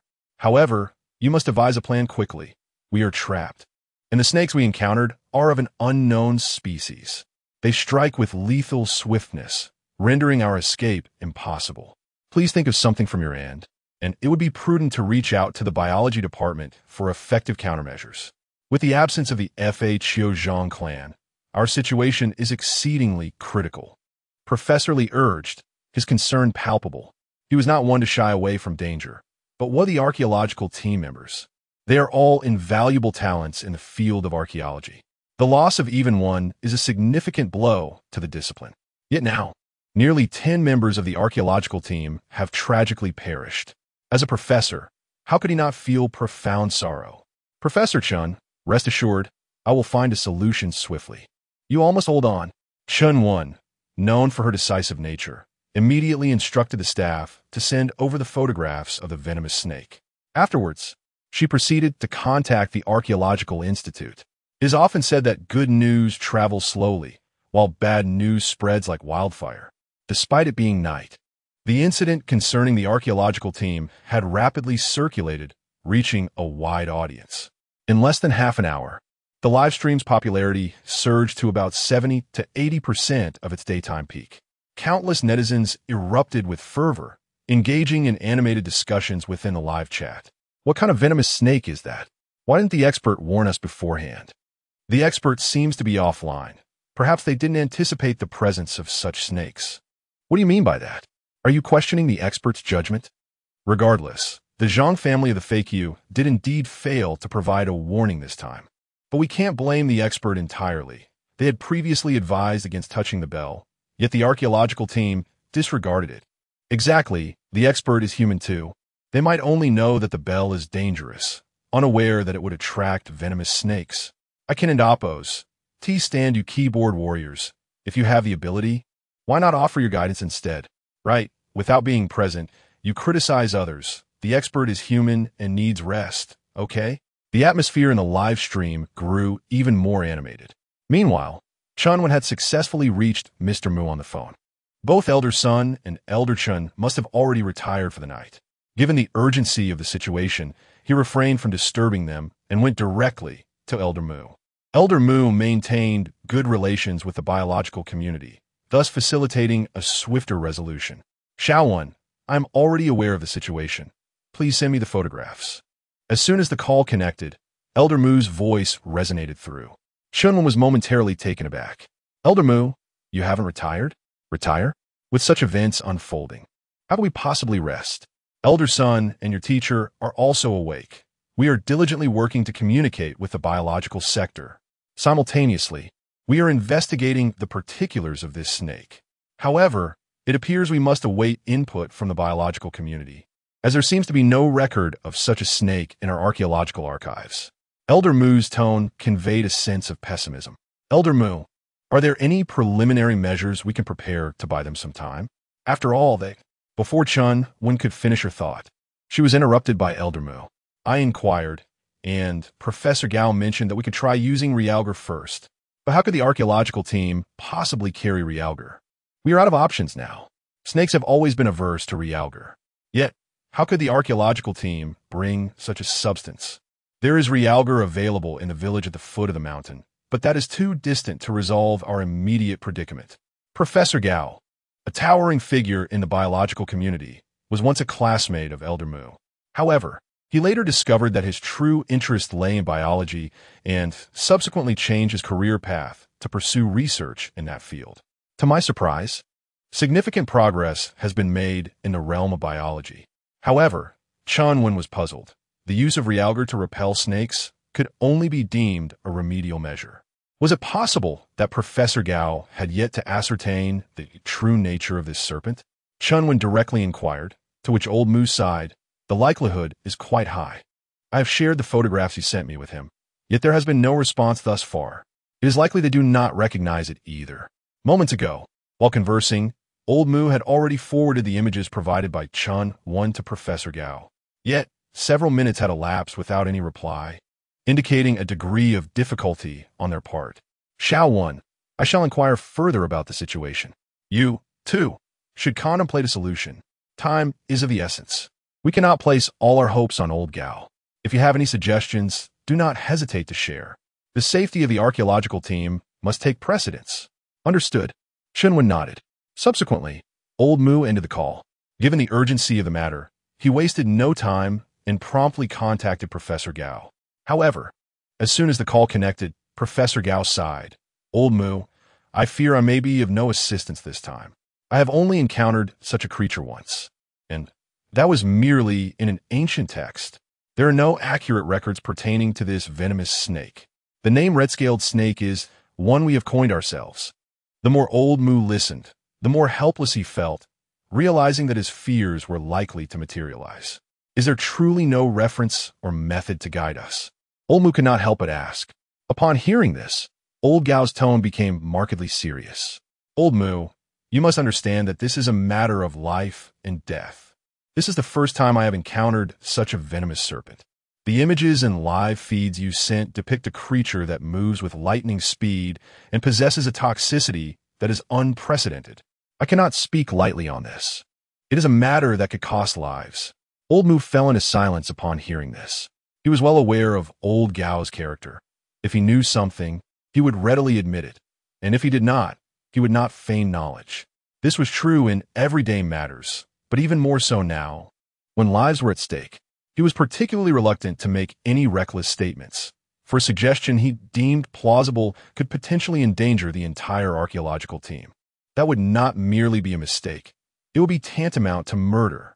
Yet the archaeological team found themselves in a perilous situation, while both the biological and archaeological fields were at a loss for solutions. What were they to do? Suddenly, just as Old Mu was feeling overwhelmed, the phone rang. It was Chunwen calling again. Xiaowen, what is it? Old Mu asked hastily. Chunwen, equally anxious, replied, Old Mu, I've thought of someone. We still have no idea what kind of snake this is. The FHO Zhang family must know, but we can't get in touch with them. What do you think of Zhang Weishan? He seems quite knowledgeable about archaeological appreciation. Perhaps he is familiar with this venomous serpent as well? Chapter 54. In a moment of desperation, Chunwen resolutely approaches Zhang Weishan's residence, Zhang Weishan. Upon hearing this, Old Mu appeared momentarily taken aback. He had not anticipated that Chunwen would bring up Zhang Weishan at such a critical juncture. To be candid, the influence of this individual on him was rather minimal. He merely sensed that Zhang possessed some degree of expertise in the appraisal of cultural relics. In comparison to the renowned Feiqiu Zhang clan, he seemed to belong to an entirely different realm. Understanding that Old Mu might perceive her suggestion as frivolous, Chunwen hastened to elucidate. Old Mu, we find ourselves devoid of alternatives at the moment. This Zhang Weishan, as Little One has described, is quite formidable. Little One is my student, and I am well acquainted with her character. Therefore, why not attempt to consult him as a last resort? Who knows, he might possess a solution. Old Mu, upon hearing her words, nodded thoughtfully. Very well, give it a try. But if this approach proves to be excessively absurd, it must be dismissed. I shall also seek additional information in the meantime. Understood. Chunwen nodded, refraining from further elaboration. The two promptly concluded their call. The situation was dire.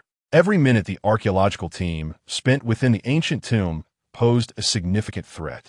Should they fail to devise a solution, their only recourse might be to fortify their defenses. Every life preserved was a victory. The personnel at the base were unable to provide assistance, leaving them with no choice but to await the dawn when perhaps the Feiqiu Zhang clan could offer a glimmer of hope. In the face of such adversity, seeking out Zhang Weishan appeared to be an unconventional yet viable course of action. Without delay, Chunwen dialed Shunwan's number. When Shunwan awoke, she felt somewhat disoriented. Teacher, is Zhang Weishan beside you? Or could you possibly give him a call? Chunwen's voice trembled with urgency over the phone. What has happened to the teacher? Shunwan inquired anxiously, her senses sharpening. There's been an incident with the archaeological team. We urgently need your assistance. Can you reach Zhang Weishan? Chunwen briefly explained the situation to Shunwan. The news of the archaeological team encountering trouble startled her, prompting her to leap from her bed. How could this happen? Please do not worry. I will call him right away. Shunwan exclaimed as she hurried out of her room and knocked on Zhang Weishan's door. The sudden, frantic knocking in the middle of the night startled Zhang Weishan. However, upon recognizing Shunwan's voice, he sighed in relief. What are you doing awake at this hour? He called out. Just open the door. I have something urgent to discuss. Shunwan shouted from outside. What is it? I'm not even dressed. Zhang Weishan replied, feeling embarrassed. He had washed his clothes the night before and was only in his shorts. Putting on a full outfit now seemed too cumbersome. Please just open the door. It is truly important. If you don't open it soon, I may have to do it myself. Shenwan insisted. Hey, Zhang Weishan exclaimed, startled, as he realized Shenwan possessed a key. Many of the antiques were stored in the safe beneath his bed, necessitating someone to keep watch over them. Thus, a spare key was provided. However, Shenwan was not a person prone to recklessness. To forcefully intrude into one's own room in the dead of night undoubtedly indicated a serious issue. Pondering over this, Zhang Weishan hurriedly donned his clothes. Yet, as he had barely managed to put on his shirt, the door was abruptly flung open from the outside. What on earth is going on? I haven't even finished getting dressed, Zhang Weishan exclaimed, utterly confounded, retreating beneath the covers. I'm so sorry for the urgent matter. I truly am in a hurry. Please, take a look at this snake and see if you recognize it. Is there any way to deal with it, even if it's just to scare it away? Shenwan handed over his phone, revealing a striking image. The picture depicted a formidable red snake, its scales resembling iron armor. The creature's sleek form was devoid of any extraneous features, unmistakably a species known for its swiftness. Upon the first glance, Zhang Weishan instantly recognized it. This particular snake was recorded in the compendium of insects, known as the red venomous snake. Its vibrant crimson hue and potent venom rendered it one of the most dangerous serpents alongside a few others, such as the coxcomb snake and the black-scaled monster snake. The coxcomb snake is renowned for its ability to mimic human speech, while the black-scaled monster snake is noted for its extraordinary speed. In contrast, the red venomous snake possesses a venom that is particularly fierce, each species exhibiting its unique strengths.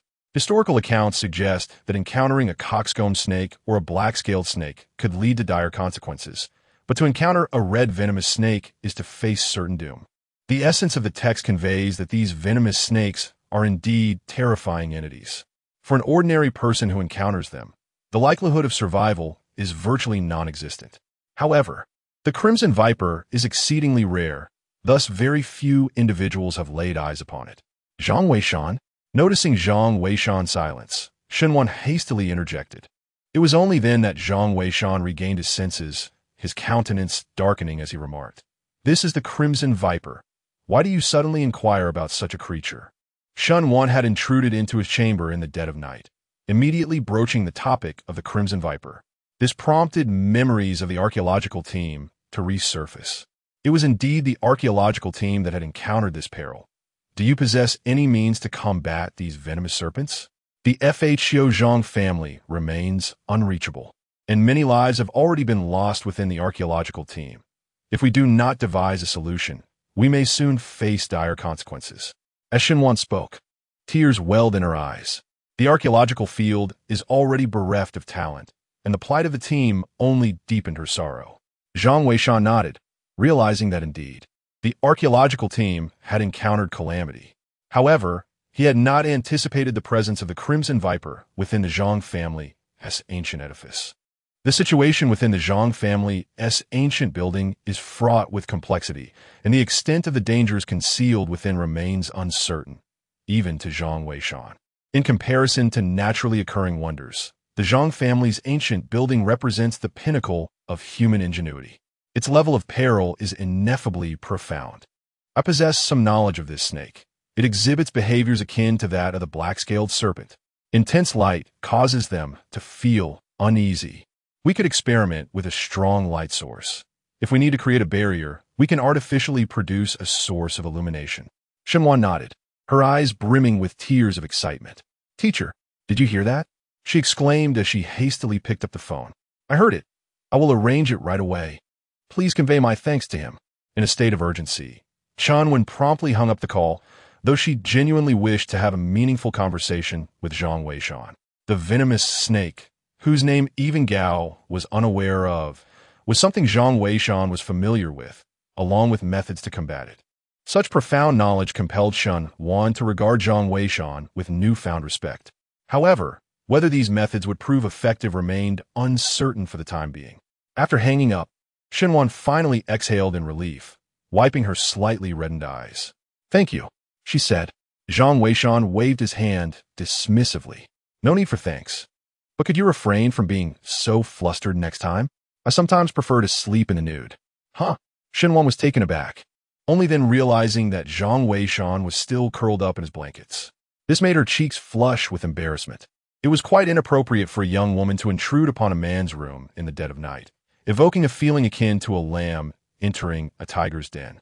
Fortunately, Zhang Weishan was a man of integrity. I should be going now. You can check the live broadcast. The situation with the archaeological team is quite dire. If you have any questions, feel free to call me. Xinwan's face was still crimson as she hurriedly exited. Zhang Weishan shook his head in resignation, thinking to himself, I've shared the methods. What further danger could there be? The archaeological team is not comprised of children. They will surely get through the night safely. Chapter 55. The archaeological team's verification method. No snake dares to enter. As for Chun-Wan, upon obtaining the method, she promptly called Old Mu, Zhang Weishan, and Appos. As solutions seemed to be delivered with utmost confidence, yet their understanding of him remained limited. Given the gravity of the situation, Chun-Wan knew she must exercise caution. What has happened to Xiaowen? Old Mu inquired as soon as the call connected. Old Mu has a solution. Zhang Weishan mentioned that it is the red viper, and that intense light can be effective against it. The archaeological team is equipped with flares and cold flames, which should be sufficient to handle it. However, Chun-Wan felt a twinge of doubt.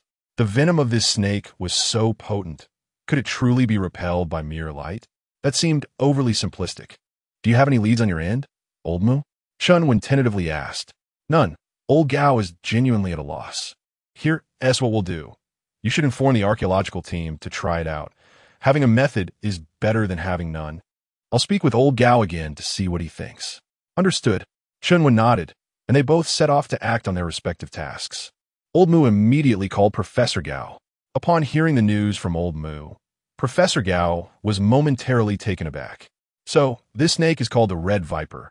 How apt. But at this point, does a name truly matter?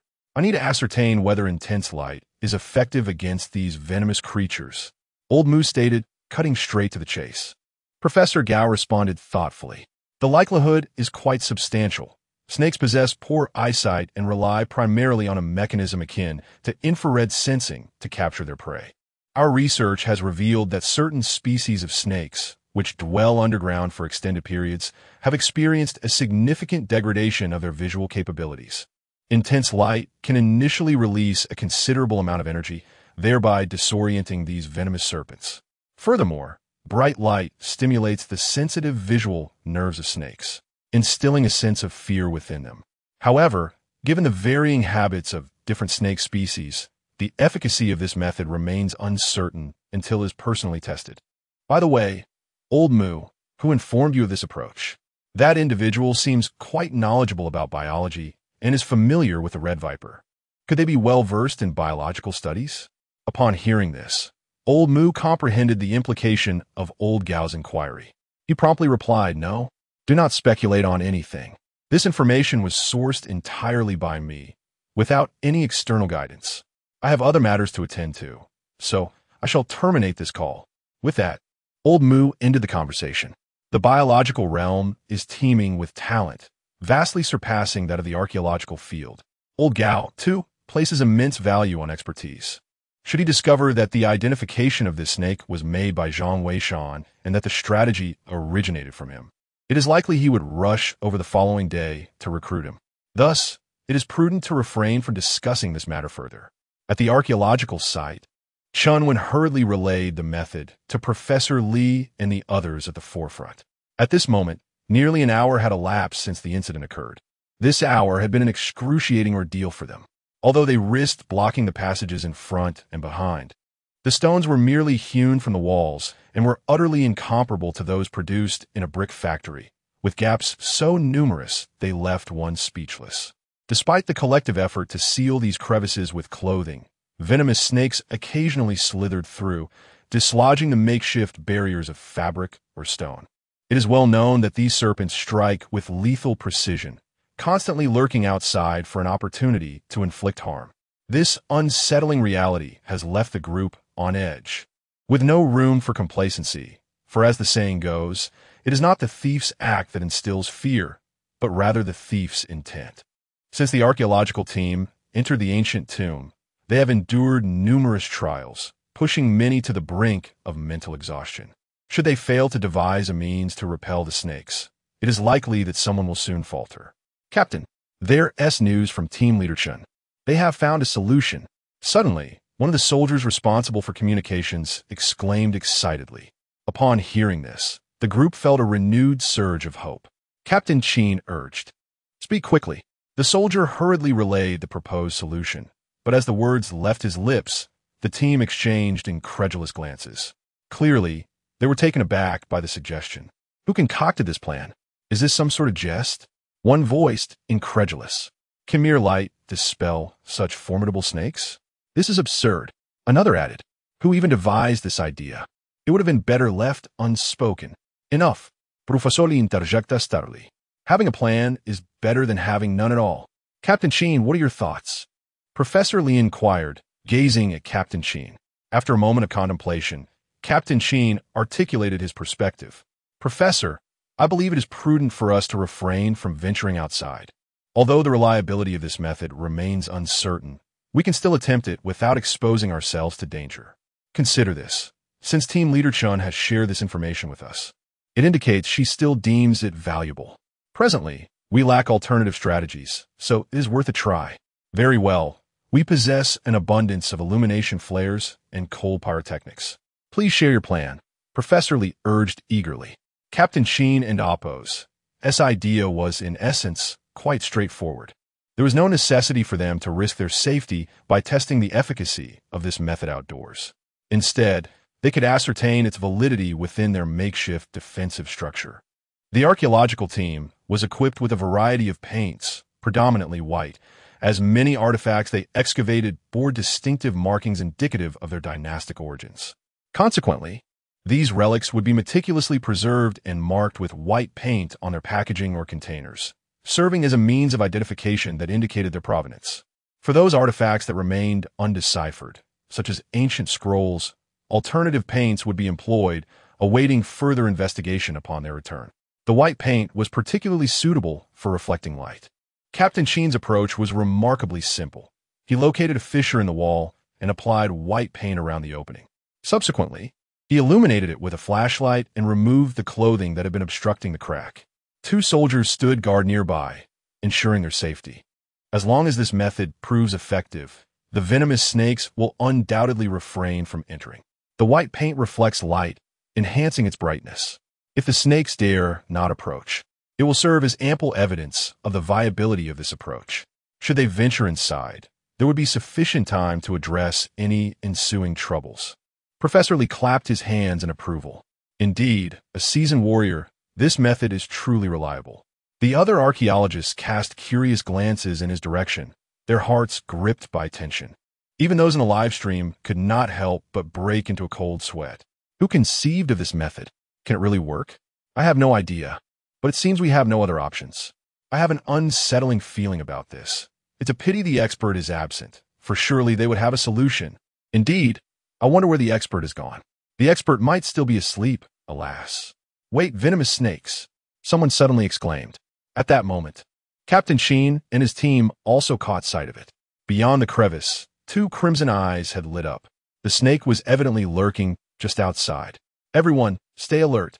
Captain Chin whispered urgently, simultaneously loading his gun, prepared to fire at the first sign of danger.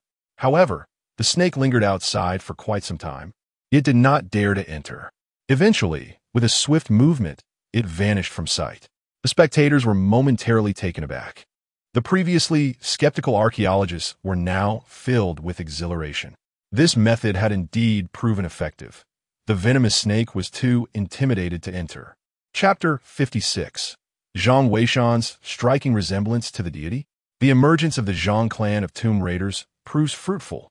Captain Chin was equally exhilarated, while Professor Lee and his colleagues were overwhelmed with excitement. The viewers in the live stream could not help but share their enthusiasm upon witnessing the scene. Incredible! This approach truly works. It was indeed suggested by that esteemed individual. I wonder, perhaps it pertains to the biological sciences? I have heard that the fields of archaeology and biology maintain a strong rapport. Precisely. With assistance from the biological sciences, this task is surely a breeze. Indeed, finally, the archaeological team is assured of their safety. Without delay, Captain Sheen urged everyone to remain vigilant and commenced the application of white paint across the entire wall. With several hours still remaining until dawn, it was impractical to remain on guard indefinitely. A poor night's rest could jeopardize their chances of escaping the next day. After a flurry of activity lasting several minutes, they successfully coated the wall with white paint and sealed the gaps with clothing.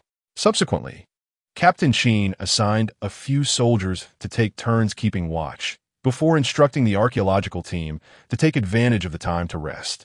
By dawn, the deity might very well make an appearance, and they must seize the opportunity to depart with vigor. The situation in the live stream finally stabilized. Meanwhile, within the base, Chunwon breathed a sigh of relief. She took out her phone and called Old Moo. He was also watching the live broadcast, and upon answering the call, he expressed his admiration repeatedly. Zhang Weishan's strategy was indeed commendable. It appeared that this individual possessed considerable prowess. Old Moo, I truly wish to discuss this matter with you. It appears that Zhang Weishan possesses not only commendable skills in antique appraisal, but also demonstrates remarkable talents in other domains. I am eager to find an opportunity to meet this individual, Chunwon remarked. Upon hearing this, Old Moo nodded and replied, Indeed, we must arrange a meeting, and I shall also attend. Huh? You too, Old Moo? Chunwon exclaimed in disbelief. Given Old Moo's esteemed status, acknowledging Zhang Weishan's capabilities is already a considerable compliment. Only someone like the enigmatic Zhang family, known for their uncanny talents, would warrant such a personal invitation. Yet, for an obscure figure like Zhang Weishan, is it truly necessary? Old Moo chuckled and said, Shaowun, you fail to grasp that what our archaeological field desperately lacks at present is talent. The events of this evening will undoubtedly circulate by tomorrow morning. That old Gao is quite the opportunist. He would not let this slip by. I must personally make an appearance. Otherwise, if old Gao gets there first, it would be a significant loss for our archaeological community. Is that so? Then you must act swiftly. Chunwon replied with a smile. She was somewhat familiar with Professor Gao, having heard that he values talent immensely. There were tales of him becoming infatuated with a young individual who exhibited exceptional aptitude in biological studies, yet the person was pursuing a career in dance. He persistently pursued her for an entire month, insisting that a man should not dance and that studying biology would be far more advantageous. Ultimately, he managed to lure her away, leading to a confrontation between the dance academy's instructors and him, yet he remained unyielding. Old Moo, having encountered such shamelessness before, could only shake his head. If one does not take action, it is likely that the talented Zhang Weishan will gravitate towards the School of Biology. Although opinions on Gao Lao's methods vary, under his leadership, the biological community has indeed witnessed an influx of remarkable talent in recent years, which has left Mu Lao feeling quite envious. Thus, upon encountering Zhang Weishan, a descendant of the famed Fa Qiuzhang clan, he is determined not to let this opportunity slip away. With that thought, Mu Lao inquired Shaowun, Do you not feel that Zhang Weishan bears a striking resemblance to the Fa Qiuzhang clan? There is an uncanny similarity. Why did Mu Lao express such a sentiment? Chunwon was momentarily taken aback, not expecting Mu Lao to have such an impression. After a brief contemplation, Mu Lao tapped the table and remarked, Both are exceptionally erudite, possessing knowledge that even eludes us. How is it that two individuals of such remarkable archaeological prowess have suddenly emerged in this world? Moreover, I have recently instructed the relevant departments to investigate their backgrounds, and there are indeed numerous similarities between them, such as their residence in Shihu City. However, the Fa Qiuzhang clan remains shrouded in mystery, with no precise location available. It is one thing to lack information on the Fa Qiuzhang clan, but it is perplexing that Zhang Weishan is also an undocumented individual. This compels one to ponder further. Chunwon, upon hearing this, was also somewhat astonished.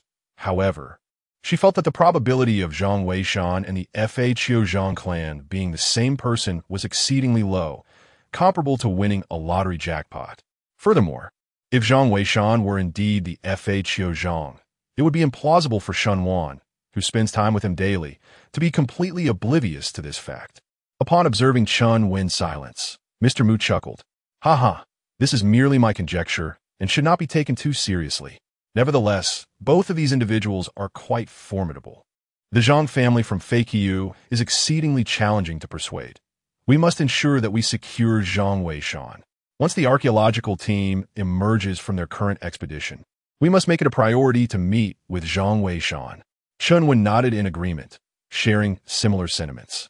The Zhang family's ancient tower was perilously dangerous. Discovering everything in one go would prove to be quite difficult. Moreover, to speak frankly, the artifacts within this ancient structure hold little significance for the archaeological community.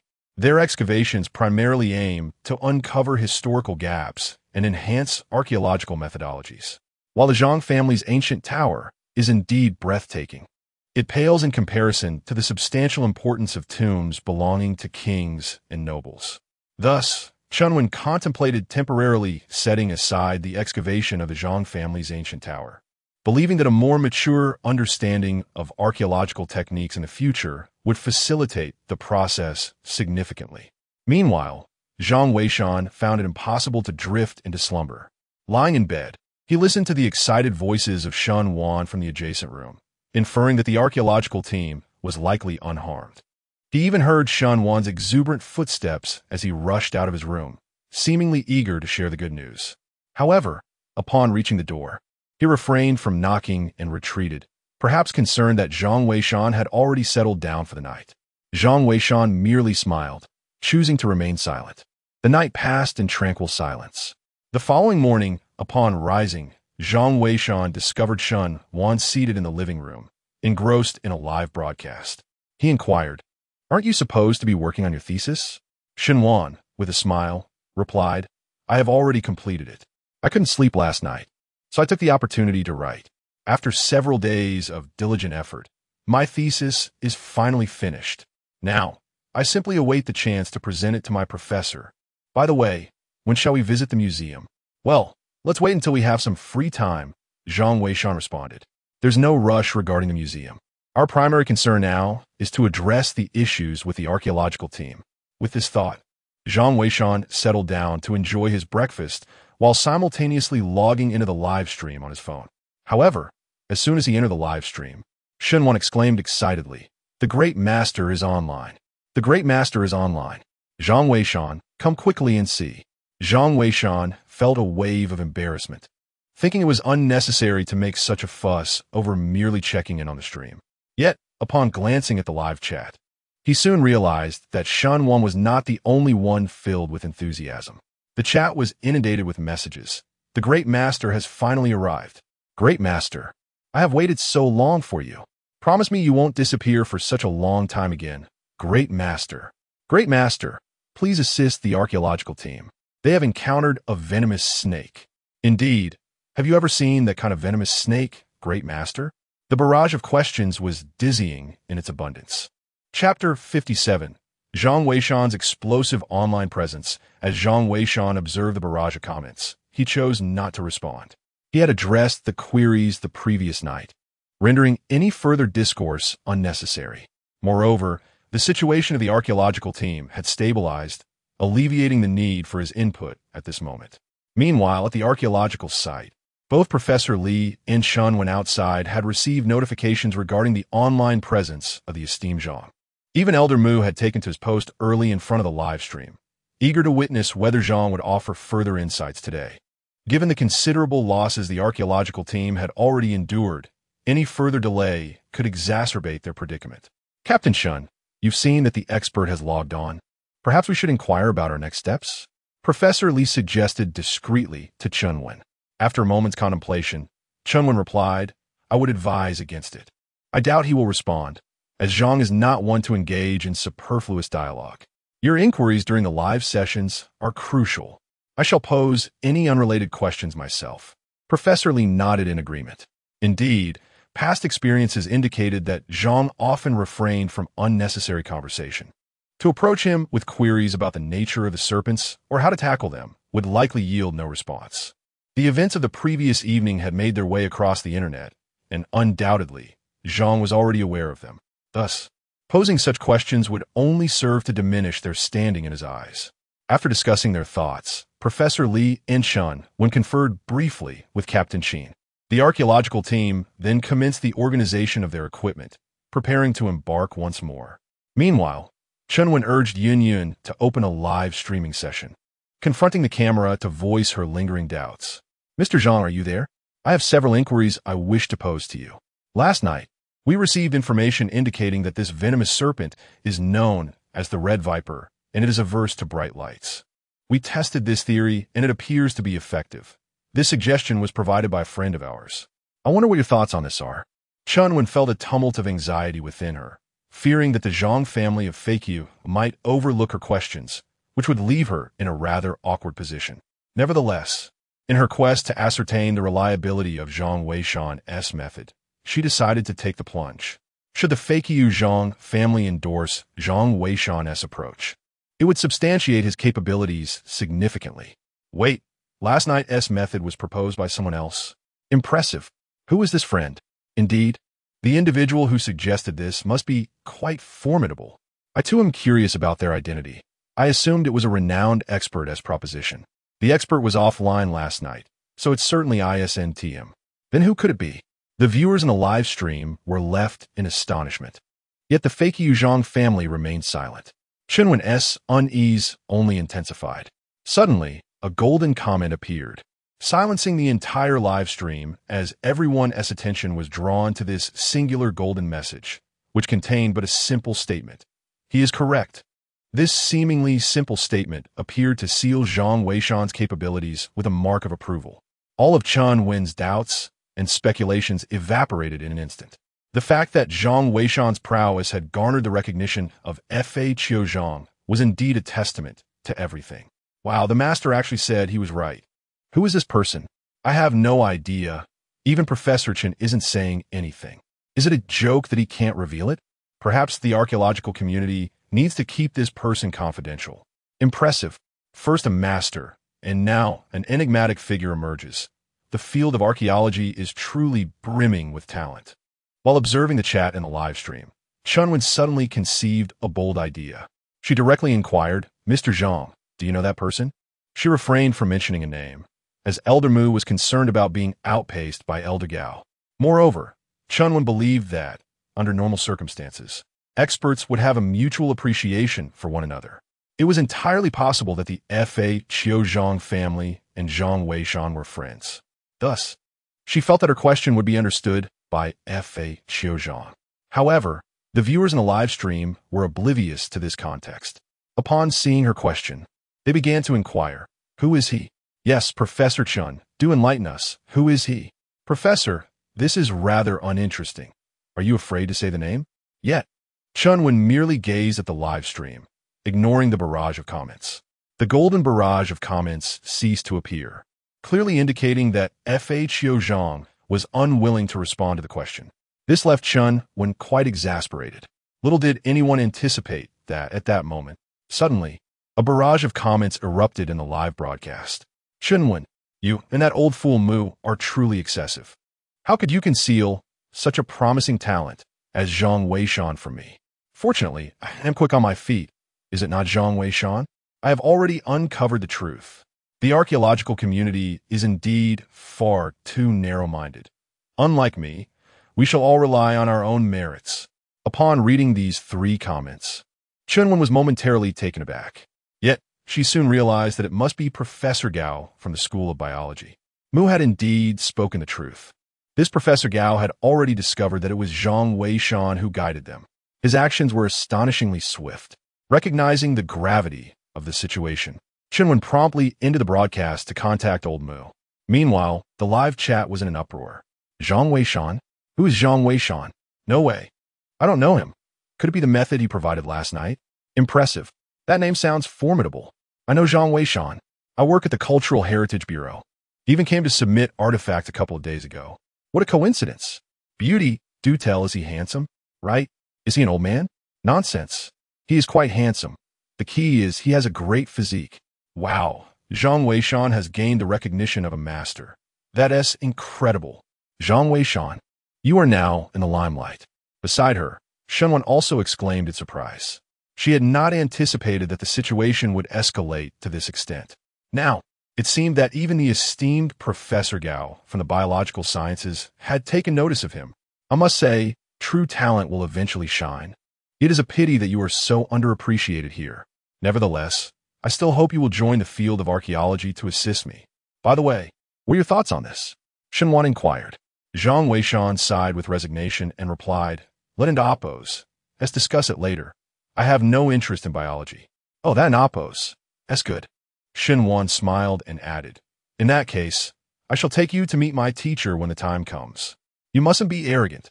Although you are now renowned, we, as juniors, must take the initiative to visit our seniors, understand?" Zhang Weishan, though reluctant, nodded in agreement. To be honest, he also wished to visit the Zhang family ancient tower in person. However, he had not considered the prospect of descending into the tomb. The secrets and perils of the Zhang family ancient tower were equally daunting. He certainly did not wish for his first venture into a tomb to be in such a treacherous location. Shenwan remained excited for a considerable time, with the live stream buzzing about who exactly Zhang Weishan was. However, this lively atmosphere was soon captivated by a golden message in the chat. "There is a fork ahead. Keep to the left." The entire live stream fell silent at the sight of this golden message, followed by an outpouring of enthusiastic comments. The master has finally given guidance. The archaeological team has hope. Go for it, Professor Lee. You're not far from the exit. Keep it up. With the master here, everything will be fine. Let's go. All the best. Chapter 58. Shadows of Despair. The archaeological team found themselves captivated by the name Zhang Weishan and the affirmations surrounding the Zhang lineage. It was then they realized that the team had already begun their escape. They were meticulously dismantling the rocky wall leading outward, discovering that several venomous red snakes remained outside. However, under the guidance of the eminent Zhang, Captain Qin and his soldiers displayed newfound confidence. They promptly hurled a cold flame into the fray. As the cold flame ignited, the remaining red snakes swiftly vanished from sight. For added safety, each member coated their skin with white paint as a precaution against any potential ambush from the lurking snakes. "Let's proceed." Captain Qin urged his team forward. With Zhang's direction, they approached a fork in the path, where taking the left route likely led to their exit. Excitement surged among the team members as they recalled their harrowing experiences over the past days, now realizing they were on the brink of escape. Their hearts were a tumult of emotions. They would not forget that many comrades had tragically been unable to leave, forever entombed in this place. Leading the way, Captain Qin guided the group for approximately 10 minutes until they encountered the anticipated fork. Strangely, it was not a typical T-junction, but rather two parallel passages stretching ahead, separated by a rocky barrier. The left passage appeared somewhat dim, while the right side was relatively illuminated. If it were not for the guidance of the esteemed Zhang family, they might have been inclined to take the right passage. However, under the direction of the Great Master, the group naturally proceeded into the left passage without objection. The corridor was similar to the previous one, yet significantly narrower, imparting a sensation akin to traversing a tunnel, which was quite oppressive. Nevertheless, the thought of emerging into the open air allowed everyone to muster the fortitude to persevere. Meanwhile, at the base, Chunwen had already placed a call to Elder Mu, updating him on the situation in the live broadcast room. In fact, Elder Mu was already aware of the events, having seen that Elder Gao had revealed the name of Zhang Weishan. However, he appeared to have anticipated this, exhibiting no undue surprise. "Elder Mu, aren't an amp, Oppos, to you the least bit worried?" Chunwen inquired, puzzled. Elder Mu chuckled in response. "There is nothing to worry about. Old Gao has inadvertently made a misstep. We have never heard of this Zhang Weishan before, suggesting he is likely a person of little ambition. By disclosing his name, Old Gao may have inadvertently touched upon a sensitive matter for him. Thus, the situation may actually be in our favor." Chunwen nodded in agreement, recognizing the truth in his words. "By the way, Elder Mu, my student Shenwan mentioned that she could bring Zhang Weishan to meet me. What are your thoughts on that?" Upon hearing this, Elder Mu was momentarily taken aback and quickly replied, "That would be splendid. It will likely take Old Gao several days to reach Shihu City. If Shenwan brings Zhang Weishan to the archaeological site, It would leave old Gao with nothing but a wild goose chase. Moreover, at the archaeological site, we shall have a better opportunity to assess the capabilities of Zhang Weishan. Once the time is confirmed, do inform me, and I shall join you. However, Mu Lao, this location is exceedingly remote. I fear for your well-being. Chunwen expressed her concerns. Yet, Mu Lao remained resolute, responding earnestly, no matter, as the ancient saying goes. 3 visits to the thatched cottage for the sake of a talent. Today, for the sake of one exceptional individual, my health is of little consequence. Chunwen found herself unable to dissuade Mu Lao and ultimately acquiesced. At that moment, Mu Lao suddenly exclaimed, "Oh no! How has the archaeological team encountered such a creature again?" In a live broadcast, the archaeological team had come to a halt. They had been walking for a substantial 20 minutes, yet the shadows within the surrounding rock walls had multiplied ominously. Initially, the group had not taken notice, but now, upon realization, the shadows on either side of the rock walls had become too numerous to count. "What shall we do, Captain?" one of the soldiers inquired. "Do not panic. The path indicated by Mr. Zhang must hold significance. We shall proceed." Captain Qin expressed unwavering trust in Fa Qiuzhang. However, the archaeologists nearby began to stir with unease. "Captain Qin, but can this passage be traversed?" Indeed, with so many specters already present, advancing further may lead to trouble. Moreover, were these apparitions here from the beginning, or have they gathered since our arrival? What worries the crowd is that if these apparitions have gathered later, their speed must be astonishing. The archaeological team might have been surrounded by these phantoms even before they could venture out. Captain Qin, perplexed by the situation, decided to let the archaeologists rest while he returned with his team to investigate. After a brief period, he returned, noting that there were no apparitions on the way back. These entities likely remained in that very spot. Moreover, we have been here for some time, and there are no signs that these specters intend to emerge. The path indicated by the divine guide is undoubtedly reliable. We shall continue our journey. Upon hearing this, the crowd felt considerably reassured. However, the road ahead grew increasingly desolate. In less than 5 minutes, the apparitions within the surrounding rock walls multiplied exponentially. Initially, one could discern the forms of the apparitions, but gradually, the entities crowded so closely that only their heads were visible. The scene resembled a wall crammed with innumerable heads peering out. Countless figures densely packed within the walls gazed at them. Not only the archaeologists present, but even many viewers in the live stream found it unbearable due to their fear of crowded spaces. "My goodness, what on earth is this? I simply cannot bear to watch. Please notify me when the archaeological team passes through here. Is there truly no better route? Oh, Divine Guide?" The Divine Guide is indeed formidable. I feel immense sympathy for the archaeologists. I worry they may suffer a mental breakdown. Watching the lively discussions in the chat, Shunwan felt a tightening in his heart. She instinctively turned to Zhang Weishan and asked, "Zhang Weishan, is there any danger on this path?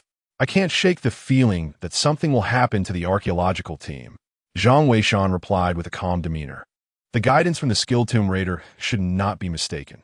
These phantoms may not pose any real threat.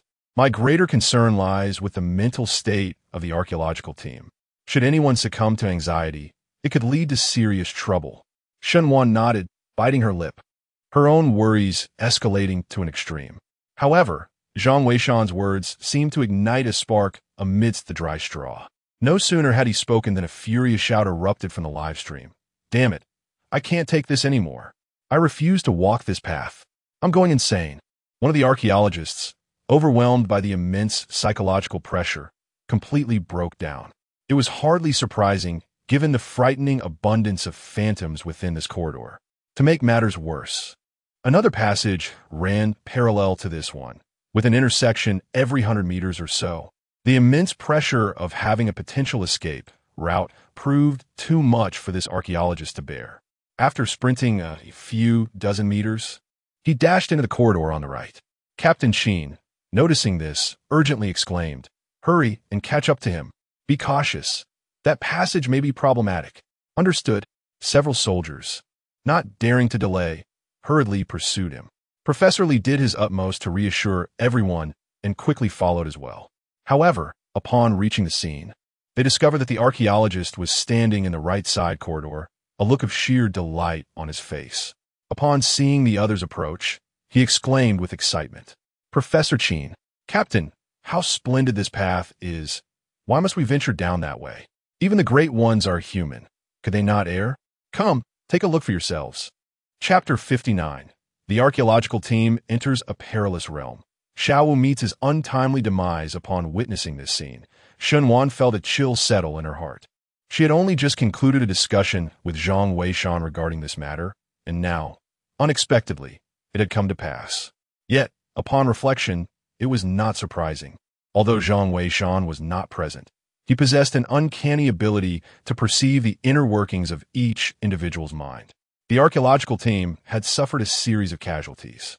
Were it not for the prior guidance of the Zhang family of tomb raiders, along with the reassurances of Professor Li and Captain Qin, the atmosphere of panic would have undoubtedly enveloped everyone. After enduring so much, they were finally on the brink of escape, only to find the path ahead fraught with terror. It was only natural that some would succumb to the overwhelming psychological strain and falter. The viewers in the live stream could not contain their astonishment. "It's over. Why isn't this person heeding the words of the master?" Indeed, ignoring the master's advice brings imminent misfortune. "Professor Li, please do not proceed. Why should the others concern themselves with him?" "Exactly. Isn't this leading the entire archaeological team into peril? Wait, how come that person is unharmed?" "Yes, and Captain Qin and the others seem fine as well." This is perplexing. The master's words were not mistaken. The tone in the live stream swiftly shifted as the viewers observed that Captain Qin and Professor Li had also pursued the individual. Much like the earlier figure, they stood in the right corridor, unharmed. Moreover, this passage was even more illuminated, with the surrounding rock walls seemingly adorned with reflective crystals. The light shone brightly, its refracted rays illuminating a distance of 7 or 8 meters. In the darkness of the ancient tomb, such a radiant environment undoubtedly alleviated significant psychological pressure. "Look, this place seems fine," exclaimed the archaeologist who had arrived first. "That is not permissible. Mr. Zhang instructed us to take the left path." "Do you doubt his words?" Professor Li rebuked. Many in Professor Li's live stream firmly believed in the words of the renowned Zhang family of tomb raiders. After all, although there were skeptics, they were ultimately proven wrong. Thus, even if they did not comprehend the reasons behind it, they preferred to trust the Zhang family. "Xiao Wu, Professor Li is correct. We will be able to exit shortly, so let us not complicate matters further," urged two soldiers. Yet Xiao Wu was resolute, declaring, "I refuse to go. The right path poses no issues. Why must we traverse such a frightening passage? Moreover, these two corridors run parallel, with connecting points every 100 meters. Is it not possible for the dangers on the left to encroach upon the right? Mr. Zhang may be formidable, but he is not present, and even if we encounter danger, we can always run back." Xiao Wu's words echoed the sentiments of many archaeologists present. They were not veterans, in fact. Most were students from archaeology programs. They were all fresh graduates embarking on their internships, their mental fortitude considerably lacking. Observing that the path ahead appeared to be much more navigable, they found themselves reluctant to return. "Professor Li, what Xiao Wu suggested makes sense," one of them remarked. "Indeed, shall we not venture down this way first? We can always retreat if danger arises." Professor Li attempted to dissuade them, yet Xiao Wu had already moved forward. "If you do not believe me, allow me to scout ahead. I am eager to uncover what peril lurks here. What sort of absurdity is this? With one path fraught with danger and another seemingly safe?" "Xiao Wu, come back," Professor Li called out, but Xiao Wu paid no heed. Captain Qin, left with no choice, prepared to retrieve him. However, Xiao Wu, in a fit of fervor, exclaimed, "You are committing an act of murder.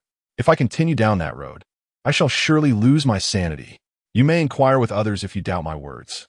The expressions of the other archaeology students darkened in response, clearly in tacit agreement with Xiao Wu and Appo's assertion. This predicament left Professor Li in a difficult position. Meanwhile, Xiao Wu pressed onward. The atmosphere became palpably awkward. Soon, a few students, seeing that Xiao Wu was unharmed, could not restrain themselves. "Professor, While we hold Mr. Zhang in high regard, even deities may occasionally doze. This path seems genuinely devoid of peril. Should we not give it a try? With that, he joined Xiao Wu. Once this initial step was taken, any attempts to deter them were rendered futile. As individuals began to proceed one after another, Professor Li sighed inwardly. Captain Qin, however, gently patted him, indicating that he should not dwell on it too much, as his well-being was of utmost importance. Such is the nature of people. Let's go. We must at least follow along, for in case of an emergency, we may be able to render assistance. Captain Qin remarked. Reluctantly, one could only choose to take the path on the left. Meanwhile, within the live stream, numerous viewers began to voice their opinions. Could the esteemed expert truly be mistaken? Surely not. Previously, those who expressed doubt were ultimately proven wrong. Yet I believe that individual has a point. Even deities must occasionally doze. Nonsense. The expert is not dozing now. Sigh. I merely hope the archaeological team remains unharmed. Otherwise, they will have brought it upon themselves. Who could argue with that? Hark! I see that you possess an overly submissive disposition. Although F.A. Qiuzhang has been correct on several occasions, he is not omniscient. Indeed, I too suspect he might have erred. You keyboard warriors, if I were the expert, I would certainly disregard you. If you possess the courage, bear the consequences yourselves. Alas, but you are not. The live stream erupted into chaos. Zhang Weishan, observing the movements of the archaeological team, realized that these individuals were still unable to overcome their internal struggles. He had said all that needed to be said. Since his words had fallen on deaf ears, he would naturally refrain from further discourse. Such was the indifference of his character. Zhang Weishan, do you think the archaeological team might be in danger? Shenwan suddenly inquired. Zhang Weishan paused, then smiled. Perhaps. The esteemed expert has indicated such, yet they refused to heed his warning. Shenwan bit her lip, feeling helpless. This matter was beyond her control. Meanwhile, in a live broadcast room, the audience was in a frenzy, while Xiao Wu at the archaeological site felt a sense of pride.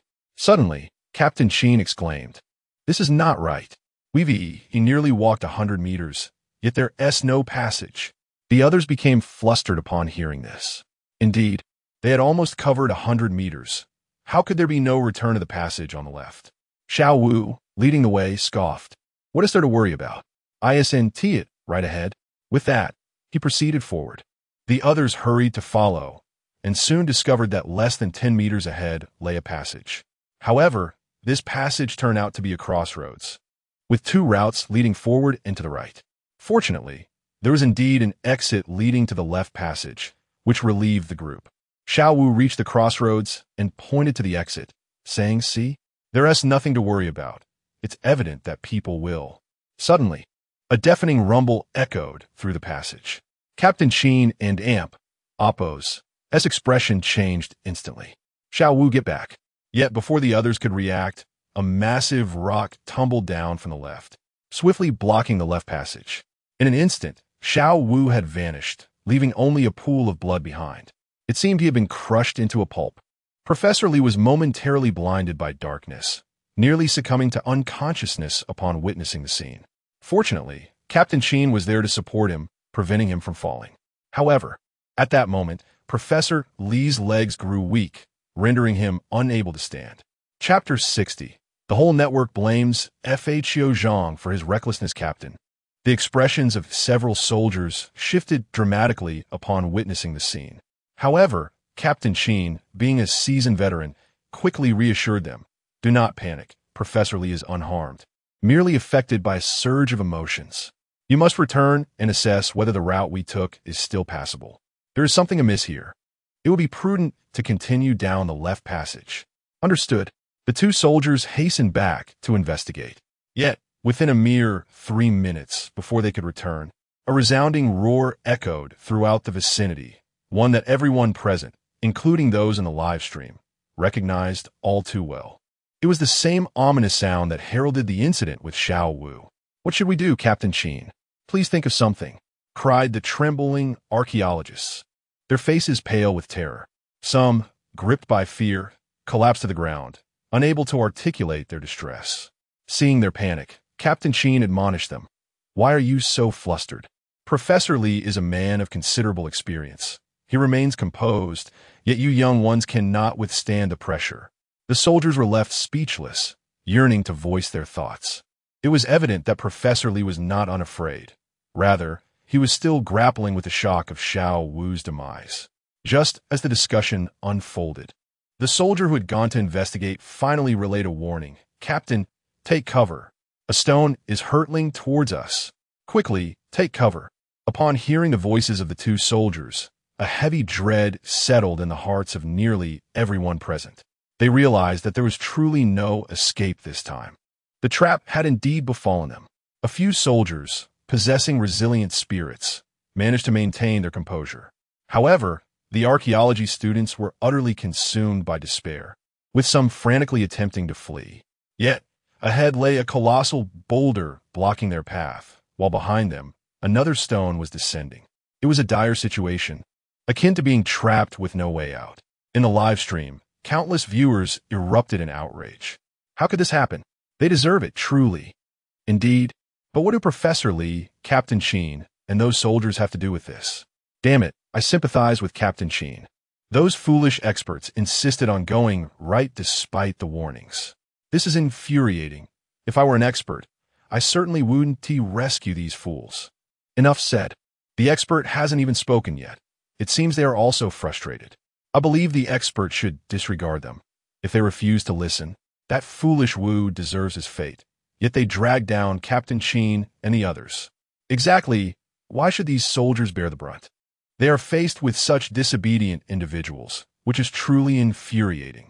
The fury in the live stream continued to escalate. Even the host, Yun Yun, found herself at a loss for words. Defending the archaeology team would undoubtedly make her the target of public ire. Yet, the tense situation remained unchanged. Shunwan observed the unfolding events in the live stream, her anxiety mounting like ants on a hot pan. Though she understood that the archaeological team's predicament was of their own making, she could not shake the fear that should the stone truly descend upon them, the consequences would be far graver than the loss of mere dozens of lives. It would obliterate the entire realm of archaeology. Such a catastrophic incident could incite widespread aversion towards the archaeological community nationwide, potentially leading to its utter demise. Zhang Weishan, do you possess any viable solutions? In a moment of desperation, Shunwan inquired. Even if I did, it would be futile. By the time you make your call, it would be too late, replied Zhang Weishan nonchalantly, rising to stretch his limbs. Seizing the opportunity, while Shunwan was distracted, he discreetly retrieved his mobile phone. Meanwhile, in a live broadcast room, the bickering had ceased, as nearly everyone was acutely aware of the increasingly ominous sound of the boulder, which was clearly drawing nearer to the archaeological team. Although Professor Lee was unable to rise, his face was streaked with tears of regret, filled with sorrow for having harbored any semblance of hope. How could he have ignored the warnings from the Zhang family of FHO, leading to such a dire situation? Professor, is Mr. Zhang abandoning us? Indeed. Why hasn't the master emerged yet? The master is rather petty. Isn't? Surely, he wouldn't forsake us. Several archaeology students exclaimed. The audience in the live stream, upon hearing these remarks, erupted in outrage. Damn it, you never listened when it was calm. And now you expect the master to come to your rescue? Go find your mother. The discussion in the live stream continued unabated. Suddenly, a golden message emerged amidst the barrage of comments, capturing the attention of countless viewers. Blast the lower left corner of the stone. There may still be a glimmer of hope. This golden message was indeed sent by the illustrious Zhang family of the Fake You clan. Upon seeing this, Captain Sheen and his team felt as though they had stumbled upon a treasure. Captain Sheen immediately shouted, "Quickly, the master has provided guidance.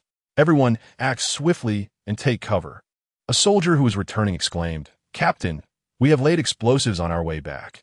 They should serve as a deterrent." Captain Sheen nodded in approval, realizing that this offered an even greater chance of survival. He promptly instructed the soldiers to escort the archaeological team to safety. Then, using micro-explosives, he detonated the lower left corner of the stone. This area led to an underground passage, and they dared not use large quantities of explosives. A complete collapse of the passage would render even a celestial being powerless to intervene, thus necessitating the use of these smaller charges. At this moment, everyone comprehended the intention of the great deity. They were acutely aware that if they could create a pit, there was hope for survival. Captain Sheen was diligently working against the clock. Meanwhile, in the live broadcast room, a multitude of viewers were incensed. "I am utterly infuriated. Only the great deity possesses such magnanimity. Otherwise, if it were me, I would disregard you all. I assent it because he's a great deity. I acknowledge no one but him. Damn it, I cannot bear the injustice done to the great deity. It's fortunate that the great deity holds no grudges. Oh, I am truly enraged. The one who just claimed the great deity is petty has yet to meet their end." Observing the heated discussions in the live chat, Yun promptly diverted the topic. Although the archaeological team did not adhere to the great deity's guidance, the circumstances within the ancient tomb are ever-changing. We are immensely grateful for the great deity's assistance, which he provided without bearing grudges. We are truly thankful. Upon hearing Yun and Oppo's words, the viewers gradually calmed their fury. Although some members of the archaeological team were somewhat disappointing, Captain Sheen and his warriors proved to be remarkably capable. Soon, a tremendous noise echoed throughout the passageway. Clearly, the explosives set by Captain Sheen and the two soldiers had begun to detonate one after another. Instantly, the live broadcast room was filled with the thunderous sound of explosions and a cloud of dust. However, amidst the distant haze, they distinctly observed a colossal stone shadow advancing toward them. Chapter 61. The warning of the monster deity. The passageway was rather narrow, and both the massive stone that had previously rolled out to crush Xiao Wu and the one currently charging from a distance were nearly spherical in shape. Such objects are not commonly found in ancient tomb traps, yet they are not entirely absent either. Having received the rewards from the secret history of tomb raiding, Zhang Weishan possessed a keen understanding of these ancient mechanisms. However, while the secret history documented numerous instances, it did not elucidate their underlying principles. Zhang Weishan recognized that these devices belonged to the category of the Hive Mountain's locking mechanisms, bearing a striking resemblance to the techniques of the MO family. Nevertheless, the MO family's mechanisms leaned more towards familial and martial applications, whereas the Hive Mountain's devices were specifically tailored for ancient tombs.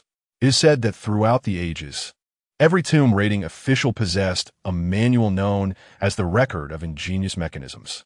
This tome was an essential companion for each official, detailing the operational methods of myriad traps within ancient tombs, as well as various rare artifacts associated with tomb raiding.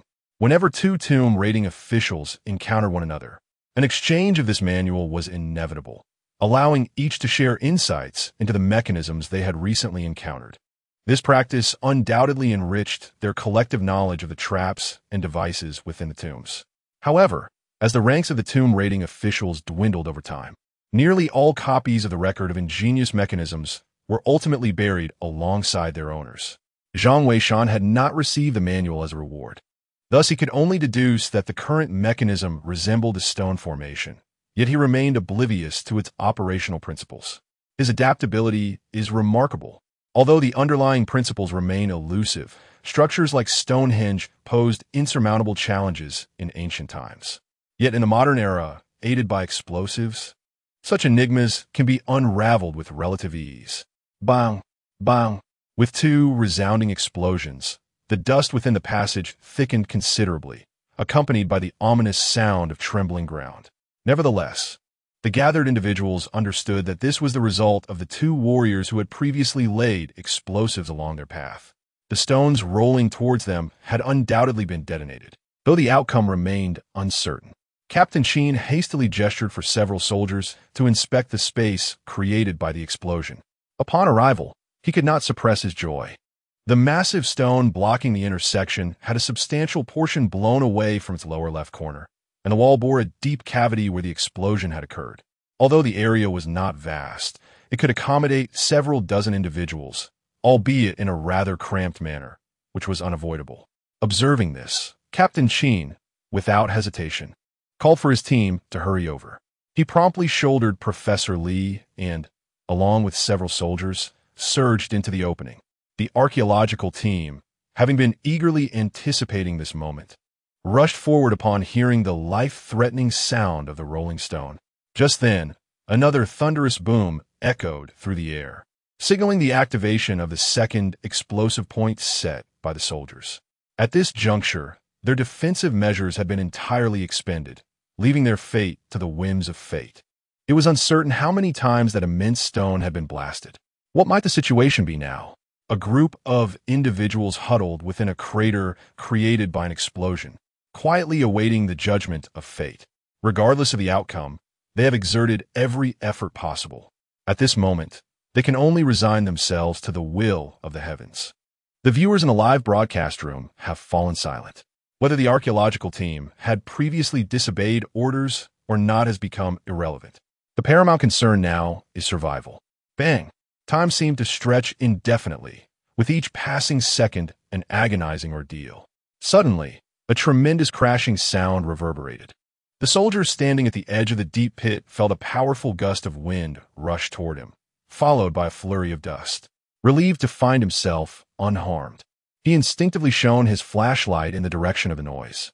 What he beheld caused him to catch his breath in shock. The path before him had been entirely obstructed by a massive boulder. Although this colossal stone had been detonated twice by their explosives, it remained largely intact, appearing remarkably whole. The collision of two giant rocks had effectively sealed off the entire passage. While they were temporarily safe at that moment, it was evident that retracing their steps was no longer an option. The soldier hurriedly reported the situation to Captain Sheen. Although Captain Sheen felt the weight of the predicament, he breathed a sigh of relief, for at least for now, everyone was safe. A few soldiers examined their flashlights, checking their conditions. Fortunately, there were no casualties this time. Everyone had safely retreated into the cave, yet they found themselves trapped within its confines. How would they find a way out? Professor, perhaps we should consult Mr. Zhang? Captain Sheen ventured to suggest. At this moment, Professor Li's spirits had lifted somewhat. Though he remained unable to stand, his mind had regained clarity. He glanced at the live stream, noticing that some individuals were vocally supporting the Zhang family, which caused his cheeks to redden with embarrassment. He felt too ashamed to inquire further. Never mind. If Mr. Zhang wishes to offer guidance, he will do so on his own accord. I cannot bear to ask. Let us see if we can excavate a passageway back to the left corridor. The archaeology students, upon hearing this, contemplated offering their counsel, but the intensity of Professor Li's gaze deterred them from speaking. Had it not been for their insistence on supporting Xiao Wu's perspective, they would not have found themselves in such a predicament. Captain Sheen, being an outsider to the archaeological team, felt equally hesitant to voice any thoughts. He promptly instructed his team to retrieve shovels, preparing to test the feasibility of digging a passage out. The corridors on either side were parallel, with connecting points every 100 meters, and the thickness of the walls was not particularly substantial. Moreover, they had just created a deep pit, suggesting that they were not far from the left corridor. Captain Sheen and his team began to excavate toward the left, only to discover that the rock layers of the wall leading to that corridor were astonishingly fragile. With a single stroke of the shovel, a considerable section was effortlessly excavated, the sensation akin to digging into soft earth. Hope flickered in the eyes of several soldiers, and Captain Sheen was equally exhilarated, urging them onward. Hurry, let us break through and advance. The soldiers responded affirmatively, unleashing their full might. Given the current pace and depth of excavation, it seemed they would breach the wall in no more than 3 minutes. However, to their astonishment, the wall exhibited an unexpected phenomenon. The deeper they dug, the softer it became. Initially reminiscent of soft soil, by the end it felt as if they were excavating jelly. There was no need for force. The rock layers yielded effortlessly. Captain, we have a problem. Water is flowing within the wall. Suddenly, one soldier exclaimed. Captain Sheen paused, taken aback, and rushed forward to investigate. Indeed, he discovered a dark green liquid seeping from the rock face. Though minimal, it suggested the presence of water within the wall. As the group pondered this development, a golden comment illuminated the live stream. You have unearthed a creature. Exercise caution.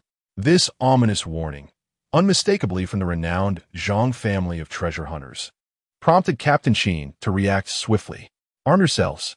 Open fire," he commanded.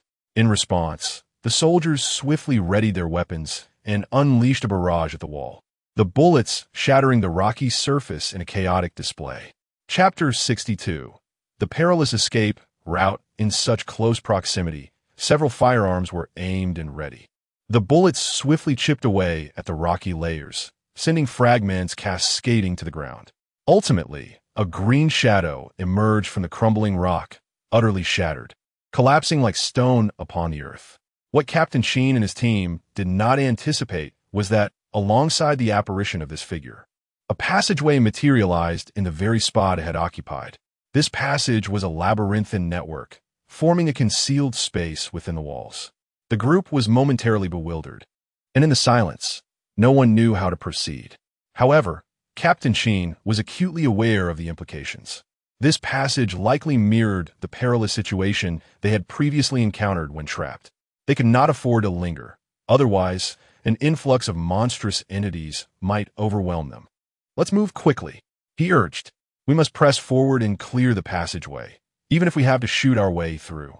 "Understood." The soldiers charged into the passage with determination, followed closely by Professor Lee and a few archaeology students. The passage was short, barely 5 meters long. It was obstructed by a solid wall at its end. Captain Sheen ran his hand along the surface of the wall, and a realization dawned upon him. The structure before him was entirely distinct from the interior. The stone felt as resilient as jade under his touch. The exterior felt even more rigid and frigid, composed of celestial star rock. This situation had been previously understood by them. Initially, when the Zhang family of the Fakyu designated their entry point, the archaeological team had utilized detectors to probe the entire mountain. A layer of celestial star rock enveloped the mountain's exterior, seemingly preventing these creatures from departing the mountain. No wonder the deity had instructed them to take the left path. Although that area was rife with spectral beings, the protective celestial star rock rendered those apparitions unable to emerge. Instead, driven by fear, they had inadvertently ventured into the right passage, resulting in their current entrapment. However, upon recognizing this issue, the solution appeared straightforward. Captain Sheen hastily summoned his team, and with vigor, they struck the wall repeatedly. Remarkably, they managed to breach the celestial star rock barrier. Consequently, the previous passageway was revealed. Upon sighting the exit, a wave of exhilaration swept through the group. At last, they had returned to the safe passage indicated by the deity. Many among them silently vowed that, even if it meant facing death, they would never stray from this path again. They had encountered no troubles while on the route advised by the deity. It was their own recklessness that had led to their plight. If such occurrences were to happen even a couple more times, the archaeological team would surely face a complete ruin. This is utterly infuriating. If they continue to disregard the wise words of the master, they truly deserve to be annihilated. Indeed, though the master may not hold grudges, we are all witnessing this. Absolutely. Let us see if they will heed our warnings in the future. The participants in a live stream expressed their sentiments, causing the archaeology students present to hang their heads in embarrassment, reluctant to watch the broadcast. Captain Sheen offered a calm smile and said nothing further. With Professor Lee on his back, he was the first to exit, followed by several soldiers and then the students of the archaeological team. Finally, 2 soldiers brought up the rear. The sizable group swiftly made their way through a significant portion of the passage. However, no one anticipated that at that very moment, a sudden cry erupted from within the crowd that had yet to exit the corridor. "Old 8, be careful. Old 7, save me." Following the exclamations was a barrage of gunfire. The other soldiers attempted to rush in to assist, but the archaeologists were trying to exit, preventing any of the soldiers from entering. Fortunately, most had managed to escape just in time. After a tense 10 seconds, once everyone had emerged, the soldiers hurriedly dashed inside. Yet upon their arrival, their hearts sank. Within the rocky layers, Old 8 had vanished without a trace, while Old 7 was covered in blood, gun in hand, his eyes ablaze with fury. "Old 8, Old 7 bellowed, ready to charge in to rescue his comrade. The other soldiers raised their weapons, prepared to follow suit. After all, he was their fellow warrior. They could not abandon him so easily. However, who could have foreseen that at that very moment, a voice echoed from the passageway, exclaiming, "Run! I'm beyond salvation. Quickly go." Following this, they heard the unmistakable sound of metal sliding, a sound they were all too familiar with. The unmistakable noise of the pin being pulled from a portable explosive device. Lao Ba was prepared to self-detonate. Lao Ba! The eyes of all the soldiers turned crimson. Yet, they dared not linger.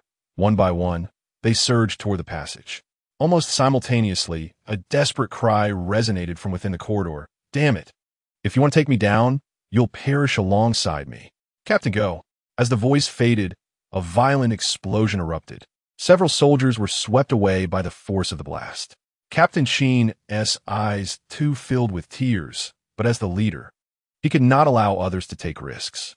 He gathered a few soldiers, but before he could utter a word, the entire passageway's rock formations began to fracture.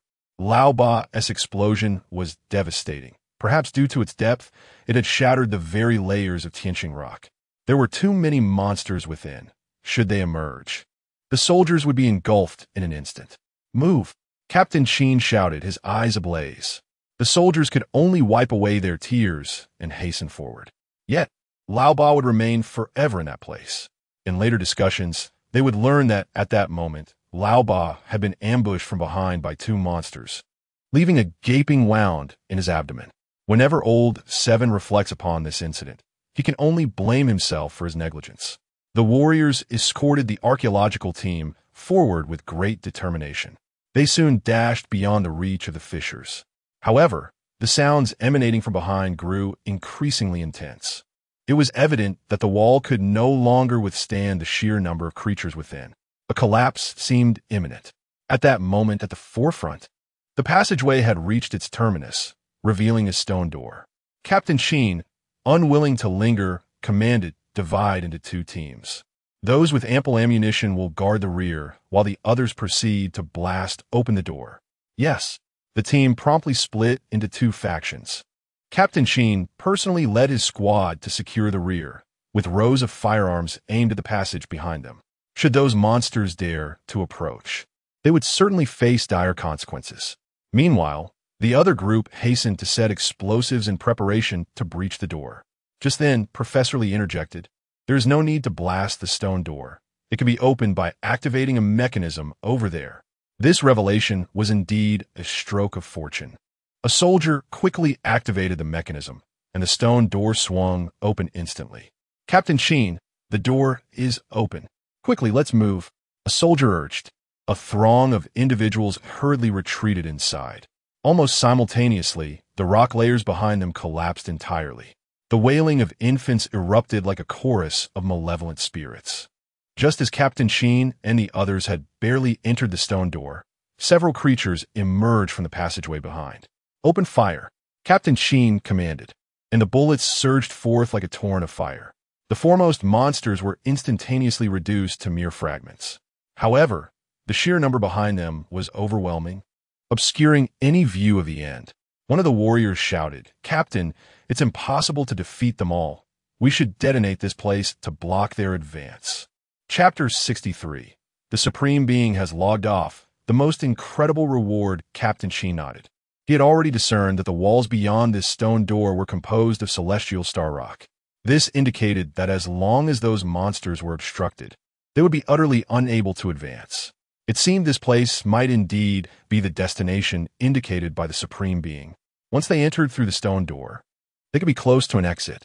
Captain Sheen hastily summoned his team to prepare for the detonation. The explosives had already been strategically placed, and now it only awaited his command. The group retreated to a safe distance, and Captain Sheen issued the order to blow it up. With a resounding bang, a tremendous noise erupted from behind as debris cascaded down, effectively sealing off the entire passageway.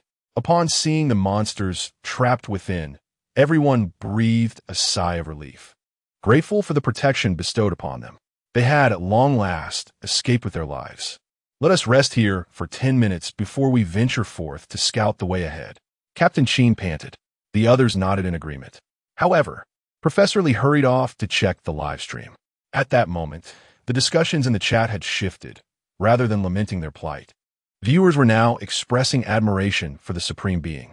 Had it not been for the Supreme Being's guidance, the archaeological team might have suffered total annihilation at the stone circle. Professor Lee felt a profound sense of guilt. Despite having the Supreme Being and Appo's counsel, how had they still incurred such losses? This left him feeling utterly ashamed. He perceived himself as a failure in his role as a professor. Alas, why is the Supreme Being logged off? I indeed went offline, and my name has turned gray. Could it be that the esteemed expert is still displeased? How could that be? If they were angry, they would not have offered guidance in the first place. Perhaps it is a matter of pride? Now that the archaeological team is temporarily safe, the expert has chosen to go offline. I wonder, what will become of the archaeological team? The final commentator struck a chord. What indeed will happen to them? Professor Lee and his colleagues exchanged glances, each feeling a sense of despair. Could it be that the expert truly no longer cares for their plight? Reflecting on their past actions, it is only reasonable that the expert would choose to distance themselves. Professor, do not overthink it. You must rest when it is most needed. Moreover, I believe that Mr. Zhang is not the sort of person to abandon us. Captain Sheen patted Professor Lee on the shoulder, as he too had nearly finished resting. He then signaled the soldiers to scout ahead. If all is well, they would continue their journey. Meanwhile, at the archaeological team's camp, student Liu hurried over, brimming with excitement. Teacher, we have just obtained the results from the latest scans. Upon seeing the results chart, Chunwin's spirits lifted immediately. They rushed to disseminate the information, urging the archaeological team to act swiftly. Yes, Liu dashed into the live-streaming tent. In the antique shop, Zhang Weishan rose and approached the entrance. Gazing out at the warm sunlight, he felt a deep sense of melancholy, mixed with a hint of frustration. Despite having made 3 transactions that morning, it was now nearly noon, and he had yet to receive a single reward. This made him inevitably ponder what grand scheme the system was concocting this time. Could it be that he was to receive a reward akin to a glitch in reality? While he was lost in thought, the system's voice suddenly echoed through the air. Ding! The archaeological team has successfully escaped danger. Reward. Evolution of Constitution. Acquired everlasting Constitution, now integrated. As the system's announcement resonated, Zhang Weishan was momentarily taken aback. Everlasting Constitution? Does that not imply he would possess an inexhaustible lifespan? My word, this is undoubtedly the most extraordinary reward imaginable. With this boon, even if he chose to remain at home instead of venturing into tombs, as long as suitable disciples were cultivated, he could gradually nurture a multitude of renowned treasure hunters and tomb raiders. This is truly the finest reward for revitalizing the legacy of the treasure hunters. However, he soon regained his composure. While that path was indeed viable, if he refrained from exploring tombs, would not those he taught merely be engaging in idle speculation? Whenever they inquired, "Master, have you ever entered a tomb?" how would Zhang Weishan respond? "I have not, but I have observed." Such a statement would lack any persuasive power. Lost in contemplation, he suddenly felt a surge of vitality coursing through his veins, accompanied by a sharp pain in his back. The sensation was so intense that he had to bend over and brace himself against a nearby shelf. What could have triggered a reaction from the Qilin tattoo and Qilin blood? Zhang Weishan wondered, perplexed. Yet, as the pain from his blood and the tattoo on his back gradually subsided, he realized that his constitution seemed to be undergoing a transformation. Could it be that this everlasting constitution is, in fact, the fusion of the Qilin tattoo and Qilin blood? Zhang Weishan was puzzled. It seemed to be undeniably true. These matters were of little consequence, as long as the so-called ageless physique was indeed sufficient. "What's the matter with you? Are you feeling unwell?" Shenwan inquired, noticing Zhang Weishan's demeanor, prompting her to rise hurriedly. "No, it's just that I'm hungry." Zhang Weishan waved his hand dismissively. "By the way, haven't you always wanted to visit the museum? The weather is splendid today. Let's go in the afternoon." But the archaeological team has yet to emerge, and online reports indicate that the deity has logged off in anger. What will happen to the archaeological team next? Shenwan expressed her concern. Zhang Weishan smiled and asked, "What is your perspective?" Shenwan bit her lip in contemplation. "I believe the deity is not a petty person, yet I cannot fathom why he would log off now." Zhang Weishan, You are a man. Why not provide some analysis? With a helpless shake of his head, Zhang Weishan replied, although I am indeed a man. The thoughts of each man, apart from topics concerning women, often diverge. I suspect that perhaps there is no longer a necessity for guidance. In simpler terms, the archaeological team is safe. Safe? Xinwan pondered, though her face still bore traces of worry. At that moment, a picture was posted in the live broadcast room, a notably official release of the latest detection map. Upon seeing this map, Xinwan was instantly taken aback. She realized that the map displayed the precise location of the archaeological team. Furthermore, the direction they were advancing toward distinctly led into a ravine beyond the mountain. The archaeological team has truly emerged. Zhang Weishan, you are remarkably impressive, having made yet another accurate analysis. I'm absolutely elated. I shall treat everyone to lunch. And in the afternoon, we will visit the museum. Xinwan exclaimed excitedly. Zhang Weishan smiled, but did not respond. Naturally, he welcomed the invitation to dine. Meanwhile, in the live broadcast room, countless netizens began to express their excitement. I told you the master is not that kind of person.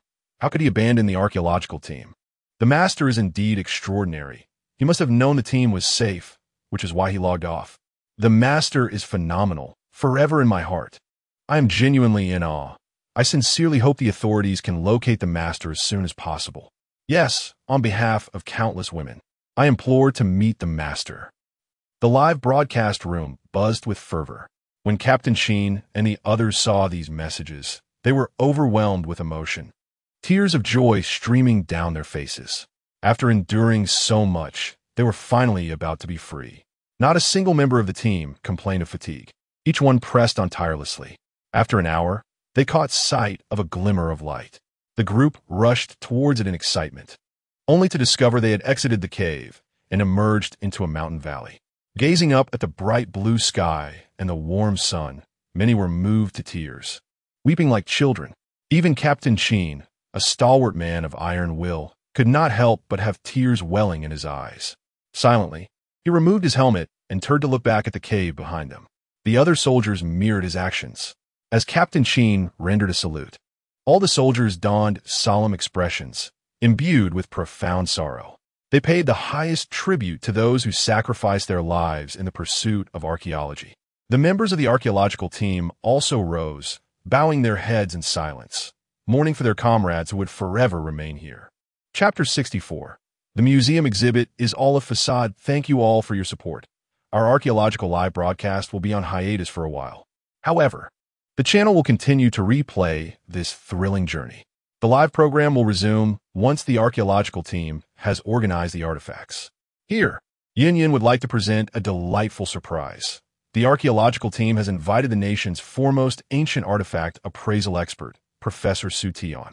Professor Su will personally lead his team to the excavation site, providing immediate insights in the artifacts unearthed from the ancient tower. Please pay attention to the announcements in the live stream. Thank you for watching and goodbye. Hey, Yin Yin, are you leaving already? Yes, dear, just wait a moment. I haven't had my fill yet. You shameless lot. Yin Yin is my wife. Hold on. I only want Xiao Wan Wan. By the way, where's our Wan Wan? Who knows? Maybe she has been whisked away by a deity. A deity? Does that mean I stand no chance? The live stream concluded amidst laughter and chatter. Only then did Shun Wan turn off the computer, sighing as he prepared to take Zhang Weishan out for dinner and visit the museum in the afternoon. Yet, Zhang Weishan stared at the computer, somewhat lost in thought. The atmosphere of the live stream had shifted too rapidly. After enduring so much, both the archaeological team and the warrior group had suffered significant losses. The archaeological team, in particular, had sustained severe damage. Yet, it seemed as if the joyous ambience of the live stream had, in a mere instant, erased all memory of these hardships. One cannot help but feel a pang of melancholy.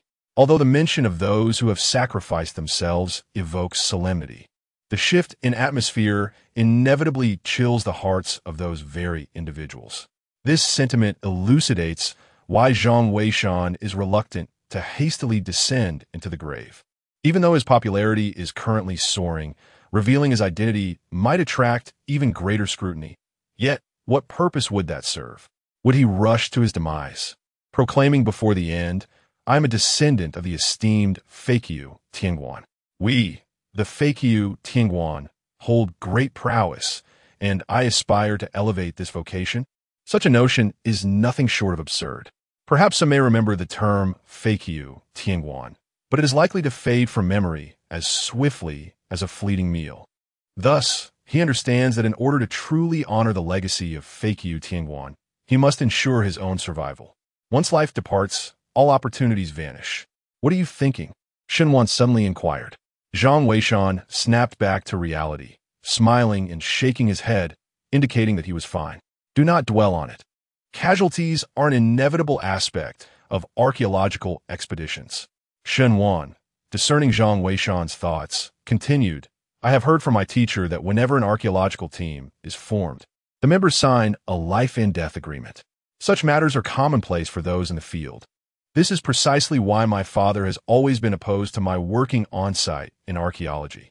Zhang Weishan nodded. Understanding a father's instinct to shield his daughter from peril is entirely justifiable. "Let us not dwell on this any longer.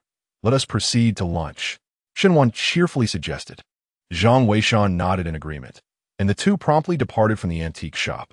They chose a dining establishment located near the museum, both having no particular culinary preferences.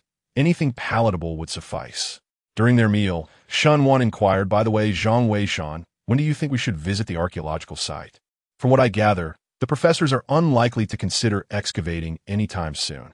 The recent setbacks faced by the archaeological team have been significant, and it seems that the decision to explore the ancient tomb within this old building is still up for discussion. The immediate task at hand will likely involve categorizing the artifacts. So, when shall we make our way to the site?" Shenwan had previously mentioned this matter. Zhang Weishan indeed harbored a desire to experience the atmosphere of an archaeological dig. Since the team would not be descending into the tombs for the time being, he would not be receiving any guidance or rewards. Thus, a visit to the site seemed a worthy endeavor. "I still have some free time, but what shall we do about the shop if we both go?" He pondered. "Do not concern yourself with that. Just trust me. My father will surely accompany us." Shenwan responded with unwavering confidence. Zhang Weishan paused, realizing he had overlooked this detail. Shenwan's father often frequented places rich in antiques and had visited archaeological sites in the past to seek out treasures. It was likely that he would indeed join them this time. "I have no objections. However, as a non-registered individual, I may not be able to participate," Zhang Weishan expressed, feeling somewhat troubled. Yet, Shenwan reassured him. "Rest assured, I shall discuss this matter with the teacher tonight. She will undoubtedly have a solution." "Indeed," Zhang Weishan nodded, recognizing that resolving the household registration issue would be exceedingly beneficial. The two engaged in conversation while dining, and soon they had finished their lunch. Without further ado, they made their way to the museum. Upon arrival, Zhang Weishan was struck by the unique architecture of the museum, which bore a remarkable resemblance to a rectangular shape. The structure was narrow at the base and broader at the top, reminiscent of an inverted trapezoid.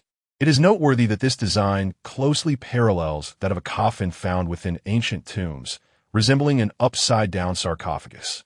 "Have you noticed?" Shenwan remarked with a smile. It is said that the designer of this museum was also an archaeology enthusiast, and this design was inspired by a particular idea. This museum was actually constructed atop an ancient tomb.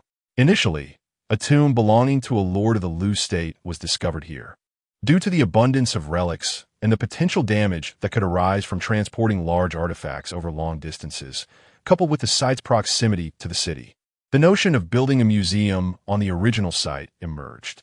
The designer, likely influenced by these factors, crafted the entire structure to resemble an inverted coffin, symbolizing that the artifacts, having emerged from the coffin, are destined to remain forever within its confines. "Let's proceed," Shenwan beckoned, and the two entered through the grand entrance. As it was currently the off-season, admission was complimentary. No tickets were required.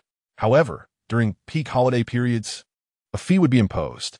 Two individuals swiftly entered the museum, where they were immediately greeted by a vast glass enclosure housing an enormous crimson vessel. This magnificent artifact, known as the Vermilion Ding, is the earliest relic ever unearthed. Its fragility is apparent, as it is entirely crafted from cinnabar with a sprinkling of other materials. Quite impressive, isn't it? Zhang Weishan smiled, but remained silent. This so-called vermilion ding is, in fact, more accurately referred to as the cinnabar ding mold rather than a genuine ding. With his keen insight, he discerned its true nature at a glance. The so-called vermilion ding is, strictly speaking, a set of molds used for crafting large dings. Such items are exceedingly rare throughout history. The more renowned artifacts are typically bronze dings, while those made from other materials are seldom encountered, let alone their molds. Thus, aside from him, an individual possessing a system, few would have knowledge of the cinnabar ding mold. Previously, he had not extensively utilized his discerning eye, but upon entering the museum, he was struck by its remarkable capabilities. Let us continue our exploration, Shun Wan beckoned. The two ventured deeper into the museum, with Shun Wan elaborating on various unearthed artifacts. Many of these treasures bore names that were assigned later, and numerous items lacked any identification altogether. However, upon merely glancing at them, Zhang Weishan could accurately ascertain their respective dynasties and historical contexts. Initially intrigued, he soon found himself growing weary, as he realized that not a single artifact within the museum was authentic. All of it is fabricated. Chapter 65. The young master makes a bold bet. Shun Wan gradually discerned that Zhang Weishan appeared somewhat disinterested, prompting her to inquire about the matter. Zhang Weishan replied nonchalantly, "It is nothing, merely a sense of ennui." Ennui? Why so? These artifacts have all been painstakingly unearthed by archaeological teams. How can you claim they are dull? Shen Wan questioned, perplexed. Zhang Weishan, however, could only chuckle in resignation, because they are all replicas. In his past life, he had harbored a keen interest in antiques, often frequenting museums. One day, his mother revealed to him, Xiaoshan, the items in museums are largely forgeries. Genuine artifacts are rarely displayed. At that time, Zhang Weishan found it hard to believe. After all, was not the purpose of excavating artifacts to preserve and showcase them? How could what was unearthed ultimately be mere imitations? Yet, as time passed, he began to comprehend the truth. The unearthed relics were often fragile and could not withstand the rigors of display, or they were of such immense value that their preservation became paramount. Consequently, museums primarily exhibited high-quality replicas. Zhang Weishan ceased his visits to museums thereafter, particularly since he lacked knowledge about antiques at that time, rendering him indifferent to their authenticity. However, now equipped with the eye of appraisal, observing counterfeit items in a museum struck him as rather amusing. Shenwan contemplated for a moment before stating, "In fact, I once posed this question to my teacher. Why are the artifacts in museums predominantly replicas?" The teacher provided me with this response. The artifacts are irreplaceable. Once lost, they're truly gone. The general public, however, lacks the expertise of artifact professionals, perceiving only the sense of age and wonder that these treasures evoke. Therefore, many precious relics are seldom displayed, typically substituted with high-quality replicas. These artifacts are national treasures, too fragile to endure excessive handling. Initially, Shenwan did not grasp this concept, but gradually, understanding dawned upon her. Outsiders may not appreciate antiques, and even if the genuine article were presented, it would elude their comprehension. It is far better to utilize replicas for educational purposes, thereby preserving the authentic antiques. This reflects the heartfelt considerations of archaeologists. Zhang Weishan's expression grew somewhat complex upon hearing this. I find myself in disagreement with this perspective. If the situation were truly as you suggest, it would be understandable. However, the reality is that many replicas ultimately fall vastly short of the originals. How can we genuinely restore and disseminate knowledge in such a manner? As he spoke, Zhang Weishan led Shun Wan back to the original vermilion cauldron. Pointing at the cauldron, he remarked, "For instance, the current description states that this vermilion cauldron is the only one of its rare material in the nation. Yet, this explanation is entirely erroneous." Erroneous? How so? Shun Wan inquired, her heart racing. Previously, when Shun Wan suggested she take Zhang Weishan on a tour of the museum, she had deemed it unnecessary. Yet now, it appeared that Zhang Weishan's expertise in antique appraisal might surpass her own comprehension. Zhang Weishan smiled. This is not a ding, but rather a mold for making a ding. This is a fundamental error. How laughable it would be to explain it as such. A mold? Shen Wan was taken aback, completely unprepared for Zhang Weishan and Appo's assertion. A mold? Who mentioned a mold? How absurd.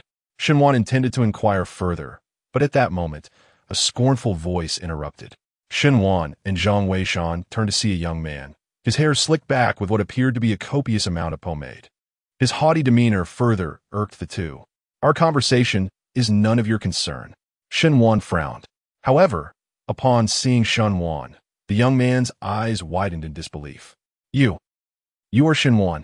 Little Wan, what brings you to my family's museum? He exclaimed, his excitement palpable. Shen Wan glanced at the name badge he wore, which indeed bore a name and title. Young Museum Director, Li Zhu. It was true. This museum belonged to his family. Shen Wan was momentarily taken aback. Many museums are state-owned, yet some are privately operated. Naturally, if a private entity finances a museum, it is typically managed by professionals. However, the proceeds from ticket sales might be shared with the investor. Little Wan, who is this? Is he your friend? If not, I shall promptly have security escort him out. I have encountered many who feign knowledge in ignorance. Li Zhu remarked with a smile, his eyes brimming with admiration for Shen Wan. Shen Wan perceived a hint of malice in his gaze and remarked, he is my friend. Furthermore, as the young master, you must be quite occupied, so we shall not impose upon you any longer. This was her subtle way of issuing an eviction notice. Yet, Li Zhu seemed utterly oblivious to her intent, responding, Oh, Wan, you misunderstand. Although I am a young master, I truly have little to do and merely wander about aimlessly. Today, I am genuinely delighted to see you. By the way, how did you come to know such a pretentious friend? He continued, this cinnabar red ding is indeed authentic. Could I, as the young master, possibly deceive you? Upon hearing this, Shen Wan's expression darkened further. The matter was not one of authenticity. She could discern that the cinnabar red ding was a counterfeit. Her current concern was how Zhang Weishan had determined that it was merely a mold. With this thought in mind, Shen Wan spoke up, spare me your deceit. I'm also a student of archaeology. Am I unable to discern the authenticity of museum artifacts? I wish to inquire whether you are aware that this cinnabar red ding is a mold. A mold? Little Wan, how can you utter such nonsense? This cinnabar red ding was personally verified by my instructor, who is renowned for his expertise. How could it possibly be a mold? That fellow is just spouting nonsense. My teacher is a well-known authority on antiques. Li Zhu interjected hurriedly. However, Shen Wan evidently remained skeptical, replying, Then can we visit and see the genuine cinnabar red ding? I recall my teacher mentioning that students from the Archaeological Institute are permitted to request visits to museums to observe genuine artifacts. The archaeological prowess of our nation is formidable, thus granting such privileges to its students. Upon hearing this, Li Zhu quickly interjected, Of course, it's possible. However, this cinnabar red ding is indeed an authentic vessel, without a doubt. Moreover, your friend is not a student of the Archaeological Institute. Would it be appropriate for him to attend? Furthermore, if you claim this is a mold, you are casting aspersions on my teacher's expertise. Why should I allow him to go? Upon hearing this, Shen Wan's expression darkened as she was about to introduce Zhang Weishan as someone highly regarded by her teacher. However, Li Zhu spoke first. Rest assured, I, Li Zhu, am not a petty person. I can take you to see the genuine cinnabar red ding. But if you are mistaken, then this ding is indeed a vessel, and not merely a mold. You shall owe my teacher an apology. And what if he is correct? Shen Wan asked with a smile, suddenly intrigued by the debate between Zhang Weishan and Li Zhu's respective teachers regarding who was right. That is simple. If he is correct, I will immediately contact my teacher to reaffirm the authenticity of this antique. Furthermore, I shall publicly apologize for our erroneous judgment. Agreed. It's a deal. Shen Wan nodded. Though she found Li Zhu disagreeable, she acknowledged that his willingness to propose such a wager reflected a respect for the ancient artifacts. Chapter 66. Zhang Weishan strength stuns Su Tian as a student of the Archaeological Institute. If Zhang Weishan's assertions were indeed true, she would inevitably demand a rectification from the museum. The primary purpose of establishing a museum is to enlighten the public about history. Such fundamental errors cannot be tolerated. Li Zhu led the two of them towards a side passage. Genuine antiques are meticulously stored in the basement, where specialized security personnel ensure their safety. Who is your teacher? Shen Wan inquired, trailing behind. Li Zhu chuckled. Wan, although I am your admirer, my teacher is certainly not someone just anyone can know. If your assertions are correct, I wouldn't mind revealing their identity. However, if you are mistaken, I shall remain silent. Shen Wan nodded, refraining from further commentary. She understood that individuals of great expertise often possess strong personalities. For instance, the legendary Zhang family of treasure hunters. She still knew little about them to this day. Such elusive figures are not easily accessible. Though the identity of Li Zhu's mentor remained a mystery, the family's investment in a museum indicated a significant background. Shen Wan glanced at Zhang Weishan beside her. Observing his calm demeanor, she felt reassured. Li Zhu guided them swiftly to the basement level of the museum. Here, the security was intricately organized, yet upon seeing Li Zhu's arrival, they posed no further inquiries. After Li Zhu presented the permit, he led the two individuals through one of the doors. Upon opening the door, they were met with a modestly sized, isolated room. Within, there stood an exceptionally large object. Li Zhu switched on the light, only to find that it resembled a shadowless lamp commonly found in hospitals, casting no shadows at all. In the center of the room was a magnificent red cauldron, encased in glass for protection. This was, unmistakably, the vermilion red cauldron. Compared to the one outside, this cauldron exhibited a certain degree of wear. Its surface was marred with numerous pockmarks, embodying the true essence of an antique. Do you see? This is the genuine vermilion red cauldron. What more can you say? Li Zhu exclaimed, pointing at the cauldron, his face radiating triumph. He had been present when his mentor led the team to authenticate this red cauldron. Thus, he was well aware that this was indeed the vermilion red cauldron, an authentic vessel, not merely a mold. Shen Wan glanced at Zhang Weishan, and the implication was clear. It was now his turn. With a smile, Zhang Weishan remarked as he observed the red cauldron. The cauldron features 2 ears. Each ear can open and close. The span is the width of a palm. Li Zhu was momentarily taken aback by this observation, yet he refrained from further discussion and promptly fetched a ladder, ascending to examine the cauldron closely. He then retrieved a magnifying glass to inspect the ears of the vermilion red cauldron. The so-called ears of the cauldron were 2 protrusions resembling handles situated atop it. Their sizes varied, generally determined by the overall dimensions of the cauldron. Li Zhu meticulously scrutinized the area around the ears with his magnifying glass for an extended period. Indeed, numerous minute crevices were discovered near the tripod's ears, he remarked. My teacher observed these fissures as well and cautioned against tampering, declaring them to be the cracks of the cauldron. On what grounds do you assert that this can be opened? Zhang Weishan replied with a smile. For these ears signify the pivot points for opening and closing.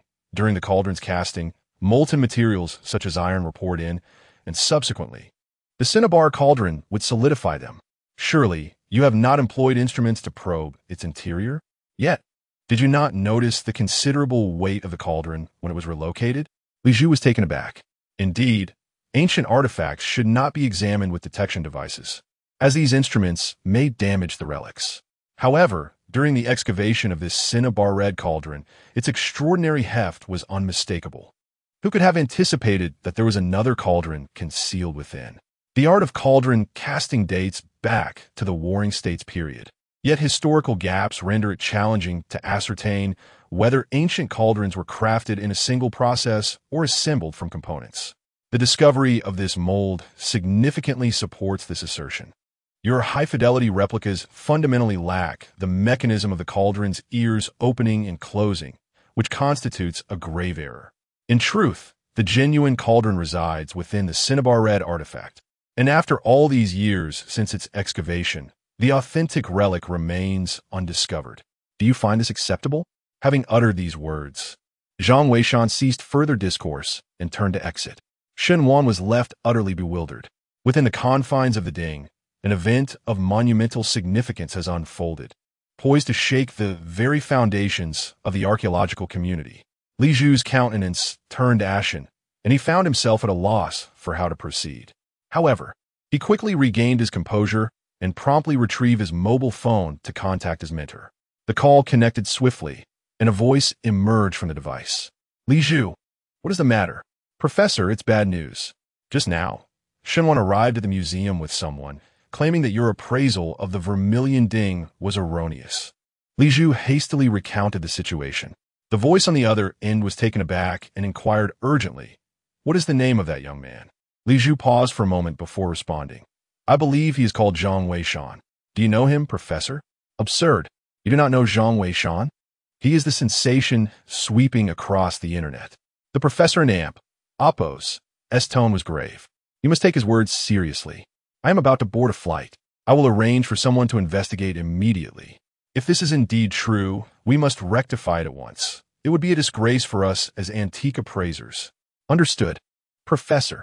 Li Zhu replied hastily, then ended the call. Meanwhile, aboard the aircraft, a young man turned to the elderly scholar beside him. Professor Su, what has transpired? Su Tian sighed deeply in response. Age has caught up with me. You have heard of Zhang Weishan, I presume? He has made his way to the museum. Our previous firm belief regarding that vermilion ding may very well be misguided. The young man, serving as Su Tian's assistant, responded with urgency. Surely not, Professor Su. You are one of the foremost experts in authentication in the country. Could that fellow Zhang Weishan truly be so remarkable? Su Tian, upon hearing this, responded earnestly.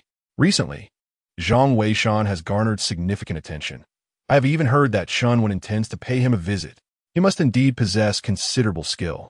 Moreover, the authentication of the vermilion red ding was conducted rather hastily. It is quite possible that he was correct. Just wait. The results will be forthcoming soon. Merely 2 hours elapsed. As Su Tian and his assistant arrived at their destination by plane, a call from Li Zhu came through. Professor, we have just completed the authentication. Indeed, there's a bronze ding within that vermilion red ding. Zhang Weishan was right. However, should we really make this information public? Might it tarnish your reputation? Li Zhu expressed his dilemma. Su Tian, however, replied coldly, what does my reputation matter? The field of archaeology has already reached this state. What use is my reputation? If it is discovered by others later, it will be even more embarrassing. We must promptly announce the findings and express our gratitude to Mr. Zhang Weishan. Yes. Li Zhu nodded vigorously, immediately setting about to make arrangements. Zhang Weishan and Shenwan were, of course, unaware of these developments, as they did not even know who Professor Li Zhu was. After leaving the museum, they returned to their shop. However, they did not anticipate that upon their arrival, Boss Shun would rush over, beaming, and inquire, Xiaowan, when do you plan to depart for the archaeological site? Father has kindly purchased tickets for you all. Chapter 67. Departing with tickets upon witnessing the demeanor of Boss Shun, Zhang Weishan comprehended that indeed, no one knows a father better than his child. Shenwan truly embodied the essence of being Boss Shun's beloved daughter. As soon as she returned, Boss Shun promptly made his appearance. With a cheerful smile, he addressed Shenwan. My dear, I assure you, I will not cause you any trouble. My primary interest lies in the local treasures, not in your archaeological team's affairs. I merely wish to accompany you to broaden my horizons. I heard that Professor Su Tian is personally attending this time to provide his insights. It would be a rare privilege to hear his explanations in person. Shenwan replied with a smile. I knew it. Regarding tomorrow's tickets, I will call the teacher and find a way to resolve Zhang Weishan's household registration issue. Boss Shun, upon hearing Shenwan's agreement, was instantly filled with excitement and hurried off to book the tickets. But boss, Zhang Weishan interjected, what about our shop? To his surprise, Boss Shun chuckled. What shop are you talking about? In this trade, 3 years can pass without any business. Once we return, I'll find another partner. If you manage to join the archaeological team, that would be a prestigious endorsement. What are you thinking? With that, Boss Shun went off to check the tickets. Zhang Weishan felt a sense of resignation. To be honest, he was no longer opposed to the idea of joining the archaeological team. As matters concerning the Zhang family's ancient tower reached a conclusion, he found himself possessing an increasing array of skills. At times, he could not help but feel a strong desire to personally embark on the adventure. After all, merely providing guidance from behind cannot truly elevate the legacy of the Fakyu Tianguan. Moreover, He is eager to meet that young Zhang, the student of Professor Li. This individual bears a Qilin tattoo, marking him as an exceptionally rare talent. If nurtured properly, it is conceivable that the Fakyu Tianguan may have a worthy successor. As for the matter of Zhang Weishan's unregistered status, it is certainly not an easy issue to resolve. Nevertheless, Chunwen has heard that tomorrow, Shenwan and Zhang Weishan will be heading to the archaeological site to seek her out. Naturally, she is quite pleased and hurriedly contacts the relevant authorities to obtain a special permit, thus resolving Zhang Weishan's inability to fly. Little does Zhang Weishan know, on this very night, the news of their impending journey to find Chun when swiftly reaches Elder Mu and Appo's ears. What did you say, Shaowen? Zhang Weishan is coming to find you? Elder Mu is taken aback upon receiving this information. He is acutely aware of the significance represented by Zhang Weishan. Though he may not compare to the Fakyu Zhang clan, he is undoubtedly a rare gem in the current archaeological field. Yes, Elder Mu. Shaowen is coming to submit his graduation thesis and has invited him to join. Thus, I hasten to inform you. Very well. I shall find a way to reach there by tomorrow. Elder Mu replies with urgency. Elder Mu, your health. Chunwen expresses her concern. The archaeological site they are heading to is situated in the mountains. It is not simply a matter of coming and going. It is manageable for the young, but such exertion can be perilous for someone of advanced age. However, Master Mu had resolutely decided, I must personally make this trip. Furthermore, your teacher misses you. Hence, tomorrow, I shall accompany Elder Chun. It is imperative that we enlist Zhang Weishan into our archaeological team. Additionally, keep this matter confidential. The esteemed Gao from the biological realm has likely already set off. Let's allow him to return empty-handed this time. Chunwen nodded, surprised at how recently this Zhang Weishan had gained such prominence. If we were to locate the actual Zhang of the Qiuzhang clan, his fame would be unimaginable. Contemplating this, Chunwen could not help but feel a sense of anticipation for the meeting tomorrow evening. She wondered what kind of person this Zhang Weishan truly was. That evening, with the tireless efforts of Shun Wan and Boss Shun, 3 tickets for the following morning and Appo's flight were finally secured. However, the flight was not direct, as the archaeological site was quite remote. Nevertheless, Zhang Weishan was of utmost importance to the team. Under Master Mu's coordination, the complexities of the archaeological site security were managed by Captain Qin, who temporarily arranged for several helicopters to facilitate transportation. Consequently, once they landed at the airport, they could directly board the helicopters bound for the archaeological site. It was understood that such privileges were beyond even the esteemed Professor Su Tian, a leading expert in ancient relic appraisal. Master Mu and Elder Chen also purchased tickets overnight and made all necessary arrangements, setting forth directly to the archaeological site. Zhang Weishan was utterly oblivious to the fact that even Mu Lao and Chun Lao were inclined to make personal visits. At that moment, he found himself in a rather helpless predicament, as an unexpected trending news story had surged to prominence online overnight. The headline read, "Gratitude to Mr. Zhang Weishan and Ms. Shenwan for their significant guidance regarding the artifacts in my museum." Such news would typically never have graced the trending list. Yet the mere inclusion of 2 names, Zhang Weishan and Shun Wan, catapulted it to the very top. Upon viewing the video, both Shun Wan and Zhang Weishan were momentarily taken aback. The footage prominently featured Li Zhu, the young curator of the museum, who addressed the camera with considerable fervor. His message conveyed that due to authentication issues, certain information regarding an artifact in their museum had been misrepresented. He expressed gratitude and apologies, acknowledging the insights provided by Mr. Zhang Weishan and Ms. Shenwan during their visit the previous day. While the content of this message was innocuous, the emergence of those 2 names ignited a tremendous uproar, particularly the 3 characters comprising Zhang Weishan and Amp, Appo's name. A barrage of comments erupted in the comment section of Li Zhu and Amp, Appo's video. Wow, is that the enigmatic Zhang Weishan? Indeed. I've heard that the esteemed Professor Gao from the biological sciences is also searching for him. Searching for him? I am from the biology department. And Professor Gao set off yesterday. Impressive. This Zhang Weishan might just be the most formidable figure since the Zhang family of archaeology. Indeed, there seems to be a surge of remarkable individuals lately.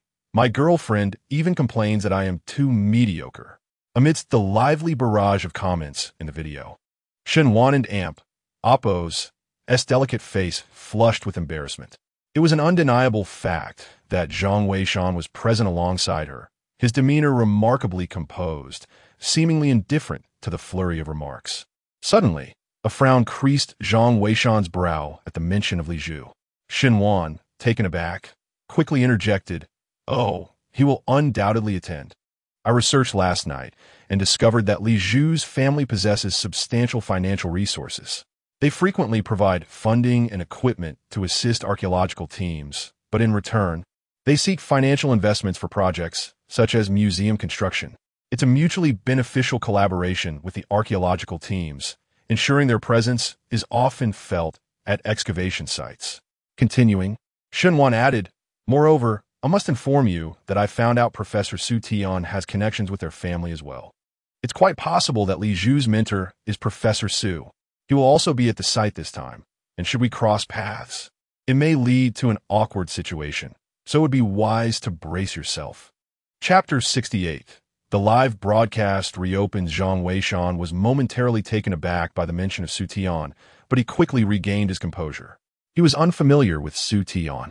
Had it not been for Yunyun and Oppo's brief mention in the live stream, he would have remained oblivious to the meticulous division of labor within the archaeological community. In truth, the specialization among archaeologists is not as pronounced as it may seem. The reality is that due to the severe fragmentation of archaeological practices in Huaxia, coupled with relatively antiquated techniques, larger excavation sites often witness tragic losses among the personnel involved. This necessitates the deployment of soldiers to safeguard those engaged in archaeological endeavors. While some exhibit a fearless disposition towards danger, there are equally those who cherish life, making such outcomes inevitable. After all, human perspectives vary significantly. Moreover, the official stance has never been one of coercion. Consequently, a group of archaeological professors, reluctant to engage in frontline work, spearheaded the establishment of an institution dedicated to appraisal, which operates under the auspices of the Archaeological Academy. Su Tian, the leader of this appraisal institution, is a figure worthy of admiration. It is said that he has 3 children, all of whom, under his influence, have pursued careers in archaeology. However, fate has been unkind. 2 of his children sacrificed their lives for the field, and the remaining child has suffered the loss of a leg. Lao, feeling compassion for him, facilitated his transfer to the appraisal department, allowing him to avoid perilous frontline work while also caring for his remaining child. These revelations were shared by Shenwan. The airplane soon ascended into the sky, and Zhang Weishan donned his mask, preparing to rest.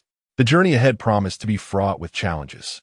Meanwhile, at the archaeological site camp Shaowen, it has been quite a while.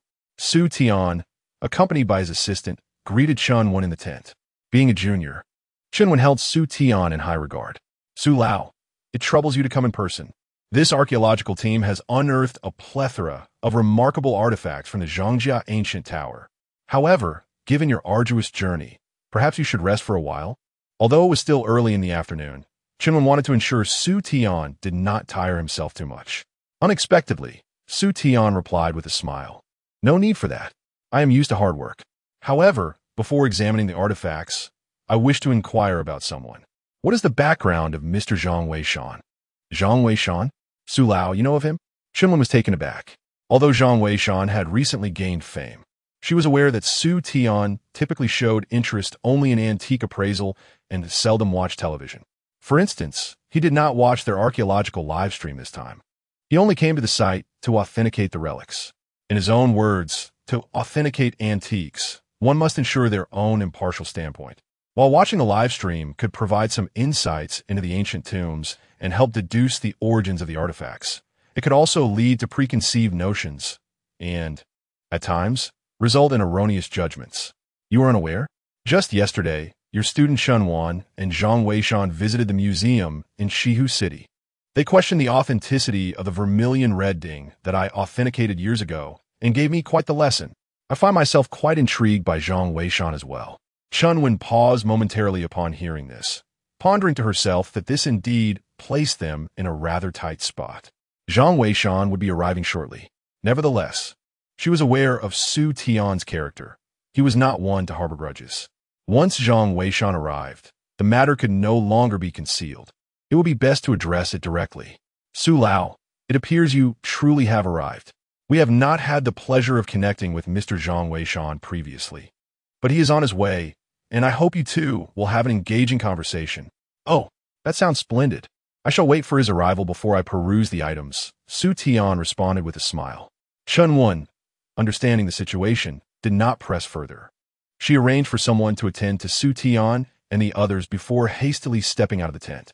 Once outside, she promptly called Old Mu to explain the situation. Old Mu arrived shortly after, chuckling at the unfolding events. It seemed the archaeological site would be quite lively.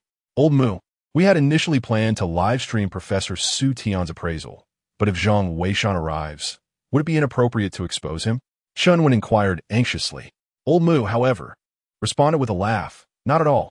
Letting him be exposed might help those like Gao Lao who have taken an interest in him understand that he is someone we in the archaeology community hold in high regard. Additionally, I am curious to see how his appraisal skills compare to those of Su Tian. Chunwen nodded, admitting that she too was quite interested. With Old Mu's approval, the matter was thereby simplified. Immediately, Chunwen notified Yun that they would commence the live broadcast as soon as Zhang Weishan arrived.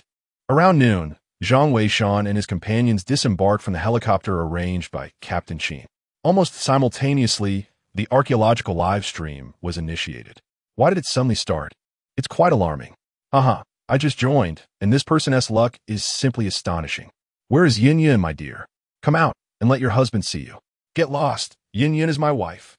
Stop the nonsense. Oh look, Yin is here. Soon, Yin entered the live broadcast, with a camera prominently focused on a temporary helipad near the archaeological site. A few figures rushed over to greet them. Hello everyone. I am Yin, and I have some exciting news to share with you. Antique appraisal expert Professor Su has already arrived at our camp, and I believe everyone saw Mr. Zhang Weishan's guidance on Professor Su's vermilion red ding yesterday. Today, Yin is pleased to announce that Mr. Zhang Weishan has also reached our archaeological site. What kind of sparks will these two appraisal experts ignite? Let's stay tuned. All right, Mr. Zhang has just disembarked. You can see her special guest, classmate Shenwan, beside him, and next to her is her father, Mr. Shen. The other individual is Mr. Zhang Weishan. Mr. Zhang is surprisingly young, my goodness, Yin exclaimed, as the live stream audience erupted in excitement. Yesterday, when Li Zhu released his video, he did not display any photographs of Zhang Weishan or Shenwan. Consequently, no one had yet laid eyes upon Zhang Weishan. At that moment, those present in the live stream, including the audience on site, were astonished to discover that Zhang Weishan appeared to be nearly the same age as Shenwan. Oh my, he is exceedingly youthful. Indeed, he seems to be around the same age as Shenwan and Damp, Appo's wife. Goodness, at my age, I'm still immersed in computer games. Well, you're fortunate. At that age, I was laboring on a construction site. Wow, this is truly a case of comparison breeds despair. Otherwise, how could he engage in discussions with Professor Su? He is incredibly young and quite handsome as well. Wait, Zhang Weishan actually arrived with Shenwan, and even with Shenwan and Appo's father. My heavens, are they meeting the parents already? Goodness, Zhang Weishan, my wife belongs to me. Xiao Wanwan is mine. All that talk about wealth and a wife still in her college entrance exams is nonsense. I haven't even made money, and my wife has already been swept away by an academic genius. I have lost hope. What can I do when I'm not skilled enough? Zhang Weishan, please take good care of my wife, Shenwan. Bro, you are truly brave. You are willingly wearing the crown of thorns. Haha, the barrage of comments flooded the live stream. Meanwhile, Zhang Weishan remained blissfully unaware of these reactions. He didn't even realize that the live stream had commenced the moment they disembarked from the plane. Teacher, upon seeing Shenwan was filled with excitement. Chunwen reciprocated the enthusiasm and promptly exclaimed, "Follow me. The noise from the helicopter is too loud here."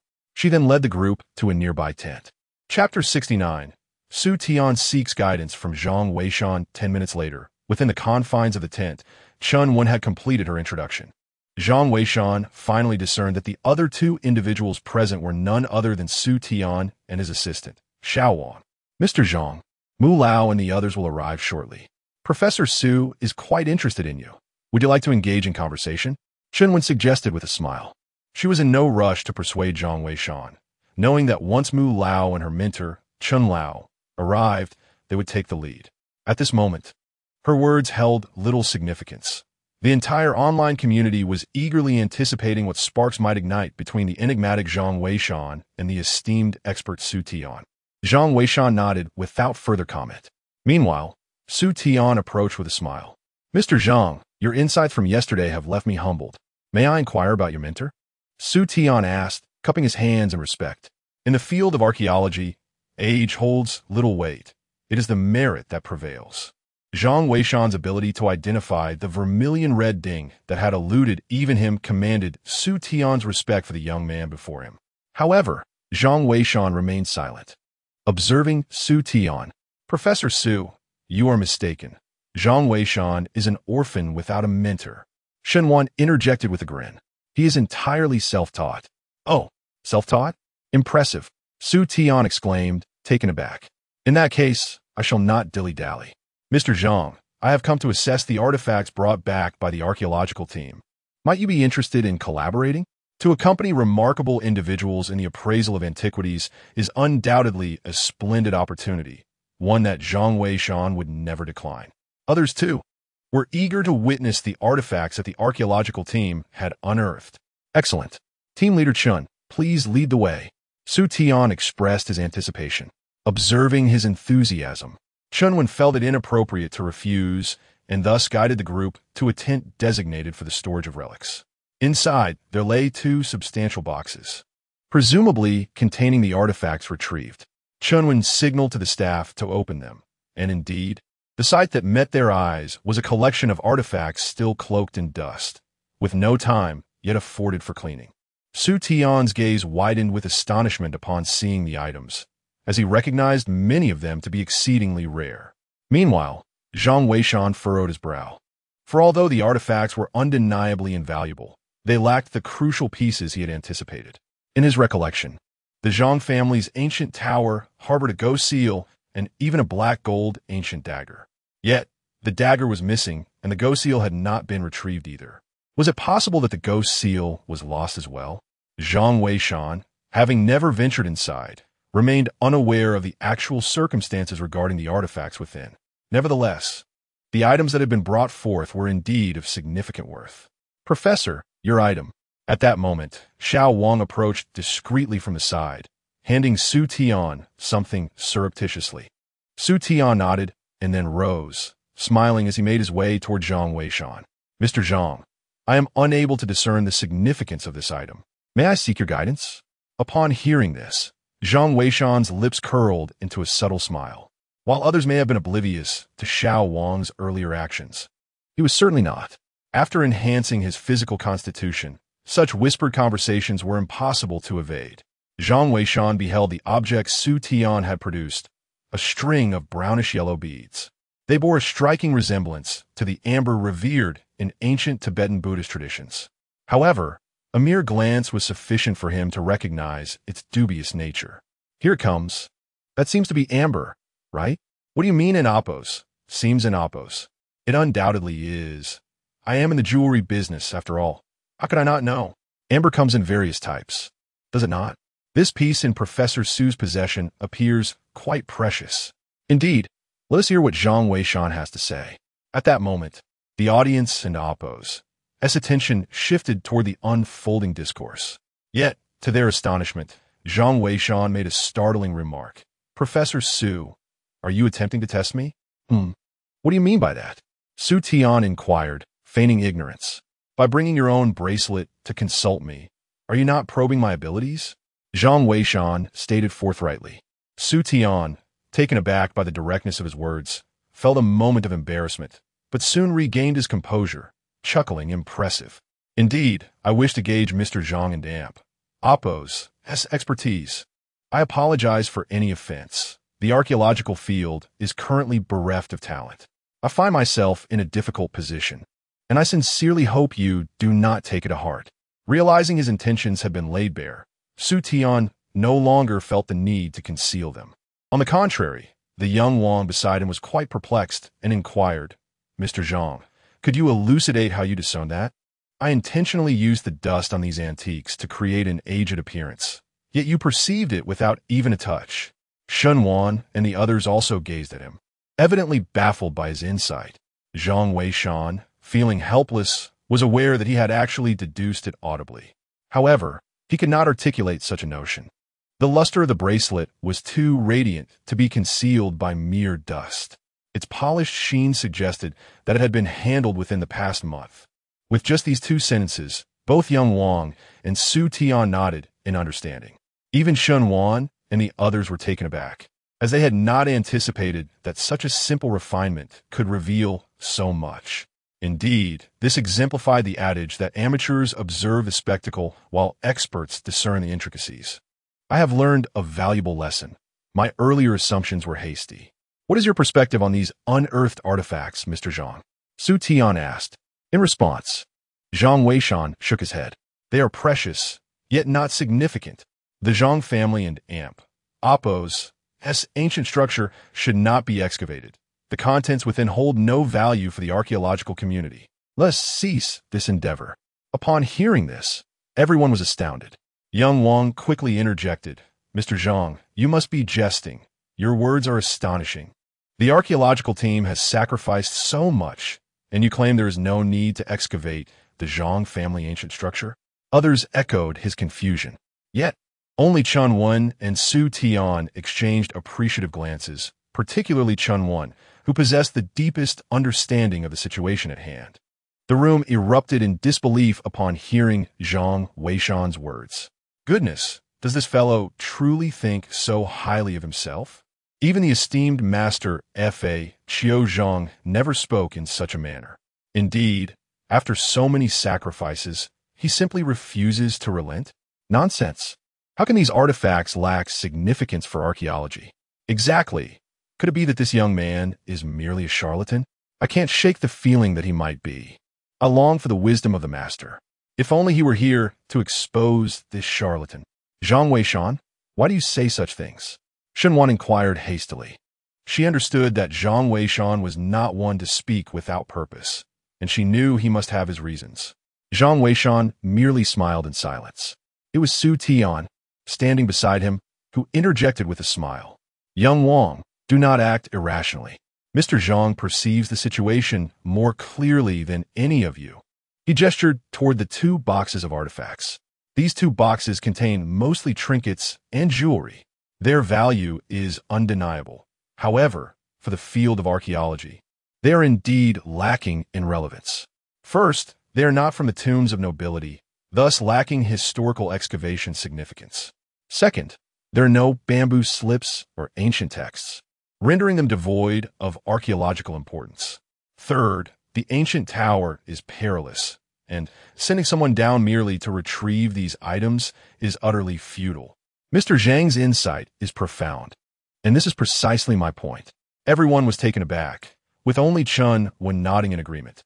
Indeed, this aligns with my thoughts as well. Mr. Zhang is truly remarkable. Ultimately, these matters must be decided by Elder Mu and others. However, it is imperative for Professor Su to first conduct the necessary authentication and classification of these artifacts. Chapter 70. The hacker's unauthorized live broadcast of Mu Lao's integrity. Su Tian nodded. After all, this was his responsibility. However, he had not anticipated that during his conversation with Zhang Weishan, they would share a mutual understanding regarding the Zhang family's ancient residence. Mr. Zhang, this is my personal phone number. If you have time, I would love to engage in further discussions with you. Su Tian said with a smile as he presented his business card. Zhang Weishan chuckled and pocketed it, finding Su Tian to be quite a commendable individual. Indeed, the field of archaeology is in dire need of talents like him. Chun Wen subsequently led Zhang Weishan and his party back to their original tent, while Yun Yun and the others remained behind to witness Su Tian's appraisal of antiques via live broadcast. Upon entering the tent, Chunwen promptly addressed Mr. Zhang. Mu Lao and the others will be arriving shortly. Please bear with us for a moment. With that, she gestured for Shen Wan to follow her outside. Shen Wan quickly took her father's hand, aware that they could not be present for what was to come. This was, after all, the purpose of their visit, to persuade Zhang Weishan to join the archaeological team.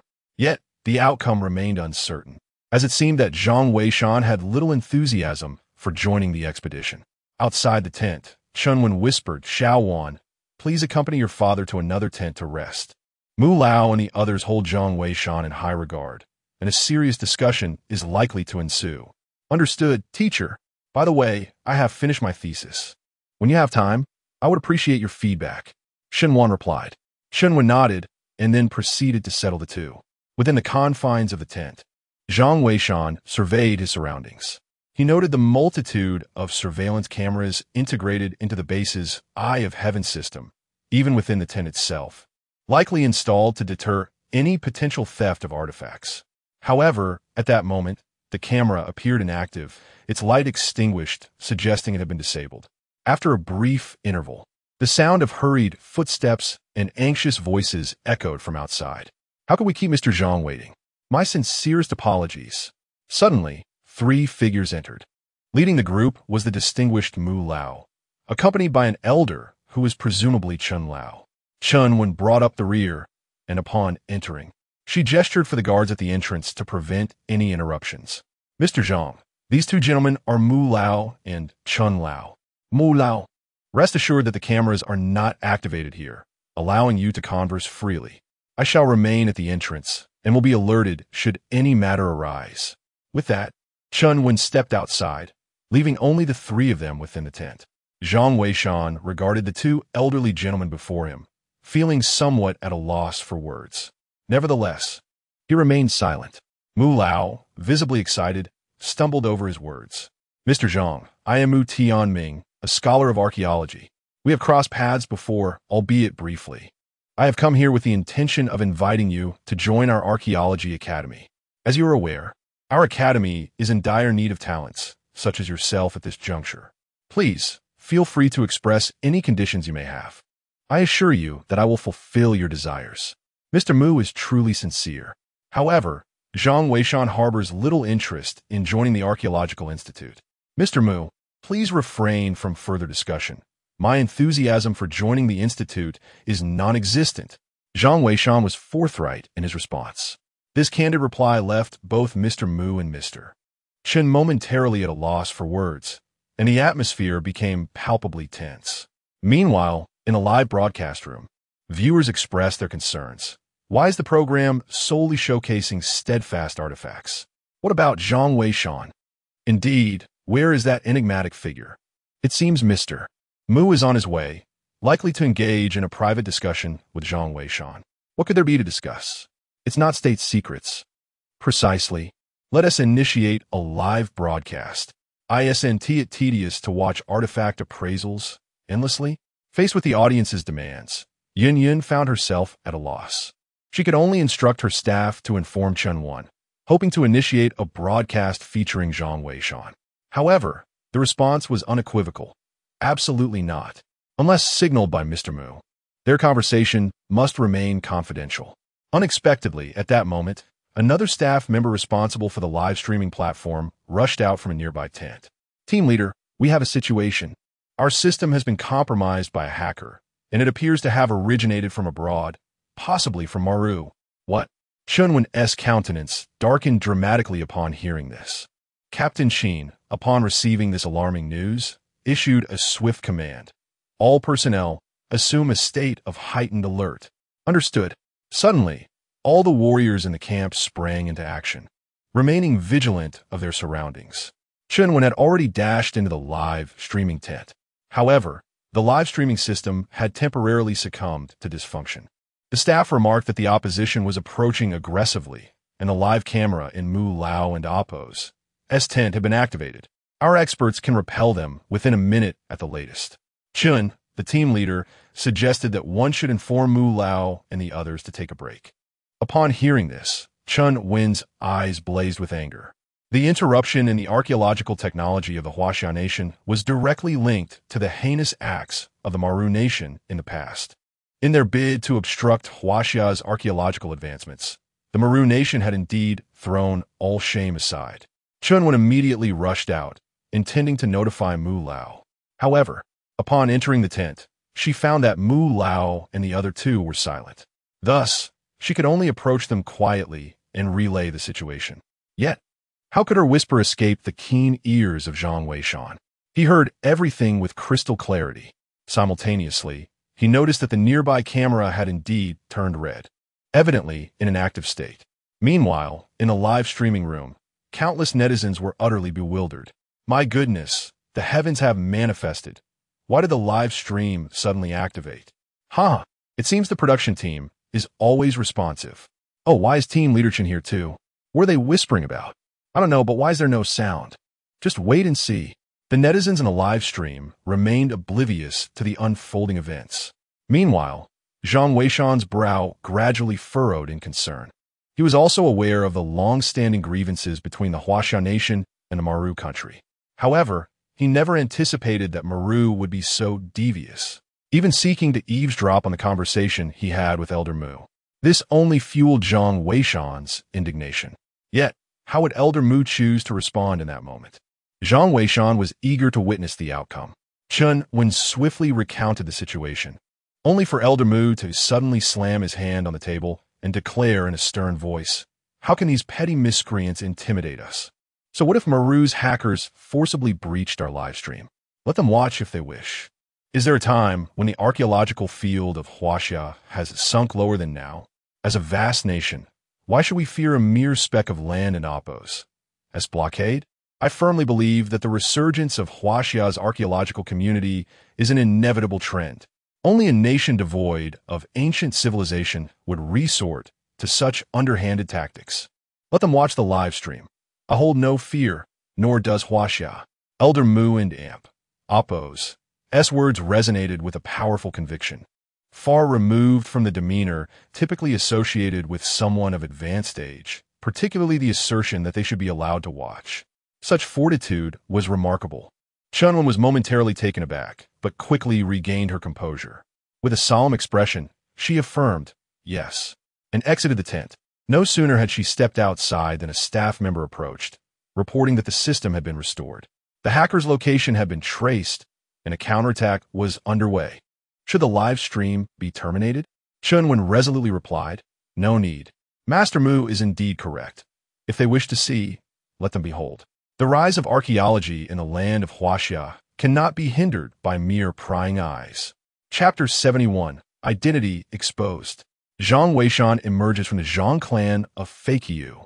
In the live broadcast room, after a brief silence, an overwhelming torrent of comments erupted like a geyser. What on earth is happening? A hacker attack? Wow, what level of hacker could pull this off? That is not the point. What matters is that it seems Old Mu suggests it was hackers from Wanghua. These rogues truly are despicable. Isn't this just typical of their character? Old Mu is impressive. His integrity is commendable. No wonder Old Mu is a towering figure in the archaeological community. He is the backbone of our field. Old Mu must be inviting Zhang Weishan to join the archaeological circle. I sincerely hope Mr. Zhang will accept. Indeed, we cannot allow those petty individuals to belittle us. While that may be true, we cannot impose moral constraints. Ultimately, it is up to Zhang Weishan to decide. The discussion in the live broadcast room was vibrant and animated. Meanwhile, in the tent, Old Mu finally turned to Zhang Weishan and spoke again. "Mr. Zhang, could you please consider this? We come with genuine sincerity. The archaeological community truly needs talents like you. If you could join the Archaeological Academy, I would even be willing to relinquish my position." What? This is an extraordinary offer. With such treatment, he must agree. If Zhang Weishan receives such a privilege, then the entire archaeological community of Huaxia would surely heed his command. Incredible. In a moment, the entire live stream erupted with a cacophony of voices. Some hailed Zhang Weishan's prowess, while others questioned whether Old Mu was overreacting. After all, is it truly necessary to extend such lavish benefits to just one individual? Yet, Zhang Weishan, observing Old Mu, merely shook his head. He understood that by declining at this juncture, he might face moral condemnation from the online community. However, he remained indifferent to such pressures. He was simply a person who embraced his preferences candidly. Approval or disapproval, he expressed it plainly without any veiled sentiments. As expected, the moment he shook his head, the live stream erupted in outrage. How dare he refuse this, thinking he's all that? I swear, I want to knock this Zhang Weishan down a peg. Who does he think he is? Exactly. Even with old Mu and Appo's backing, he still won in Appo's agree. Who does he believe himself to be? Damn it, it infuriates me. How could Xiao Wanwan possibly fancy someone like him? He shows no sense of responsibility. Indeed, he should just leave our homeland. Damn it, this is driving me crazy. The chat was a tempest of vitriol. Shenwan wished to defend Zhang Weishan, yet her attempts were drowned out by the avalanche of vitriolic comments. Although she did not comprehend why Zhang Weishan would refuse, she was certain he was not the type to take pleasure in another's misfortune. He must have his own reasons. Old Mu, witnessing this tumultuous outcome, allowed a resigned sigh. Mr. Zhang, could you perhaps provide an explanation? Is there something we have done amiss, or do you have other considerations? Old Mu, truly unwilling to concede, ventured to inquire. Zhang Weishan shook his head and replied, "You have no issues. My dilemma lies within myself. I detest being constrained.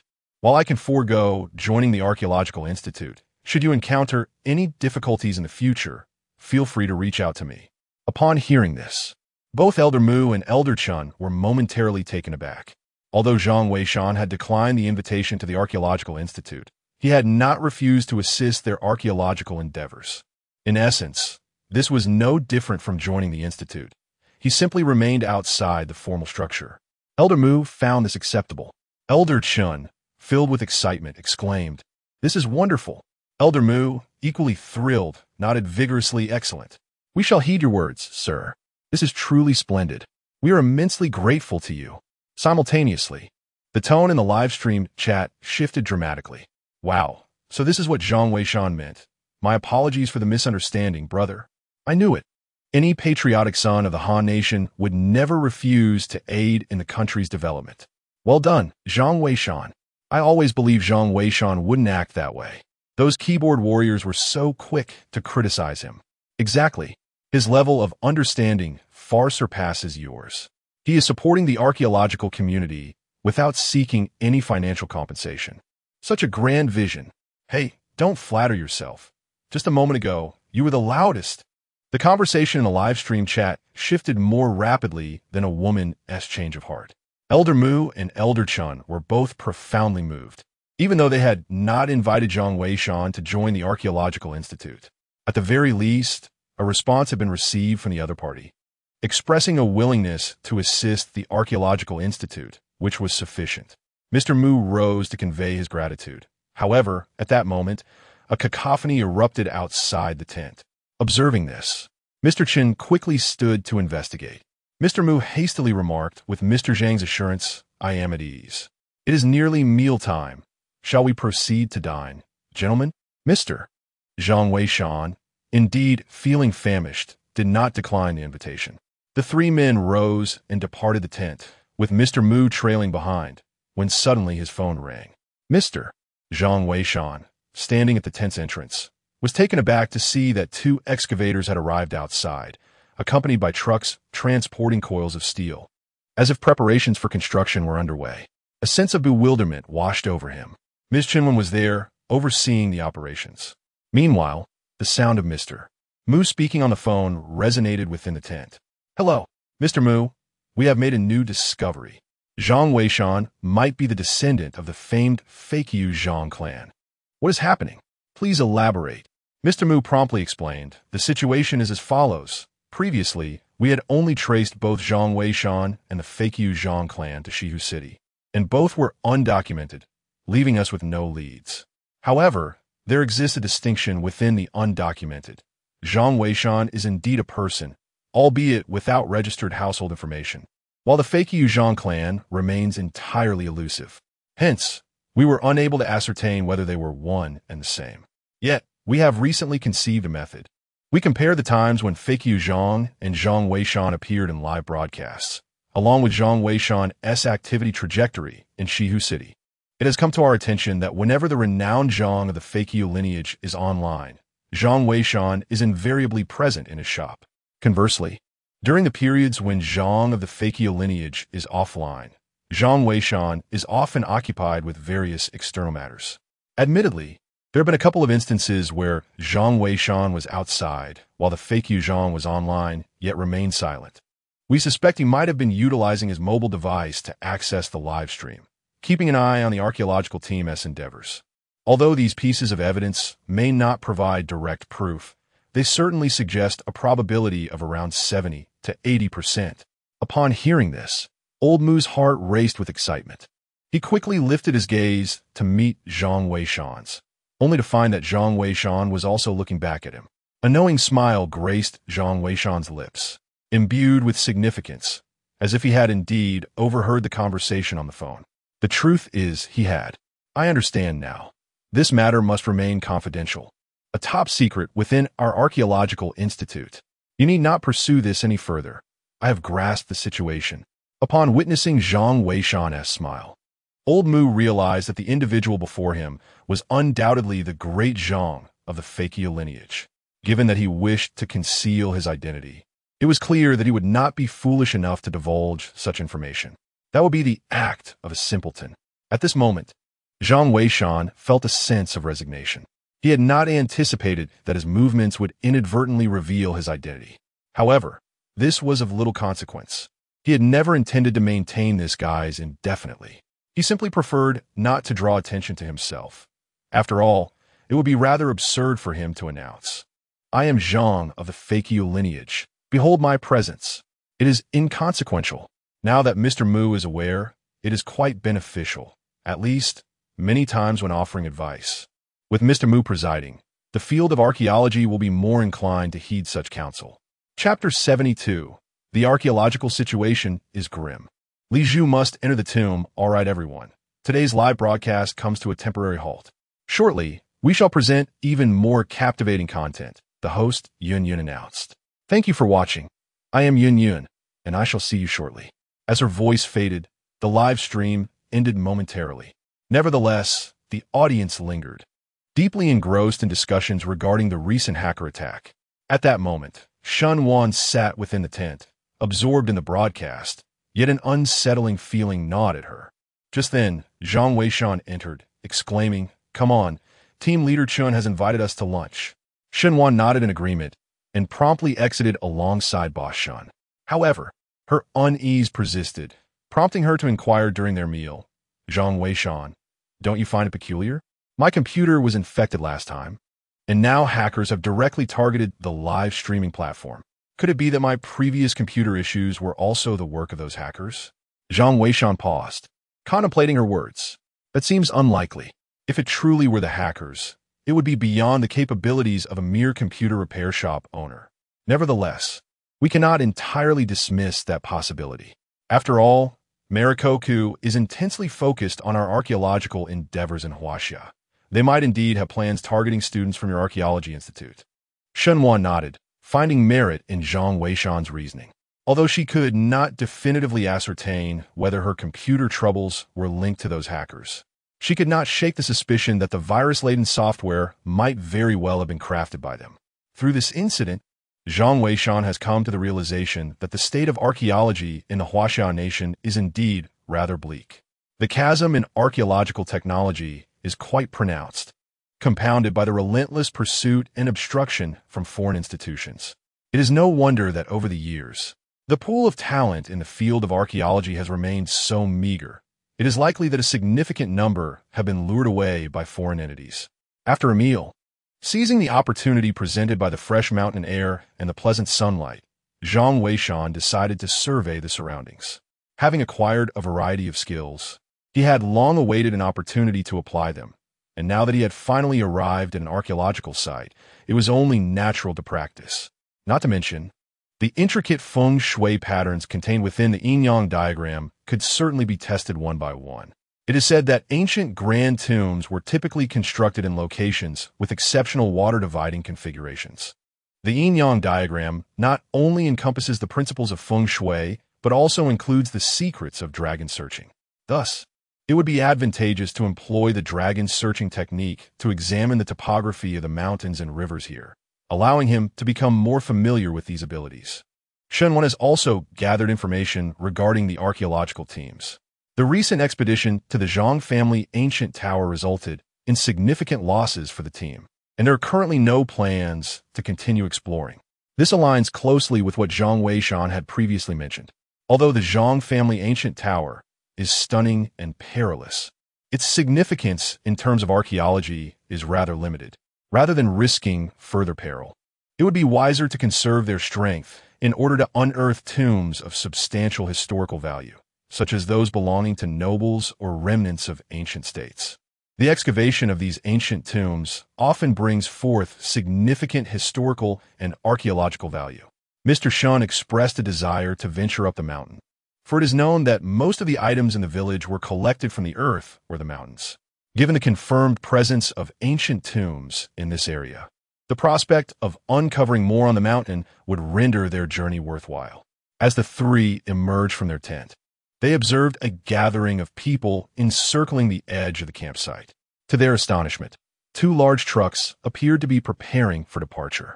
Mr. Shen hastily detained a staff member to inquire about the situation. The individual informed him that Li Zhu had arrived, accompanied by an exploration team seemingly intent on descending to locate the tombs. This revelation surprised everyone, particularly Shun Wan and Zhang Weishan, who had anticipated Li Zhu and Appo's arrival but did not expect him to lead a team into the ancient tombs, a perilous endeavor indeed. At that moment, Chun Wan, along with Mr. Mu and Mr. Chun, emerged from the tent. Spotting Zhang Weishan and the others, she hurried over to inquire about the situation. "What is happening, teacher?" Shen Wan, with his characteristic impatience, asked directly. Chun Wan smiled and replied, "I was just about to discuss this with Mr. Zhang. You must be familiar with Li Zhu. His family provides substantial financial backing to the archaeological community. Moreover, they possess a highly professional exploration team. They are eager to attempt a descent into the tombs. We have tried to dissuade them, but to no avail. Thus, we have allowed them to proceed on their own." While Chun Wen's explanation seemed straightforward, the underlying complexities of the situation were evidently intricate. The Li Zhu family enterprise undoubtedly values the development rights of the ancient Zhang family tower, aiming to transform it into a museum for profit. The archaeological team and the Archaeological Institute benefit from the financial backing of the Li Zhu family. Furthermore, if individuals bring their own equipment and funds to assist in the exploration of ancient tombs, the archaeological community would naturally welcome such endeavors, as it would also preserve the expertise within the field. Once the expedition team locates the tomb, they must allow these individuals to participate in the excavation, which is undoubtedly a lucrative arrangement. It can be said that both parties have mutual needs, essentially fulfilling each other's requirements. Thus, no one would obstruct this endeavor. Of course, should any mishaps occur, responsibility would rest solely on the individuals involved. The archaeological team would not bear any accountability for such incidents. Shenwan nodded, though he felt a twinge of discomfort. While this may be the reality, involving certain familial powers somewhat contradicts the original intent of archaeology. However, the archaeological field in Huaxia is currently quite fragile, necessitating assistance from external forces on numerous occasions. Mr. Zhang, what is your perspective on the Li Zhu family's expedition to the tomb? Old Mu inquired. Upon confirming that Zhang Weishan belonged to the renowned Zhang family of tomb raiders, his demeanor visibly shifted to one of greater respect. Elder Chun and Shun Wen also turned their attention to Zhang Weishan. Their understanding of him was limited, primarily recognizing his prowess in antique appraisal, yet they lacked sufficient insight regarding his views on tomb exploration. "I have heard that Li Zhu has brought a significant amount of steel rolls, specifically those iron sheets. They intend to follow the same route we previously took. Cover the tunnel with steel coils, extending all the way to the ancient building. The large truck that just passed carried the steel coils," Chun Wen hurriedly explained. Zhang Weishan found this amusing. Using iron sheets to pave a tunnel was indeed a rather modern approach. But would it truly be effective? It was evidently not. Zhang Weishan chuckled and declared, "They must emerge within an hour. Otherwise, there will be no need for coffins. With that, he turned and headed towards the camp's outskirts, intending to take a look around. Teacher, let's first explore the surroundings, Shunwan said with a smile, and promptly followed along with Boss Shun.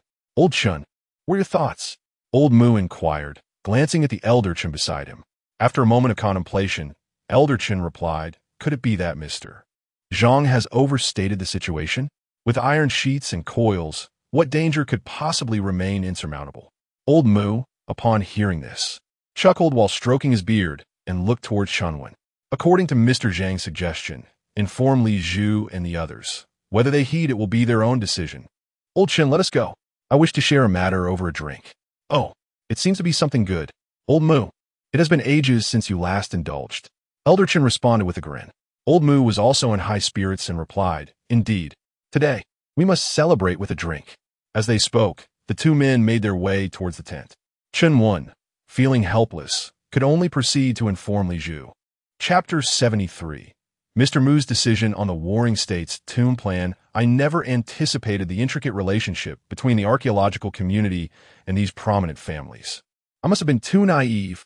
Along the way, Shun Wan expressed her sentiments. Boss Shun chuckled, Little Wan, you are still quite young. It is understandable that you are unaware. The revival of the archaeological field in Huaxiao relies not solely on manpower. Financial support is indispensable as well. However, you need not worry. Both Team Leader Chun and Mr. Mu hold the reins of power. The matter of Li Zhu descending into the tomb remains within manageable limits, and it is not without merit to allow the archaeological team to take risks. It is all quite acceptable. Shenwan nodded, aware that the intertwining of money with archaeology seemed to alter its essence. Let's proceed to that hilltop and take a look, Zhang Weishan suggested, pointing to a nearby hillside. Although the elevation was modest, the open terrain provided an excellent vantage point for observing the surroundings. Moreover, it was conveniently close, allowing for a swift return should any complications arise. Meanwhile, within the camp, Chen Wen had also found Li Zhu. The latter was engrossed in his work, fervently directing the workers who were commencing the laying of steel coils. The members of the expedition team were busy preparing to set off at a moment's notice. Team Leader Chen, what brings you here? You and the archaeological team should rest. We can handle these matters. Li Zhu replied with a smile. However, Chen Wen and oppose. S brow furrowed with concern as she said, Mr. Mu has sent me to inform you that Mr. Zhang insists you must emerge within an hour. Otherwise, there will be no hope. Decide for yourselves. Huh? Li Zhu was momentarily taken aback, yet he felt a twinge of skepticism within. Captain Shun, we are professionals in exploration. Although I do not deny Zhang Weishan's exceptional skills in antique appraisal, could he truly handle the realm of exploration? We certainly must investigate the ancient tomb. Rest assured, we are all experts in this field. Chen Wen, upon witnessing his demeanor, smiled and chose not to elaborate further. After all, they were not operating within the same framework. Some matters were best left succinctly stated, for excessive discourse could lead to annoyance. As Li Zhu watched Chen Wen depart, he felt a sense of unease. Although he suspected that Zhang Weishan might be exaggerating the dangers, the situation surrounding the Zhang family as ancient building was undeniably perilous, and he intended to descend personally this time. Hence, it was imperative to meticulously arrange security measures. With this thought in mind, he summoned the expedition team leader. Old Ma, when we enter the tunnel, have the brothers spaced every 10 meters. He instructed, if anything unusual occurs, they must exit immediately. Understood? Old Ma nodded and promptly set about making arrangements. Li Zhu felt that such a strategy would ensure utmost safety, and thus he went to change into his gear in preparation for the descent. Meanwhile, within the tent, Old Mu personally poured a glass of wine for Old Chen. Unable to contain himself, Old Chen remarked, Old Mu, stop keeping me in suspense. The way you're drinking now suggests it must be something monumental. You cannot simply gloss over it. Pray tell, does it concern Mr. Zhang? Old Lady Chun had a profound understanding of Elder Mu. He would never indulge in alcohol unless it were a matter of great significance. Elder Mu nodded, yet he remained silent, instead rising to glance outside. He summoned 2 soldiers to cut the power supply to the cameras within the tent, subsequently instructing them to guard the entrance permitting no one to enter.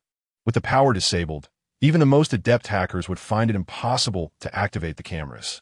Observing this, Old Chun straightened his posture, realizing that what Elder Mu was about to disclose would likely be of grave importance.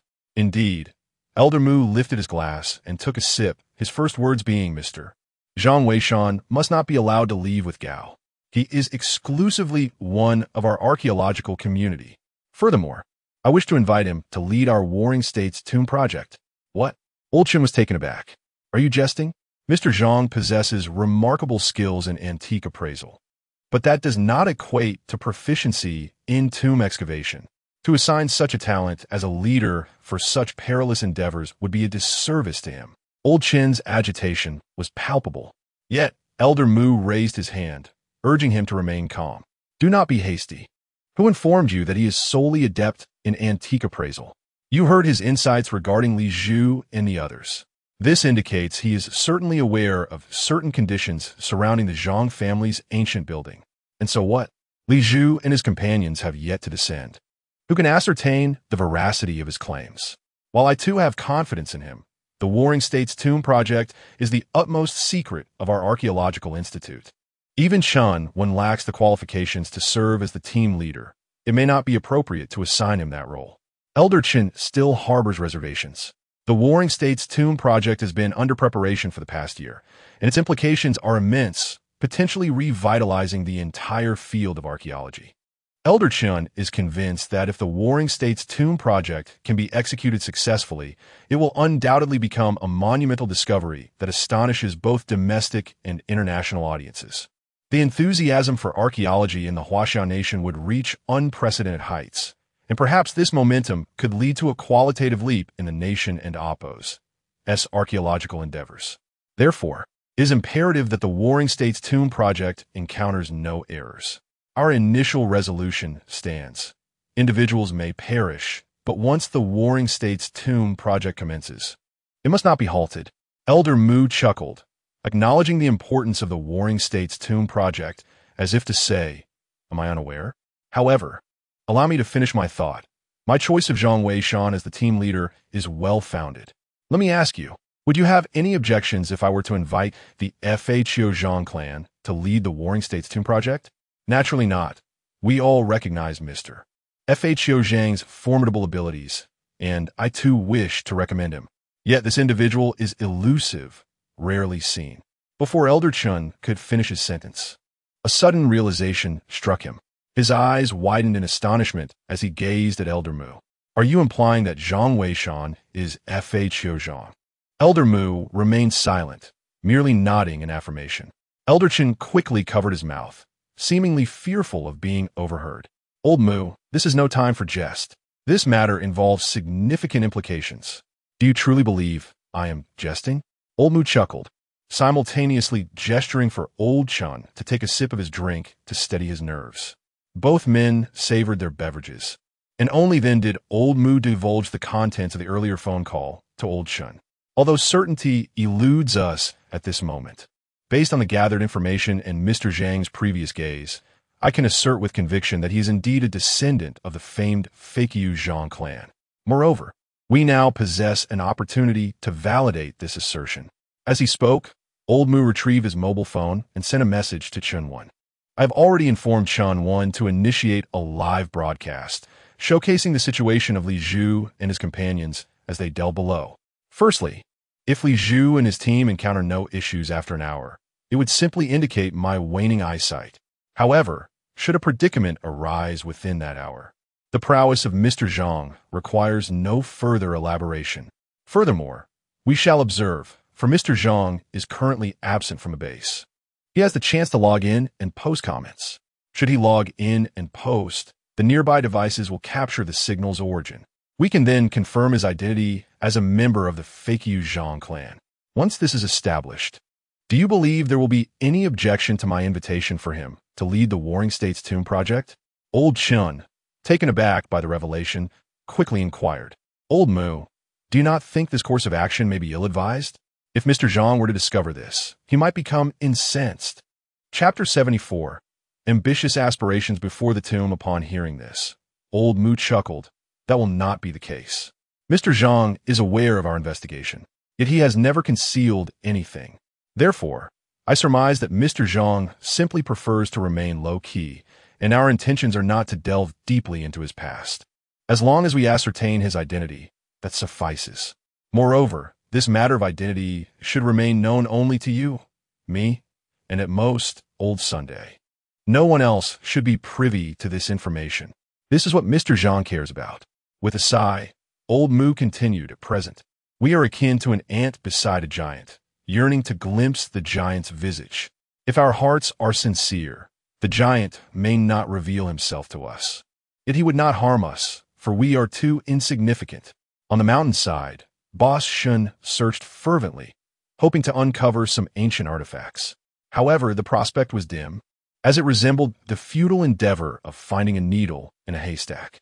Meanwhile, Shan Wan surveyed her surroundings and noted that despite the modest elevation, the vantage point offered a comprehensive view. She could see the topography of the mountains and the archaeological teams camped below in their entirety.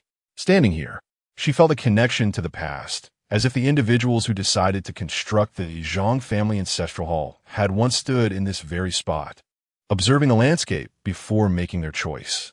Zhang Weishan, your expertise in feng shui is remarkable. Surely you can discern something from this? Shenwan inquired, her perception of Zhang Weishan having undergone a significant transformation, as she often found herself eager to seek his counsel. Zhang Weishan smiled in response. Behold the majestic mountains before us, their peaks rising in layered grandeur, reminiscent of the scales of a dragon. Shen Wan paused, gazing into the distance, and indeed discovered that the terrain here bears a striking resemblance to fish scales. Why refer to dragon scales, one might ask? Cannot they be likened to fish scales instead? Shen Wan inquired, her ignorance of feng shui prompting her to voice her thoughts. Fish scales are round and thick, while dragon scales are sharp and slender. Yet here, the mountainous terrain eludes our complete perception. Were there an aerial view, you would discern that the undulations of the landscape indeed resemble a dragon, not a fish.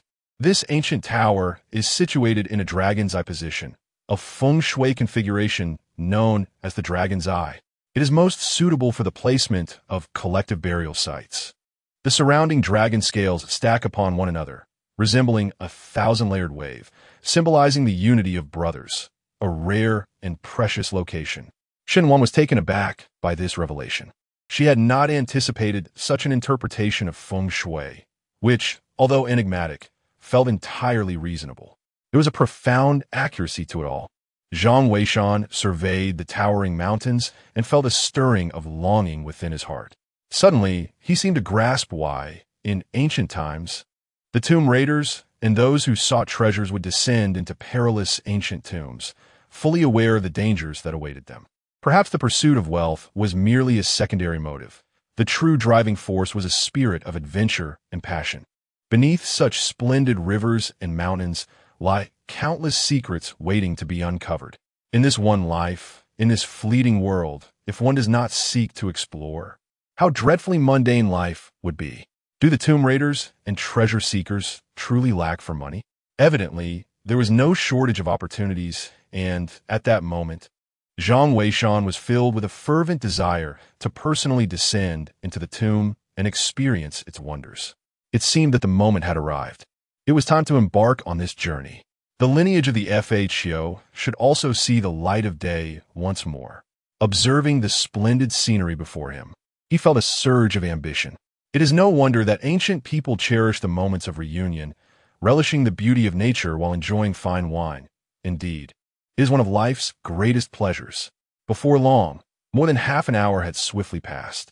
Zhang Weishan took out his phone to check the time and realized that only 3 minutes remained until the hour was complete. Shen Wan and Ba Shun had grown bored and wandered off to play on their phones, engrossed in a live broadcast. The stream showcased Li Zhu and his team as they delved into the ancient tomb. These individuals were remarkably swift, having already laid out over 30 meters of iron sheet and steel coil, with a 50-meter distance to breach in the dragon scale theft tunnel. They had surpassed the halfway point. Many viewers in the live chat expressed curiosity about how the situation had suddenly transformed into an exploration team entering the tomb. Who wouldn't be delighted by a captivating program? Everyone was thoroughly engrossed in the unfolding drama. Suddenly, someone in the chat exclaimed, "Wow, the master has logged on." Indeed, the master is here. Is the master about to offer guidance again? But Li Zhu and his team seem fine, right? With this iron sheet and steel coil. Surely no monster can breach this. Li Zhu is quite the genius. He seems intent on cutting off the master's opportunity for advice. "Master, Li Zhu, are you being polite? Not giving me a chance?" Zhang Weishan, the master has logged on. "Quick, take a look." Uncertain whether the deity would allow their escape, Shun Wan called out. "You previously mentioned that danger would arise in an hour. Time is nearly up." Zhang Weishan paid little heed to these messages. With merely 2 minutes remaining, he resolved to issue a warning, for the lives of so many were at stake. If these individuals chose to disregard the ID of Fa Qiuzhangshi, then he would truly feel it unnecessary to continue speaking. Meanwhile, within the tunnel, Master Ma halted his steps and remarked, "Young Master Li, we are short on manpower. Shall we summon the brothers at the back? Is it not overly cautious to have one stationed every 5 meters?" Li Zhu nodded in agreement. Feeling that the prolonged duration posed no real threat, Zhang Weishan was likely attempting to instill fear. With 6 brothers on guard over a 30-meter span, it seemed an extravagant use of resources. As Master Ma went to call for reinforcements, Li Zhu glanced at the time, realizing that only 2 minutes remained until the hour Zhang Weishan had mentioned. It appeared that there truly was no impending danger. However, at that moment, a brother suddenly shouted, "Young Master, there's trouble. Fa Qiuzhangshi has spoken in the live stream." What did the deities say? Li Zhu knew Fa Qiuzhangshi was also one of his admirers. To his astonishment, the deity had offered guidance. "Young Master, you ought to see for yourself." The brother's face turned pale as he handed over his phone. Upon taking the device and glancing at the screen, Li Zhu was equally taken aback. A golden message shimmered in the live stream, radiating brilliance. "You have 1 minute left to exit. If you delay any further, take this opportunity to bid farewell to your families. The Zhang family's ancient tower is no longer accessible. Heed this warning." Li Zhu was momentarily taken aback. 1 minute? Wasn't there still a full 2 minutes remaining until the hour was up? Zhang Weishan's timing seemed off, a full minute behind. However, when Li Zhu glanced at the clock, he was left speechless. It turned out he had misunderstood. From the moment he saw the comment until he finished reading it, precisely 1 minute had elapsed. Indeed, only 1 minute remained. He exchanged glances with Zhang Weishan, realizing their timing was eerily synchronized. While he could dismiss Zhang Weishan's words, he dared not ignore the warning from the Zhang family. In a sudden outburst, he shouted, "Everyone retreat quickly! Hurry!" With that, he dashed toward the exit. The others, sensing the urgency, followed suit, hastily making their way to the exit. Ma Laoda felt somewhat perplexed, but upon hearing the urgent call from the crowd, he hesitated no longer and led his group in haste. Meanwhile, in the live broadcast, countless viewers were in an uproar. What on earth is happening? Wasn't everything fine? Indeed, I am puzzled as well, but the words of the master must be taken seriously. Absolutely. If the master's words can be doubted, then what's the point of playing? Wait a minute. The master's words seem to carry a deeper meaning. What does he mean by the Zhang family's ancient tower being off limits? Is he no longer offering guidance? I too share this sentiment. Could it be that this is not the last time the esteemed expert will offer guidance? What shall we do if the venerable expert ceases to provide direction for the archaeological team? And what of the ancient Zhangjia Tower? Its excavation remains incomplete. Chapter 75. The identity of the Fa Qiuzhang clan is confirmed. Invitation from Old Master Mu. The audience in the live broadcast room was engaged in a fervent discussion when, unexpectedly, a sudden change occurred at the archaeological site. The iron sheets that had been laid against the walls began to exhibit peculiar dents. These steel sheets were of exceptionally high quality. It was said that not even bullets could penetrate them, making it virtually impossible for an ordinary person to manipulate them. Yet at that moment, the iron sheets on the walls were inexplicably caving in. What started as a single indentation gradually morphed into a gaping hole, culminating in a complete collapse of the entire section. In some areas, the fallen rock layers were even exposed. The entire passage seemed to be shifting positions. Li Xiao, Malauda, are you out yet? The exit here is about to be sealed off. A brother stationed approximately 10 meters from the exit shouted into the intercom. However, amidst the rumbling vibrations of the ground, nothing else could be heard from the device. Despair filled Li Zhu's eyes. If only he had turned back a minute sooner, he would not have found himself caught in such perilous circumstances. How could he have been so foolish as to doubt Zhang Weishan? Li Xiao, stop overthinking it. We need to run, Ma Lauda urged anxiously. The collapses in the passageway were becoming increasingly frequent. As time languished, the fear of being entirely buried alive grew ever more imminent. Li Zhu dared not indulge in further fanciful thoughts and quickened his pace towards the exit. The 30-meter distance, though seemingly short, felt elongated as they ascended, inevitably slowing their speed. Soon, they beheld the glimmer of light that signified the exit. However, the collapse of the passage became increasingly severe. Upon reaching approximately 10 meters, they were compelled to crawl through. This, in turn, further hampered their speed. By the time Li Zhu managed to squeeze through, the entire passage had suffered significant deformation. The steel sheets resembled mere paper, utterly devoid of utility. With a resounding crash, the entire passage collapsed less than a minute after Li Zhu emerged safely. The entrance sealed tightly, betraying no indication that a tunnel had existed there before. Li Zhu stood in a daze, unaware of how many brothers had been left behind. Yet, he understood that this calamity stemmed from his own hubris. Had he heeded Zhang Weishan's counsel sooner, perhaps the outcome would have been different. Boss Ma, please account for the numbers and see how many brothers have perished. Li Zhu shouted, his eyes ablaze with sorrow. Understood. Boss Ma replied swiftly, hastening to tally the numbers. Li Zhu, overwhelmed, sank to the ground, his gaze filled with regret and despair. Moments later, Boss Ma returned, exclaiming, Li Xiao, fortune has favored us. There have been no casualties, although the remaining steel sheets are certainly insufficient. Upon hearing this, Li Zhu felt a slight alleviation of the heaviness in his heart and hastily waved his hand, saying, No, it's not possible to enter the ancient tomb. Besides, it's all about luck. Our lives are merely salvaged. Li Zhu was acutely aware that if it were Chun when conveying Zhang Weishan and Appo's message, and he had arranged for someone to stand guard every 5 meters, they would likely heed the words of the Zhang family at the crucial moment. It was feared that several individuals would remain inside this time.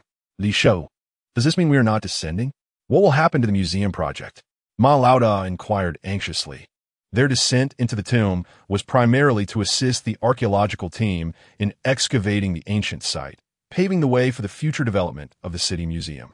If the tomb exploration were to cease, the museum project would also be in jeopardy, rendering all the invested manpower and resources futile. What good is a museum without lives to spare for profit? Li Zhu scolded. Ma Lauda was left at a loss, unable to counter the situation. Meanwhile, on the hillside, Zhang Weishan had also put away his phone and called for everyone to prepare to leave. Shen Wan gazed at his phone, a hint of reluctance in his eyes. Oh, it's just that the so-called Zhang family of tomb raiders won't provide guidance anymore. Don't worry, as long as the archaeological team has other activities, he will surely return. Besides, even if he doesn't offer guidance, we still have Zhang Weishan, right? So don't be too disheartened. Shen Laoban consoled. Shen Wan replied, I merely feel regretful. My teacher tasked me with seeking the Zhang family of tomb raiders, yet there has been no progress thus far. In the future, finding what one seeks may prove even more difficult. Zhang Weishan, feeling the awkwardness of the situation, chose to feign ignorance.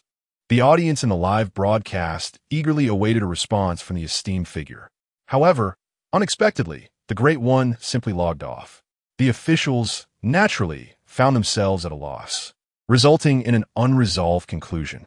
It seems that one must wait for the next appearance of the esteemed figure to gather further details. Meanwhile, within the tent, old Muandapo's phone finally rang. Upon answering, a smile graced his face that did not wane. Moments later, he hung up, and old Chun could discern the joyous expression. Realizing that Li Zhu and the others had emerged safely, precisely 1 hour after the incident, the results from the relevant authorities were also released, confirming that the signal from the Zhang family was emitted near the archaeological site. Do you still have any questions? Old Chun raised his glass with a smile. No. The only concern is whether we can truly invite Zhang Weishan to lead the Warring States Tomb Project.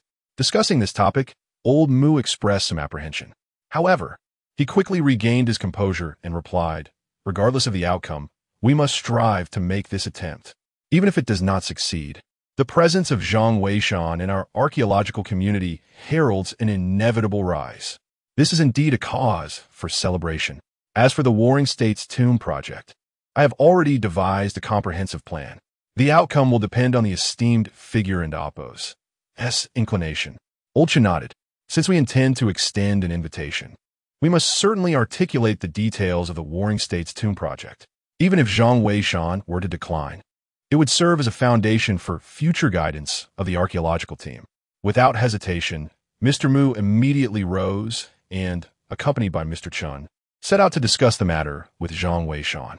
Upon exiting the tent, they encountered Zhang Weishan and his two companions descending from the mountain, along with Chun Wen, who had hurried over from the side. Mr. Zhang, we wish to speak with you. May we have a moment of your time? Certainly. Zhang Weishan nodded, seemingly unperturbed.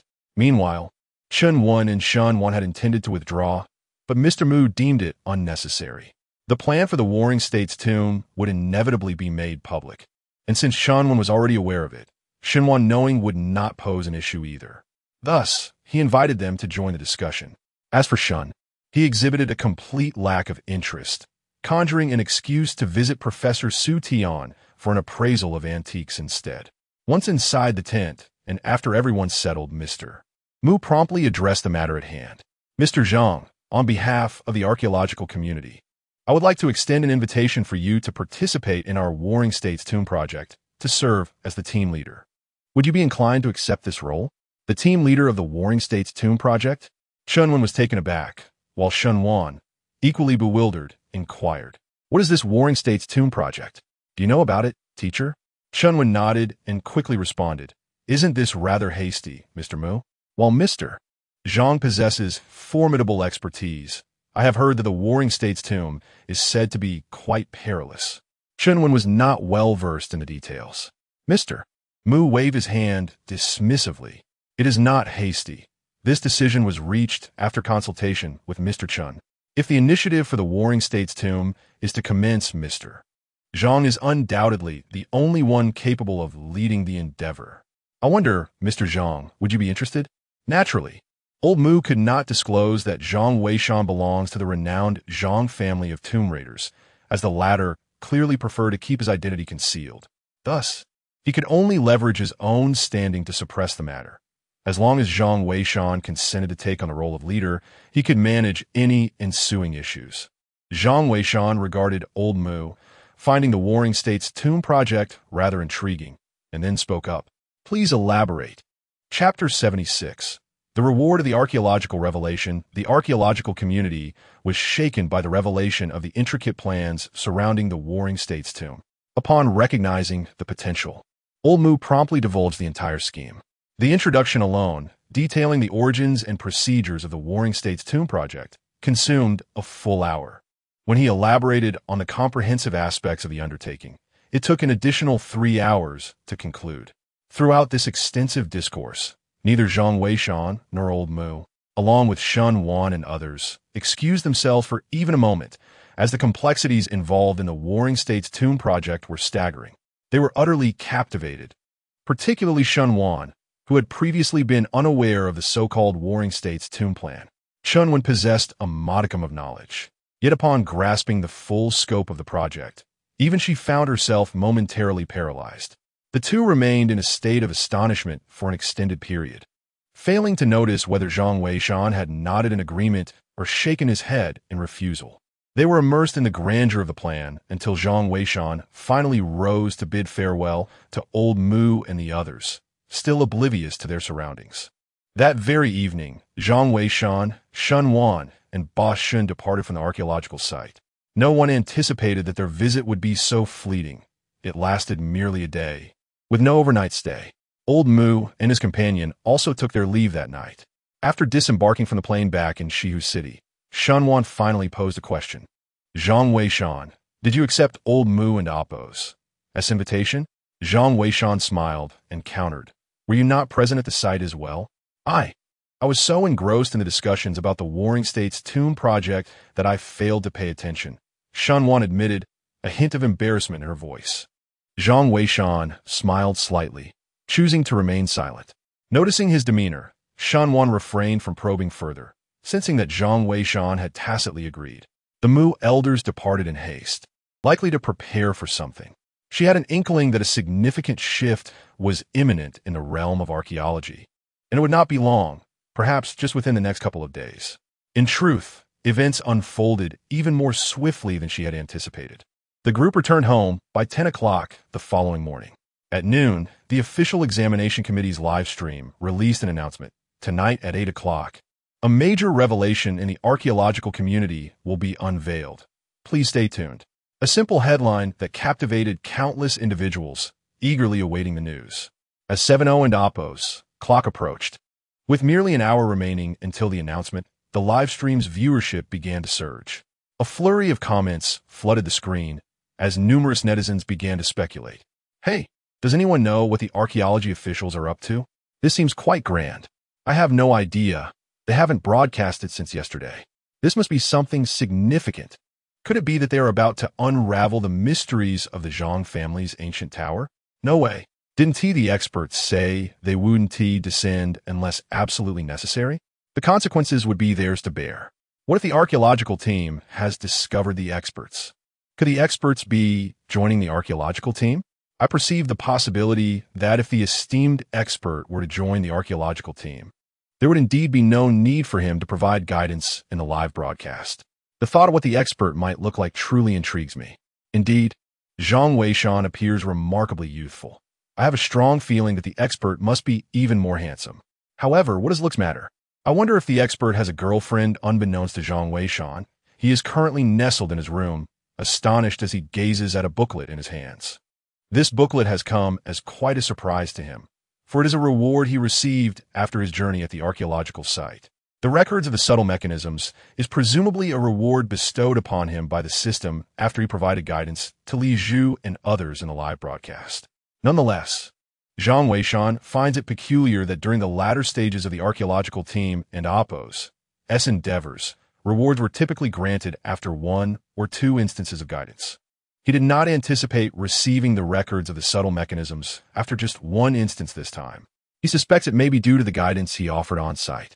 If that is the case, he would indeed feel quite at ease, as it signifies that even in the absence of a live broadcast, by personally leading the team into the tomb, he could still receive rewards. As long as he provides guidance to the archaeological team, rewards would be forthcoming, regardless of whether it occurs in the live broadcast. Contemplating this, Zhang Weishan feels as though even the system is aiding him in his endeavors within the tomb. Upon receiving the records of the subtle mechanisms, he has come to understand its purpose, which predominantly documents extraordinary tales and mysterious matters, serving as a tome of enlightenment. The tomb excavation manual and the record of various insects respectively document the tools for deciphering ancient tomb mechanisms and a myriad of venomous creatures found in the world. In contrast, the craft of the tomb raiders serves as a compendium of magical artifacts. If the tools listed in the tomb excavation manual, such as the Yin Probe Claw and the Flying Tiger Claw, are considered weapons, then the contents of the craft of the tomb raiders pertain to mystical treasures and secret techniques. The breadth of knowledge contained within the craft of the tomb raiders is both diverse and profound. For instance, the 100-flower bee can trace a person's whereabouts, while the blood of the old fox can reveal the entrance to ancient tombs. When dropped upon the earth, it congeals without being absorbed, marking a site of dense energy. Moreover, applying the blood of a weasel to one's forehead can ward off illusions. The 8 treasure rotating mechanism and the 27 decisive mechanisms are also among the myriad techniques covered, spanning from the principles of creation and destruction to the intricacies of mechanical devices. It is akin to a comprehensive notebook of the tomb raiding celestial. Legends even suggest that the techniques of Honeycomb Mountain and the art of moving mountains and filling seas, practiced by later generations, originated from the craft of the tomb raiders, gradually evolving into their own elaborate systems. Zhang Weishan possessed some knowledge of the craft of the tomb raiders. His ancestor, Zhang Sanlian had once owned a copy, a legacy passed down through generations. It is said that the tomb raiding celestial possessed a copy for personal reference, exchanging insights upon meeting to fill in gaps in their knowledge. The volume in Zhang Sanlian's possession was the last of its kind. Even upon his passing, he could not gather the golden talisman to locate the tomb raiding seal. Consequently, he took the sole remaining craft of the tomb raiders with him to the grave, leaving behind a testament of ancestral wisdom. If in the future someone were to discover the Fakyu seal, they could open the ancient tomb and retrieve the Fakyu craftsmanship record, thereby reviving the illustrious reputation of the Fakyu celestial officials. However, until the era of Zhang Weishan, no one had successfully located the Fakyu seal. Even if it were found, it would merely be regarded as an antiquity, likely subject to confiscation. To his astonishment, after traversing to this new realm, the system rewarded him with a volume of his own. The revival of the Fakyu lineage was now within reach. Hope glimmered in Zhang Weishan's eyes. He quickly stepped outside, eager to witness the impending show. Shen Wan's voice resonated from beyond. Zhang Weishan replied affirmatively, suppressing his excitement as he made his way out. Observing his heightened emotions, Boss Shun assumed something was amiss and hurried to offer comfort. "Come now, why are you looking so teary-eyed, big man? Did the old Mu and his crew cast you aside? Rest assured, if they fail to recognize your worth, you can stay here with me. With your skills, fortune will undoubtedly follow. Once you amass wealth, I shall help you find a bride. Life will be delightful." "What are you talking about, Dad?" "The archaeology team is quite fond of Zhang Weishan." Shenwan interjected hurriedly. "Moreover, old Mu has even invited him to lead the Warring States tomb project. I just hope he accepts. Regardless, he has caught the attention of the archaeology team, so you should refrain from hindering his progress. Perhaps it's time to recruit another assistant." Upon hearing this, Boss Shun was elated and exclaimed, "Seriously? Zhang Weishan, you are destined to soar like a phoenix. Just remember not to forget my kindness when you rise to greatness. Without further ado, it will be delightful to promote my business as well. This establishment has been dormant for nearly a decade." Zhang Weishan chuckled softly, choosing not to respond, as Boss Shin still relished in jest. Nevertheless, he harbored genuine gratitude for this father-daughter duo. However, once tonight and Oppos, as program commences, it is likely that the entire archaeological community will be stirred. Consequently, he may have to depart from this place, which has provided him with warmth akin to that of home. Chapter 77. The Announcement of the Warring States Tomb Plan. It has begun, Shenwan exclaimed with palpable excitement. The live broadcast had commenced, and the momentous occasion for the archaeological community to unveil significant news had finally arrived. Ladies and gentlemen, thank you for your patience. Without further ado, let us delve straight into the matter at hand. This evening, we have two important announcements to make. The first pertains to the upcoming arrangements for the excavation at the Zhangjiao Ancient Tower. The second announcement is the unveiling of the Warring States Tomb Plan. The first announcement will be presented by Yun Yun, while the second will be entrusted to team leader Chenwen. Before Yun Yun could finish her statement, the live chat erupted in a frenzy. Countless comments flowed in rapidly, creating a dazzling spectacle.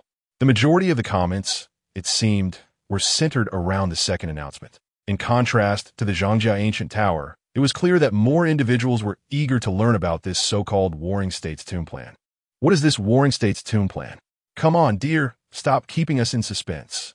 Indeed, last night in bed, you didn't mention it like this. A bunch of keyboard warriors. Have you ever seen the real Yin Yin? I have. Seriously, dreaming of my wife while staring at her? Such a fascination with mature women. Can you believe it? Even now, with such pressing matters, there are those who still wish to claim my wife. I just want to know what the Warring States Tomb Plan entails. Could it be that the archaeological team has discovered a Warring States tomb? Surely, such a serious announcement is not warranted without substantial evidence. Indeed, the gravity of this official announcement suggests that this Warring States tomb is of great significance. Dear wife, do enlighten us about the situation regarding the Warring States tomb. As Yun Yun observed the live broadcast room ablaze with excitement, she could only respond with a smile. Ladies and gentlemen, please remain patient. Team Leader Chen will provide an introduction to the Warring States Tomb project shortly. For now, I will announce the excavation arrangements for the Zhang family ancient tower. According to the research conducted by the Archaeological Institute and discussions with relevant authorities, the following decisions have been made. The Zhang family ancient tower excavation team will completely withdraw within 2 days, and the vicinity of the ancient tower will be handed over to the relevant departments for lockdown. During this period, a security team will be stationed to oversee the area. All excavation activities at the Zhang family ancient tower are hereby suspended. This is a well-understood necessity, as conditions within the tower are perilous and complex, and our current archaeological techniques are insufficient to address them. Therefore, we shall temporarily cease operations and await a more opportune moment for future endeavors. Furthermore, we caution those with ulterior motives to refrain from casting their gaze upon the Zhang family ancient tower. Should any outsiders approach, warning shots will be fired. Those who disregard this warning will face immediate consequences. Goodness, is it truly that stringent? Am I allowed to pass by? Never mind, I shall refrain from passing. I wish to live a few more years. I support the decision of the archaeological team. After all, living brings hope. Is this truly a surrender? One and oppose. The items inside deteriorate if left for another 2 years. Within the live broadcast room, there were both supporters and dissenters. However, the official decision had been made, and it was evident that it would not be altered due to the opinions of a handful of netizens. Next, team leader Chun will introduce the Warring States Tomb Project. Yunyan said with a smile as she handed the live broadcast to Chunwen. Chunwen appeared to have made ample preparations, looking into the camera as she began. First and foremost, I must apologize. The Warring States Tomb Project has been in existence for quite some time, but it is only today that we make it public. As many of you are aware, certain foreign entities have shown excessive interest in our archaeological endeavors in China, which is why this information was kept under strict confidentiality until now. However, we are now ready to unveil the project, as we have adequately prepared to initiate the Warring States Tomb Project. Allow me to elaborate on the entirety of this project, Chun Wen continued. Almost simultaneously, the entire live stream fell into a hushed silence, as countless viewers listened intently to Chun Wen's explanation. Even Shun Wan and Zhang Weishan, who had previously heard the details, found themselves compelled to listen again. The Warring States Tomb project comprises 2 components, the impetus and the plan. According to Chun Wan, the impetus stemmed from an archaeological team's discovery of an ancient tomb. 2 years ago, the archaeological field in China was not as fervent as it is today. Numerous ancient tombs across the country had fallen victim to illicit excavations by foreign agents. It was during that period that a nationwide initiative for the protective excavation of ancient tombs was launched. A team led by 3 esteemed archaeology professors uncovered a tomb in a mountain range known as Zhelongpan in the mainland.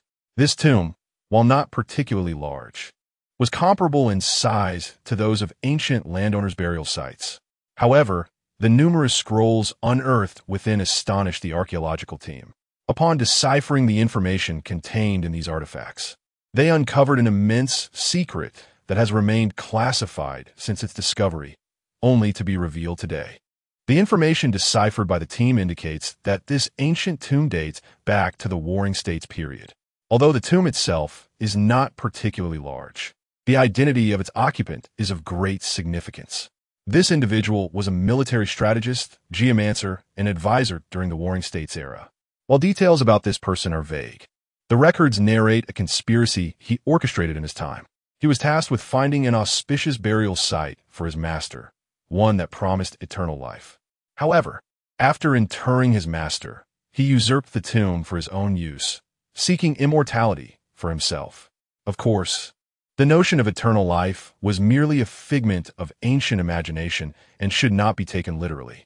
Nevertheless, the documentation of this incident lends it a degree of credibility. This tomb serves as the ceremonial burial site for this individual.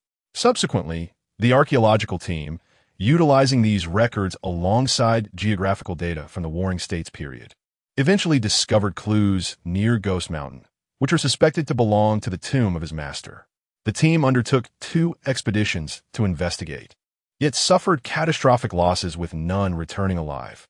They only managed to ascertain that the area is fraught with peril, claiming the lives of those who ventured close. further complicating the excavation of the Warring States tomb project, which has been delayed until this day. The announcement has been made because we have successfully found a suitable individual to lead the Warring States tomb project. Concurrently, as I reveal this information, the project has already commenced. We will conduct a 3-day selection process, open exclusively to students from the Archaeological Institute. The list of selected participants will be unveiled in 3 days, marking the official start of the archaeological activities associated with the Warring States tomb project. Now, I shall disclose the name of the project leader. As Chunwon stood up, preparing to broadcast the live feed, the chat room erupted with excitement. The Warring States tomb project is astonishing. Such intrigue existed during the Warring States period. I feel like I am oppos. Hinder my seniors. This ancient tomb is perilous. Who could possibly take on the role of leader? Has the production team truly found a master? I don an oppos. Tino. But it seems only a master could lead this expedition. Indeed, without a master at the helm, others might well be doomed. Alas, I have a sinking feeling this will end in tragedy. By the way, have you all truly found the master? The chat room suddenly began to reminisce about the legendary F.A. Chiozhong.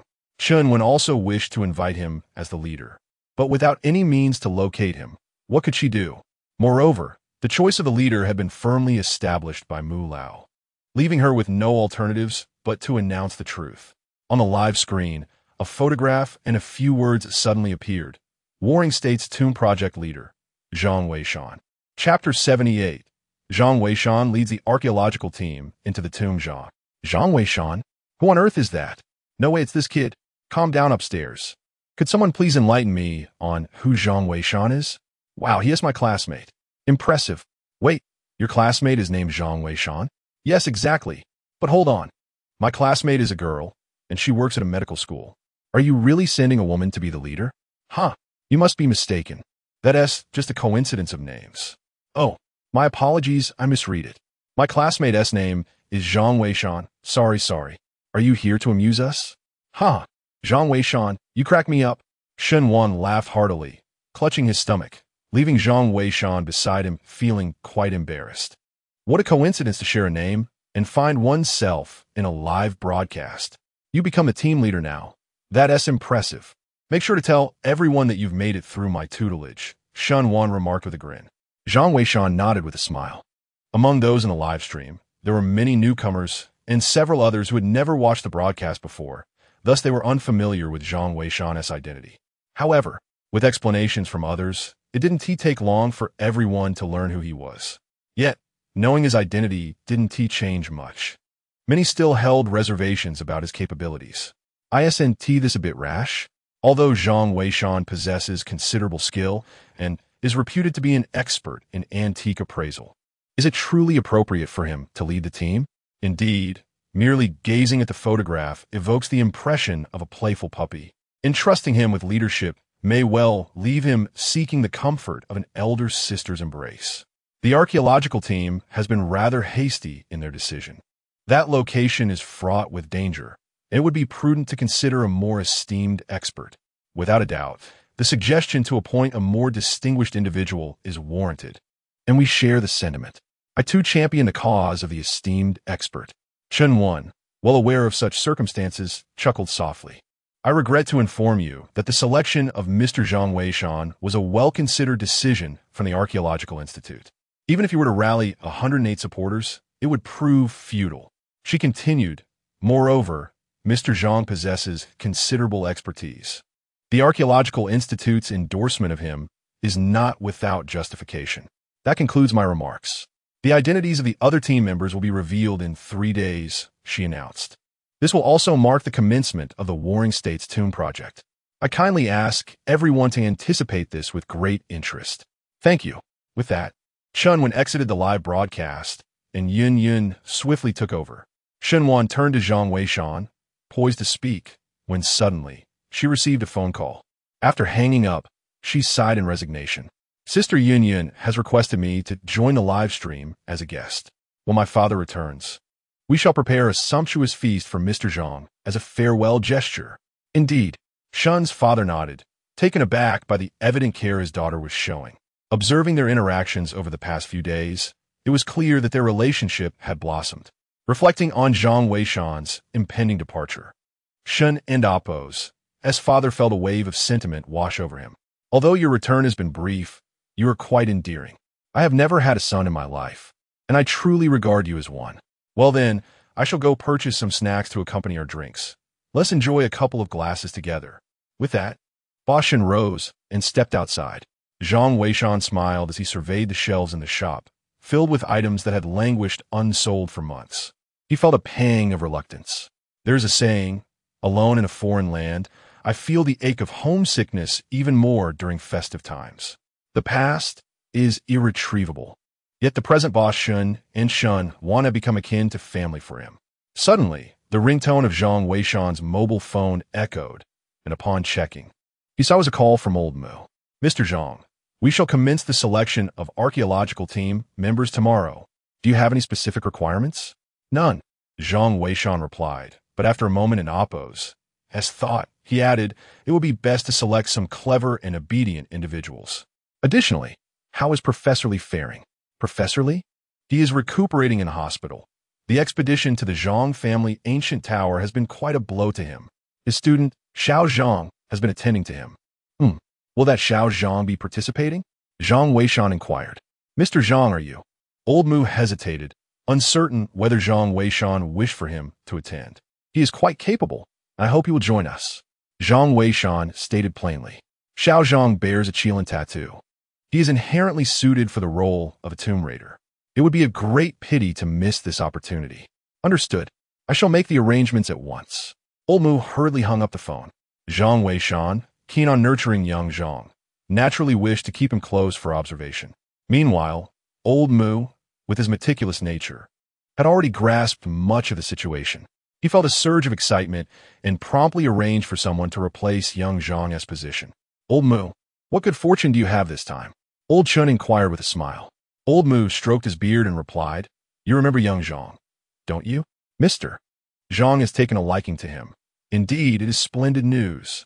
With Mr. Zhang's capabilities and resources, if he decides to mentor young Zhang, our archaeological institute might just gain a future luminary. Furthermore, should they flourish in their careers, Mr. Zhang would be intrinsically linked to our archaeological community. That old fellow Gao is bound to miss out this time. Haha. Old Chun, upon hearing this, was equally exhilarated. However, little did they know that at that moment, old Gao was nearly beside himself with rage. He had first rushed to Shihu City, only to find nothing. Upon hearing that Zhang Weishan had gone to the archaeological site, he hurried there overnight. Yet, just as he arrived, he learned that Zhang Weishan had already returned. At that very moment, he had just disembarked from the plane, making his way toward Zhang Weishan. Half an hour later, in the shop, Zhang Weishan and Boss Shun sat at the table, both having consumed copious amounts of liquor, especially as Boss Shun held Zhang Weishan's hand, chattering incessantly. Young Zhang, look at all these goods in the shop. Do you think I, Boss Shun, am not worried about food and clothing? Even if I have a plethora of items, they simply one-T sell, and I am quite anxious. After much effort in nurturing such an exceptional daughter, I certainly do not wish to hinder her progress. Xiao Zhang, has Boss Shun troubled you in any way? This time, you must lend me your assistance. Zhang Weishan was taken aback, realizing that the pretense of drinking was merely a guise, while the true intention was to exploit his goodwill. Boss Shun, if my salary is reduced any further, I shall be left with nothing. Nonsense. Who would dare to lower your wages? I would rather increase them. Boss Shun retorted. I have but one request. As he spoke, Boss Shun produced his phone and directed it toward Zhang Weishan. For the next 3 days, I require the use of your visage. I intend to host a live stream to sell products, using your face. Zhang Weishan was utterly bewildered. What did it mean to use one's face? Fear not, you need not do anything out of the ordinary. Just carry on as you usually would. I will live stream and occasionally capture your image, if you catch my drift. Boss Shun chuckled. Upon hearing this, Zhang Weishan began to comprehend Boss Shun's intentions. Under normal circumstances, he would dismiss such a request from anyone else. But given that Boss Shun had treated him kindly and possessed a rather playful disposition, he nodded in agreement. Indeed, it seems my kindness has not been in vain. Let's give it a try. With a hint of inebriation, Boss Shun initiated the live stream. However, at that moment, a knock resonated through the air, followed by a voice. Is Mr. Zhang Weishan present? I am Gao Mingyang, and I would appreciate the opportunity to speak with Mr. Zhang. Gao Mingyang? Who might that be? Boss Shun was momentarily taken aback, yet Zhang Weishan recognized the name. He had heard Shun Wan's introduction. Gao Mingyang was indeed a prominent figure in the biological realm, the venerable Gao himself. To his surprise, he was truly persistent and had actually come seeking him.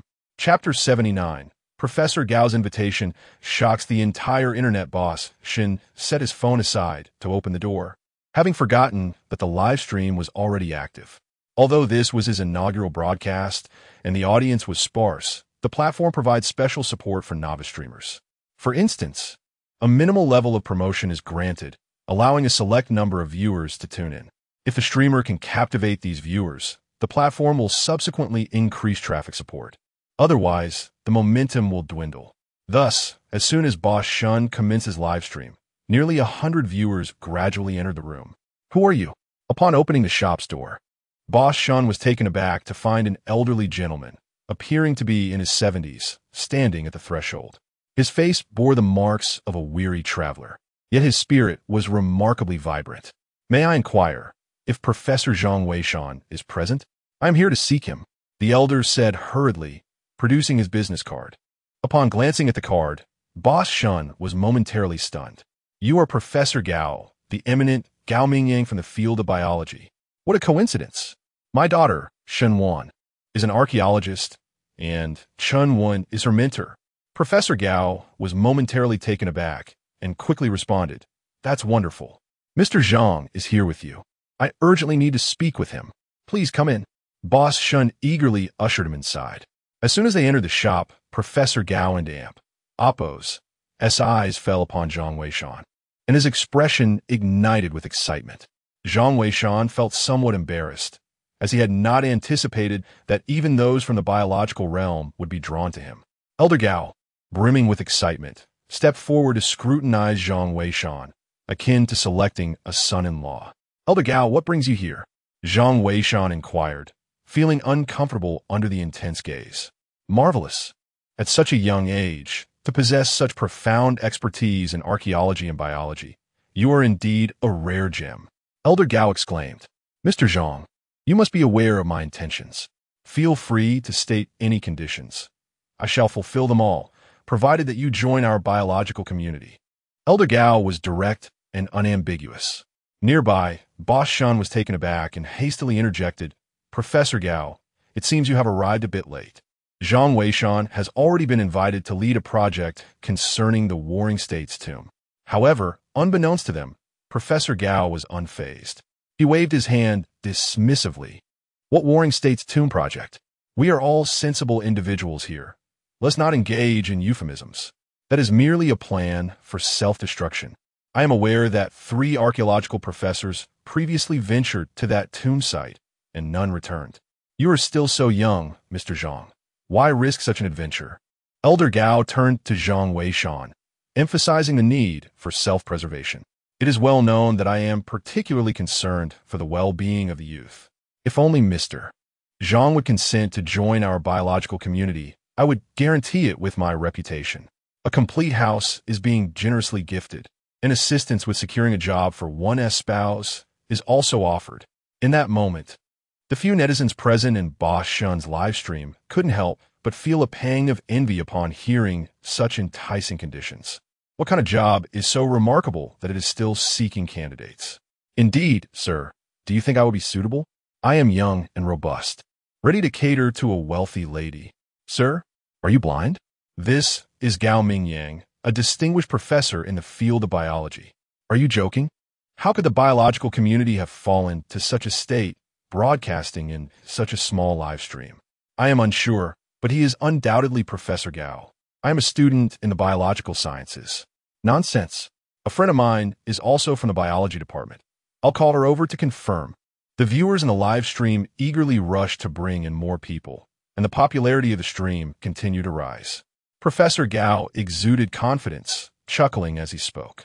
While it is true that the field of archaeology requires dedicated individuals, A promising talent like yours should not be subjected to such risks. Mr. Zhang, perhaps you should reconsider? Zhang Weishan, feeling somewhat awkward, replied, I appreciate Professor Gao's kind intentions, but I am currently unmarried. Being unmarried is not a problem. We have an abundance of female students in our biology department. Professor Gao continued earnestly. Isn't they're saying, when seeking a spouse, there are two places to look, the archaeology department, known for its fierce women, and the biology department, where one can bring their parents along. Once you arrive at our biology department, you can simply bring your parents to help you choose. I assure you, I'm not deceiving you. The number of female students in the School of Biology surpasses that of the archaeology department by tenfold each year. My dear fellow, one cannot remain single solely based on merit. Zhang Weishan felt increasingly awkward as he listened. Indeed, Gao Lao's recruitment tactics were as legendary as rumored. He had previously heard Shunwan mention that once Gao Lao set his sights on a talent, there was no one he could not entice away. The conditions offered were nearly impossible to refuse for any capable individual. Had Zhang Weishan not traversed through time, he might have genuinely been tempted. However, he was acutely aware of the weighty responsibility resting upon his shoulders as the appointed guardian of the tomb, making it inconceivable for him to settle into the School of Biology. Gao Lao, I truly cannot accept your offer. Please do take your leave. At this moment, the viewership of the live broadcast surged dramatically. Many viewers who had initially been in the official archaeology livestream to watch Shun were drawn over. What on earth? It's Zhang Weishan again. Even Gao Lao is trying to recruit him. What on earth is so special about this individual? I have no idea. I don't even know him. Wasn't he the one who identified that red venomous snake earlier? How come I don't enjoy such treatment? Both the archaeology and biology fields are after him. That's impressive. Zhang Weishan is incredibly arrogant, outright rejecting the offer. What kind of family background does he have? The discussion in the live chat was fervent. Even Shun Wan, who was a guest in the official archaeology livestream, was taken aback. Gao Lao, however, remained oblivious to all this. He clearly had no intention of giving up, smiling as he continued. You are truly resolute, Zhang Weishan remarked with a smile. Speak your desires. I reiterate, I shall not be stingy with what I can provide. I lack nothing. I merely wish to behold the tomb of the warring states. Gao Lao replied, his tone apologetic yet firm. Forgive me, but I cannot sway your decision. Gao Mingyang, witnessing Zhang Weishan's unwavering refusal, resorted to obstinacy. I am indifferent. Someone of your caliber ought to join our biological society. If you do not acquiesce today, I shall remain here indefinitely. With that, Gao Lao seated himself, determined to persist. Zhang Weishan, observing this, chuckled. Suit yourself, Mr. Shun. I shall take my leave for a moment. With that, he turned to ascend the stairs. This scene ignited a flurry of reactions in the live stream. Wow, Zhang Weishan is incredibly arrogant, treating Gao Lao this way. I see nothing wrong. If he has no interest in the biological society, why must he join? Indeed, he has already agreed to partake in the Warring States Tomb project. By the way, is this how Gao Lao recruits people? This is hilarious. Gao Lao is notoriously shameless in his recruitment. Did you not know? Haha, this is quite the show. The live stream erupted in laughter. Meanwhile, Gao Lao, realizing that Zhang Weishan was impervious to both coaxing and coercion, felt a pang of despair. He quickly rose and obstructed Zhang Weishan's path. All right. You truly are a stubborn mule. Let me be candid. I never expected to entice you into the biological academy. However, you must assist me, at the very least, serve as a consultant. In the future, whenever I encounter confusion, I shall seek your guidance. Zhang Weishan was taken aback, but smiled and nodded. This is quite agreeable. Learning and exchanging ideas is perfectly natural. That is more like it. Very well then, I shall take my leave. Do perform admirably. It would be best if you do not meet your end in the Warring States tomb, for otherwise, I shall have to confront old Mu with great fervor.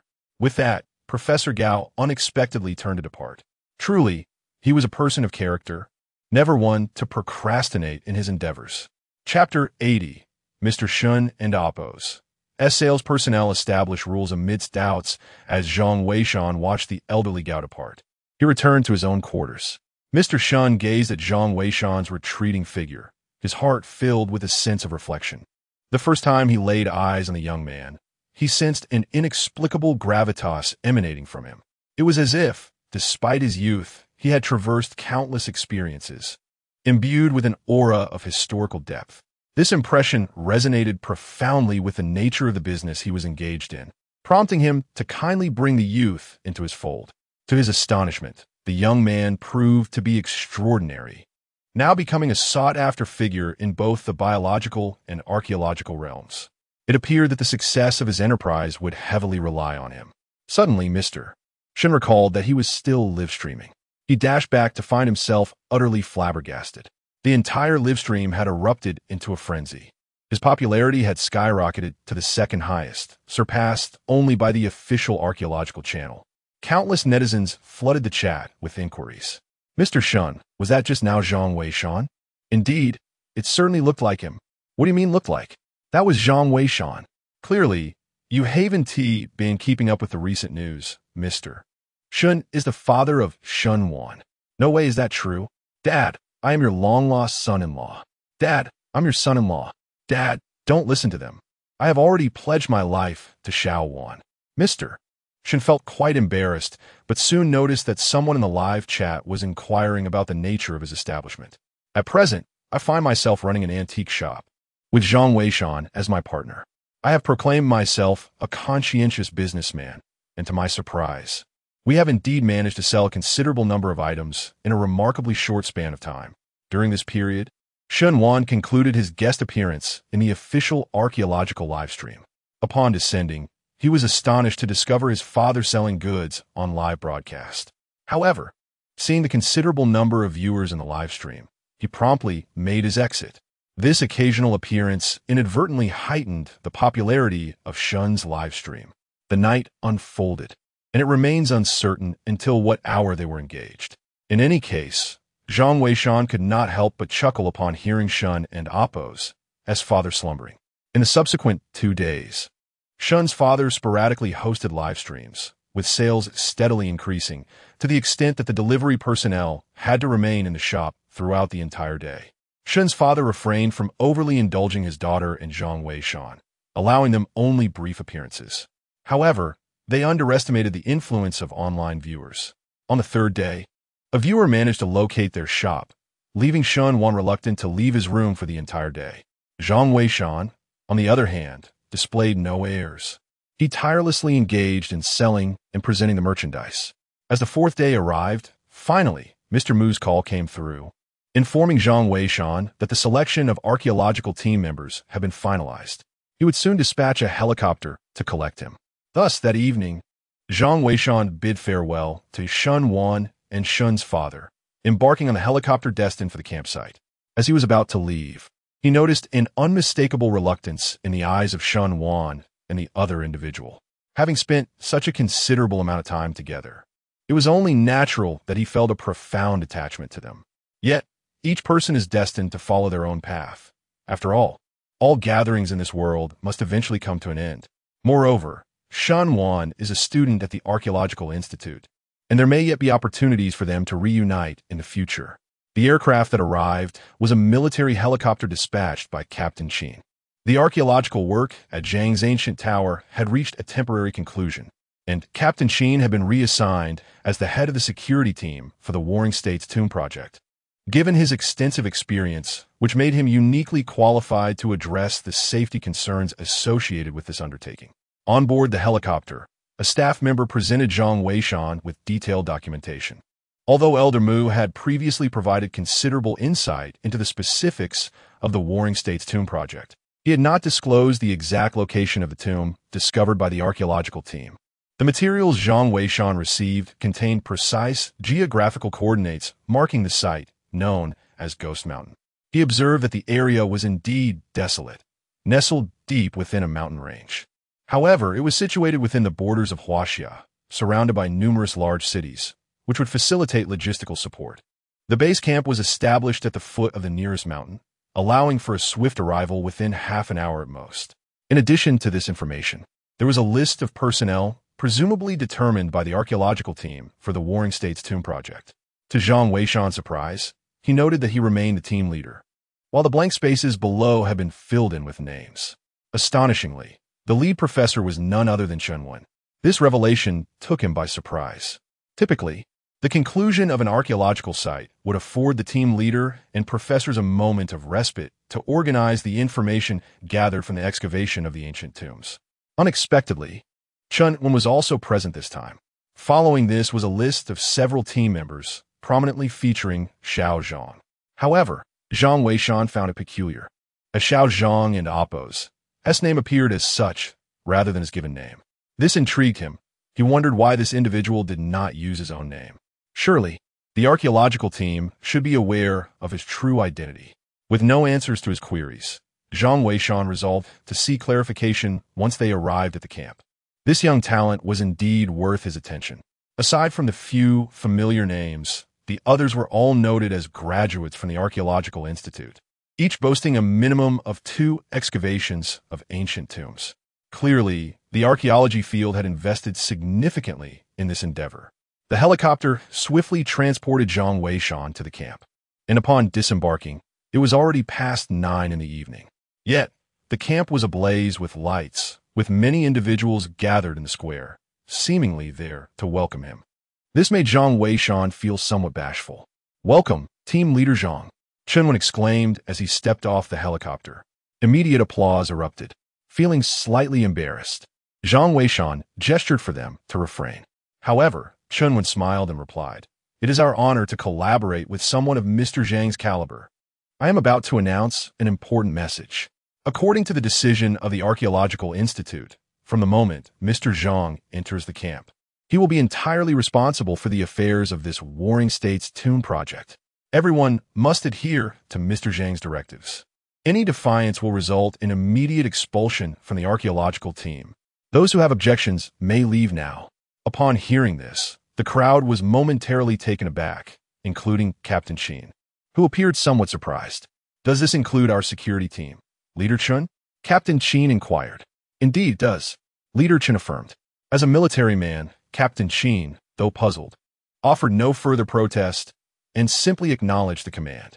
Meanwhile, the other members of the archaeological team began to whisper among themselves. Although Zhang Weishan had recently gained considerable notoriety, delegating full responsibility to him, with an expectation of unquestioning obedience, seemed excessively stringent. It was well known that during Leader Chen Wen's tenure, while she held authority, certain matters could still be discussed. Why, then, under Zhang Weishan's leadership, was there no room for negotiation? Was it to be that should he command them to peril, they would be obliged to comply? Before long, a voice of dissent arose. A particularly promising member of the archaeological team questioned, "Professor Chen, isn't this somewhat hasty? While Mr. Zhang is undoubtedly formidable, we are uncertain of his experience in archaeological sites. Must we follow his every command blindly? If a danger arises and he chooses to flee, are we to await our demise without recourse?" Chapter 81: The Secret Behind Xiao Zhang's Fox Mask. Indeed, Professor Chen, could this not be deemed somewhat hasty? We harbor no dissent. Rather, as a collective, it is only natural that we address any issues in advance. Is it not? Precisely, Professor. Our faith in Zhang Weishan is unwavering, yet certain matters undoubtedly require clarification. Do they not? A multitude of voices echoed with skepticism. In truth, Chen Wen herself could not fathom why such arrangements had been made from above. However, this was an order issued directly by Elder Mu, and she found herself unable to contravene it. Moreover, Zhang Weishan had certainly left a favorable impression on her. Her trust in him was substantial, yet others were understandably more dubious. "You are correct. We are indeed a collective. Since you have raised your queries, I shall provide you with an answer. This is a regulation established by the Archaeology Institute, and I possess no authority to question its rationale. Thus, I am unable to disclose the reasons. However, you are mandated to comply. As I have stated before, those who cannot accept this may depart at once. You remain students of the Archaeology Institute, but should you choose to disregard Mr. Zhang's instructions once we embark, not only will you face expulsion from the archaeological team, but also dismissal from the Archaeology Institute. Let us be clear. You must make your decision within a minute. Those with objections may step forward." Chen Wen articulated her stance with clarity. Though the students of the Archaeology Institute were filled with confusion, they reflected on the arduous journey they had undertaken to participate in the Warring States Tomb project. At this juncture, to relinquish their opportunity would indeed be a lamentable loss. Ultimately, no one emerged. Chen Wen, without further ado, turned to Zhang Weishan and said, "Captain Zhang, the personnel have assembled, and the preliminary departure time is set for tomorrow noon. Should there be any issues, please feel free to inform me directly. Tomorrow morning, we will conduct the final information sharing before departure." Zhang Weishan nodded, indicating that he had nothing to add. Observing this, Chen Wen refrained from unnecessary conversation and promptly instructed the team members to take the opportunity to rest. Subsequently, she led Zhang Weishan to her tent. The conditions within the tent were relatively satisfactory, and a table had been prepared specifically for Zhang Weishan. However, as it was merely for one night's stay, he was not overly concerned about such matters. "Mr. Zhang, it's Xiao Zhang." Suddenly, a voice called from outside the tent. Zhang Weishan was taken aback. It was rather unusual for Xiao Zhang to seek him out directly. Though he had a keen interest in this individual, his initiative felt somewhat peculiar. "Mr. Zhang, Professor Chen sent me. He mentioned that the materials for tomorrow's sharing should be reviewed by you first." Xiao Zhang explained. "All right, come in." Zhang Weishan nodded, already comprehending the situation. It seemed that when he had mentioned Xiao Zhang to Old Mu, they had understood his intentions, thus delegating the task of delivering the materials to him. This arrangement suited Zhang Weishan well, as it afforded him the opportunity to observe Xiao Zhang closely. As the tent opened, a young man entered.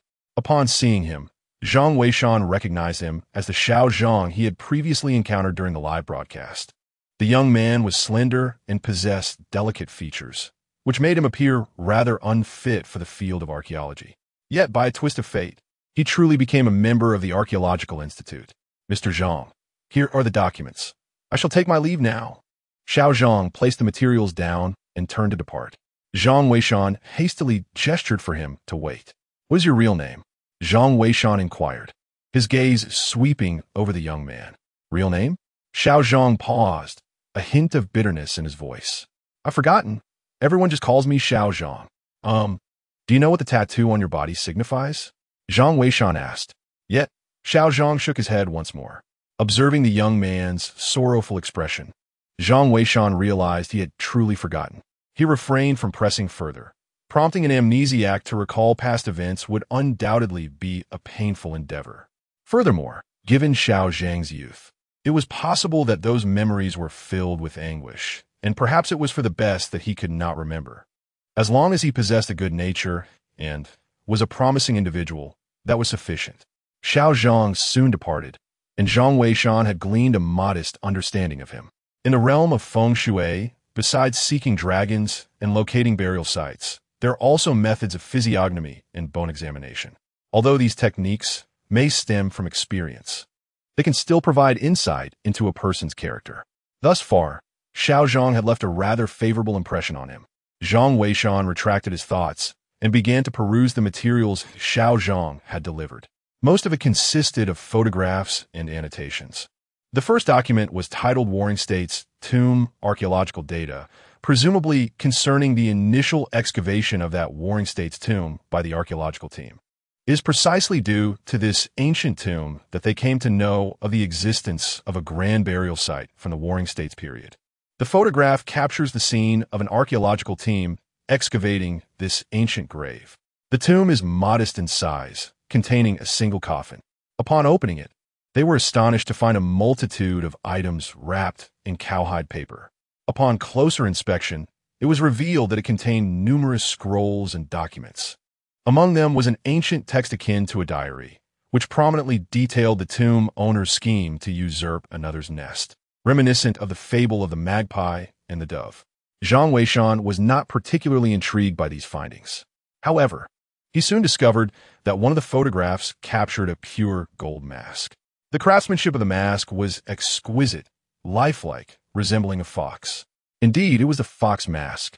Upon seeing this mask, Zhang Weishan felt an inkling of understanding. Yet, he was perplexed, for the fox mask depicted in the photograph was found within the coffin.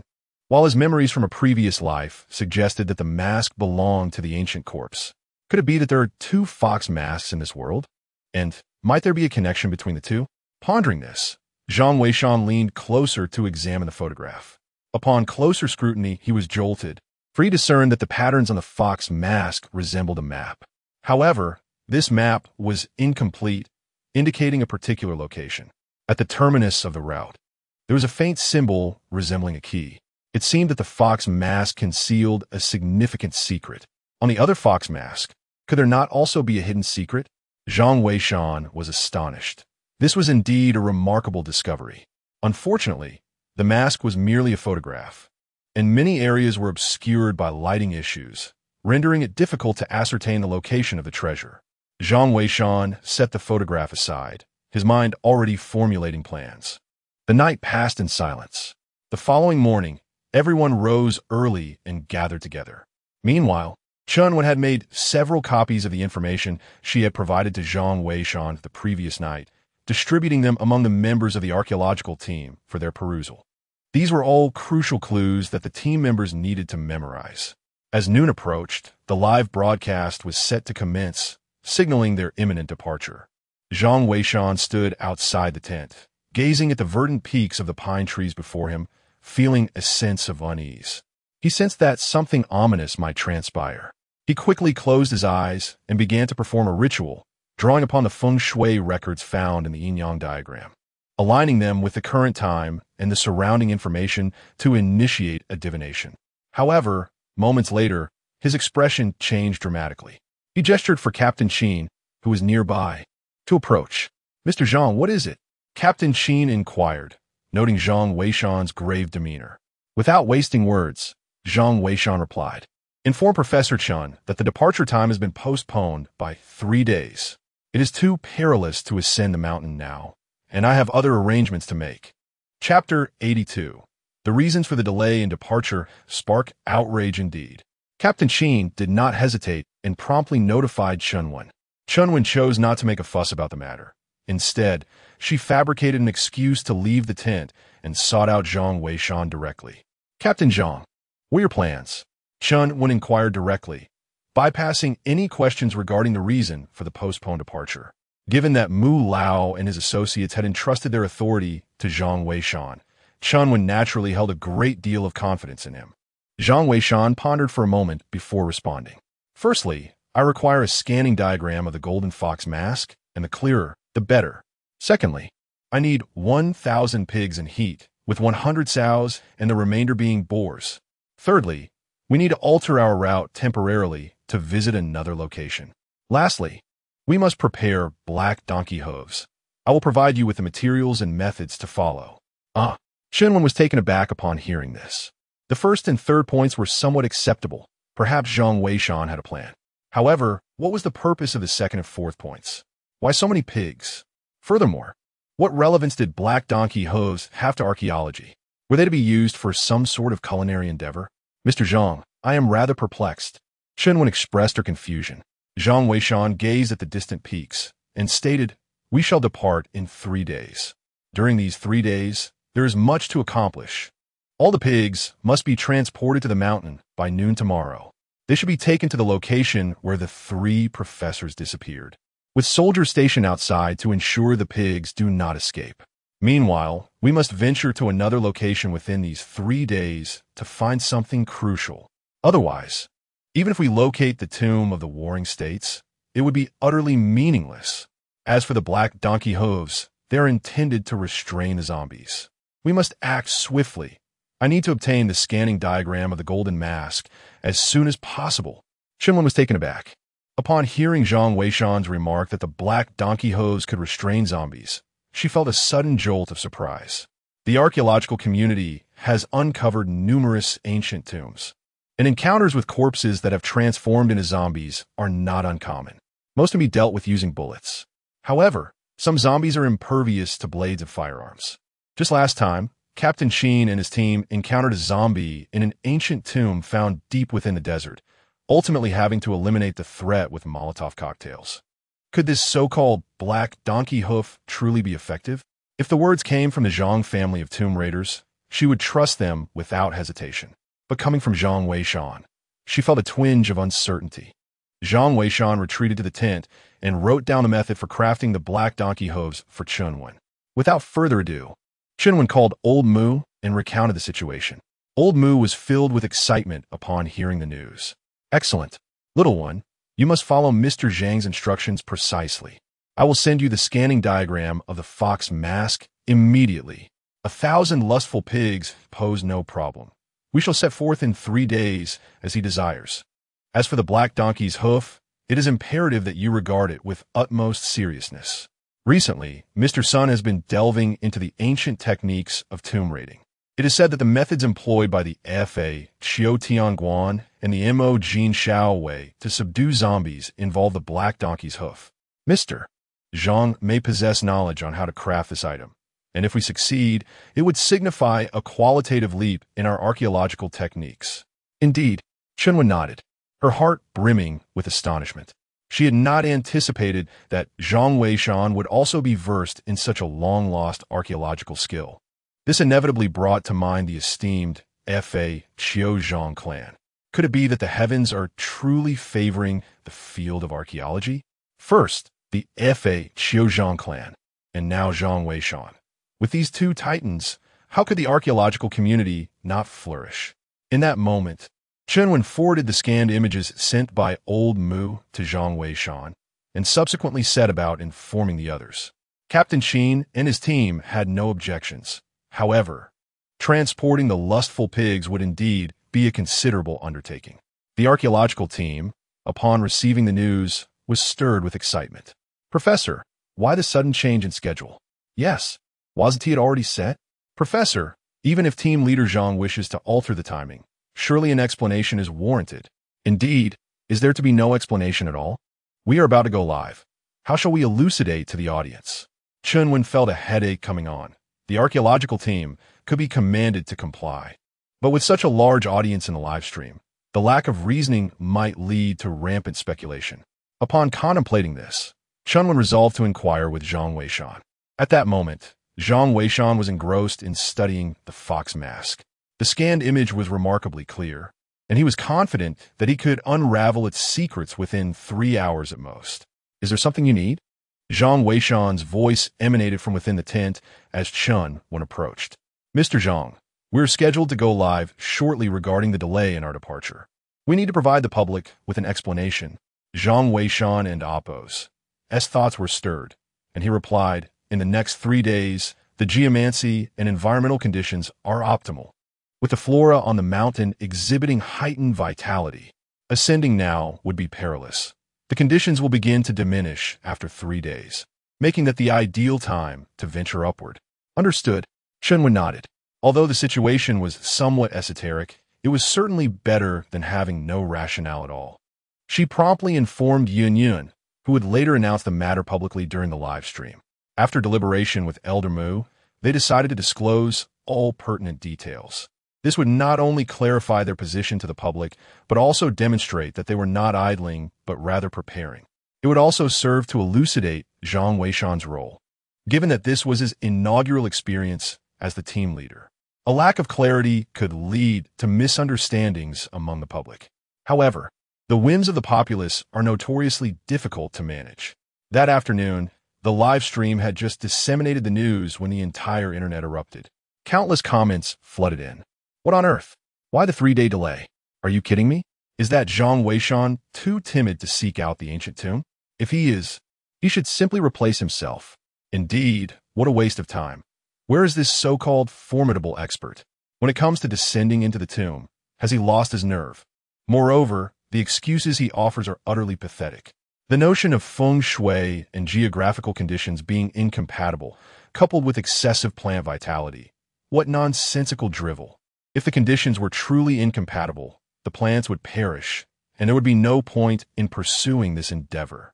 It seems to me that Zhang Weishan is simply afraid to venture into the tomb. He has shown cowardice. Furthermore, what is this demand for 1,000 head of breeding pigs? Is he planning to establish a pig farm? The crux of the matter is that he only needs 100 sows. If he exhausts them, it would be absurd. Even the donkeys from a production team wouldn't endure such treatment. You all are making me laugh uncontrollably. Speaking of donkeys, what is this black donkey hoof thing? I've only heard of donkey meat buns. Perhaps Zhang Weishan is yearning for a black donkey hoof teppanyaki. Let's swiftly replace him as the leader. It's utterly laughable. We must change him without delay. What kind of celestial reasoning is this? I am eager to see what Zhang Weishan will accomplish in the next 3 days. Indeed, I wonder how long he can endure this. The online community is nearly unanimous in their scorn. However, at that moment, Zhang Weishan was completely unconcerned with the uproar. Utilizing the information from the Golden Fox mask, he quickly pinpointed the precise location, just at the foot of a mountain not far from their camp. Once he finds that place and secures the so-called key, the secrets of the Warring States tomb shall surely be unveiled. Chapter 83. Gao Lao's support for the warriors meets adversity. While the atmosphere among the archaeological team grows gloomy, many felt a sense of indignation yet remained silent, as they grappled with the discomfort of online vitriol and slander. However, under the leadership of Zhang Weishan, they hesitated to voice their grievances. As Zhang Weishan delved into the study of the Golden Fox mask, other matters progressed concurrently. In a bid to expedite the arrival of the breeding boars, Captain Qin took personal command, orchestrating the deployment of transport helicopters. Nearly 100 soldiers assembled, successfully transporting batches of breeding boars to the mountains. The site of the previous disappearance of 3 professors from the archaeological team lay on the hillside of the rear mountains. Consequently, the soldiers dispersed, positioning themselves a kilometer away from the disappearance site, herding the newly arrived boars into the area.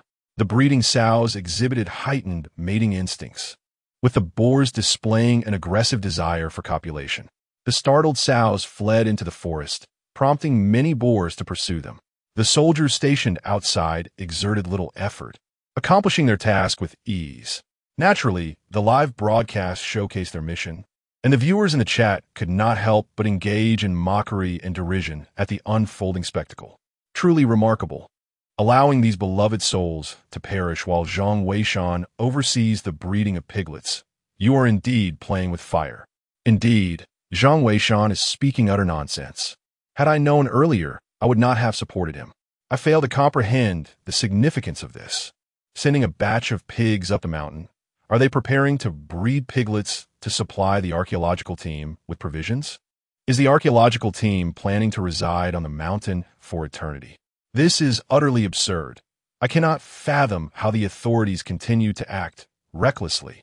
However, just as the grievances filled the live stream, a figure suddenly appeared in the chat. It was none other than Gao Lao. You keyboard warriors, quiet down. What do you know? Stop your incessant complaints. Do you understand what plant vitality is? Do you know when plants enter dormancy? You know nothing yet still criticize. Do not presume to interpret Zhang Weishan and Appo's intentions through your ignorance. I have witnessed carnivorous plants in my time. Those creatures consume living beings when they are active. Moreover, they predominantly thrive near ancient tombs. You merely speak without understanding the situation.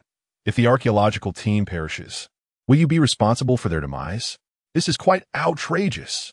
I am Gao Mingyang. Come challenge me if you have the audacity. Insolent fools. Gao Mingyang's remarks rendered the entire live stream speechless. Countless netizens were left bewildered. Goodness, even the titan of the biological realm can no longer tolerate this. Yet, there remain some bold souls unafraid of death who dare to chuckle. I remarked to Gao Lao that even Zhang Weishan has joined the archaeological community, and yet there has been no official commentary from the field regarding this matter. Why are you so anxious? What does it matter to you? It is precisely your ilk of keyboard warriors that drives away talented individuals. When I see exceptional talent, I must protect it. As for whether the archaeological community takes action, that is of no concern to me. I shall defend those I deem worthy. Gao Lao did not engage in further discourse with them and abruptly ended the live stream. The archaeological community was not indifferent. Rather, the method of creating the black donkey hoof had stirred great excitement among Mu Lao and his colleagues. Upon learning of Gao Lao and Appo's ruckus in the live stream, they hastily issued a statement. We solemnly declare that anyone who insults Mr. Zhang will face a complete ban on their account. Mr. Zhang has his own plans, and the black donkey hoof he proposed is a relic from ancient times, used by treasure hunters and tomb raiders to counteract zombies. We are diligently working on its production, and Mr. Zhang's selfless disclosure of the crafting method is already a significant contribution. I urge you to grant him some time, for as the team leader, he must consider not only how to navigate the tomb, but also the safety of the entire archaeological team. Should you continue in this manner, we will disable the comment functionality of the livestream. After Mu Lao voiced his concerns, the barrage of insults in the livestream subsided. However, many individuals remained dissatisfied and vowed to protest. Let us wait and see what the mysterious gourd of Wei Shan truly conceals. Indeed, once the 3-day period concludes, I am eager to witness what excuses he will conjure to evade responsibility. We shall proceed with patience and observe the unfolding events. The entire internet is abuzz with speculation, and Gao Lao's unexpected support has taken many by surprise. Hours have elapsed, a full 7 or 8, and that evening, Zhang Weishan finally unraveled the enigma of the golden fox mask, pinpointing the precise route and the location of the treasure. However, no one anticipated that on this very night, the team transporting the agitated pigs up the mountain would encounter peril. Captain Sheen remained at the camp, overseeing operations. The mission concerning the agitated pigs had nearly reached completion. Yet as he coordinated the personnel for withdrawal, a voice crackled through the radio, belonging to a helicopter pilot. Captain Sheen, something seems to have happened in the mountains. The air is filled with the anguished cries of pigs. Captain, we can hear it too. The sounds are horrifying, and they're echoing toward us, exclaimed several other soldiers in alarm. Quickly retreat. Ensure the safety of all personnel, commanded Captain Sheen. Understood. Countless helicopters commenced their rescue operations, with live footage streaming in real time. The rescue mission proceeded with methodical precision, and soon a helicopter pilot reassured everyone, do not panic. The area of concern is confined to the mountain. You are all in a safe location. I, too, have observed that a boundary seems to lie a mere 1,000 meters ahead, and many pigs that have ventured forth appear unharmed. To my astonishment, I just witnessed a pig being severed in half by some unknown force. This place may indeed harbor carnivorous flora. The voices of warriors in the live stream echoed in a cacophony. Fortunately, there were no casualties reported. The viewers in the stream were momentarily rendered speechless by the unfolding scene. Why the sudden silence? A bunch of fools only know how to curse. Why aren't they spewing venom now? Indeed, what happened to those who derided Mr. Zhang? Why the lack of words now? Goodness, Mr. Zhang is truly formidable. How could he deduce the presence of man-eating plants without even ascending the mountain? Such prowess. To those who insulted my idol, may you meet your demise. Calm down. You up there. You were cursing before. I have screenshots, so don't think I wouldn't recognize you just because you changed your name. I'm out of here. Mr. Zhang is incredible. The distance he said is perfectly within the safety range. His capabilities rival those of deities. Indeed, but I miss the deities. I wonder where they have gone. Mr. Zhang is quite impressive. Those of you who once idolized the deities should refrain from disparaging Mr. Zhang. The viewers in the live stream exhibited a rapid shift in sentiment. Those who previously questioned Zhang Weishan now began to rally in his support. Meanwhile, the members of the archaeological team, upon hearing this news, appeared as pale as parchment. Thankfully, they had sent some frisky pigs ahead. Otherwise, had they recklessly advanced, it might have been their fate that was sealed. At this moment, Zhang Weishan sat within the confines of the tent, observing the live broadcast. Everything unfolding precisely as he had anticipated. This was merely the initial step in the quest to explore the tomb of the Warring States. There remained a multitude of tasks ahead of them. Chapter 84.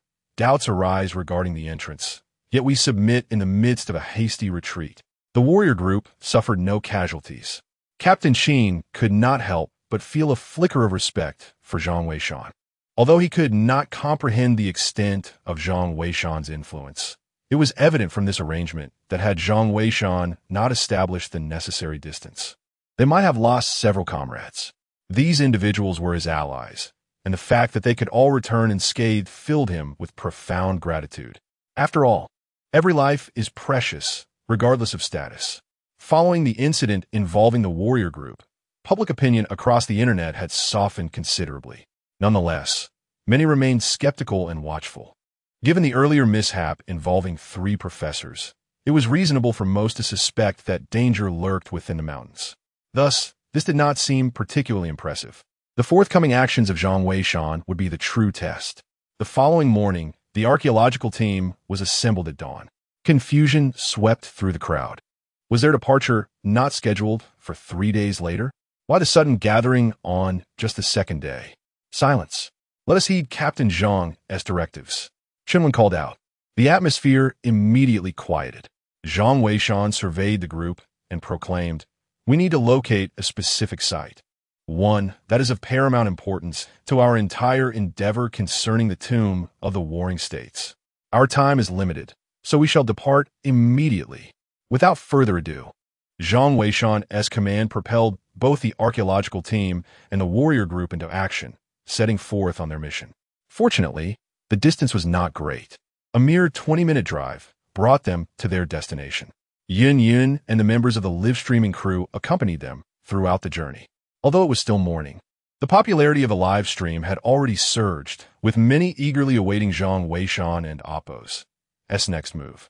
They had arrived near a wild lake, its expansive surface contrasting sharply with the steep, rugged cliffs on the opposite side, which were draped in various creeping plants, some even cascading down to the water's edge.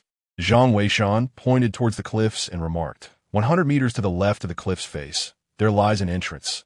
We must venture in to retrieve something. However, we do not require a large group for this task. Professor Chun, please make the necessary arrangements. Professor Chen promptly began to allocate personnel. Yet he, along with the other members of the archaeological team, were puzzled by the notion of an entrance in such a sheer cliff face. Nevertheless, Zhang Weishan seemed disinclined to elaborate, leaving them no choice but to comply. Team leader Qin led a pair of soldiers ahead to clear the path, while another group of archaeologists followed closely behind. 2 boats set off directly towards the opposite shore of the lake. In the interest of the live broadcast, the crew had mounted their equipment on the boats, allowing them to capture the unfolding events.